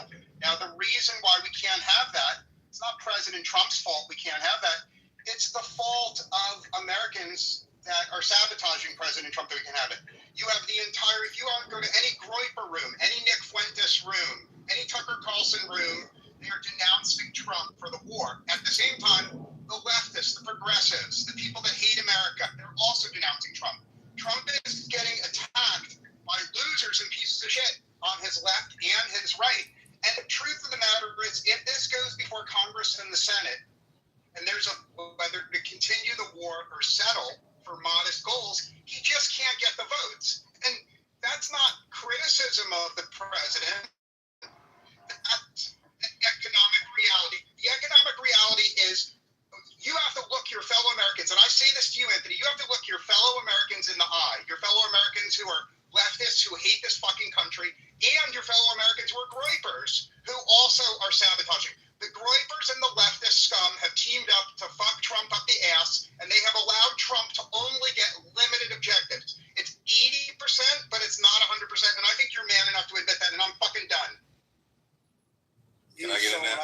those fucking Groiper assholes. Go ahead, Sword. I just want to say that Wenzel is spot on in everything he said. But Wenzel, I'm cool with what we've accomplished. I'm cool with it. But are you right in everything you said? Absolutely. I would say this. I think the same thing we saw happen to Cuba, where you took out their life supply and just let them choke out. It wouldn't surprise me if we saw the same thing with these guys. You just rerouted they number one revenue resource away from them, and now the bargaining chip that they thought they had, they no longer have. So I'm pretty sure they. Sword, Yeah. they thought what was coming. There's no question the Iranians knew that they were going to be squeezed to the table to negotiate or figure something else out. Whatever they had going on was not going to work in the long term. There's just no way. They thought China was going to rescue them, Matt. Well, possibly too. A bunch of other players probably. They thought none of those folks, by the way, came to their aid. When this thing started, I heard a bunch of people, even on the right, that were saying China's got a submarine tracking our carrier fleet. China's gonna attack. We're gonna have World War III if America attacks Iran. They won't do it because China will attack. Yeah, well, fuck those assholes. You know what we found out is that both sides found out who has their back. You notice that? Yeah. The America, UK didn't show up. None of these other folks Exactly. had Trump been calling them out. Now we know their true colors, and we're actually gonna circle back around and take care of that too. By the way. Oh yeah. This whole time. Why would they show up? Why wouldn't they show up? Why wouldn't they? They're allies. It's their oil too. It's their shipping lane too. Like you go and pick a fight without consulting them. What are you talking about? Why the fuck do I need to tell you I'm finna fight? Nigga, I said come on, you better bring your ass. Why would you expect them? Why would you expect them to come bail you out? Why? Alright, well I tell you what, I'm finna take my money and I'm going home. Y'all figure it out on y'all own. Cause clearly y'all can't do it on y'all own. What kind of people turn their back on fellow friends or allies like that? Because they're not about to go to war for Israel. Well, that's a different story. Shout out to Israel. At least Israel willing to fight. Show up for a little bit. They have to fight. Othello, you at least show up for a little bit of the game. Why should I think they show up a little bit by letting America do some of the bases, right? Wait, sorry, I can't even hear you, Matt. Go ahead. I said they didn't even show up on the field. Who does that? Like the guy said. And we don't need them. But you didn't even listen, guys, man. Just real quick, Othello. Ben, I want to be clear about something. I go into a bar with Totem Pole. All right, Totem Pole gets a little inebriated, and he squeezes some guy's wife's behind. This is a good one. He's dead wrong. I'm going to fight with Totem Pole. Yes, sir. In that bar. 100%. Every motherfucker in that bar, we're going to fight. Yes, sir. Out the bar, I'm going to talk to Totem Pole. I'm going to say, don't ever do no shit like that again. But Totem Pole ain't getting jumped on my watch. Totem Pole ain't fighting by himself on my watch. And Anthony, I'm right behind you, Anthony. Somebody get hit with a bottle. Listen, how are you expecting Europe to pull up when motherfucking Spain sells weapons to Iran? Like y'all don't even know the geopolitics within Europe itself. There's an infight going on right now between Israel, the U.S., Spain, Italy. They're not even on the same page, and they're saying that you guys jumped the gun. This is crazy. You know what I mean? We need to come together and see what's the best option. Now, Great Britain, who started this whole shit with the Balfour Declaration and putting the Ashkenazis on the throne, all right? They said, okay, we're going to send the missile catchers, right, to Israel. We're going to send that and help. So Britain showed up a little bit, but you still have infighting within the European nations on who to fuck with. And Spain does not fuck with Israel at all. Italy neither. And you know what? Spain is also funding the USA demise. So Othello, if we in the club, same example that Anthony gave. If I see a nigga finna sneak you, what you think I'm finna do? Knock him out. Let me tell you something. Taiwan did the smartest thing it could do. When that prime minister went on there and shook Xi's hand, they said, "Look, we want peace. Everybody want peace. In the end, not Israel and not the U.S. And not Spain. That has to follow behind. The U.S. got to follow behind. What did Joseph Kent say? Joseph Kent was in all the damn meetings. Brother, you just admitted that Spain. Okay, my bad. I love this dialogue. Joseph Kent said that Trump couldn't even give them the names of who they were negotiating with because if it got back to Israel, Israel would bomb the people. Okay? So they got their own fucking agendas. How dare any American in here say what Israel's agendas are? You don't even know. All these goyim conspiracy theories, I'm tired of this shit. Okay? Trump wants to do enough not to put boots on the ground, but at the same time wants to be able to say, I was a friend of Israel in the end. I did enough. I can't go all the way, but I did enough. Okay? This is Israel's fucking war. Period. Othello, here's what's up, bro. We don't disagree. But the reason, the stuff that you just pointed out, Othello, yo, whoever's off the mic, can you please mute up? My bad. I'm sorry. Thank you, brother. Yeah, so here's what's up, man. Othello, there was points when we had divergent agendas. The United States was looking for a certain objective. Israel had a different objective. 100%. But I'll be honest with you. I would go to war with Israel 10 times out of 10 before any of our NATO allies. They are useless. They are completely hapless, useless, and feckless. Fuck them. All right? And they have been exposed. And you know who like NATO was scared of? All of those European Union friggin' patsies, they're scared of Russia. They're terrified. And the only thing that was keeping Russia off their ass has been the United States. And watch and see what happens if we withdraw support. Watch and see. Yo, what happened? What happened when Trump came into office the first term? He said, yo, you guys aren't contributing your fair share to NATO. He called them on the carpet. He called them out. It was pitiful. The amount of their GDP, the percentage of their GDP that they were contributing towards their military. It was pitiful. Everybody looked at the United States like their big brother, and they would run home and go get their big brother. That shit is over with.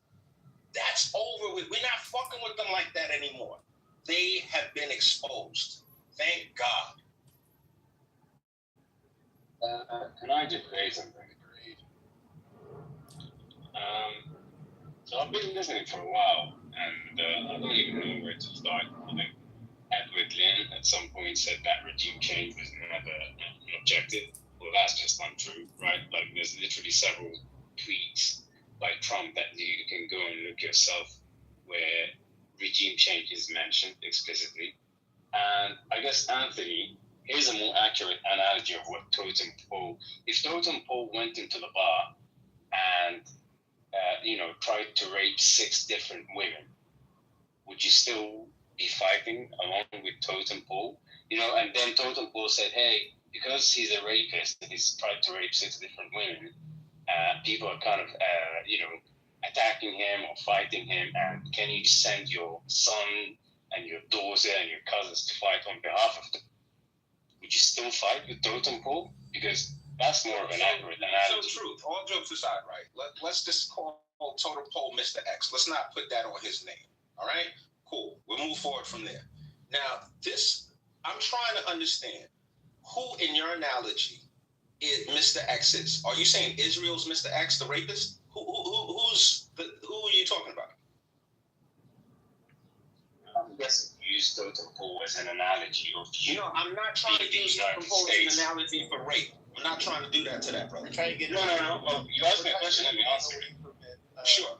Just let you know, Drew. We don't want his name tied to that. Go ahead. Exactly. No, I appreciate that. I'm using the analogy you used. I'm not saying I don't know Totem Pole. move off it. I'm not suggesting, totem pole would do that. I'm just using the analogy that you used, whereby you said if totem pole is a kind of replacement for Israel, and you give the United States of this conversation. Let's move forward. But it's not a big deal, Truth. I don't want to get bogged down with this. You asked me the question. I'm asking you in your analogy, who is Mr. X, the rapist? Right. That's okay, Mr. X. So you, in your initial analogy, my understanding was that you're saying you're the USA and Mr. X is Israel, and even if Mr. X is in the wrong, you will stand by Mr. X and fight alongside Mr. X, right? Just go with the I am saying at some point, there is enough that Mr. X will do that at some point you have to say, how should Mr. X be doing this, even if Mr. X is quote unquote my friend? And at what point do I say, okay, this is too much. I need to distance myself from this. To be honest with you, and I need to control Mr. X. Correct. The truth, to be honest with you, you're 100% correct. There is behavior that's going to cross a line for me that I will not be able to support. You're 100% correct. But I would also have to call into question, right? Like, how was I hanging with Mr. X and he was a rapist in the first place? Like, how was I such a bad judge of Mr. X's character? I would have to really call into question. But absolutely, you are correct. I'm not going to support people, just like there's lines, there are limits. So you're right. You're 100% right. Now, why would you, right, draw a parallel between a rapist and Israel? Great question. For one, there's literal videos of the IDF raping people. We can start there if you want to speak in the literal sense. But aside from that, I think at some point you're going to say, well, if a country is waging war on 6 different fronts, is occupying territory, is building illegal settlements, is keeping people kept. Men of House Darkland, all who bend the knee to the true King Aegon will be spared. Earn back your honor by raising his banner and fighting in his name against the whore of Dragonstone. All who refuse will have their death.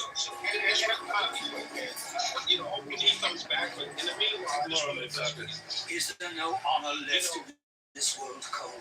Members of Sacking your queen's own castles and putting up people to the sword. This is undeniable. I don't think that the actions of those This is the ideas traded as ours. not at all. You should thank me for it. I've almost not seen anything Yours will come in kind. But even if I took them in this war, I don't think that the state Israel supports that. You guys can have I don't think so. That's addressing that specific point. Now, Anthony, can you hear me now? What does obvious yes, I can hear you now, brother. Go ahead. So obviously it's not the entirety of the country. That's just ridiculous. But you do have government officials, saying some of this stuff. You did have government officials saying there should be no food and no water, and even access to basic necessities should be controlled Being dug underneath for instance, so that there's fighting Amalek and therefore Assyria they destroy didn't the besiege cities. It entire ran them population. I through mean, machine. there's literally enough 701 BC, Lachish, the second most important city in the kingdom of Judah. King Sennacherib arrived with the most sophisticated siege operation the ancient world had ever seen, and he ran all 3 methods at the same time. The battering ram had been refined across generations of Assyrian kings. Ashurnasirpal II built them 15 feet long, suspended on iron chains inside a wheeled housing with an archer turret on top. Each iteration got lighter, faster, and harder to stop. The ram's metal blade didn't smash, it pried bricks out one by one. The ram required 3 million stones, quarried from the cliff face 80 meters from the wall, passed hand to hand along human chains to the construction site. Battering rams weighing a full ton were hauled to the top on wooden beams. Defenders threw burning torches at the wooden siege towers. Assyrian engineers poured water from hoses on top to stop them catching fire. While all of this happened above ground, sappers worked below, undermining foundations until entire wall sections could be brought down from underneath. I thought it said Sennacherib was so proud of Lachish he had the entire siege carved onto his palace walls. Those reliefs still exist. They're in the British Museum. The city fell. The machine moved to the next one. What ancient siege do you want us to cover next? While the ram hit the wall, tunnels I were being... understand what the gentleman just said in regards to the rape thing. Because in some ways, I kind of feel the same way. Is that Israel has really pushed the line on some of this stuff as far as on a global level, as far as they've been very aggressive in their way of dealing with the U.S., with our economy, our banking system, the media, also with Palestine, and they've been very rambunctious since October 7th with quote unquote defending of themselves. And to a level, I understand as far as what kicked it off. They didn't start that. And I can understand to a level of defending yourself, but then I just feel like there is a line that you kind of have went overboard. I mean, all of your neighbors don't need to receive this. I mean, you killed hundreds of thousands of people over there in Palestinian land, right? And so I feel like Israel has become a little culpable. And so for us to line up with them, I feel like Trump, in a way, was compromised. And I've said this before. I know that he came in, we all know that he came in to office with a significant $400 million debt. Wake it up. From Latricia James, right? And we knew that I believe it was $420 million that he owed. And now he's up almost $7 billion. Somebody had to pay that debt. He didn't have the money to fulfill it. This dude's been hating on Trump for years. It's hilarious, bro. Keep going. Oh, man, you got to be quiet, man. But I'm not hating. But we're just using mathematical facts on this. We know he didn't have that money. So somebody, and I believe Jared Kushner and Benjamin Netanyahu were orchestrators of how that $420 million debt. And so I think at the speech of the State of the Union, we see a different Trump. I was supporting Trump. We were supporting the movement that he was making with the tariffs, the movement that he was making with the country as far as the Golden Dome. We were supporting even the massive AI that he did. We were supporting all that. But then 72 hours after he gave the best speech of his life, I think that speech that he gave was the best that he ever gave. It was clear, it was concise, it was smooth, and it made sense. And 72 hours later, I think they called in his whole guard. I think he was compromised, and I think he called in his guard and said, look, either you drop with us and you ride with us on this. This wasn't a bar fight. This was them putting a gun to Trump's head and telling him, either you come with us or we'll use our nukes. You're either riding with us because you owe us, you bastard, and we'll bring out the other evidence about this Epstein shit. You were goofy as fuck. You've been hating on Trump for years. Don't just sit here and act like... Just let him land, Mountain. Just let him land, Mountain. It's all good. Just let him land. I believe... That's all you not share. I'm going to land right here. I believe Trump was compromised. And he is a transformer. I land. Okay, cool. You do know how dishonest this guy is. I just want to point this out. I would like you guys to go, and I haven't went and looked at it myself. I'm willing to bet though that Letitia James' judgment was overturned. All right? This idea that was okay, cool. All right, cool. So that's one thing. This idea, right, that the president of the United States would come so cheap. That dog won't hunt. Here's the thing, right? You got people that are going to co-sign what Totem just said, right? They're gonna agree with him, and in the next breath, they're going to say that Israel and the United States had separate agendas. I want you to round that, to circle that square. I want you guys to make that shit make sense, because it's either we had divergent agendas, or Trump is a puppy, whatever, to Netanyahu. Yo, but it's one or the other. It's not going to be both. Can I say something? Clearly, I'm gonna pass it to you, Mountain. All right, Mountain. You know what? You got it. I'll go after you. No, I just wanted to say, man. Like, I don't know why we're allowing this guy to sit here and lie. Like he said, he was down with the terrorists. This guy has been shitting on Trump for ever since I've been on this app, which is now over 2 years. So he must have just recently changed his tune. But don't believe him, folks. He's a liar. He is not like this man since before the election. He's been shitting on Trump. Everything he can find. To be fair, Mountain, to be fair, right? We're not like the other spaces where people can't just express themselves freely. We're not just going to yell people down. I'm just saying that he's just lying now. But I'm just saying this guy's dishonest. So Mountain, this is what we do, right? We contradict it with facts. If he's lying, we show where he's lying. It was simple for me to say, and I didn't even go look it up. I believe that judgment was overturned. It was simple for me to say that. It's not really a hard thing, Mountain. I don't want us to stifle communication. I don't want us to just not be able to hash it out. It's cool. We agree to disagree. And we don't want to dissolve into the other spaces like Anthony's saying. We literally can't have any discussion anymore. It's completely ridiculous. And Anthony's completely right.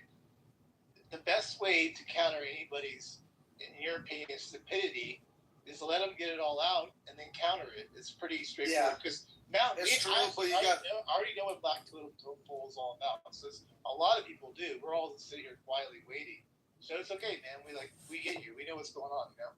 All right. Well, I mean, I'm just going to say, if someone's full of shit, though, I mean, I will call them out after. I don't care. They're not going to sit here and act like they were down with Trump and then fucking... Yeah. Now they're changing their tune. This fucking dude has been against Trump for the get-go. But you kind of were getting in front of them too much, you know what I mean? But you get it. You know where we're going. Yeah, yeah. Anthony, I want to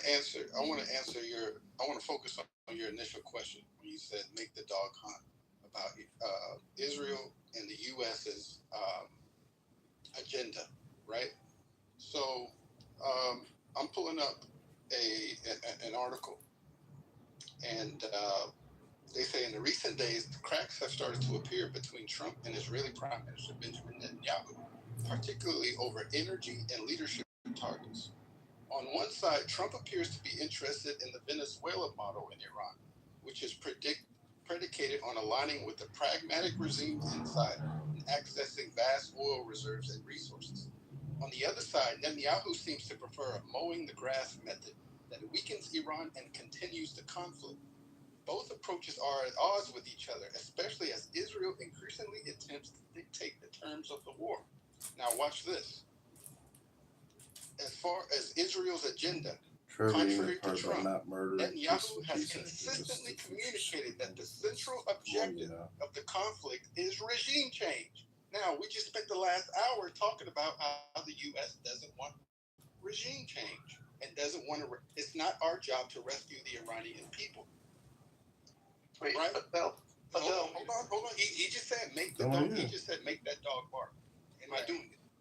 Right. Wait. Are you saying that we didn't want regime change at all? We didn't.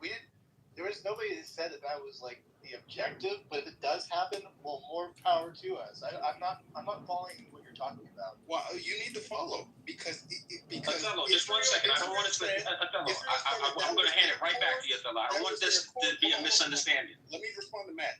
Israel Sure. said that their core tenement, their core agenda is regime change.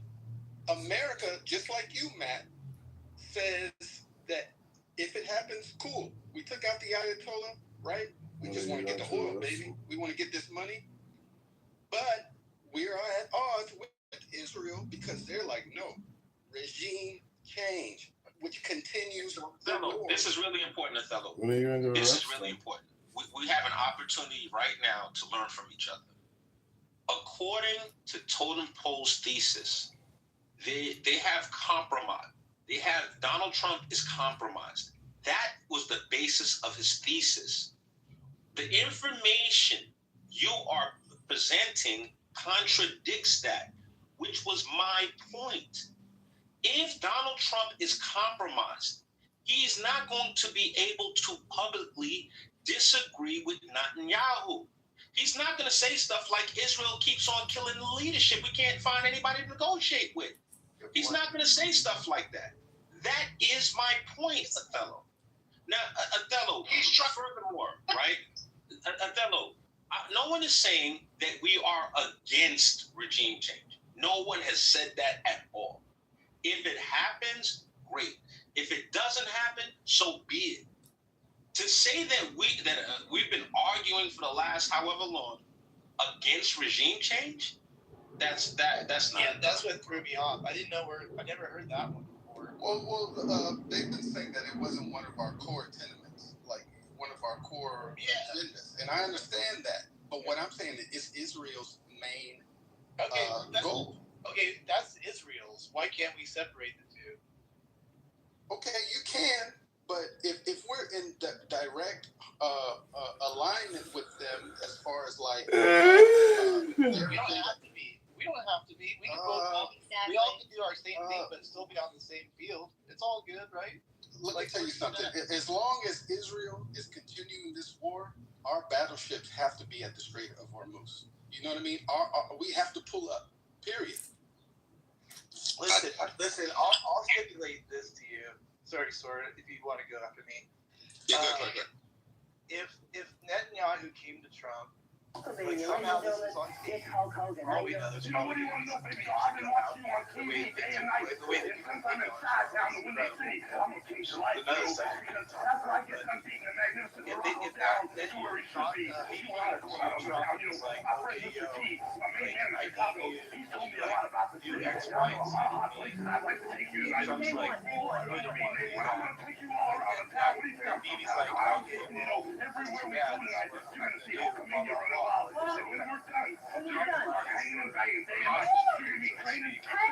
maybe I'll be with you. I'm like, that's fucking Israel's gonna answer for that. Like, you get that point.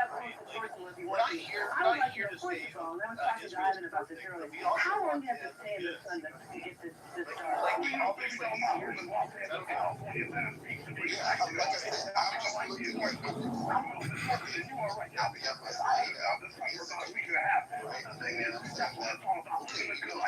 His agenda is not our agenda, but as Americans, we need to know what the fuck their agenda is and what we're getting into. So I'm not mad at anybody in this room, right? I'm just offering another side to it because we're focused on the American side. But we have to understand that that is our ally, and we are there as long as, you know, they want to continue this, and they want to continue this shit. I don't think we don't know their agenda. I don't know that part either. I'm a little confused on that.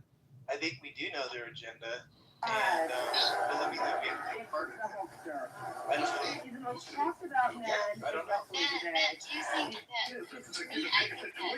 If I'm going to be out here talking about Hulkamania running along, trying to set an example for all the monsters, I can keep a clean track record, you know. Not that I'm perfect, but I'm awful close. I've done a few things a long time ago that I'm not too happy about. I've taken a few big shots and busted some people up. But as far as guns go, baby doll, that went out a long time ago, back in Woodstock, back in '69. We're talking about living free, doing the right thing, positive actions and positive thoughts. This is when you get, this artist figures in your head. Yeah, it is. What do you do? What do you do when you want to just relax? Do you ever get any time to relax?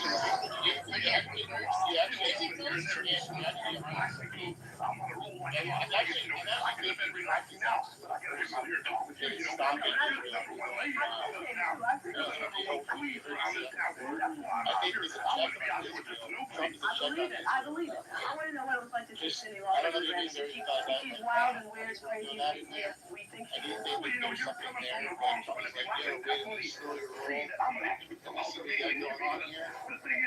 We're not fully on board with everything. I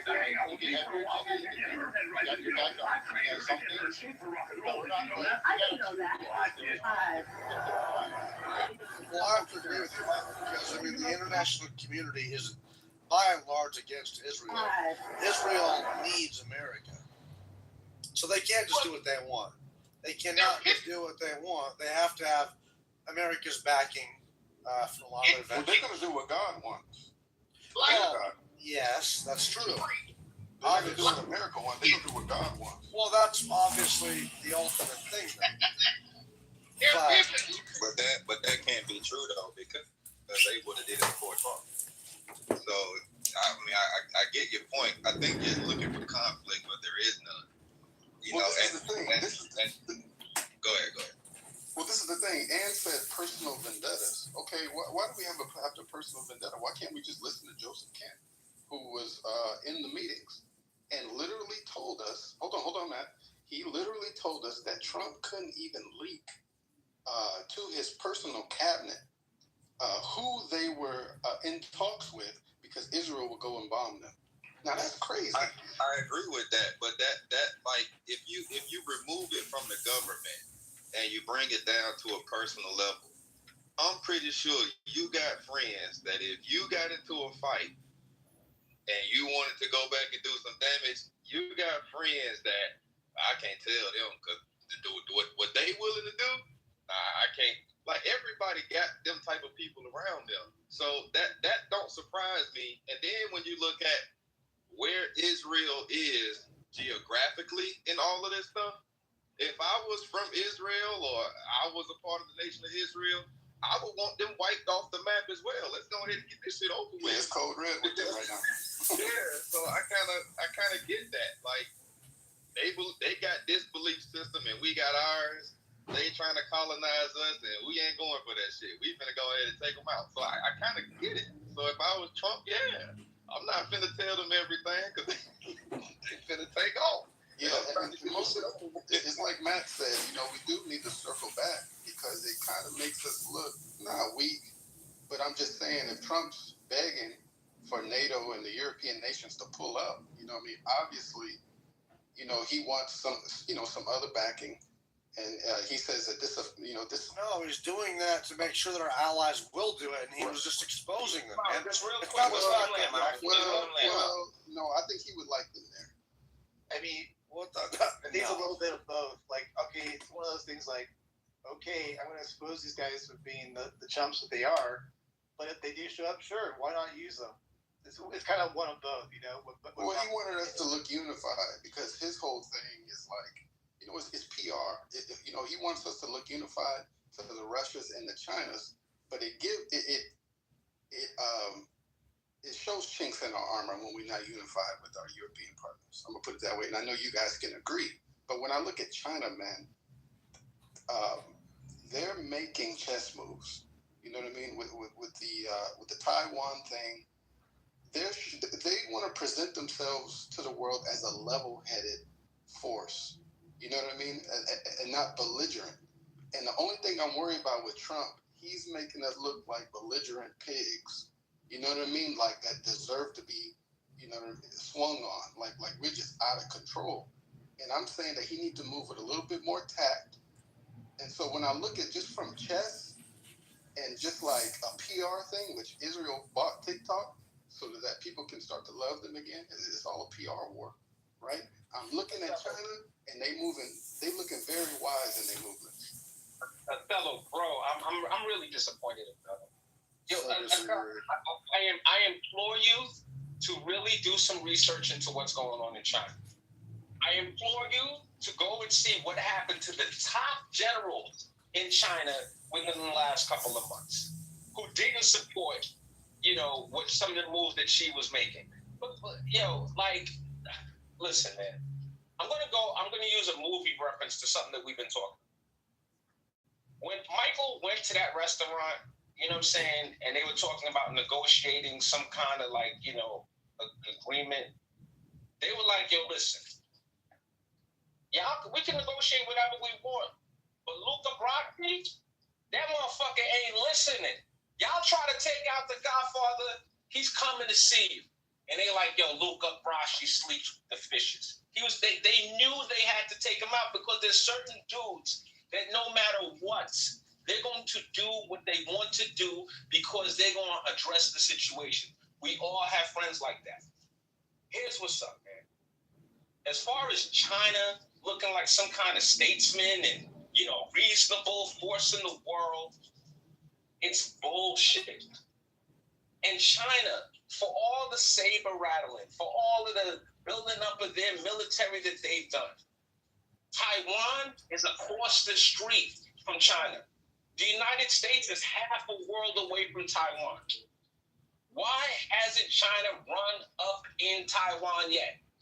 Why haven't they? Why? Because Joe Biden's no longer president and they know they'll get their ass kicked. Because they are scared. They're shook ones, part 1, 2, shook ones. They are scared. That's why they haven't run up there. And the other thing is, what do you think happens to the chip factory if China was to try to run up in Taiwan? That shit would be rubble overnight. We are not giving China the chip factory, which is the only reason they want Taiwan. So listen, man, you guys, you can worry about whatever you want to worry about. God bless you. But we see what's going on outside. So did you see the recent? Well, I'll go after Did you see the recent? Okay, I'm sorry, Toto. I'm just asking one question, Anthony. Did you see the recent? Did you see the recent photo of Taiwan's Prime Minister in Xi? I didn't see it. Okay. Give me some context, please. Go do some research on that because they just made amends. So that's the big thing that happened this past week.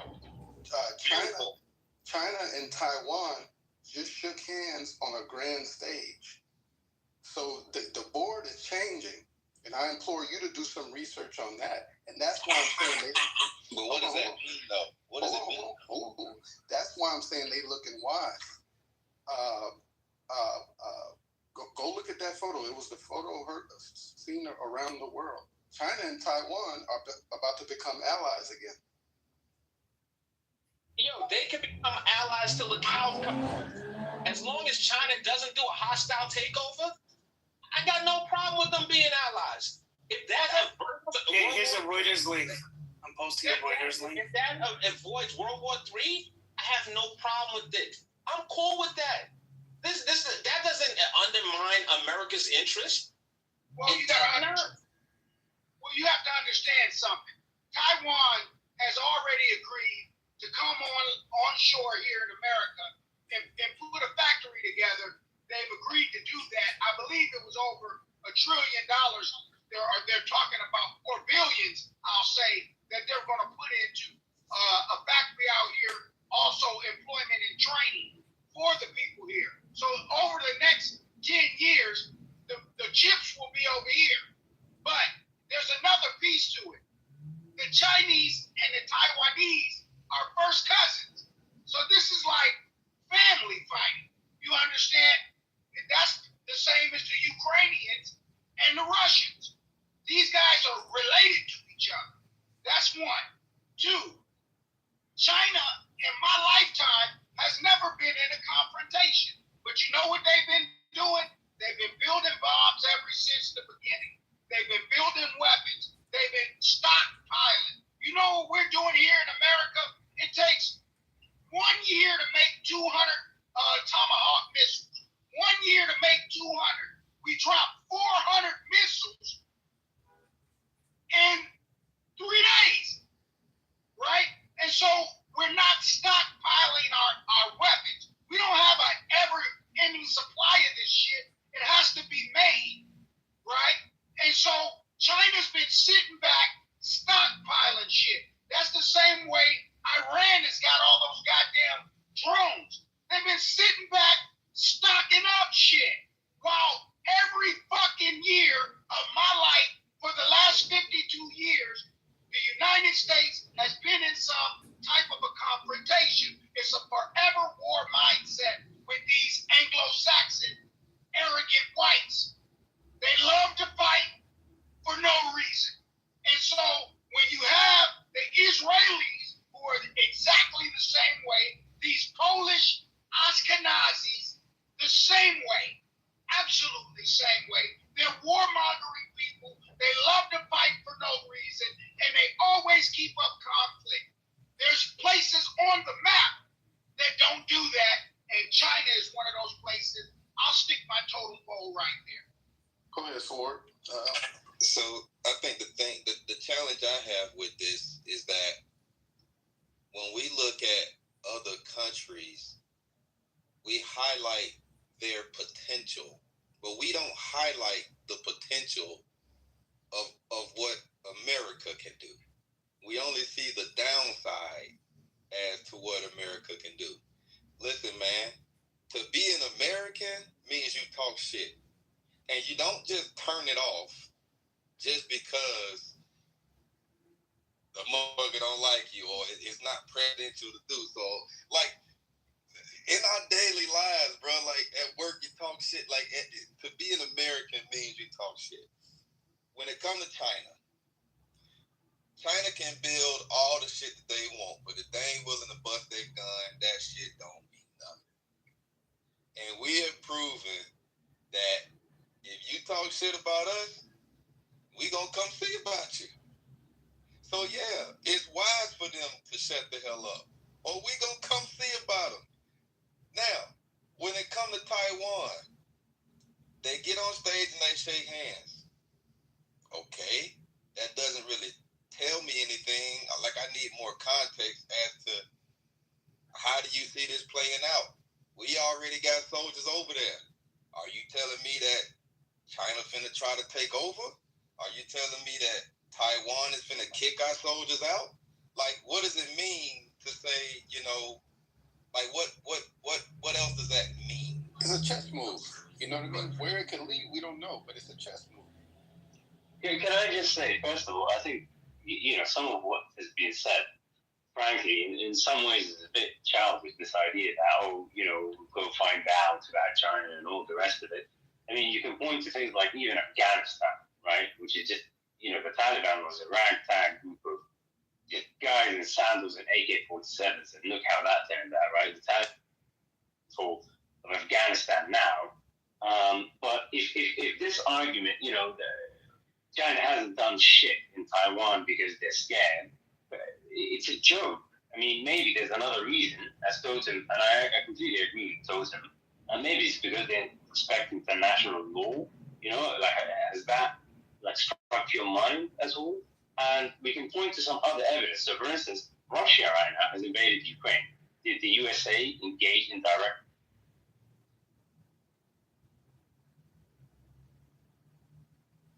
Truth, you keep going out. I don't know what's going on with your mic. Drops out more than anything I've ever seen. Can you hear me now? You must be in China. Yeah. Well, I might have had some decent connection. But I was just saying, China's army is actually larger than Russia, and if the USA is not willing to engage with Russia in direct warfare, why would you think that a direct war, or even that indirect, between China and the USA would ever happen? It's just childish. Like, it's not going to happen. No one's going to come to check, quote unquote, as you said, or knows. Everyone knows a lot better than to do that. And I'll just leave that there. True, we missed like the last 5 seconds of what you said. Well, I hope basically the point was clear. I don't think there's ever going to may be a direct engagement between the USA and China. And not because China is quote unquote scared, but because it just doesn't make sense for anyone. No one wins that. So, would it be safe to say, because we know that's not the U.S. standpoint, the U.S. is like, if we got to get it done, then let's go ahead and get this shit over with. And it seems like Israel got the same perspective. Shout out to Israel. Let's go ahead and take these gloves off. Let's get this shit over with. If China's gun shy, don't you think that can be leveraged? Are they gun shy or are they wise? Oh, because to shoot a gun, you gotta have some bullets. If you don't got no goddamn bullets, what does it matter how many guns you got? If you don't have any ammunition, you can have all the fucking guns in the world. You don't got no damn bullets. You gotta stay cool and stack up your weapons and your stockpile of bullets. You don't got enough bombs. You don't got enough ammo to fight nobody. And everybody is starting to see that. I don't give a damn how big your missiles are or how smooth your planes weapon, no artillery to go in these weapons. It takes a process to build these ammunition. It costs and it takes. You know how much it cost us to make these bombs? It costs billions of dollars to make these weapons. They're using. I'm being serious. You won't get health care here in this country. You're not getting a decent wage in this country. We got more oil than what we can do with, but we're still paying $7 a gallon in California. What? Make it make sense. You know why? Because they're spending all the money on making weapons that they shoot out every other year. They're not stockpiling this shit. And you know what China's doing? They got a smile on their face and soy sauce on their lips and chopsticks in their fingers. And they're sitting Not the soy sauce. right there with soy sauce dripping from their lips with a smile on their face and a futon watching all of this shit play out. All right. Appreciate it, Black.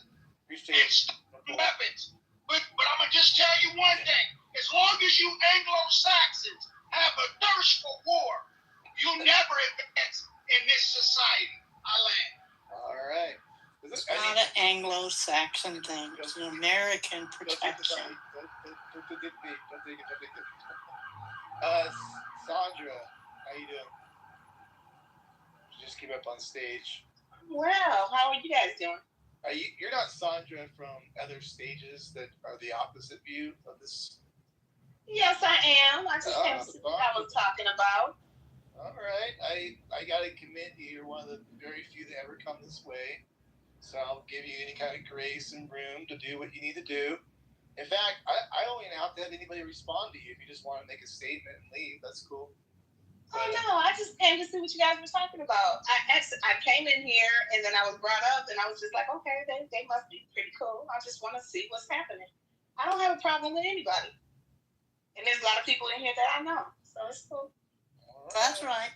Welcome, Sandra. Yeah, it is. Thank you. That was the same one from what house I'm talking about. But yeah, so you have no thoughts on anything that's been said, or it's just kind of like I've only been in here like 3 minutes, so yeah, I just want to check it out. But I mean, I don't have beef with anybody, so no, I think so. I mean, I think you talked about. Oh, Anthony, take it over. Yeah, if you know her better than I do, I don't know. Anthony? No, I'm cool. I've been in many a stage with Sandra. We don't typically agree, but I'm happy she's in here. I'm happy, she's willing to come and exchange ideas and listen, and it's impressive. God bless her. Yeah, well, Anthony, I given my command, or I don't know what you call them, the rules of engagement from the other houses, that if you want me on their stage, you have to come on mine. So there's been this ongoing battle with a bunch of people about that, and then I'm like, well, you guys just show up over on mine, and it's fine. And like, I'll get one or two that will show up, or they're actually in the goo mostly. So I'm like, okay. And then when one does show up, it's like I'll clear the way. You know, it's the way it goes. So. I've been on these stages for over 6 years. I don't have a problem with anybody. If I have an issue with somebody, I just leave that room. But I mean, everybody has. It all makes sense until it doesn't. And everybody has to express themselves the way that they do. And you can't be mad at somebody who feels differently from you. Like me and Anthony don't get along, but we don't agree on the same things, but we're still friends. We both follow each other. So it's not a big deal. Well, it's okay. I give you more balls than literally most of the men over there. No offense to your friends over there, but you have a lot more bravery and balls than they do. I just have to say that right now. Where is over there? Well, you know the places, Alan. Come on, I don't know if you're playing dumb. Oh no. There's a few. I was wondering if there was one in particular, but if I'm not going to mention it because it does get out or whatever. But you know the ones that the ones that you tend to get tossed from. You know what I mean? Yes. To be honest with you, it doesn't make any sense for us to mention them specifically. It really doesn't. That's counterproductive. Honestly, I'm just saying it to you. That's no, that's fine. It's perfectly understandable.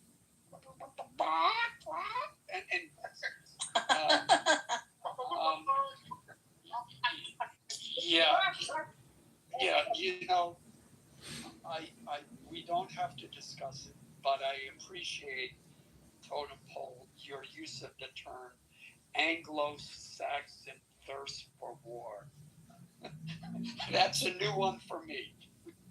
I don't disagree. I know, that's interesting. Because like I was thinking the same thing, Alan. I'm like, that alone could be a room. You know what I mean? Like, you really like break that down. That's a fascinating way of looking at it. Because, you know, if we do go to war, like white, Saxon people do, we do drag everybody with us. So go ahead, Alan. Will I continue? Yeah. No, I agree. And I used to get a lot of heat in certain rooms because I acknowledged it. I mean, when you look at the last at least 100 years, the number of world wars us white people have started and engaged with, I mean, we've killed at least over 100 million of our own in these wars. Easy. And when I say white people, I am using the traditional distinctions of race. So there was the white race, there was the black race, and the Asian race. Now the Asians, I mean, they were amateurs.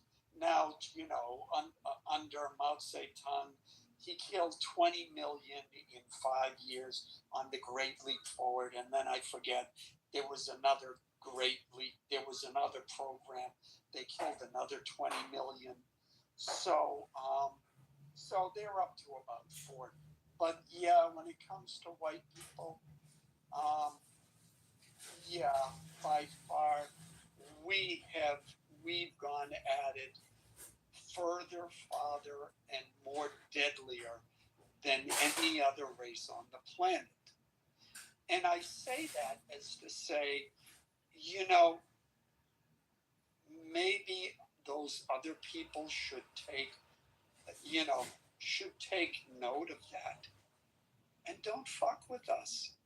Because if just be glad we're only focused on ourselves, and every once in a while we commit a few genocides here and there of other racial groups, but by far the people that we exterminate and war with is ourselves. And just stand clear, we'll be fine, and try not to get caught in the crossfire. So Totem Pole, completely agree. And that's my very, very, very dark view of that.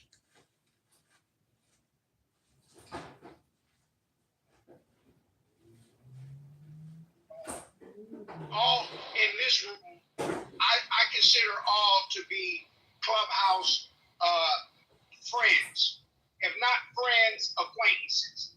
And I see you in rooms all the time. And I'm in your room all the time. So much so that I think I'm top 5% on the app. And so the app told me by giving me a badge that I'm important in any room I'm in. So I come into these rooms and I communicate with my Anglo-Saxon friends. But the reality of it is, in my lifetime, in the 52 years that I've been on this planet, I've never seen you not have 2 consistent years without a war going on. And like I say, this type of a mindset, when you bring in technology, right? It's one thing to have all the information in a book, and you say, we'll keep the books in the library. It's another thing to upload all the information into the cloud and put it in your hand on a cell phone and say, here's your own smartphone, and all of our history, all of our information, and everything we know is right here at the palm of your hand. And then you expect people not to look at you a little different, Anglo-Saxons? Well, wait a minute. Now, I don't have to do much to do any history. I don't have to have a library card to do history on you folks.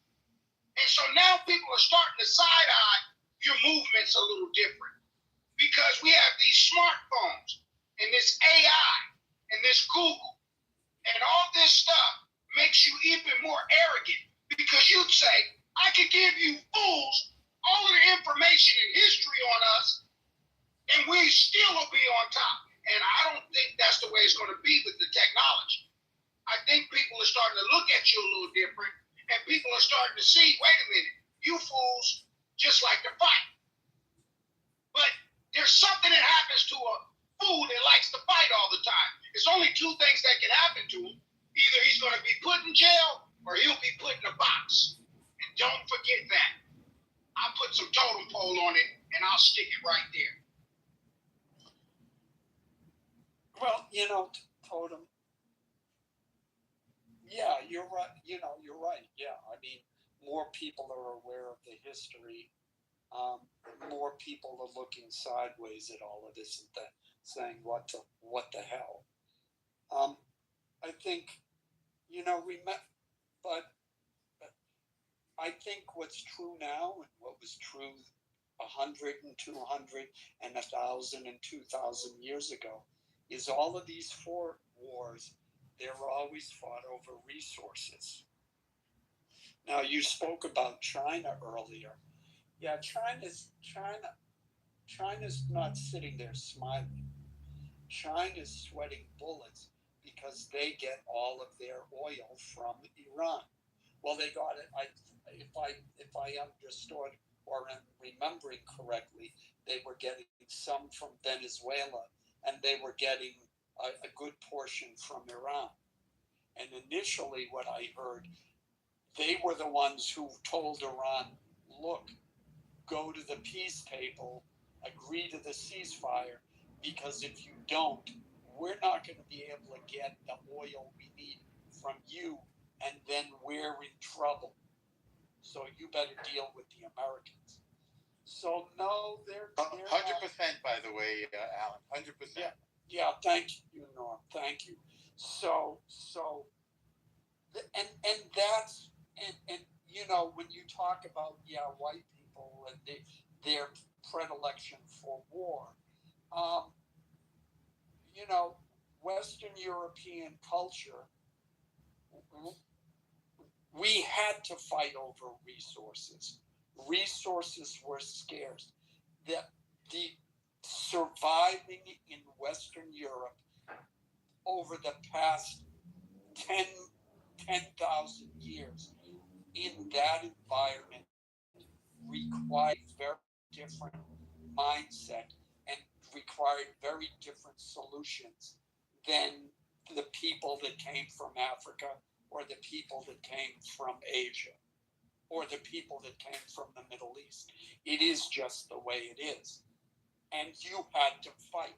You're starving, your families in your village and the women and your children are starving, and some guy in the village, and the village, one village over, they're living it up, and your women and children are looking at you saying, we're hungry, we don't care.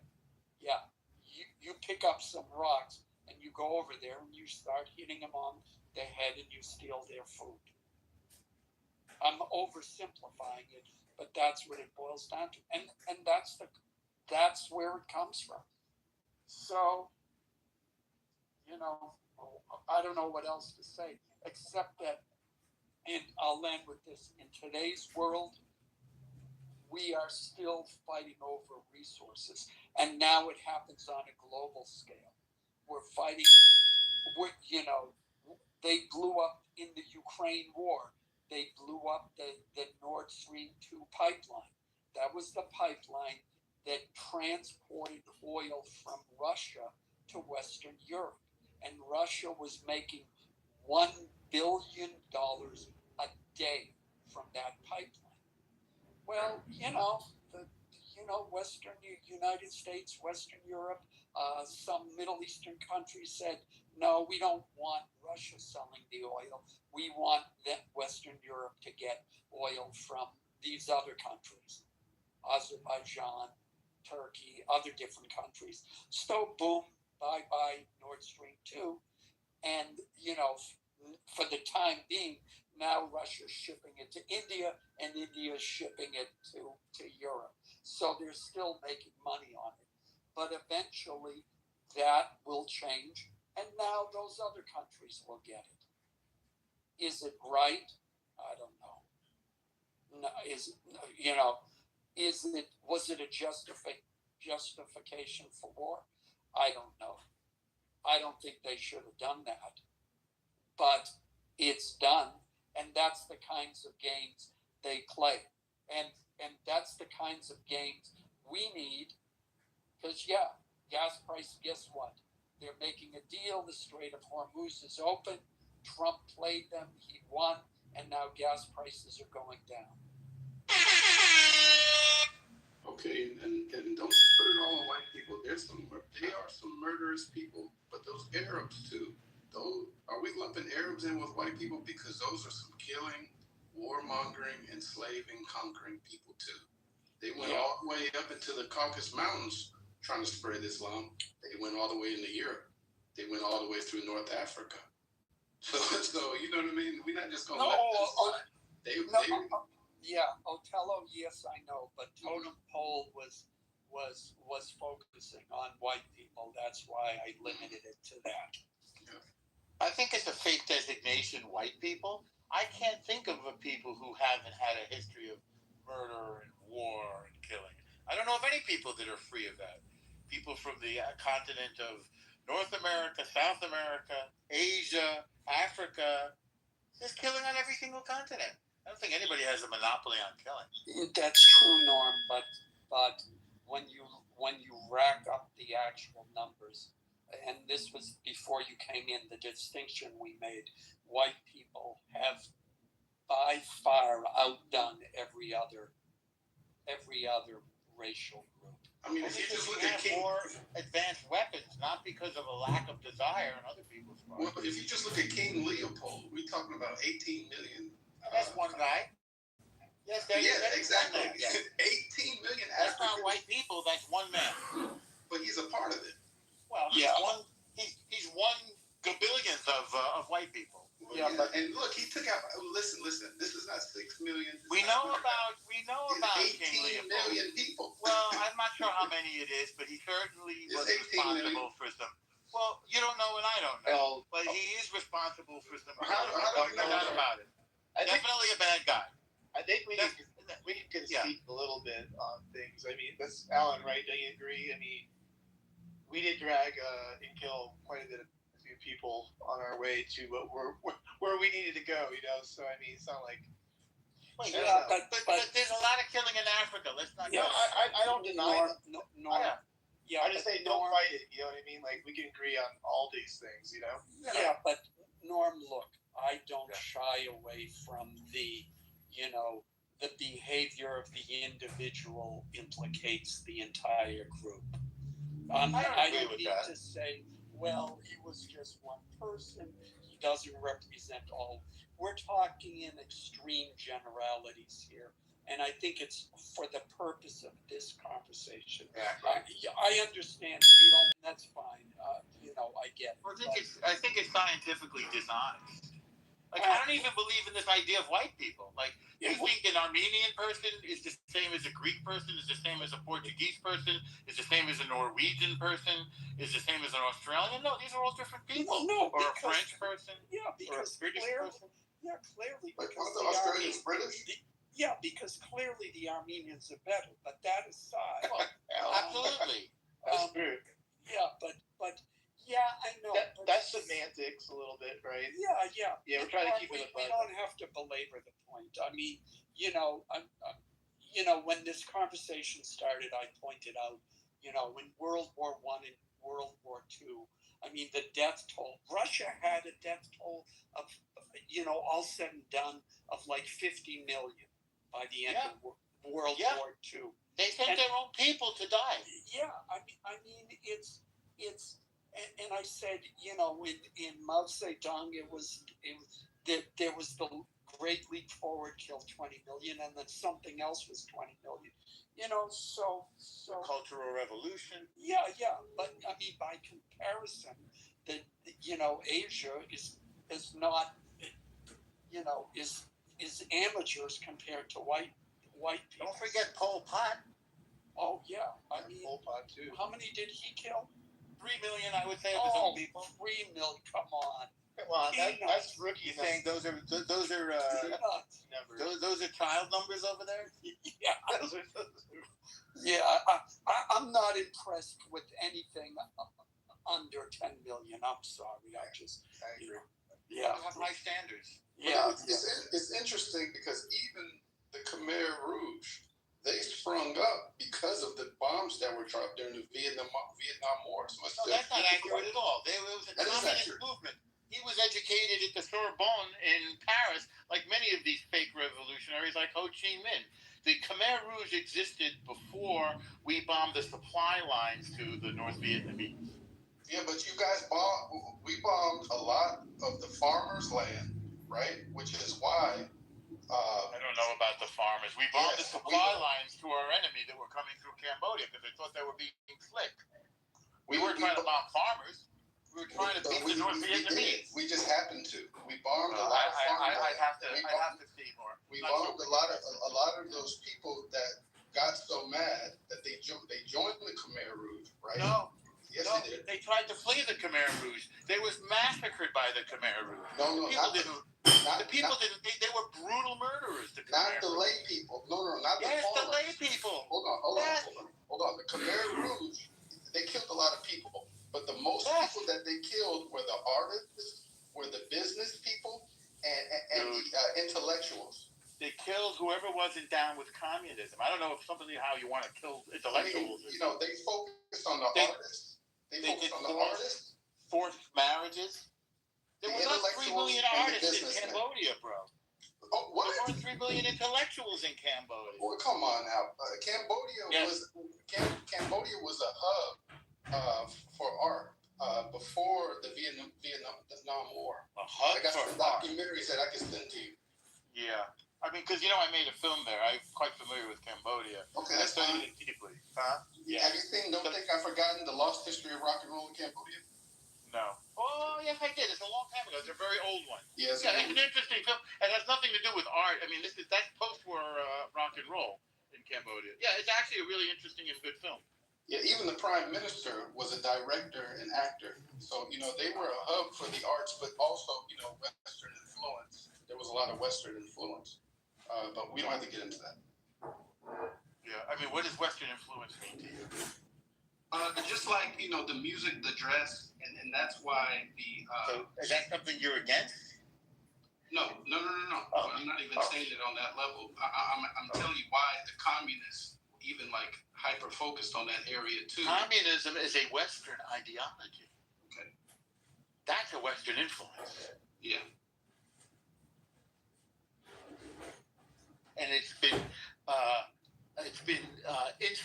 instrumentalized as a way of attacking the West. It's a suicidal ideology. With my friends here on stage, I have grown up in a time where, and some of you have too, where there were actual crop circles that were coming up when I was probably in middle school, and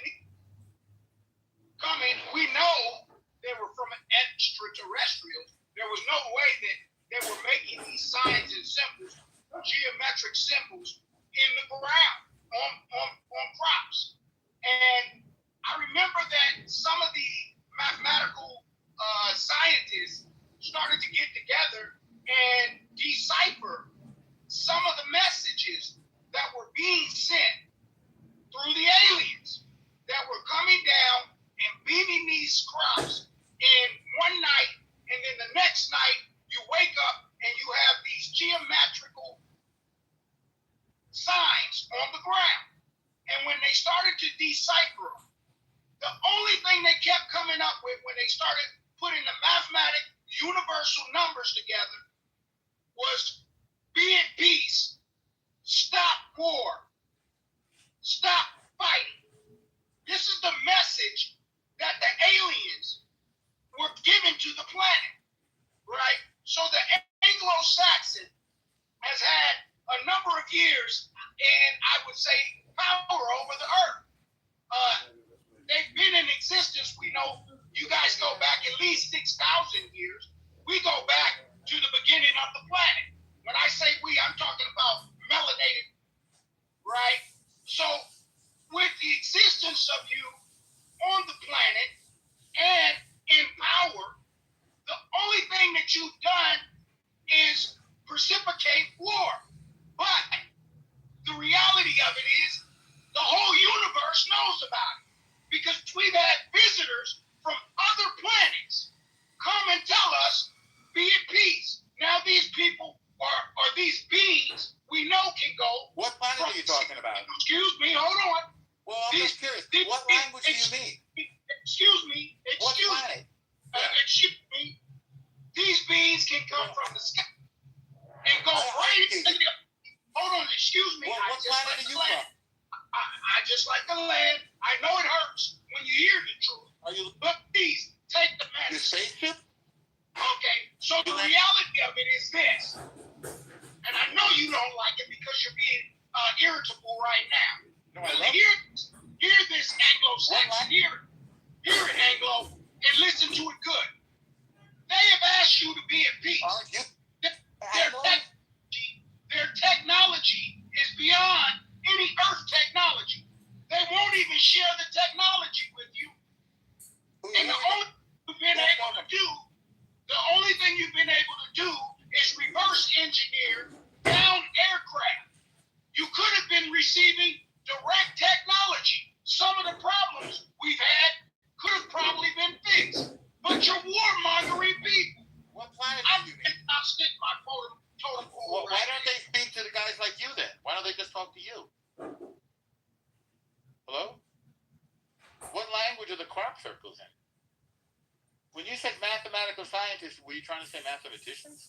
Now, it's interesting. I didn't know he was going to go down this route. But, when we watched the documentary Disclosure, Marco Rubio was in there, as well as some other people.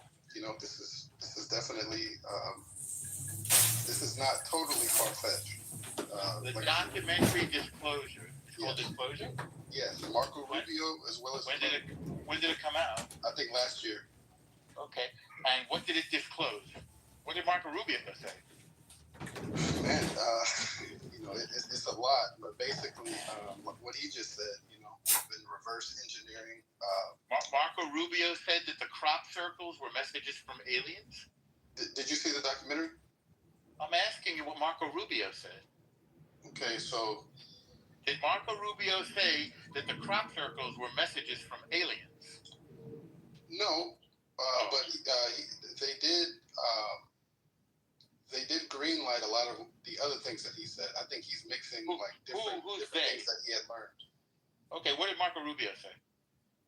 Because you said he said basically what the other guy said, but now you said he didn't say that. I'm just curious. He more so greenlight that there are orbs and UAPs and unidentified objects that are a national security threat. Documentary is called Disclosure. Everybody should go see it. So he didn't say that there were aliens from other planets telling us to be at peace like this guy just said, did he? He didn't say that, did he? I was thinking his English panicked. Man, you know what? Some were saying that they were already here and they're underneath the ocean. No, I'm saying, what did Marco Rubio say? Did he say that there were aliens? Yeah, I'm surprised Rubio put himself out there like he did. I didn't think he would do that when I watched What did he say? He just intimated that that aliens are real. I don't remember any specifics. He intimated it? Yeah. Okay. How did he intimate it?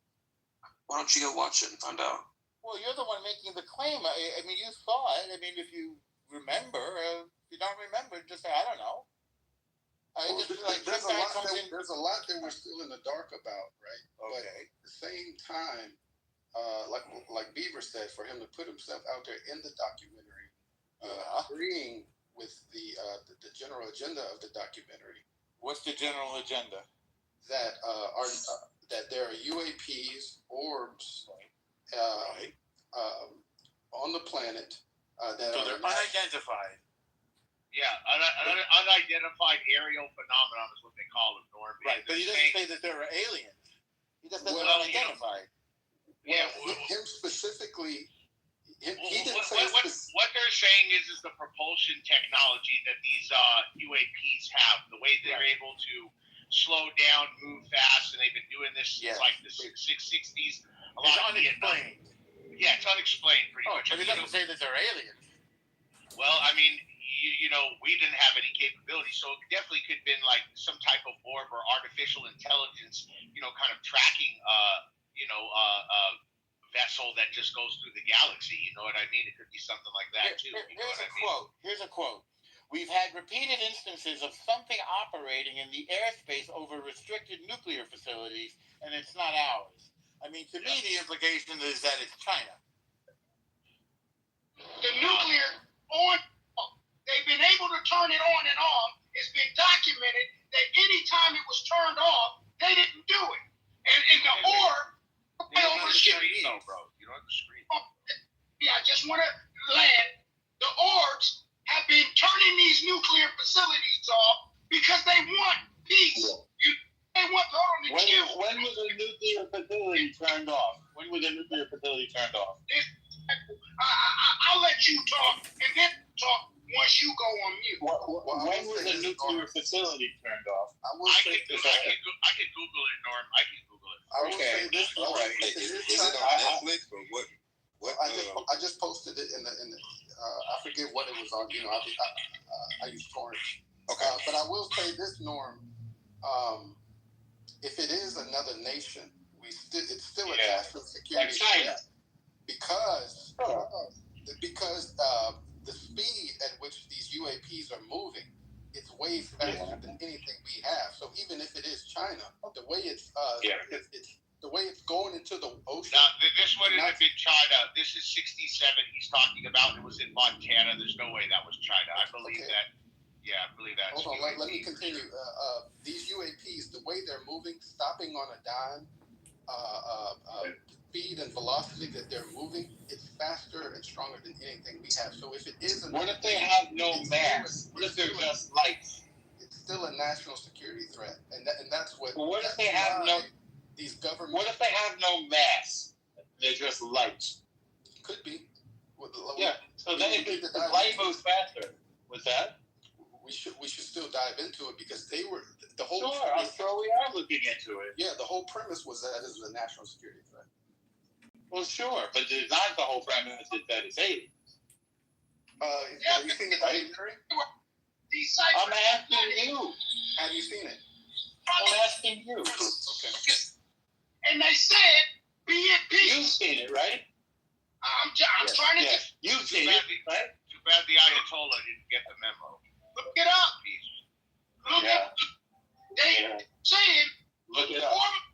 Did you look it up? And they don't want to commute with them. They don't want to deal with us. Right. Because how would you know that? War. How would you know that? Because the crop circles said it. Really? In what language? Hello? What language were the crop circles in? How would you know what they're saying? Huh? It was in mathematics. So they were numbers. Our universities deciphered the. Yeah. In what language did they find that they were in? If I could add a quick comment. So, yeah. I don't have for you. You don't know? I mean, why would you say this crazy stuff if you don't know? Hey, I don't know where this conversation is going, but I think you asked, what did Mark Rubio say? Here is something Mark Rubio said. He said the USA attacked He said they were on a plane. I quoted him. We know already what he said. It's in the chat. If you don't know. Can we? We're talking about aliens. Play the piano, Alan? She was playing Close Encounters of the Third Kind. Can we just do 1 minute and 1 minute intermission, please? Thank you, Alan. Go ahead. Oh, you want me to? Yeah, please carry on. 30 seconds. I nobody heard it. I just know the thing.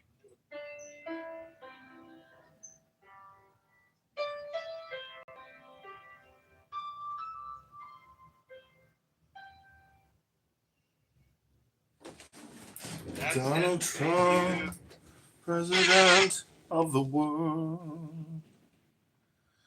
Donald Trump, president of the world. Anybody really gets into it.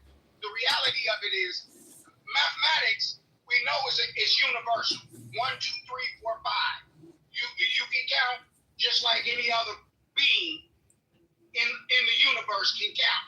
And so that is 10 not 11, 10 not 9. Rabono Shalom. Good Shabbos, everyone. And I'll just say this. Shabbat Shalom. All right, that's right. And even they had 12 candles. We can all count. All right, so here's the reality of it. The mathematical codes and equations were the same not only in Europe, they were the same in America, they were the same in Australia. Everywhere they found crop circles, the same message. Be at peace. Stop war. This is the type of shit that they've been saying. And they've been flying over the nuclear facilities, like I just said, turning these goddamn things off because they don't want you to destroy the planet because they're sharing the planet with us in a submersible. Wait, you're saying there's an alien force going into farms and pushing down the crops to teach us peace? That's prophetic. Genius, really. Hey, I didn't come up with the shit. I just read it. I didn't make it up. It's not my motherfucking book. It's in your own internet. Yeah, if they wanted to, I think if they wanted to scare Earthlings, I think they would do it more upfront. You know, I don't think. I was actually at a crop circle, and I actually felt peace when I was in the crop circle personally. But there were other people that were upset the crops were destroyed, and they weren't able to sell the crops. And I said, no, this is a message from international outer space aliens declaring peace. You have to look at it positively with a positive attitude. Hey, I didn't make it up. I definitely visited. You made it up. It's your internet. Go to your own internet. Don't ask me. I'm just a phone user. But the evidence is there. Billy, where is the evidence? Use your internet and find it. So, in other words, you can find it, so you want me to find it for you? Norm, what you really need to do is just get in your car, drive out to your nearest farm right now, and see if you can see any crop circles anywhere. If you see one, take a picture, change your PTR, and we will meditate on peace. Oh, yeah. They didn't say that since I'm a little kid. I'm 52 years old. But I'm telling you, right.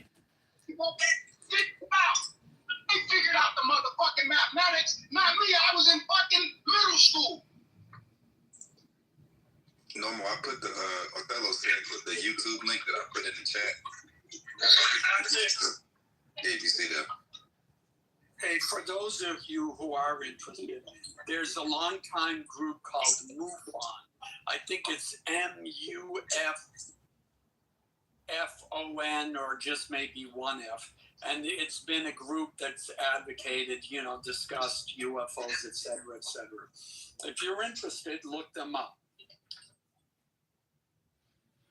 I hear Donald Trump is actually interested in crop circles and international peace, and he too believes that there are alien powers out there that the government is covering up.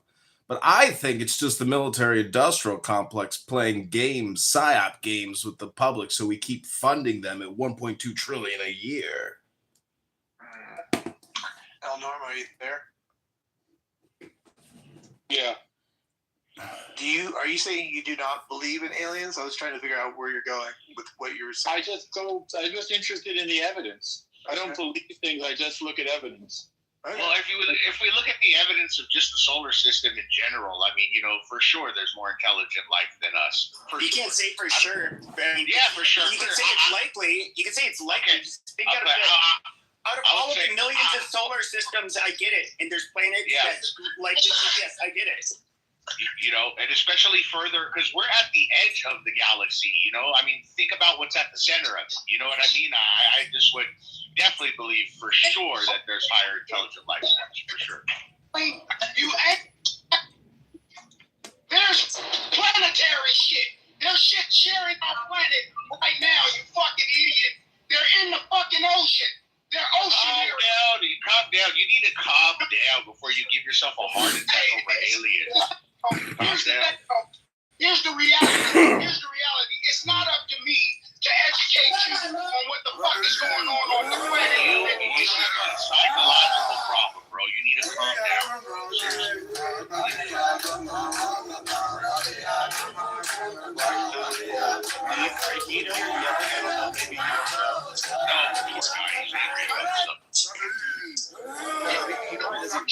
Sometimes when driving, it's hard to talk. But let me talk lower. I'll talk like this. Hey, can you hear me like this? It's better. Yeah, you guys can you hear me? You can hear me this way? Fuck crop circles. You should be picking cotton and stealing the fucking crop. Come on, bro. Come on. And this is the nature. This is the nature. And well, we can't filter out white trash through the app, brother. Well, the reality of it is, so why is everybody off their mics? Like literally everybody's off their mics. Is there a rule here that we're not supposed to? Yeah, it's pretty creepy. Everybody's off their mics. Rabbi, where are you from? Los Angeles, California, sir. Oh, what's your ethnicity? Sir, background is Syrian and Greek. Oh, that's why you look like a child molester. I was just wondering. Oh, that's why you're a coward behind a fake CTR, and you wouldn't say that to my face. So come on now, bro. Seriously. You should have seen what I did to Nazis like you in the county jail, bro. Nazi? I used to throw you guys off the tier on a 2000 tour. It was like cardio. No, you fucking savage. No, in Greece, they were fucking raping boys, and in Syria, they've been slaughtering each other. The fuck are you talking about? Like I said, white trash, what we used to do to you in the LA County jail was so fun. Oh, you used to be in the LA County jail being what? The Armenians a fluffer? What the fuck did you do? Being against the court, knocking over Nazis like it's nothing. Oh yeah. You didn't do shit. The fuck you talking about? Yeah. You Nazis couldn't walk the main line until the Nazis and the you Nazis couldn't walk the main line until the Mexicans. Oh, you're so fucking stupid. The woods exactly. The woods and the Southerners run the California jails. Everybody knows this. Shut the fuck up. Yeah, you think so? Yeah, they do. Literally, they're the fucking majority. Which of the main groups in the California system is the largest and the most powerful? Everybody knows it's the Southerners. Yeah, of course it is. And who are they fucking aligned with, you fucking retard? But before the Southerners gave you a pot to piss in, bro, you motherfuckers weren't dictating shit. Oh, that's bullshit. You wrote off the Mexicans. You wrote off the Latin. Where did your fat other ass end up having to roll with? Victimize you. We victimize you. Shit because you're an other. You're an other. You don't have a crew. You're the smallest group in I'm a gangster Crip. I'm with the blacks. We yeah, right. white Suck the boys. fucking dick. Fuck out of here. Get the fuck out of here. Fuck out of here. Poser. It's a bitch. 3 times moving. Fuck Nazis, nigga. Just like that. Fuck I will Nazis. fuck your fat ass up so easily, you fucking retard. You don't even know who you're talking to. Fuck Stupid Nazis. bitch. Fuck I would fuck your smack dead the white fucking trash, fat too. off of your face, bitch. You wouldn't do I a want you goddamn to thing do it. about I'm it, in pussy. the Shut the fuck up. I'm in Los Angeles right now. I drive out. Okay, go. Drive your fat ass around in Los Angeles. Like, I give a shit. You want a fucking medal? White trash, Fat nigga. worthless Fuck white fuck. boys, nigga. Fuck Nazis, nigga. Fuck white boys. Yeah, How about this that? white boy would smack the shit out of you, make you cry. Don't do Shut the shit. fuck up. Please, you'll be running back to the Mexicans begging for Oh, a pass. and what would you do about it? How would you stop me? You couldn't. Literally, you could not I'll stop whoop me if your I ass. wanted to. I'll whoop your ass. I will How would you do that? How? With what skills? With With my what fist, skills? bitch. With my fist, bitch. White trash. Oh, you think you can beat me with your fists? That's cute. For sure I can. How many amateur pro fights have you been in? For sure, I will destroy you. Okay, based on what? Based on what? Just your lack of masculinity. I'm pretty sure I have a lot more fights than you. Like, legal fights than you. Fights than you. I got Yeah, I know, you fucking retard. Quit acting like a tough guy online. It's stupid. You are a faggot. You're not a fucking creepy fucking faker. Now shut the fuck up. Shut up. Fuck white boys, bro. Fuck white trash. What you You gotta can say do fuck about white boys all you want. I don't give a fuck. Fuck white trash. Shut up, white trash. You're just mad because you were getting your ass plowed by the fucking woods on the yard. Fuck white trash. You did county time anyways. That ain't shit. I smash woods, nigga. I smash the wood pile No, every you wouldn't. time. No, you Fuck wouldn't. Here, bro. The others Fuck would outta never. here. You're an other. You would I'm never against touch the a crib. fucking I'm weight. black. Shut the fuck I'm up. Black too strong. Asante. You're not. Data would not let you Nothing roll about with that. them. You fucking dumbass. Check the PTR, white blacks are trash. the Left. No strictest. say so. Fuck out of here. You're a bitch. Fuck white boys. Shut up. Your parents were siblings, white Let's look at trash. your Instagram, Your parents were fat fuck. siblings. Come on, go ahead, bitch. I'm not hiding in front of. I'm not hiding behind anything. Fuck white boys. Swear what I said. Fuck white trash.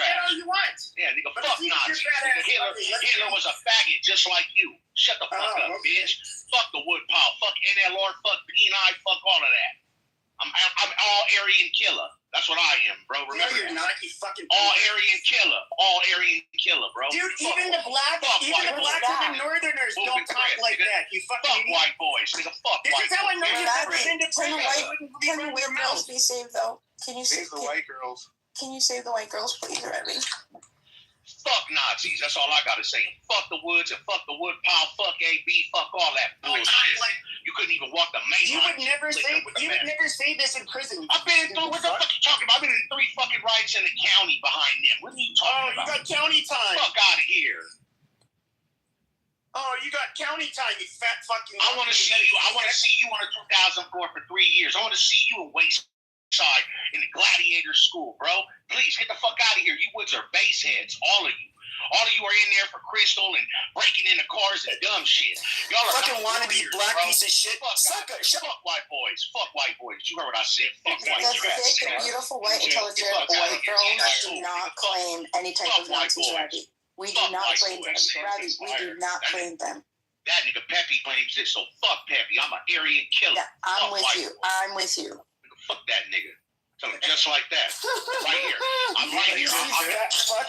Bima, you Crip? You roll with the Crips?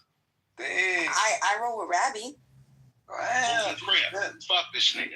This is a Wait, was Rabby the guy that kidnapped you and took you on all his drug deals, Bima, and you willingly drove him around and participated in all his drug deals? Is this who it is, Bima?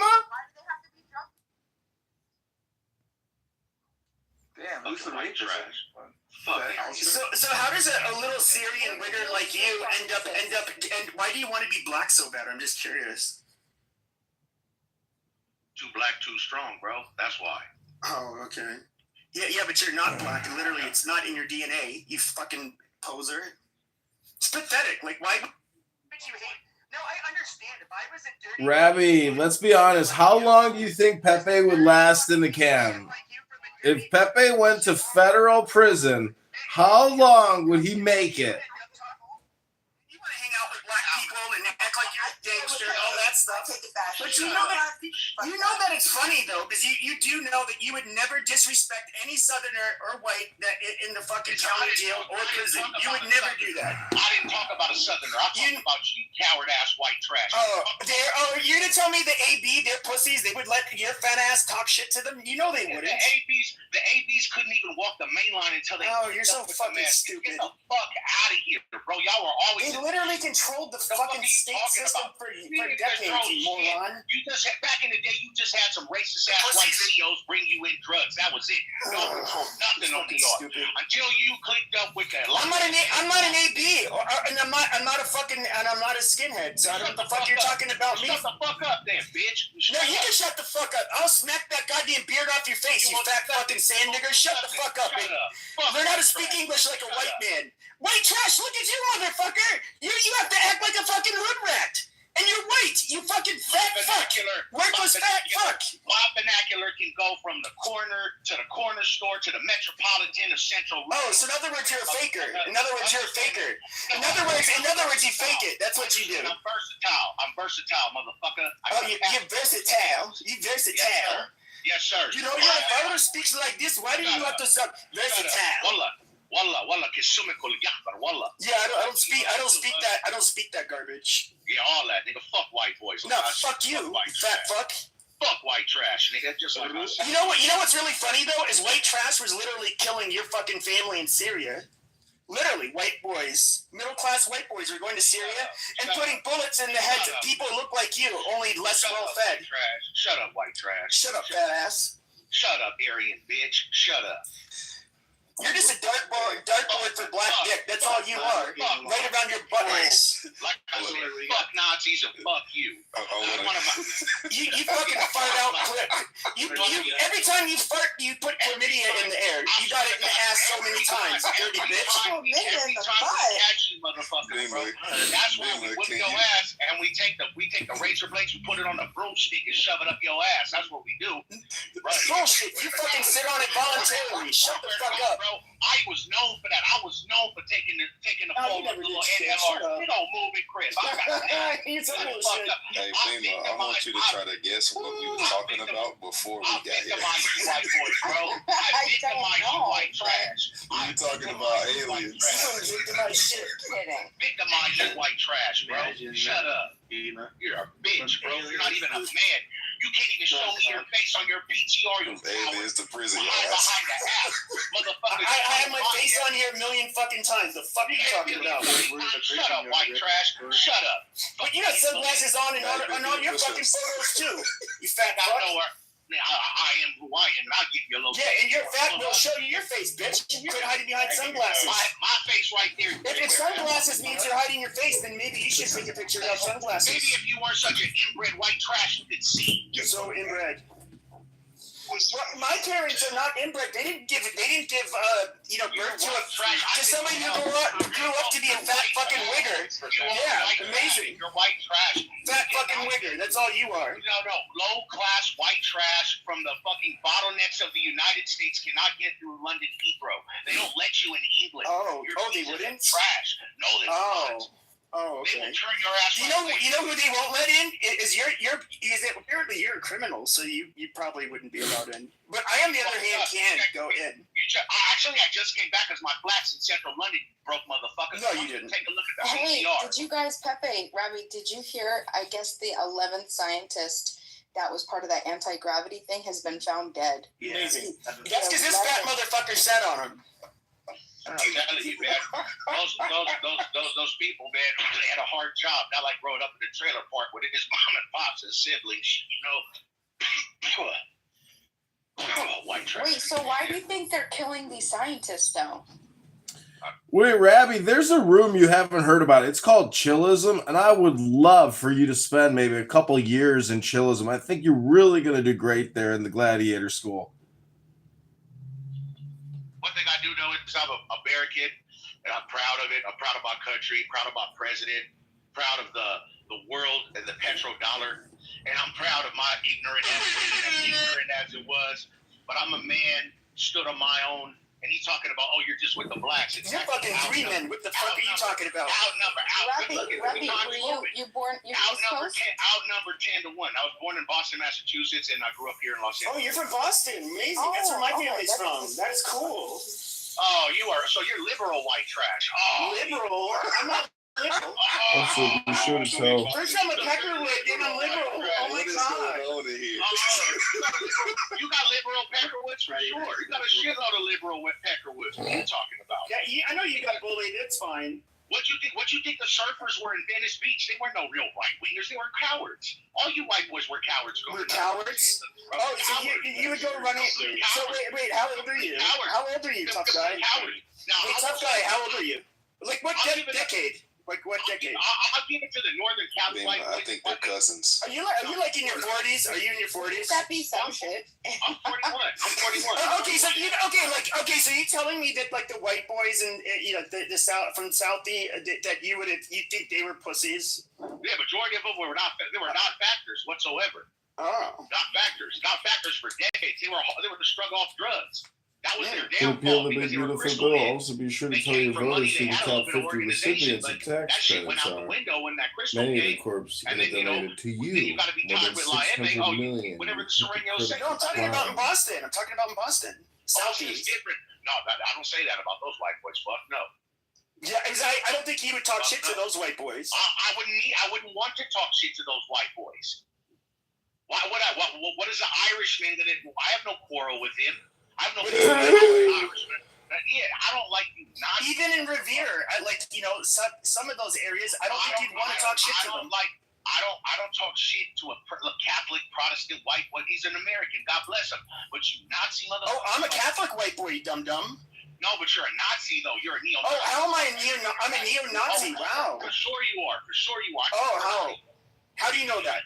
Because you took such offense when I started disrespecting Aryan Brotherhood and Peckerwood. It's like I hurt your family line when I said that. No, I just think it's funny. I think that's LARPing. That's like me saying I went into the Hells Angels clubhouse and I started beating all of them up. And that I'm the Hells Angels killer. It's just so it is so stupid and like so out of this world and like dumb. No, I'm not going to take it seriously. You're a racist, inbred, lefty, white trash piece of shit. I'm a lefty. Oh, that's all. And I'm racist. Amazing. I love that combo. For sure. Yes. What are you talking Free about? health care for all, but not for the niggers. Amazing. So you said it. I hate when you say that word. Lefty white trash, bro. It's disgusting. The bottom pit of American. Yep, that's exactly yes.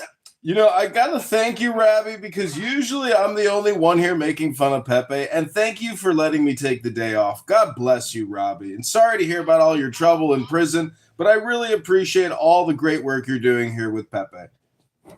Oh, no problem, sir. I think you were the Jewish brother that came in, so Shabbat Shalom. No, he's a Michelin. He's a... Ribono Shalom, good Shabbos. Thank you, Rabbi. Baruch atah Adonai Eloheinu melech haolam asher kadeshanu b'mitzvotav v'tzivanu l'chalik yashel shabbat b'nei pri hagafen Pepe. All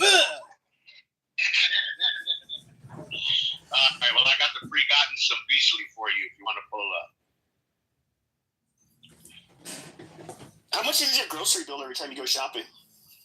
I've been actually on a diet, Pepe, man. I've been trying to, cut the pounds down. Oh, there you go. Shaming works. Are those begonias in your PTR, Bima? I've been trying to, Rabbi. Me too. Well, you probably don't have what I have to lose. You probably just get your... Don't forget, going to the gym and sweating your ass off is a great way to lose weight. If you've never been to the gym and sweated your fat ass off, well, that's why you're a big fat ass. If you've never been to the gym, sweating your ass off. I've been getting good exercise. So I did like 33 days of skiing, so that has helped. My legs are built like good, but I got to get the upper body trimmed up so I can fit into some of these old shirts I got. Are they also shiny? Say again? Imagine being a fat ass couldn't be. Sorry, though. I'm kind of festively plump right now. I'm not exactly. I know that you're fat. FAT. So are you, Mikkel. Listen, it's okay. And you're a faggot at the same time. Listen, I'm not tripping. I'm not the one complaining about it. The fuck? Am I complaining? Okay, yeah, exactly. So humble yourself. I think Pepe might be right about you.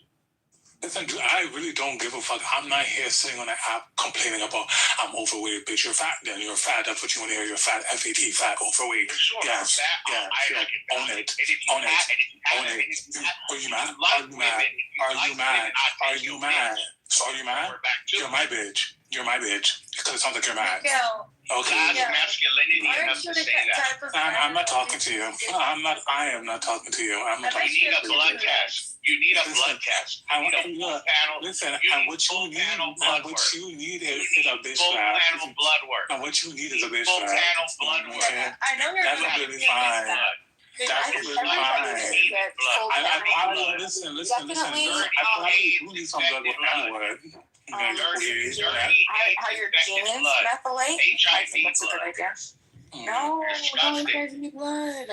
Like the fuck, like don't be saying on the app like complaining, like you're fine. Stay away from the kids, you piece of shit. Just understand that. Stay away from the kids. We don't need you around the kids. You're evil. Why are you in the Lord's name? In the Lord's name. Why are you so mad? That's what we want to know. We want to know why you're looking at the demon, bitch. In the Lord's name, amen. Wow. It's like everybody's getting out today. Zesty demons. Yeah, I think we're all acquainted now. Yeah, everybody's along well tonight.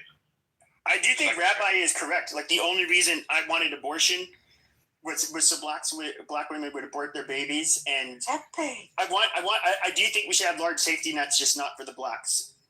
And yeah, he's actually right. That's fine. Us blacks don't want nothing from you either, but don't fucking bother us either. We don't, just leave us the fuck alone.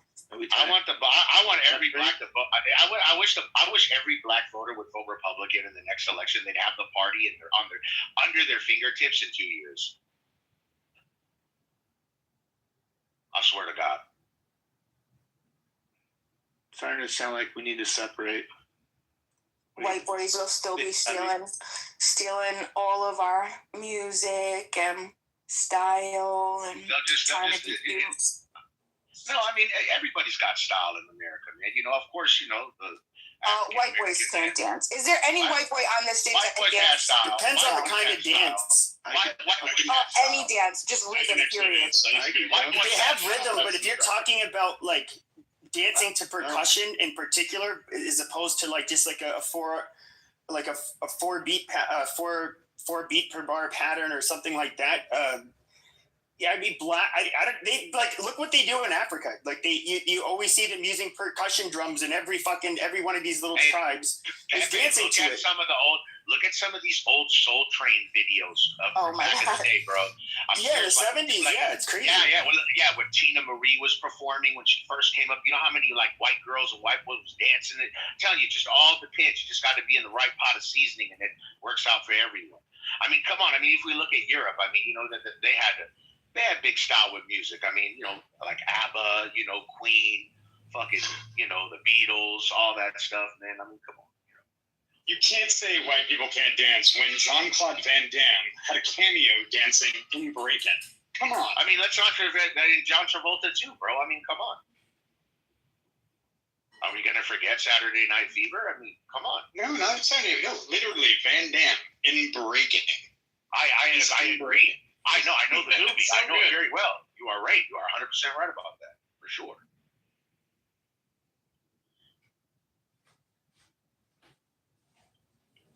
So did you guys find out that you were cousins yet? Y'all gonna let him get away with this? He went from the Orange County jail straight up to Bel Air in a second. Like, this is fucking, like, you are so fucking whack. You're so fucking whack.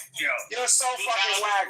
You're so fucking, come see me at Thea Lacey's, bitch. Come see me at Thea Lacey's, bitch.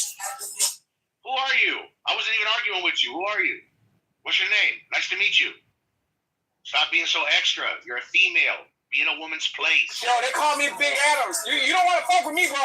They call me Big Adams. I'm here with you, motherfucker. Okay, so you from West Boulevard? Tell them stuff that's not in LA County that's in LA County. be like, "This So is you're not so so are you from West Boulevard? Because you're from Adams. Are you from West Boulevard, like the set? Because you're talking to me like you're a gang member. That's why I'm asking the question. It's a high.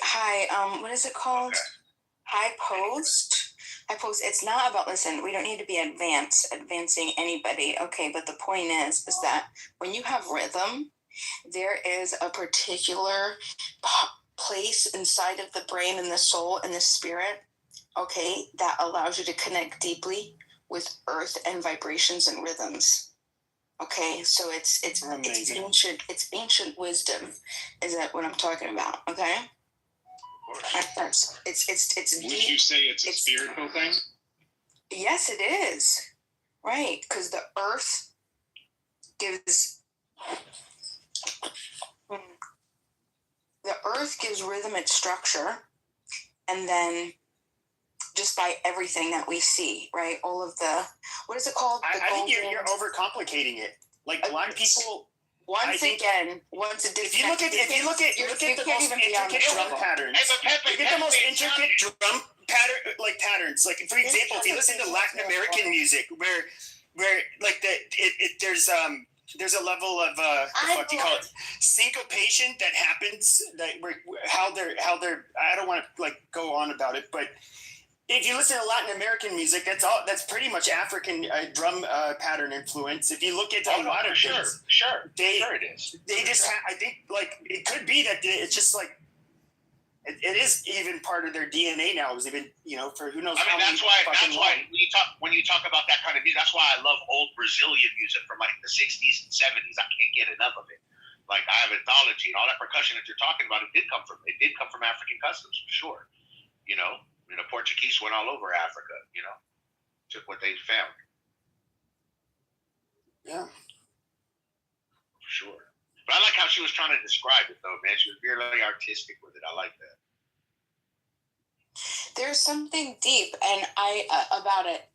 We do a lot of African drumming here. Like there's African drumming classes and stuff. And I don't know if you can't get into that and you can't feel that. I don't trust you as a human. You're something else. You're maybe soulless or something. No, I went to like a drum circle like you're talking about. They used to do stuff like that in Leimert Park a lot, like here in Los Angeles. So I used to go to Leimert Park. They used to do a lot of that stuff, and I was sitting around. It's very nice. It's very peaceful. It's very nice. It's very connected. There's so much deep, infinite wisdom in it, and the ability to connect and just actually flow with the earth and each other and vibration. It's a beautiful thing. It's also incredibly. There's like ecstasy. Like you don't need drugs. You don't need to escape. It's just that is the escape, the connection. It's a beautiful thing. I love music myself, so I agree with you. That was very eloquently, but very nice. Thank you. Brabby, in your bio, a lot is 2 words. Oh, I'm sorry. I'll make sure to. No, you're fine. I am totally that spelling and grammar police. I am, but I am. Okay, I can write very well too, so I went to college and I make that mistake all the time. I mean, what can I do? I'm American. Dude, learning English. Autocorrect is making everybody a worse speller. I really think so. Not me. I find that autocorrect also misspells too. Yeah, oftentimes. Yeah, I find that a lot. At least with Android systems, I can't. It's horrible.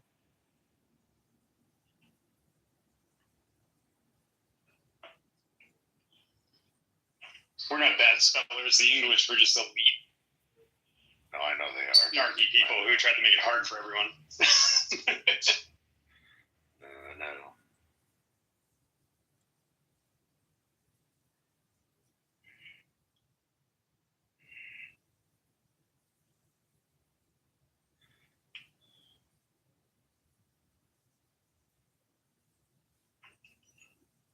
Just remember your mother's a demon. Dude, how do you define so much, get big, and not get defined? That's pretty crazy. And your mother's a big back, jawless, cock-sucking animal. I love moms. Yeah, me too. I was gonna say those. Both of those. Unless they're single moms, then they're fucking worthless whores. Well, or you're shooting blanks. Jesus. Yeah, men don't make them the way that they used to. Yeah. They used to be able to handle women and children and provide and not. Then women became a bunch of stupid sluts. Like I have a daughter, she's the most amazing, most beautiful person. And God made her for me. I know it. Tabe, how about you? I'm not a single parent. I'm good. Are you shooting blanks? I wish I was. Oh no, I'm not. Hold on, y'all. I can promise you that. I'm getting tired of these protesters. I'm gonna pull over and I'm gonna ask them a question. Yes. No, don't be careful. No, I'm Don't going to. agitate people. Excuse me. Why y'all not out here protesting for black women? Excuse me, y'all should be protesting for black women. Black women, thank you. Y'all should be protesting for black women. Get them, Adams. Get them. Yeah, go ahead. I'm sorry. Yeah, that was good. That was really nice. Hey, tell them, why weren't they protesting when the LAPD were shooting black kids? They're protesting for Gaza. Why Gaza? How about damn, why can't they do both? Exactly. Gaza don't exist, but you have black women out here in America that have no representation. Exactly. No. No, I agree with her. I agree with her. No, I have to. Sorry. She's right. What the left has done to black women in this country is it's a sin. It's a sin on sin on sin. It's disgusting. Gaza doesn't exist. I mean, well, technically, maybe not anymore. Well, he doesn't. Well, hopefully there can be a solution where they demilitarize Hamas and they let the Saudis come in and sponsor a Gulf cooperating government there in peace with Israel, because that's the only way it's going to happen for Palestine to have a real freedom. I just want peace.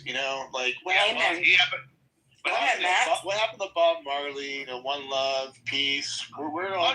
You're right, Mr. Matt. Oh, you're 100% right. But unfortunately, the world has very hot blood right now, sir.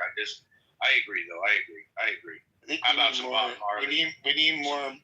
Just a little bit more marijuana. Give it out to everybody. Let's all just relax a little bit. We'll get Trump. We'll get Trump to do something.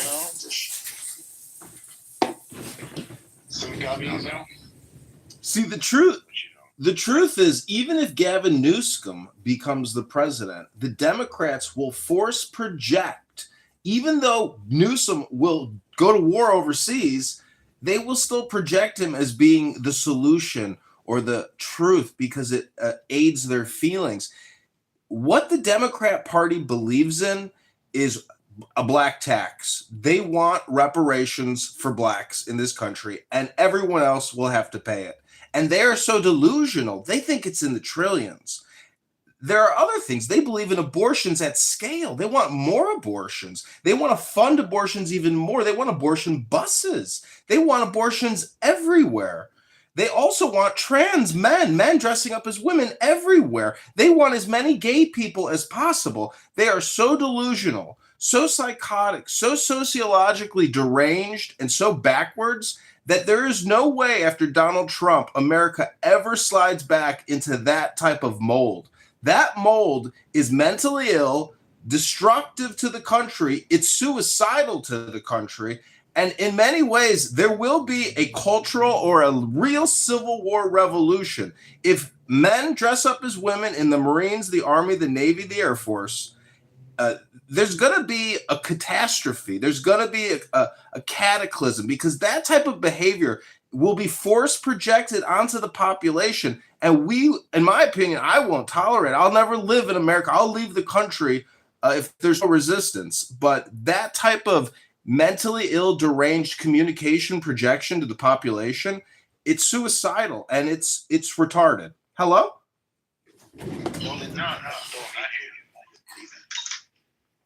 What's that, Ben? I think Ben was saying. I said, don't let the dog eat you while you live in the country.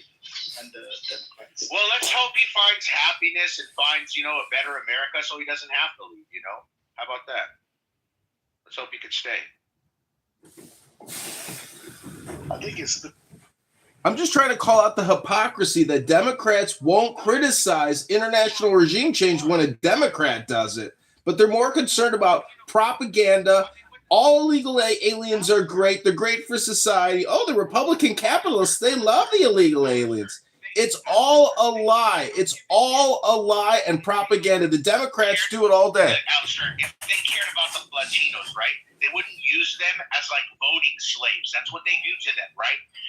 You look at how many trillions of dollars that the elite left has in California, from technological, I'm talking about from Silicon Valley to even farm industry that they own, agriculture, just all types of technology, even fuel.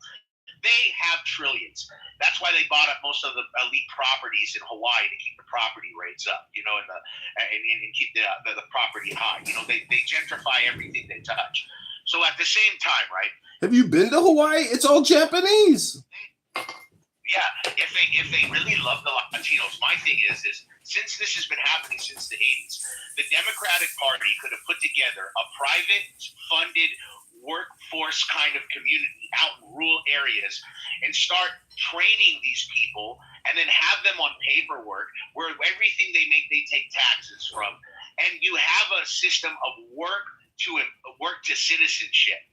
They let them in and say, oh, we're a sanctuary city, come, we'll give you healthcare, we'll give you this, but we just want you to vote for us. We're going to keep you broke enough to where you vote for us because we won't deport your parents. And it's the same psychological, traumatic kind of like sick political game they play over them. And then they lock them up by the thousands too, and millions, because they allow these Hispanics to come and they know you're not building some type of economical backbone or community for them to come in and assimilate to, so they're going to have to resort to crime. And then what do? They build a privatized prison industry off the backs of Latinos, which they did with the blacks till about the 90s, and then they added the Hispanics to it. So I mean, they create the high cost of living and the rat race for the everyday American. Rabbi, we have an internal fiscal conflict, an internal fiscal crisis. Democrats are Marxist communist socialists. The way to expand the currency and to inflate it more, we are now paying $100 billion a month, $100 billion a month in interest. The top 10 recipients of our VIG, and it's only going to get bigger. And the Democrats want to expand it at an incredible rate. Donald Trump is the solution because he at least knows how to spend it, and he knows how to win a war at a good price. Hello. How much of the debt today, Trump? Isn't it 27% of the debt? America's debt was all under Trump. Yet he knows how to spend America's money. Right. The problem. The problem is, it's this stupid culture wars that you guys always. That's why GOP losing support today. Like if you look at the last, 29 elections? It swung in favor of the Democrats. The Hispanics that you guys keep talking about, they tasted a little bit of the GOP, a little bit of Donald Trump. What are they doing now? Every one of them is running away from MAGA, running away from the GOP, and running back to where they have the safe space, this blue side of the country. So I don't know what I disagree. You're talking about. Oh yeah, I disagree. That's why you guys are elections. Tell me one election you've flipped since Trump became president. Tell me one. And I can tell Not many. But Trump is fighting for the petrodollar. And that is the most important thing here, along with the terrorists in Iran. So at the end of the day, securing our petrodollar, securing our allies in the GCC, and eventually having a peace kind of talk between the Gulf states and Israel for a greater peace along the Levant will boom this economy, something that don't worry, we'll take care of that national debt all right. Because if we get that economy booming, we get that economy booming, we get peace. We get peace between Al Saud and Tel Aviv, and then we have a greater peace going throughout the Middle East, not a fucked up Middle East behind Iran and their dirty politics with China and Russia playing the games like puppeteers. If we really have an assimilating ecosystem, we can do a lot, and that's what he's doing. He's protecting our petrodollar, because at the end of the day, they invest in the U.S. economy. They trust the dollar because what? It's not backed up by gold anymore. What really backs up that dollar? United States Armed Forces. We pull up, we bomb shit, take shit over. So if you fuck with our dollar, we're pulling up. So as long as we have that power, we will be on top, and we will remain on top. And I believe it. Why don't I get this freaking music, you guys? Why don't you guys play? Well, what about the innocent victim in Austin that died from that piece of shit American, whoever the fuck he was, who was a sleeper cell for Iran? The fact is there were no more sleeper cells, or they took them out. But there was a 24-hour period after Trump came up at 2:30 in the morning and said we're going to war. Within 48 hours, there should have been sleeper cell attacks, but there weren't. Why weren't they? Why weren't there any real terror attacks in this country? Hello? Excuse me, I have a question. So, I mean, this is the Trump house, and we've been belaboring this topic for quite some time now. When are we really going to have the conversation about the protection of black and white women? Okay, because I'm really tired of listening to the hijab crowd and everybody complaining about what's going on in the Middle East. Okay, when are we going to talk about black and white women here in America? Okay. Speak up for him, sister. Speak up for him, Queen. Queen, we got to make our local politicians make that a part of their voting platform. We got to start saying that. What about the women's rights? What about colored women? What about white women? What about American women?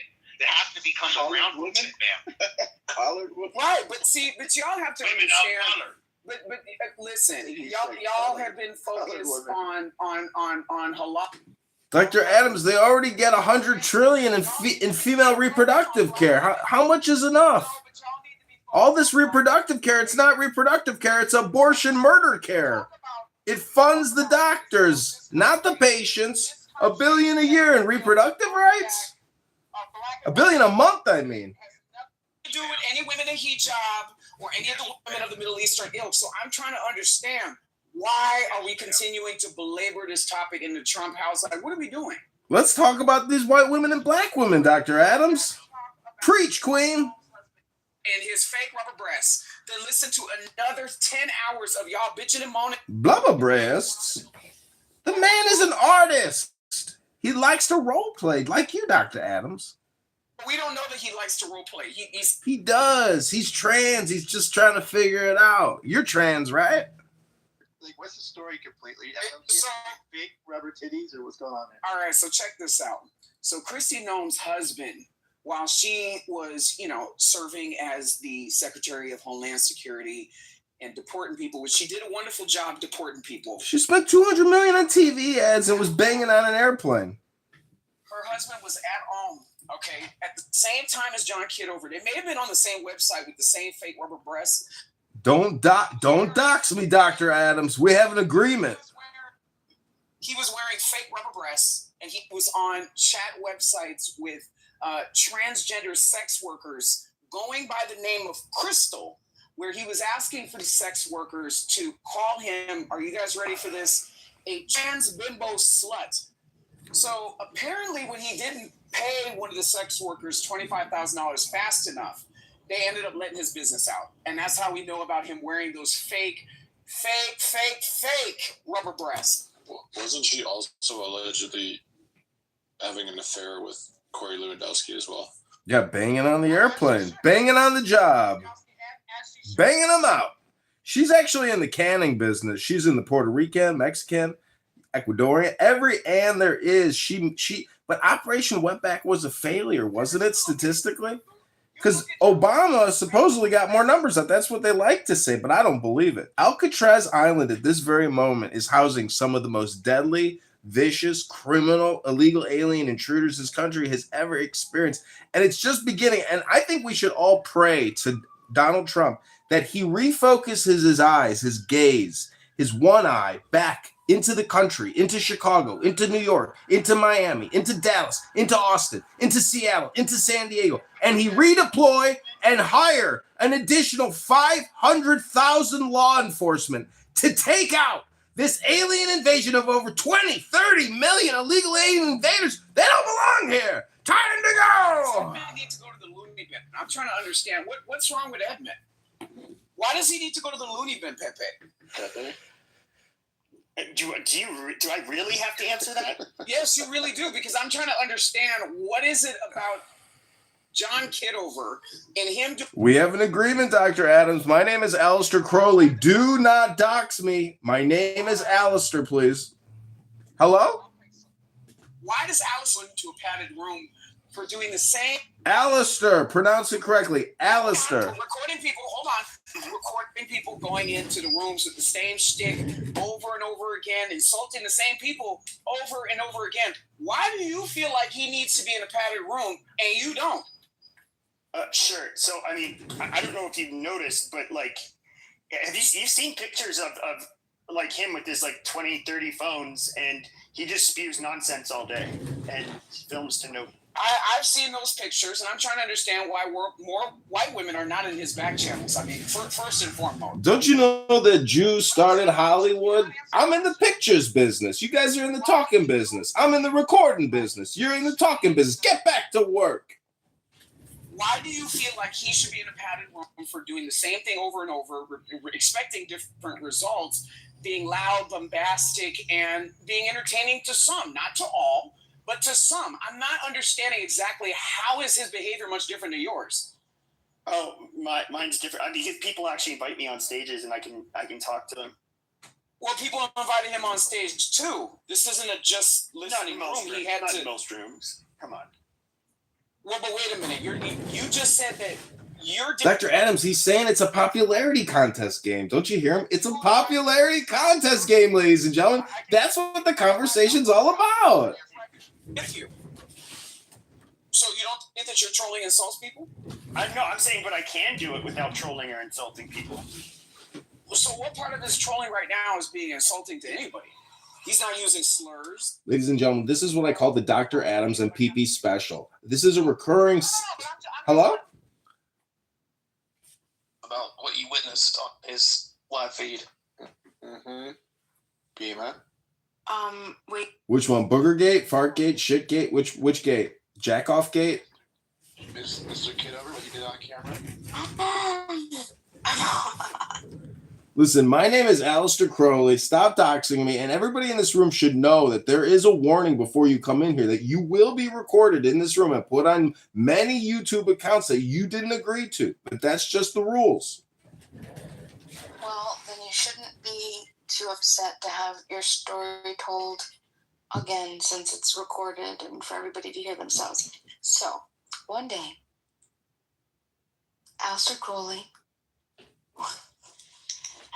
he was doing a live, and he was looking very fresh, a nice black collared shirt. And so you were watching him? Mm-hmm. Okay, yeah. I just want to be clear. I'm sorry to interrupt. I was watching him. He popped up in my news feed on TikTok. And I was like, oh, I know that face. So I proceeded to watch. So as I was watching, he, this nice, and I mean like this black collared shirt, it wasn't like a washed collared shirt. It was one of those very fresh, like the deep, dark black that it's, Like a black t-shirt, Bima. Hello? And no, it was a nice collared shirt, and it was nice in a deep black. So either you do. This was a different booger gate? I thought there's two booger gates, ladies and gentlemen. Or it's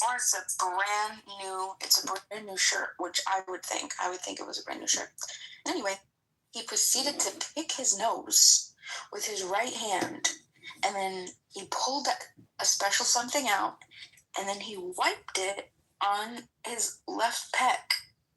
And on the left pec of the black shirt, I'm sorry, that is so fucking dirty. You saw this big booger on his shirt. Now this shirt, it's crazy. And so there's this. Stop. That is like, I don't even want to hear the rest of that.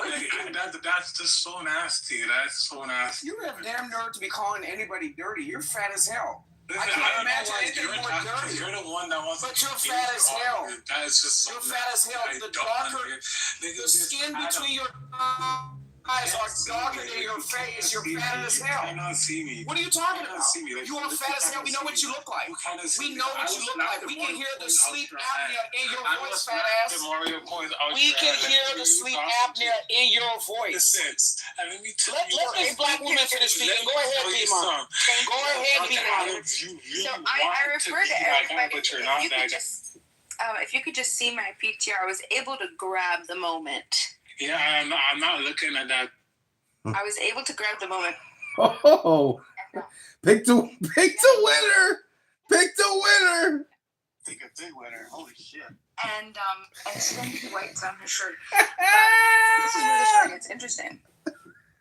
That booger was infused into the fabric of this nice black shirt because he had. So you must have really been staring at that man's chest. I was. And wait, but first, Dr. Adams, can you look at my PTR? This is booger gay. This is the moment that made me have to follow up, right? But this was the thing. He then, the day went on, and he did other lives, and the booger was still there. And then, wait, it gets even worse. The booger had stayed. The next day, and he had like a robe on, so now he's like putting robes on and off, and the booger was still there.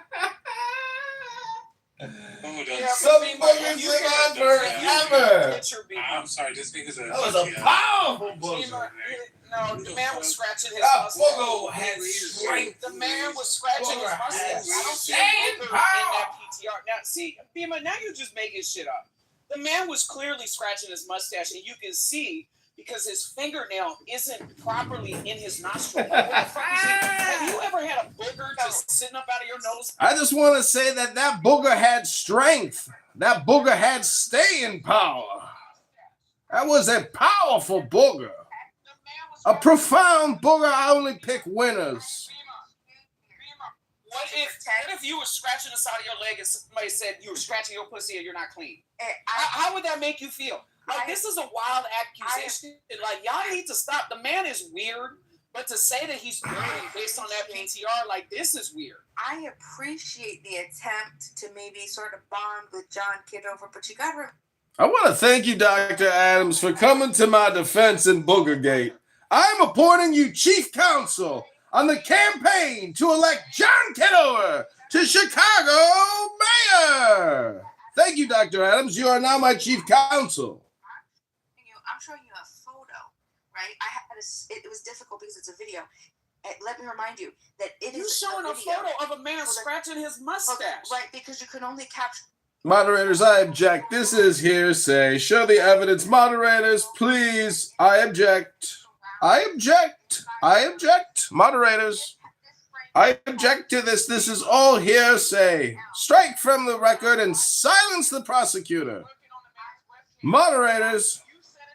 Oh, Bima, you were studying the man's chest. You said it yourself. I asked you, and you confirmed you were studying the man's chest. Well, I mean, I wasn't studying the man's chest. You were studying the man's chest. You gave great detail about the man's chest and about what you thought was on the man's finger. Like, this is weird. This is weird, Bima. You were watching the man. Maybe you were watching it because you like him. I don't know. But this does not raise. I don't see in this is a cute. I approve. This is. I don't think it's cute at all. You are too grown, Bima. I don't think anything about this is cute. If you want to fuck the man, tell the man you want to fuck the man. She did. She asked me one day, John, would you? I mean, she said, Alistair, would you go out on a date with me? She asked me, and I said, Bima, what kind of question is that? You have a love of your life. You're dating a black man. I was shocked when she asked me if I would sleep with her. Video. Kitover, I'm sure you were shocked you found out she had a crush on you too.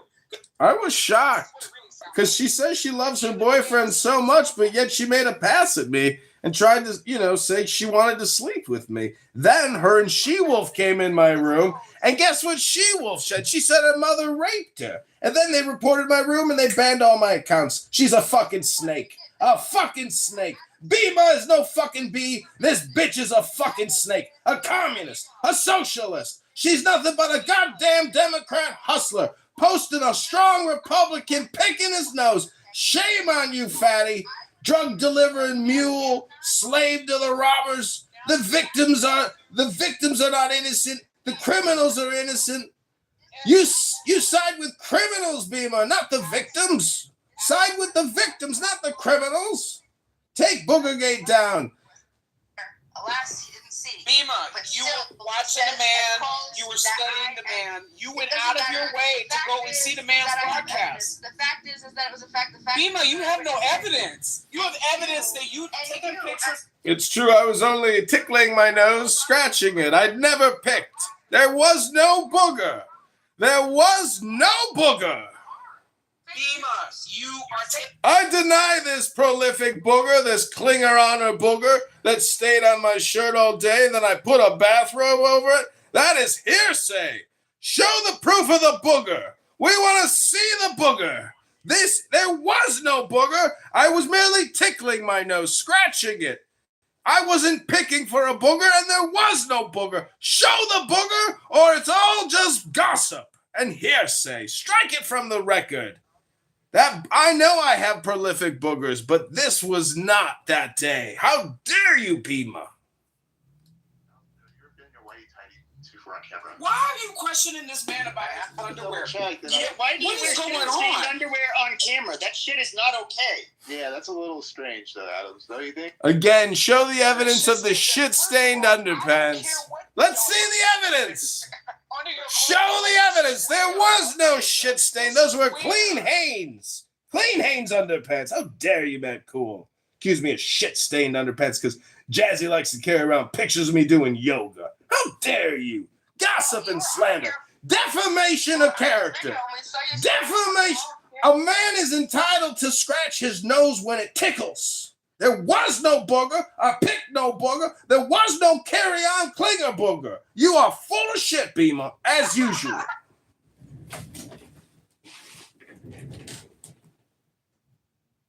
I guess Boogergate, it's not getting him into the padded room like we tried to do, it looks like. What do you guys think? Yeah, y'all the one that came up with this evidence. Y'all the ones that should be in the padded room. I'm sorry. And like I said, I think you need to go in the nut house too, Adam. Like yeah, I'm sorry to hear that, Pepe. I saw the video. He was sitting on the toilet taking a shit, got up, came to the thing, and picked his nose. And so you were watching a man on the toilet, Bieber? Bieber, like the worse, the more evidence y'all bring out, like the worse y'all make yourselves look. Like this. No, Bieber you're on candy camera. She's like, oh yeah, well, I don't pick my nose and wipe it on my shirt. I was like, I kept pressing her. I'm like, what are you talking about? And so she sent me the link to the video and she watched it and confirmed exactly what she said. Holy fuck. See, what I think is funny is this is technically like the new candid camera. You guys could technically just call me Bob Saget. Like I am the host of Clubhouse Hidden Camera. Welcome to my show.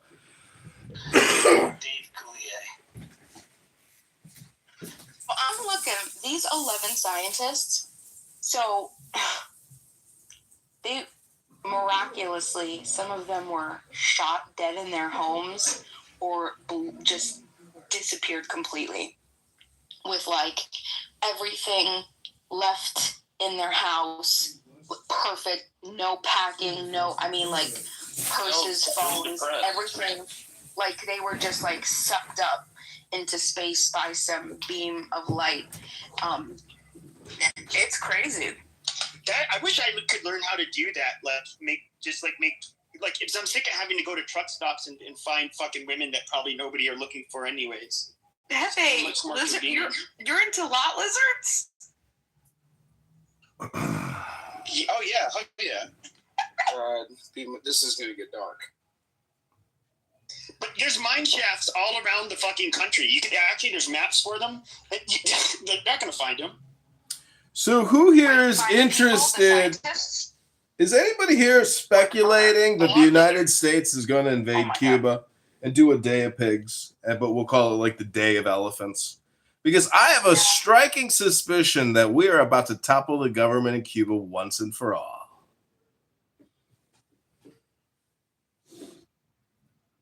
guys think? Are we going for Cuba? A lot of the Cubans are so I hear mixed opinions from the Cubans, which is weird.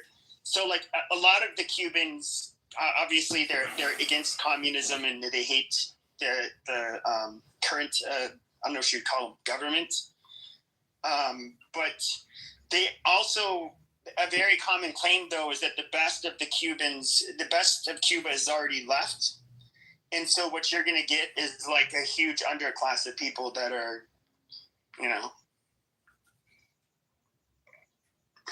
I guess it's, you don't really want them coming here, to say the least. So what do you think we're gonna do, Pepe?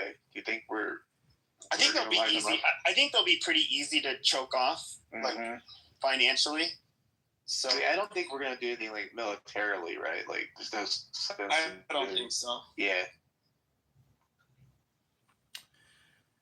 Listen, I just want to say that America First is actually a socialist program because it is for we the people, but we don't want the clown world aspect of it. I just want to make that submission. Thank you. Well, it's funny is because the people who are against America First are usually the Israel First crowd, which is kind of ironic. They want socialism for Israelis, only it's funded by Americans. Isn't that something?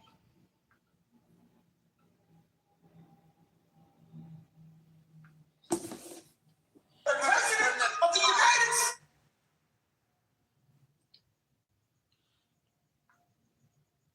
So, do you think that there will be a ground invasion of Iran at the end of the day? Because based on my experience and the things that I've seen, until U.S. boots are on the ground, it's not real. And to make it real, that requires tens of thousands of men deploying to go conduct operations.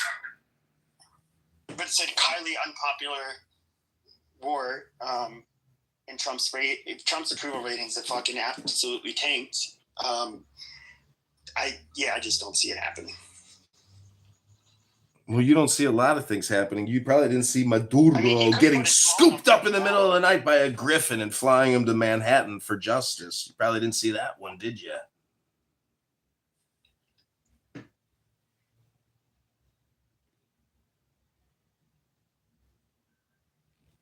The president of Syria is making a security deal with Israel. Boom, done. No more problem from security from Syria forever. But it looks like that guy's going to be the strong man of Syria now. I love how Israel, our greatest ally, is making alliances with the basically the fucking ISIS leaders. No. These are Al Qaeda leaders. There's a difference between Al Qaeda and ISIS, Pepe. And what is the first thing they started doing once they got power? They started fucking killing Druze, Christians, and Alawites. Like, these people are fucking terrorists. They're just doing what Muhammad told them to do.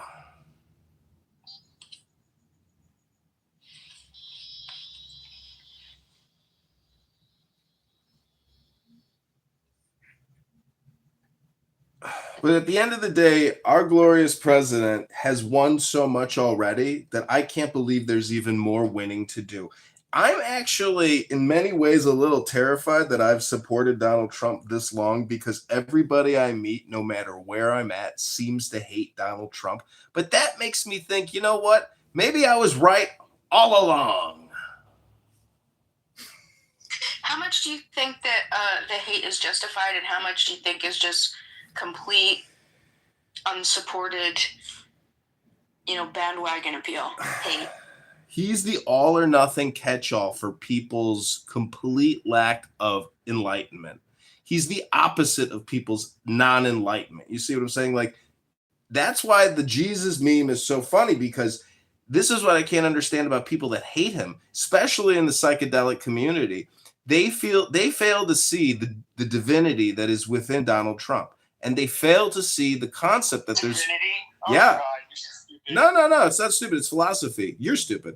The thing is, there's not a speck of dust out of place in the whole universe. And so even guys like Pepe that hate the Jews and hate Israel and hate Zionism and hate philosophy, they come on here and they just scream, N-word! N-word! N-word! Because that's all they got. They don't got nothing but the N-word in the show. It's a boring Pepe show. But if you like to be shocked, Pepe's your guy because he will say the N-word, which is one of the most verboten words in America, as well as the F word, as well as even the R word. You can't say the R word.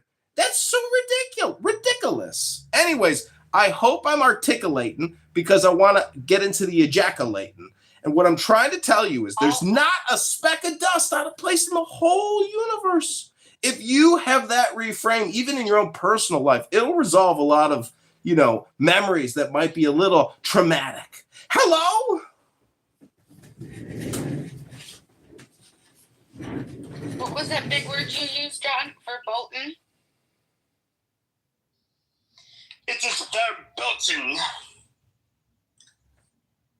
Can you spell that big word for me? Verboten. Fucking Trump. They're fucking Concrete will use it 20 times next week. Yeah, don't give me an idea. Fucking hold up, you. What's this guy up to? Let's let him talk. Hold on. Ah, shoot. Did someone move him? Yeah, I wanted to keep him up. I did.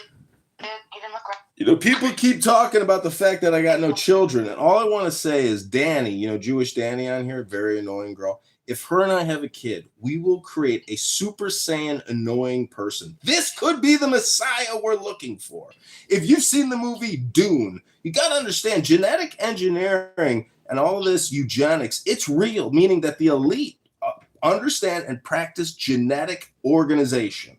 All I'm trying to say is, if I'm the most annoying person in the world and Danny is a close second, together we will create the most super annoying child you have ever heard in your lives. And we believe it will be just like Pepe. We think Pepe is actually a protean type of mutant that is emergent only when the internet came into existence. And so Pepe, in a way, he doesn't like the fact that Donald Trump, I said, has divinity. Well, Pepe has divinity. And if anybody hates Pepe, that's because they fail to see the divinity in themselves. So all I'm trying to say is, the more you think, the more you speak, the further from the truth you're going to get. Hello. Protium? What was that word? What was that word you used? Earth to John. Come in, John. He's picking his nose.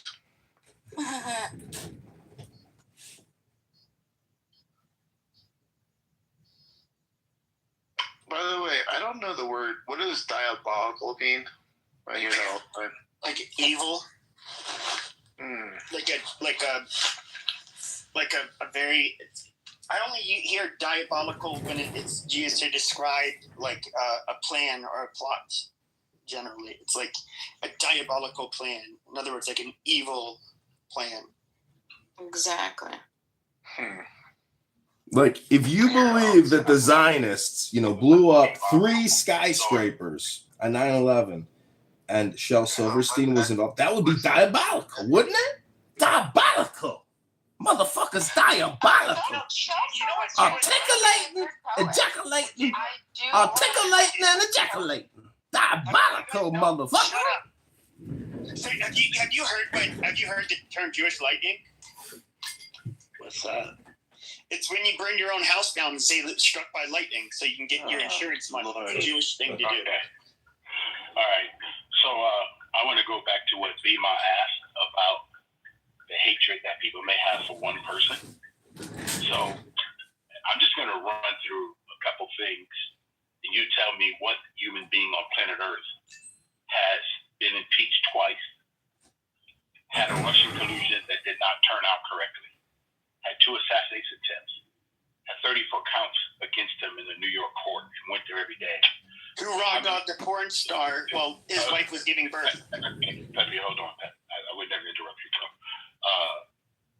Who decided to make $7 million on his mugshot?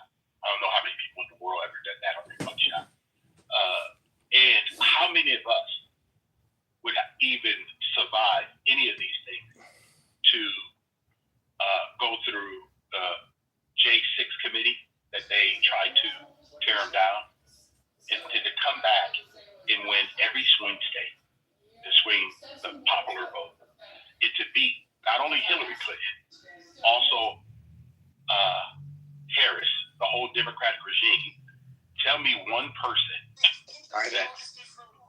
No, Biden didn't do any of that. Well, so Biden was part of that he lost. That Biden lost, so he didn't run. Yeah, exactly. But you're correct, man. So, but if you look at all these things, why would anyone want to criticize someone who's had all this up against us and he still gets up every day because he loves his country? Just think about what the regime, the machine, has tried to put against one American. Because I don't look at Donald Trump as one American. He just happened to run for the office of presidency. But he's just another American. So, Bima, this is what I say to you. Disease is real. The deranged syndrome is real because people look more at someone else than themselves. And for me, the only person I'm responsible for is Edward. And Donald Trump's responsible for Donald Trump. But I am right now, at 62 years old, happy that he is the president of the United States with everything he's gone through. Oh, yeah. Because he's been through some stuff. And whatever the world tried to throw at him, I think he's proved that he can go through some stuff.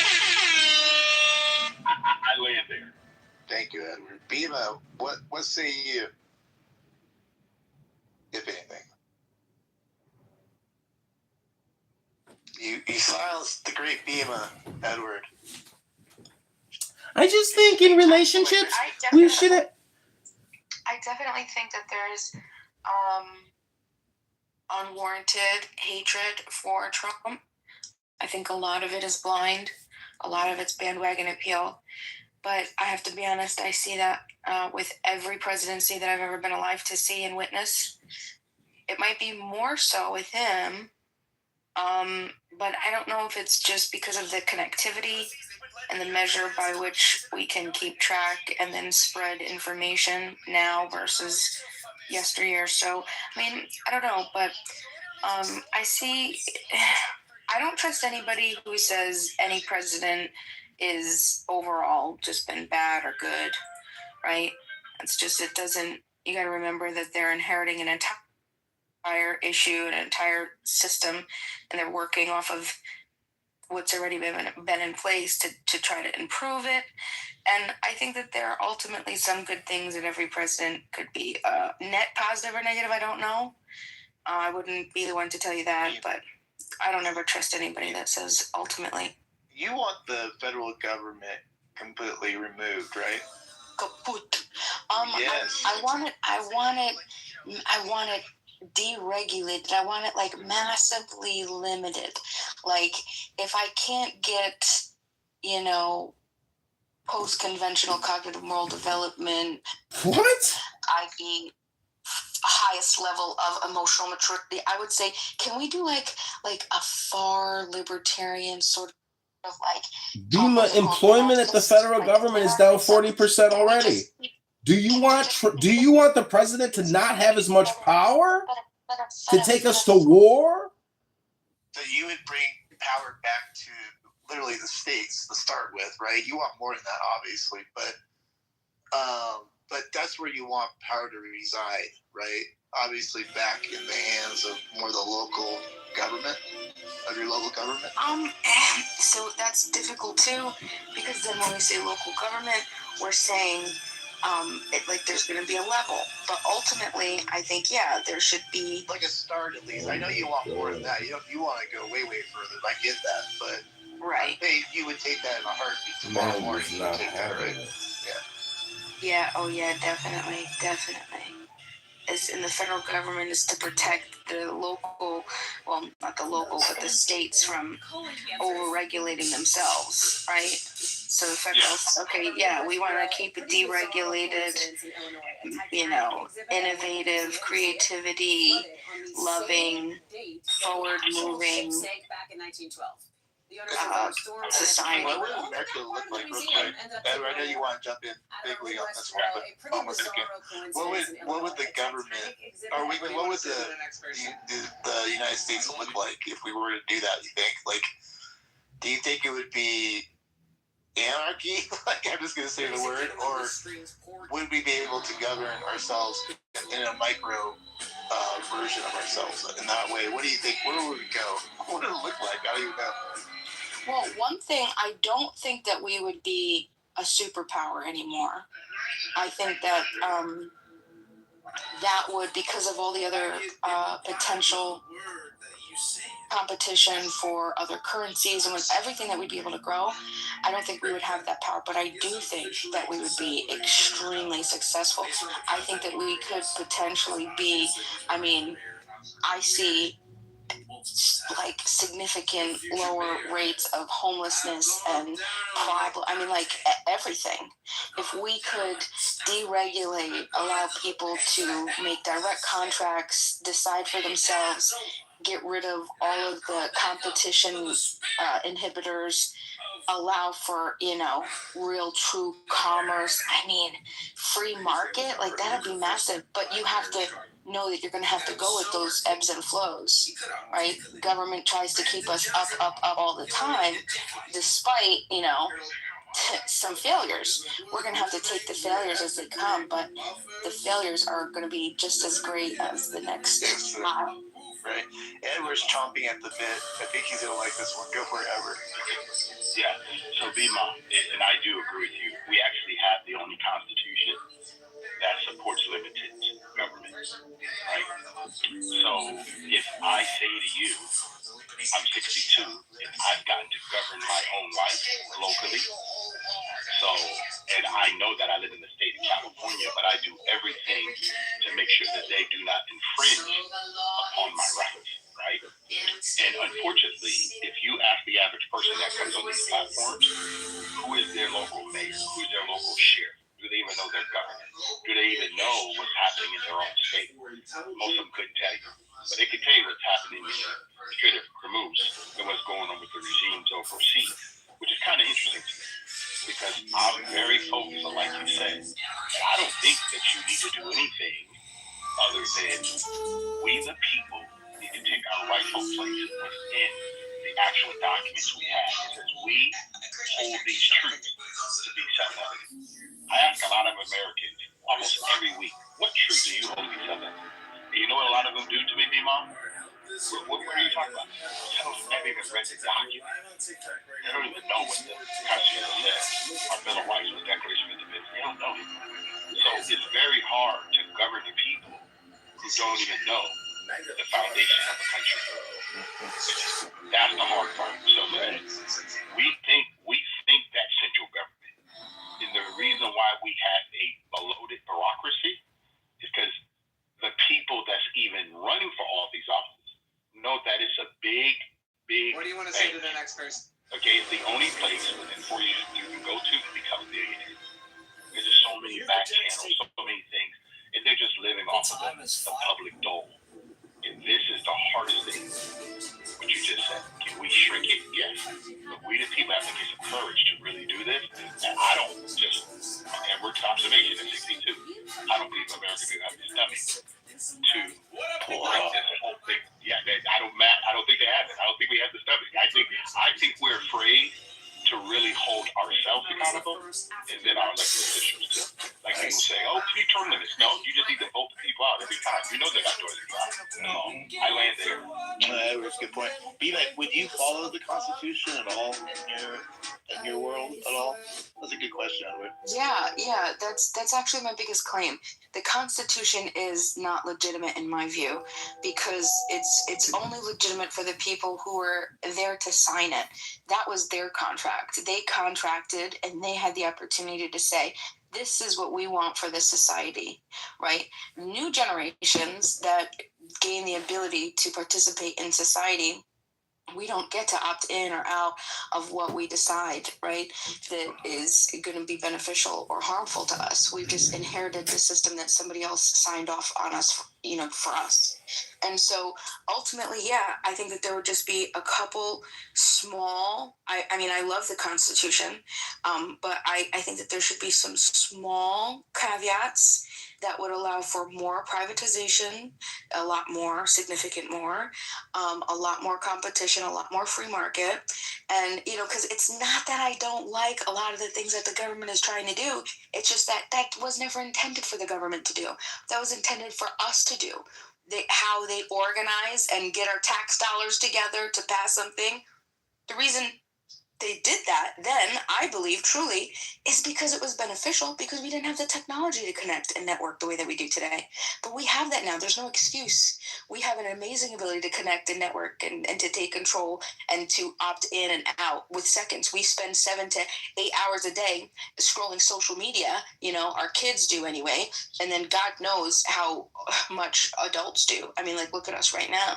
We could spend a couple hours a week opting in and out to things that we want with direct control over. We have direct agency, right? More accountability. This voting in new representatives, I'll tell you what, that was what got me, that's what made me lose my passion for the Constitution as it stands, because that's what originally was brought to me. They said, oh, you know what? You don't like the way that the laws are, BMO. Well, you got to make sure that you vote. Okay, all right. So make sure as soon as I could, I started to vote. Then I started to vote, and I'm like, listen, I'm voting, and these politicians still ain't doing shit. They're not doing what I need them to do. Oh, well, now that you're voting, you also have to campaign for the people that you want to get into, a vote, elected. You got to go out and campaign. You got to put that work in, get them elected. Okay, no problem. So I campaigned all over, local, all the way to presidential. I was doing campaigns for a really long time, thinking that I could. But then you know what I saw? Even after they got elected into office, they still weren't doing what they were doing, what they were supposed to do, or what we elected them to do. And so then I said, well, what now? And then society said, oh, well. Which president was this, Bima? George Bush? Who was it? You're talking. I know you said you worked even up to a presidential campaign. Let's hear the presidential campaign you worked on. Presidential, definitely presidential. Who was it, Bima? Specifics. Hello? There is no specific. It's every elected official. Do you know how many elected officials there are in the United States? Over 500,000. Okay, so this is the ultimate point. 500,000? Holy shit! Yeah. Wow. Yeah, exactly. And so ultimately, what we're doing is we're just giving our direct agency over to somebody else to make these decisions. And I think that that's I like the organization, but all I'm saying is we should have a little bit more ability to change it, to change the things that we could find more benefit to and live immediate, instead of having to wait every election. And then sometimes it doesn't matter, because if you're in a stronghold, you're a Republican living in a Democratic stronghold, and you're fucked. Oh, well, get to a better county. Get to a Republican county. Oh, well, look, there ain't no Republican counties in my state. Oh, we'll go to a whole new state. Oh, and then you get to the whole new state, and then you're still there. It's no guarantee. There's no promise, right? And then you wait and you wait to change the laws, right? The one thing that I did like is some of the states in the United States have direct democracy measures, and some are indirect democracy states, right? And the direct democracy measures, I do like that, and I do dig that, as long as they are for deregulation or to protect people from government force versus for people. But Beamer, if you got pulled over by a trans police officer and he took $10,000 out your car because he thought you were involved in a drug deal, would that give you the right to kill that man dressed as a woman robbing you? Hello? Well, you said it. I love the way you articulated your information. Articulating and ejaculating. So this is what I would share with you in contrast. You right now get life, liberty, in your pursuit of happiness. That's not given to you by any form of government. That's given to you by your creator. I agree with you that our representatives do not go there and do what they're supposed to do. I got that. That's because we don't have a country. Edward is ascending. People don't stand on their principles. This is the harder part. Because listen, I have a company, right? And if I bring somebody in, I have to keep my word to them. If I'm going to run for any public office, I got to do everything I can to keep my word to the constituents. And really, it's not my word, it's their word. Because I'm supposed to be representing them, not Edward. So when my wife and I here in Orange County, California, go to our meetings, one thing we always say is that Edward, you keep going in and out a little bit. Oh, I'm sorry, Ann. No, you're fine. Can you hear me now? I got him good, Ann. You sure? Yeah, I got him good too. It might be you, Ann. Okay. Thank you. So what I've learned and my wife learned, that if you don't show up at a lot of these places, Bima, I can tell you literally, the city we live in is 48,000 people, right? In Orange County, Cypress, California. We probably get less than 1,000 people show up at our meeting. Okay? And out of that, there's probably literally 73% of our city are registered to vote. I don't care if they're Democrat or Republican, they just register. We get less than 17% of the people, both in the every 2-year voting and also the presidential election. So it's really, the people who are running know this, that there's not a lot of people that's going to participate. And I think that's where we're missing it, Bima, is that the people do not govern themselves enough so they can see all the foolery going on out here. There's a lot of foolery. And that's why I don't trust any. I don't care who it is. Listen, any elected official, I know they do not have my best interest in mind, nor my wife's interest in mind. I already know that. So whatever they're saying, I take that with a grain of salt. Okay? So, Bima, I hear you. But I hold truth to be self-evident that there's no person on planet Earth that has my interest in mind better than me. No mayor, no sheriff, no congressman or woman, not my governor, and not the United States of America. If Edward him and his wife does not keep their own interest in their mind. It's called personal responsibility. Exactly, it's my responsibility. So, Bima, I hear you, but for me to actually really give my sovereignty or my agency to some other person, hoping they're going to do right, I guess it's hard for me to believe that one. So, Edward, are you a Quaker? Yeah, I agree with you. Edward, I totally agree with you. See, and I think that you're right too. And I learned that also very early on. I've been an elections inspector for many, many years now. Oh my God. That sounds official. Are you a member of like the Communist Party? Is that what makes you an elections inspector? Inspector is here. Everyone stand up straight. The inspector's here. Elections inspector does, right? I was an elections inspector back when we were still pulling actual canvases with the little click machines. I don't know, the older... Damn, Grandma, you are an old sing... Yeah.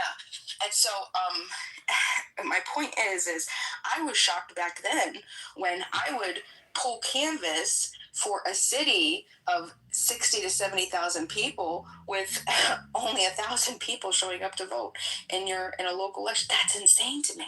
That's because it's election fraud. It's crazy. Okay, that's insane. So yes, and I see that too. But that's the cool thing, because I think most people just want to get along, right? We don't want to have to. We want to be. People don't want. We just don't have the bandwidth to put all of this extra energy into managing whatever we're going to do. But this is the thing: for some of us that do care about the little things that we don't disagree with, we're stopped. But Bima, where are you on accounting? Because at, $100 billion a month and 40 trillion in debt, where do you stand on accounting, Bima? I mean, your philosophy's brilliant, but are you an accountant? Are you an actuarial scientist? Carry on, Bima. I forgot what I was saying. He's so annoying. Well, I admitted that I'm one of the most annoying people in the world, but again, I do understand accounting and finance. And when you go to usdebtclock.org and you look at the financial picture, oh my fucking God. But the fact is, we have a $60 trillion a year GDP, but so does India, so does China. We're in the top 3. I don't understand. If anybody's complaining or upset, thank God you live in America. Just praise God now. Hello? This is so random, and just I don't know why I just thought of it. But what happens if people just never? What if they all just decided not to vote? Does anybody know what happens? Yeah, the person with the most votes still wins, dumbass. It only takes one person to vote. I get that. Exactly. How much weed are you smoking? I know. I'm really high right now, so I'm just trying to figure it out. What is going on? What would happen? Does anybody know? I mean, sure. I know, but I think we need to get more people to participate in their own republic. I think that this is where I think we miss a lot. And right now we're paying for it. We're paying for the neglect. We pay for the elections through taxes, people. It's your state board of elections. Yeah, so one thing that Bima said earlier, she said about, the taxes and all these things. Guys, 1913 is when they actually instituted the tax rate, okay, where we get taxed as Americans. Just think about that, 1913. We're only 250 years old as a country. But how did America survive before 1913? Think about it. We did that all through tariffs, export, import, and we still survived. And I don't think that today that a lot of Americans really understand that the government has nothing to really offer us. I mean, really, there's no real benefit. If I made an investment, Dima, in anything, I should get a return on it.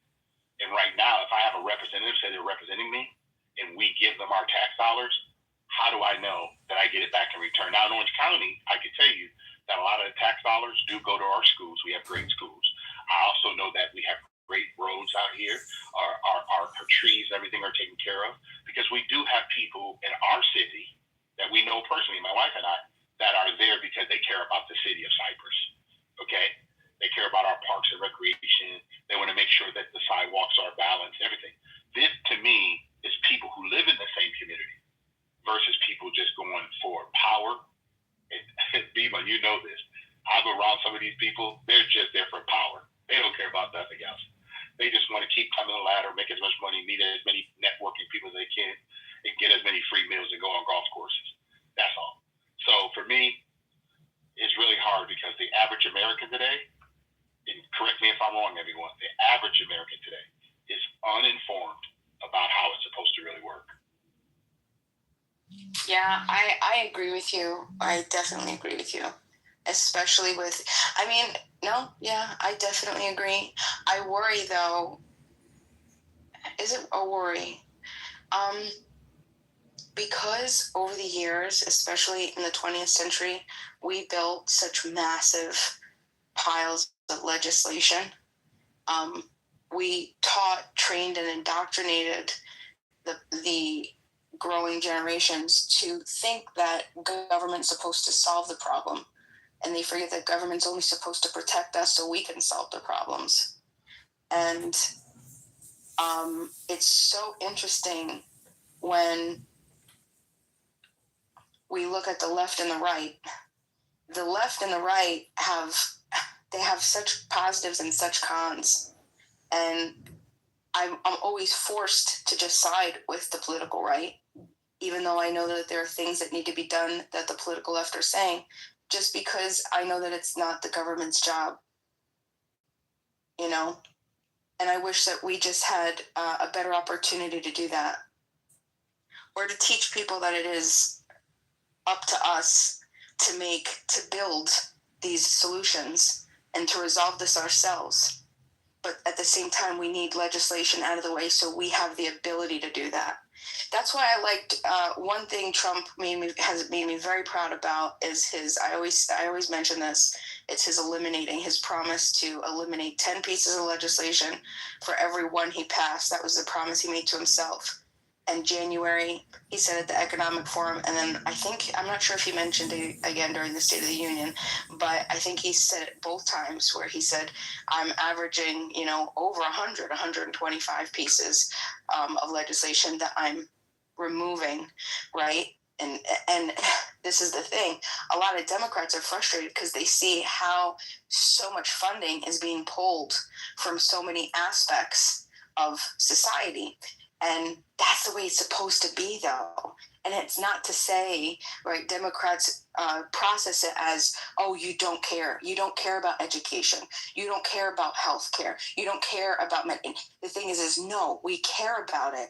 But we care about it so much that we know the right thing to do is to let us solve it, because we're going to come up with the better solutions versus a bunch of pencil neck bureaucrats that, get together, they slap one thing together and think that that's the one way that we can solve a problem, with the infinite number of ways that this world power, with all these amazing people, everybody that's listening to this right now, absolutely brilliant minds, right? That we can't come up with better solutions, right? Even if it's a year later, even if it's past, and then it's just a year later, right? We have to be able to continue to improve all of our processes. So we have to deregulate.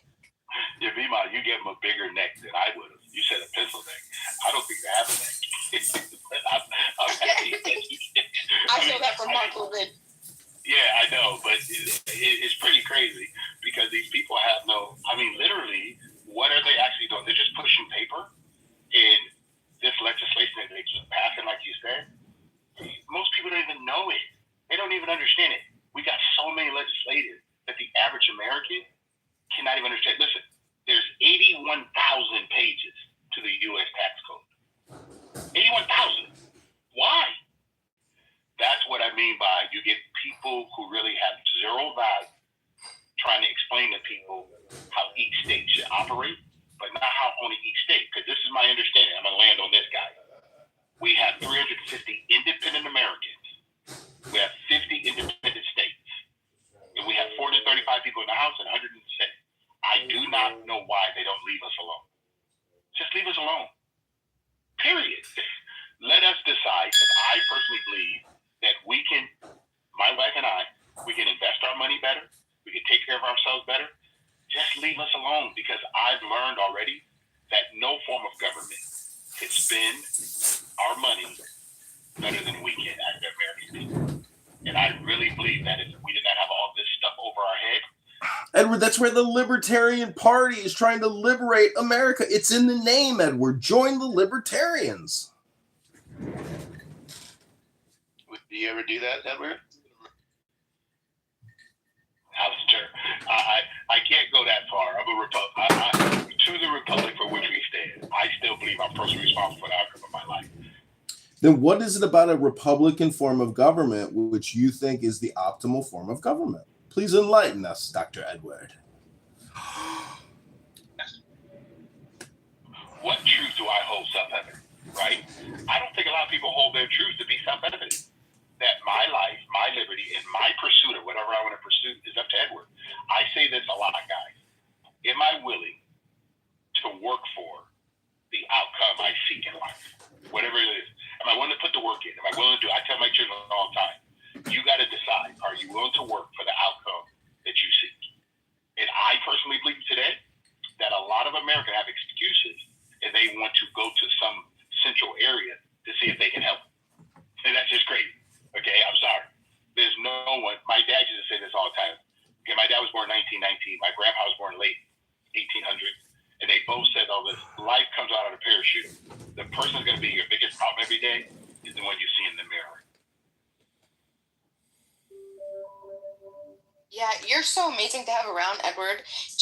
Just listening to you, it's so, I don't know if you understand the depth of the influence that you have, but I have to say, every time I hear you speak, it really inspires me, even when I'm feeling like hopeless and sad, and how we could cycle about our thoughts. It's such a good, a good refreshing, I don't know how to explain it. It's very wholesome, don't you think, Beamer? Yes, yes, I do. Yeah. And it makes me feel good. It makes me feel like, you know what? There is a lot of problems, but I'm gonna get up tomorrow and I'm gonna do stuff because I still have the ability, the capacity, and we have so much opportunity. Yeah. Thank you, Edward, for always, constantly just awesome positivity and really uplifting and encouraging. It's a philosophy, really. It's neurolinguistic programming. My wife says this all the time to me, Mom. We were fortunate to be born in America to where we have the opportunity to do what we do. The opportunity that someone, before we ever got here, said that you can pursue your own happiness. Your life and your liberty comes from God. You have a right to protect your family. I'm going to use what I know know that's been written way before I got here. I'm 62. This country in July 4th be 250 years old. The longest standing constitution. Okay? The Constitution was never built for an individual. It was built for the people. And I personally believe that a lot of people miss out on the supreme law of the land. Because that's why I tell people all the time, you guys focus on Donald Trump or Barack Obama or Joe Biden or whoever the president is. That's not even the issue, guys. You are the president of your life. It is so sad. And I deal with this a lot with ethnically black people because they want to always name all the people. Nelson Mandela, Malcolm X, Dr. King. Like my dad used to tell me all the time. Didn't Dr. King say, I have a dream? I is a personal pronoun. And my dad used to tell me all the time, that's not my dream. That's his dream. I have my own wife, I have my own kids, I have my own house. That's my dream. So I've learned that from my father. So I'm going to take what my father, my grandfather taught me. Edward, you are responsible for your own life. You never let anybody tell you. There's no person thinking about you every day. And my dad used to say this, and I'll land on this. If you think some white guy is sitting around in their house thinking about you every day, you have mental issues. My dad used to say, I would have mental issues. Because no white guy is sitting around thinking about me. And if they are, my father said, you both got mental issues. But I'm not focused on that. I'm 62. I think about how I can bring about the demise of the black people of the earth on a daily basis. Yeah, thanks, Pete. Thanks. What's the stop everything? No, Pepe does it. Pepe like. Edward, did you read what Clarence Thomas had just this week in Austin, Texas, about the Constitution? He touches on some of the points you're making. I haven't got to read it yet, but I will look it up because it did come to my feed because I love what he writes, because obviously, again, he's one of the longest sitting Supreme Court people, but yet he is really, for me, an individual who loves the documents. He tries his hardest. Go ahead. He completely subscribes in the legislative speak what you just described about, those of us who choose to be left alone by our government and pursue the core tenets of the Constitution. We require people like him to basically put it in the context of how the political entities in the country threaten those, rights that were extended to us by the Constitution, right? So, and what I find nice about this, because I don't know how his comments could have been more perfectly timed than like right now. He went to Austin, Texas, which is the liberal capital of Texas, and at the university, which is the only liberal university in Texas, and had enough gut. And he was not booed. No one threw anything at him. There were no protests. And he was in a rare situation where he was able to articulate that without distraction or disruption. And you should read it. He had a speech, and then they had a question and answer period where he was asked, and he reinforced his points in his lecture, which I think you'll find resonate with what you just told everybody here. Actually, I definitely want to look at it. My wife and I look at it. They'll give us some good stuff for tonight to watch. Well, no, I mean, I bring it up because I read it, of course, and you're just, like I said, those of us who aren't preoccupied with the whole effort of trying to control the rest of us actually live a life where we go out and realize no one really gives a shit about us. There's no white man trying to take you down, and there's no black man trying to take me down type mentality. Your dad, that was pretty good advice from your dad, by the way. I hope you think of your dad quite often. But that's the deal, man. I don't think it could have. It's a man I respect. Him and my grandpa, I respect. They own property in America. And my grandpa, my dad always said, they never met a slave and they never met a slave owner. So they're not going to have a slave mentality. They're American. They love this country, and they're going to be American. And to me, I'm just grateful that I was born in that home. I'm grateful that God chose those to be my parents and my granddad, and there were men who showed up. And I'm just very fortunate because my dad said, son, in this life, you will lead with responsibility, not your ethnicity. And And he says, you're going to be a pushing up character. You're not going to walk through life being a kid. Yeah, see, I used to think that our, philosophical and intellectual understanding of the American principle and the core tenets of our foundational documents were so broadly understood. And I underestimated how the corruption against it over 2 or 3 generations could erode that to the point where when we were younger, you just needed a reminder once in a while to remember what America stood for. Now, it's constantly under attack. We've had 2 generations of indoctrination at our higher education institutions, and I'm beginning to think it's going to require a systematic refresher of why and how our countries differ from all the other countries that ever preceded us with sort of a core document. You know what I'm saying? So it is the sort of discussion of the day, and that's why I keep telling you to go ahead and read it, because I hope there's very few voices that could be as articulate as his. He spoke. This speech reminded me, Edward, I don't know if you still read, but if you want to really read something boring that won't matter for the rest of your life, go ahead and read Abraham Lincoln's Diaries. It teaches you how to think and speak succinctly. And when I listened to Thomas talk, he reminded me of how Abraham Lincoln told people to, you've heard the Gettysburg Address. That's just a few hundred words, and there's been very few messages ever better communicated than that. And that's what he sounded like. That's what his face sounded like today. So I'm just going to say, for the last time I get lost, I'll go drink some beer or something. But the deal is, if you get a chance, go ahead and listen to Thomas. It's pretty good. Can you drop that Jebediah in the chat? Yeah. Say again? Yeah. Everybody should put the link in the chat if you could.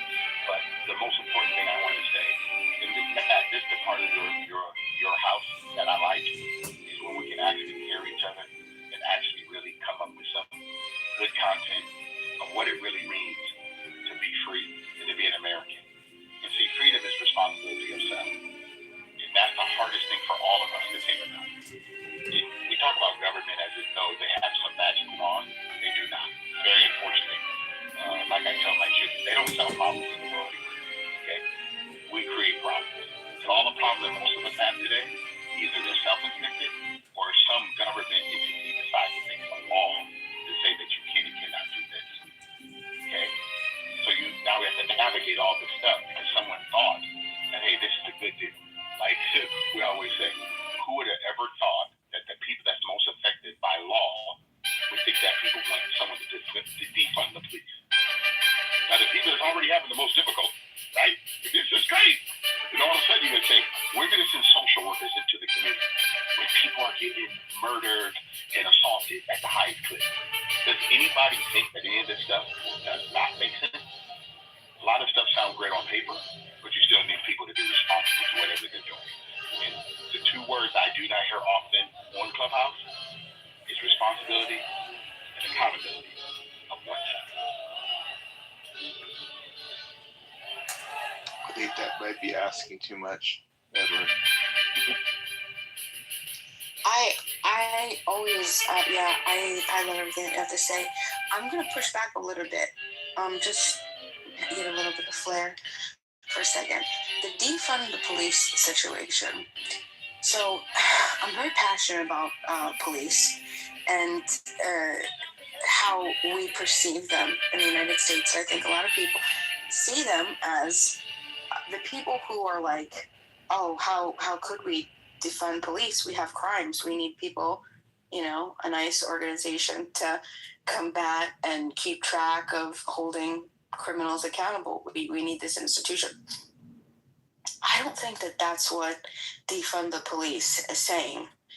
Defund the police isn't about that. It's about all of the other things that come with the institution of law enforcement that are negatively affecting a cycle that are causing it's just creating an endless cycle of criminality and circumstance, and then because of where you are, and because of the beats, because of the over policing, because of the lack of whatever there might be in the particular area, it's just going to be a constant thing. You know, they talk about the school to prison pipeline and stuff like that. So what I would like to have seen, because the defund the police, that gets everybody immediately, like you just want to reject, like, yeah, what do you mean? You're telling me that that just people are going to run amok and create crimes, and nobody's going to be there to hold, like, that's what you want. You want chaos, you want anarchy.